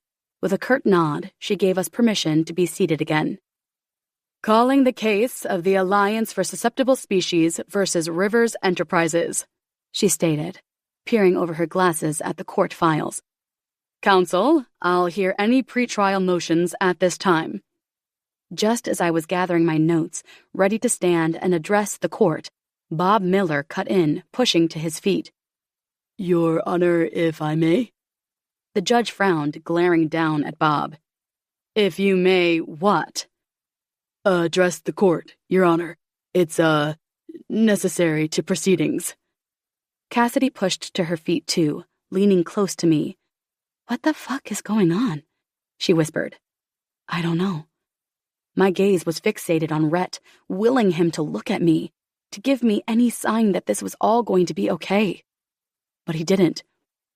"If it's necessary for proceedings, as you say, then I'll allow it." Your Honor. Bob paused, mopping at his brow with a handkerchief. Then he shot Rhett a look, a confused question in his eyes. At Rhett's firm nod, he continued. My client has reevaluated their position on this matter. In the interests of environmental preservation, they wish to withdraw the proposed development plans. A murmur rippled through the courtroom at his words. I could feel the surprise and confusion radiating from Cassidy beside me. Furthermore, Bob went on, Rivers Enterprises would like to commit the full amount of disputed land to the establishment of a protected wildlife sanctuary under joint management with the Alliance for Susceptible Species. My jaw dropped as I processed his words. A full sanctuary? Managed by us? This was more than we ever could have imagined. Unable to contain myself, I turned to face Rhett again. He was already looking at me, the faintest hint of a smile playing at the corners of his lips. My heart stuttered in my chest as our eyes met and held. In that endless moment, all the turmoil, the anger and hurt feelings, the bitter legal battles, they all just melted away under the warm intensity of his gaze.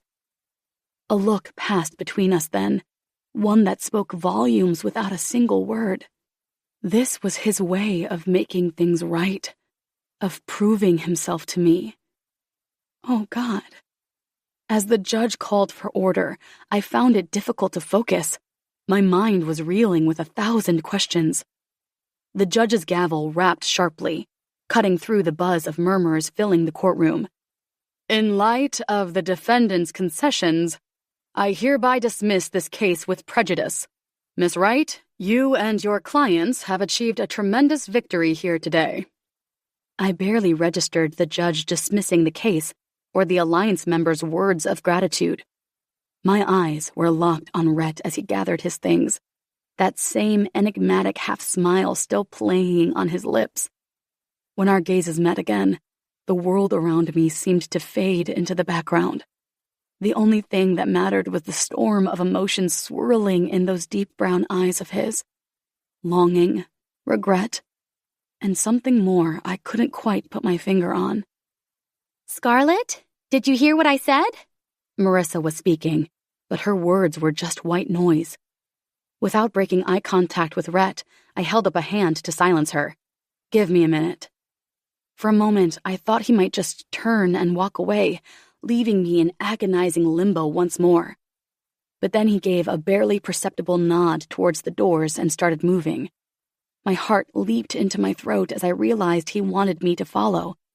Mumbling a hasty apology to the Alliance members, I hurried after the man I loved. He was standing just outside the door when I burst through the doors. The intensity in those molten eyes damn near stole my breath away. We stared at each other for a long, charged moment. So much had been left unsaid between us. So many unresolved feelings and unanswered questions hanging in the air. Part of me was terrified of breaking the silence, as if just opening my mouth might cause this fragile moment to shatter. But I had to know. I thought you didn't care about frogs. His lips quirked up in a half-smile. I don't. I'm nowhere near noble enough for that. I'd need a complete personality transplant, in fact. Why? I finally managed to choke out, searching his face desperately.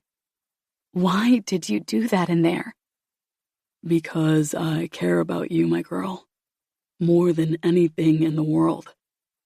My heart stuttered at his words, at the implications behind them. Did this mean... Oh. Before I could find my voice again, Rhett closed the distance between us in 2 long strides. His large hands came up to cradle my face so tenderly, like I was something precious. I'm sorry, Scarlett, he murmured, those intense eyes roving over my features, drinking me in. I never should have run out on you and the babies like I did. You didn't deserve that.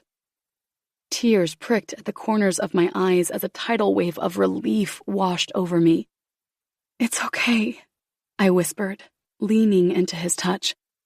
I guess I understand why you did it, even if it hurt like hell. A muscle ticked in his chiseled jaw, and his throat worked as he swallowed hard. No, it's not okay, he insisted roughly. I was a goddamn coward. I let my own fears get in the way of being there for you when you needed me most. His thumb stroked over my cheekbones, swiping away the dampness there. But I don't want to run anymore. His hand dropped to my belly. All I want is you, and our babies, and a life together. A choked sob escaped my lips at his words. This was what I'd been longing for, hoping and praying he would say. That he was ready to stop fighting his feelings and commit to me and our babies fully. Unable to find the words to express the tidal wave of emotion crashing over me, I simply nodded. Then I stretched up on my tiptoes and pulled his head down, crushing my lips to his in a searing kiss.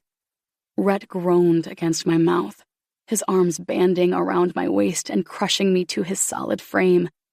I melted into him, into the warmth and safety I'd been craving for so long.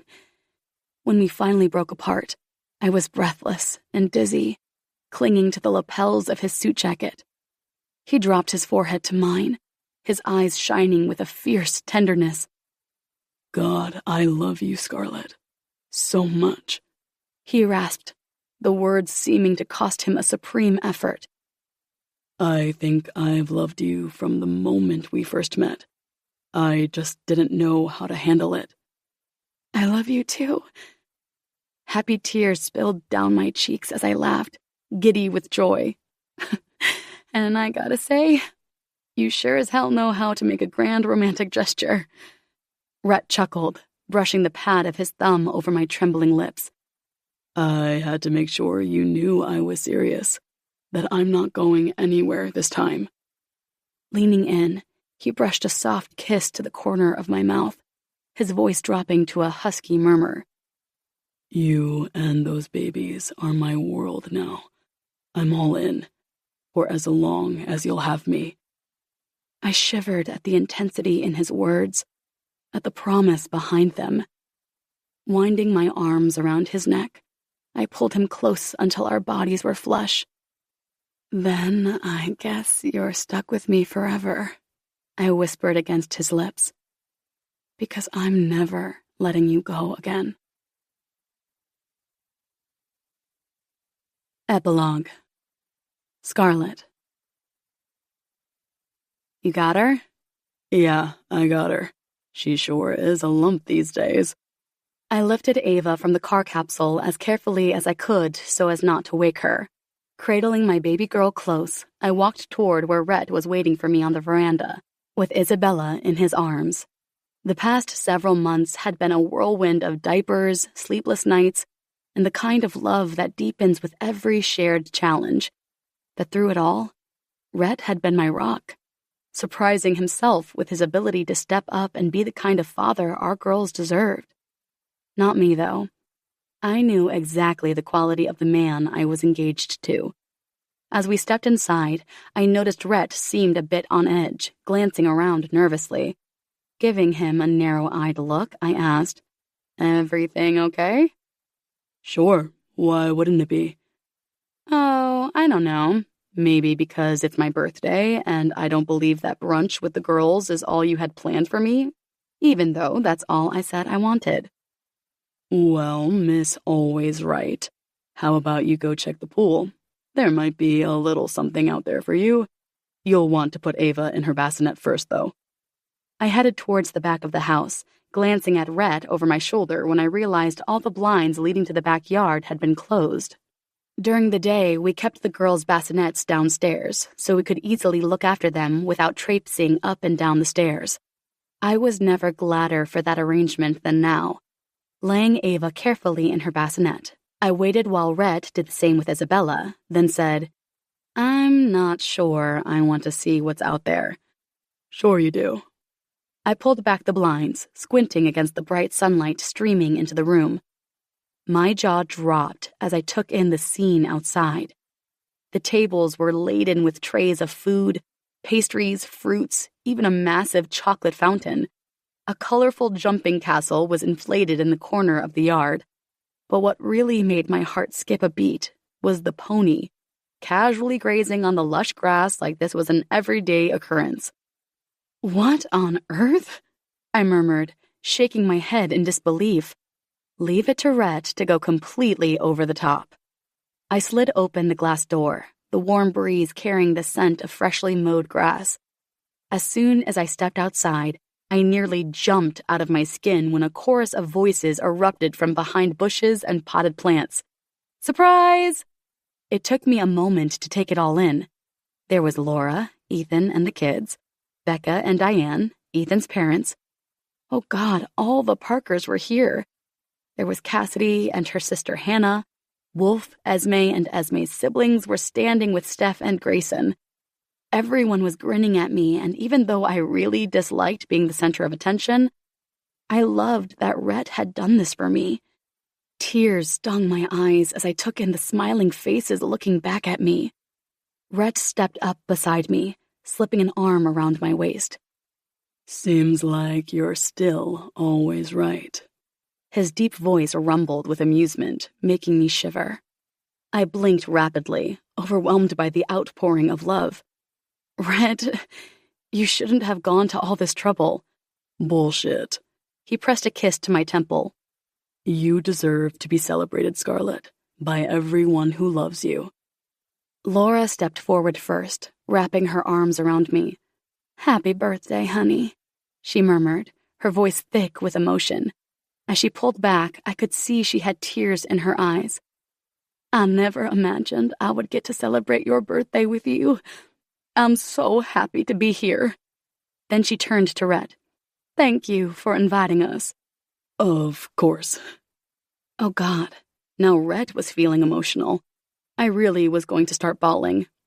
Yep, especially now that Ethan was there too, his voice thick when he pulled me close and said, Happy birthday, darling.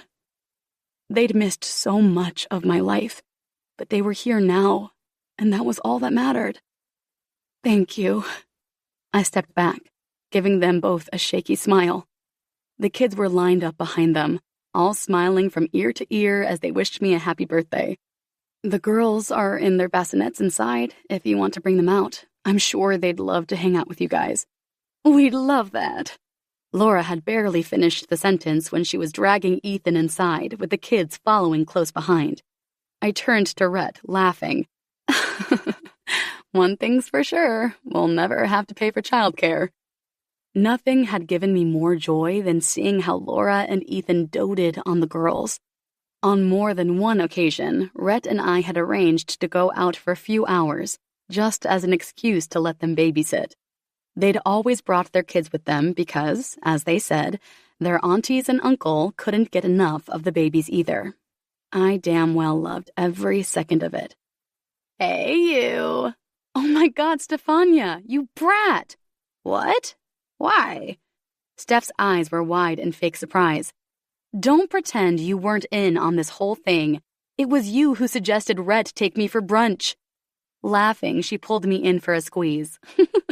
Well, he was getting a bit frazzled with all the planning, so I thought I'd give him a hand. Well, thank you. It's amazing. Grayson stepped forward, a rare smile on his usually gruff features. Happy birthday, Scarlett.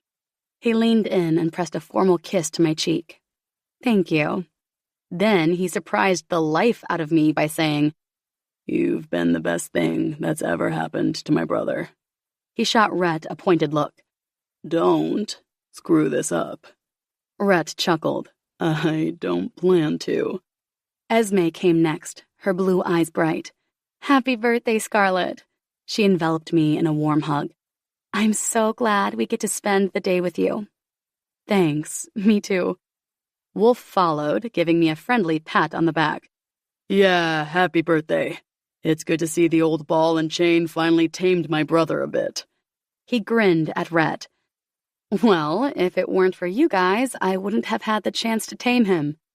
I have no idea what you mean. I grinned at Wolf. It so happens that we had dinner with your parents last week. Fuck. It turns out that the threat of an all-out strike from all three of you was just what your father needed to agree to let the land go. He's still holding a grudge, by the way. Yeah, we try not to bring it up. And let's just say he won't be eating frog's legs anytime soon. I laughed at that, then said, I just don't know why you never mentioned it. Wolf shrugged. Rhett just figured you had enough to deal with and that you didn't need the extra stress of the Rivers family dynamics. I appreciate that from all of you, so I'll take the opportunity now to say thank you very much. You're welcome. After that, they moved off to mingle, leaving me still standing near the door with Rhett. There were 2 notable absences, and I forced myself to ask the question I wasn't sure I wanted the answer to. So, Mom and Dad couldn't make it? Rhett pressed a kiss into my hair. They texted to say they were running late. Oh. Traffic works on the highway. Oh, I said again. I don't think it's a lie. I checked my maps. There is work being done on the exit from Goldsboro, and if they hadn't checked themselves, they wouldn't know and would have got stuck. Right. Okay. So they could still be coming? Yes, my girl. They could still be coming. Letting out a sigh, I dropped my head to Rhett's shoulder, leaning into him. So grateful, as always, for the unfailing support he gave me. Once Rhett and I had moved in together, which was about a week after the court case, he'd got a proper look at the right family dynamics. Let's just say that what he saw didn't meet with his approval, which was putting it very fucking mildly. He'd made it clear that he was my family now, and he wouldn't tolerate any more of the bullshit favoritism. And if they couldn't treat me with the love and respect I deserved, they wouldn't be spending much time with me or their grandbabies. Dad had blustered and bullshitted about how he didn't know what Rhett was talking about, which sure got awkward.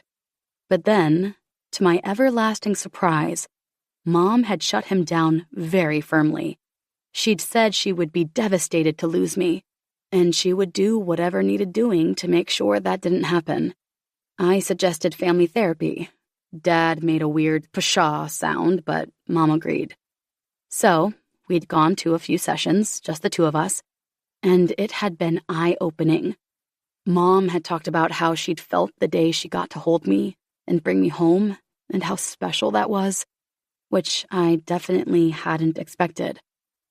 I was very open about the way I felt about the differences in their treatment of me and Tyler, and how hurt I was by that. And on it went.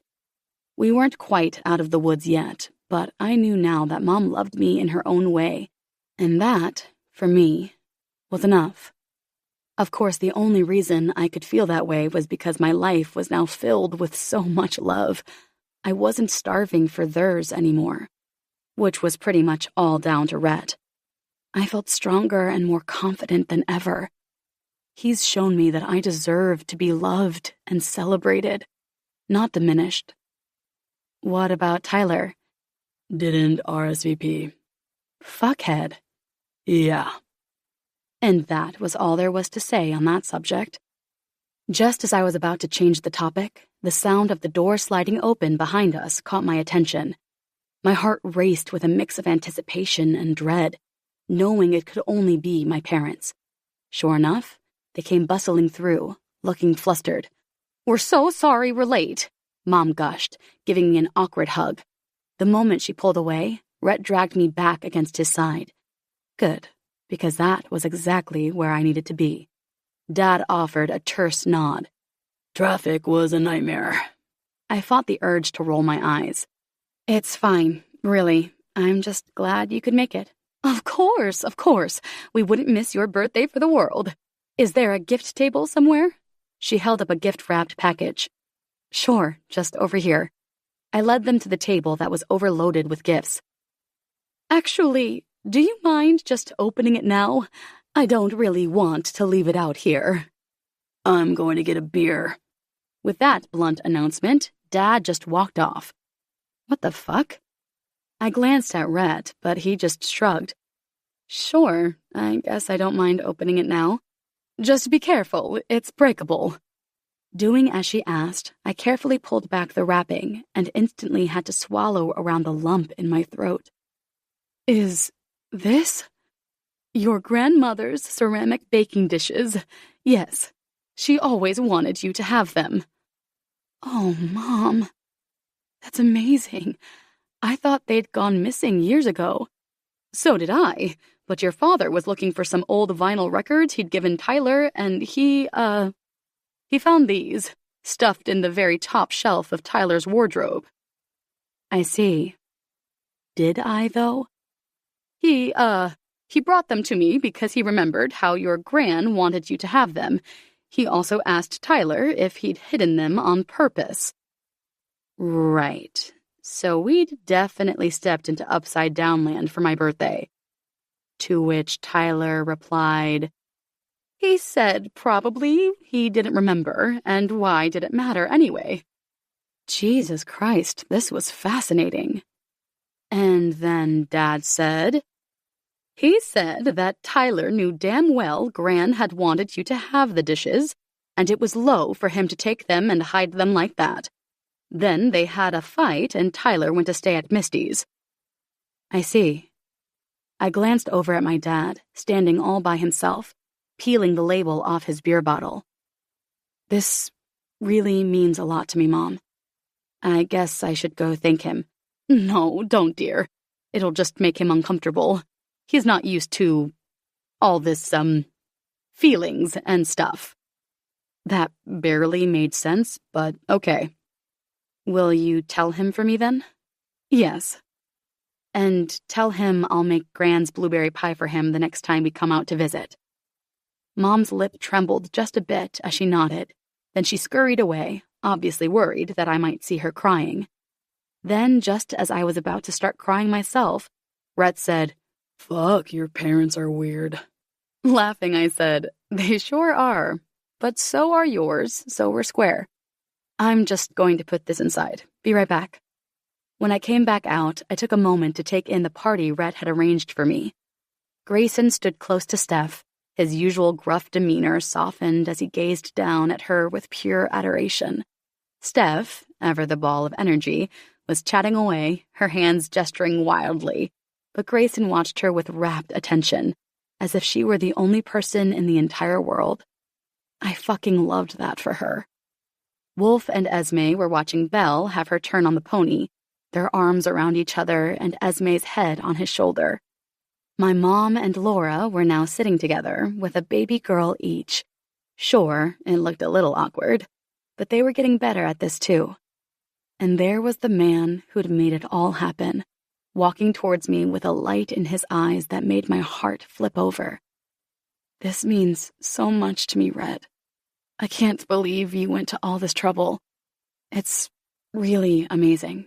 Thank you." He raised a brow. "Jackass," I said softly as I slid my arms around his shoulders. "There's my girl." I raised my face to his, smiling when he brushed his lips against mine. "Man, I love you." "I love you too."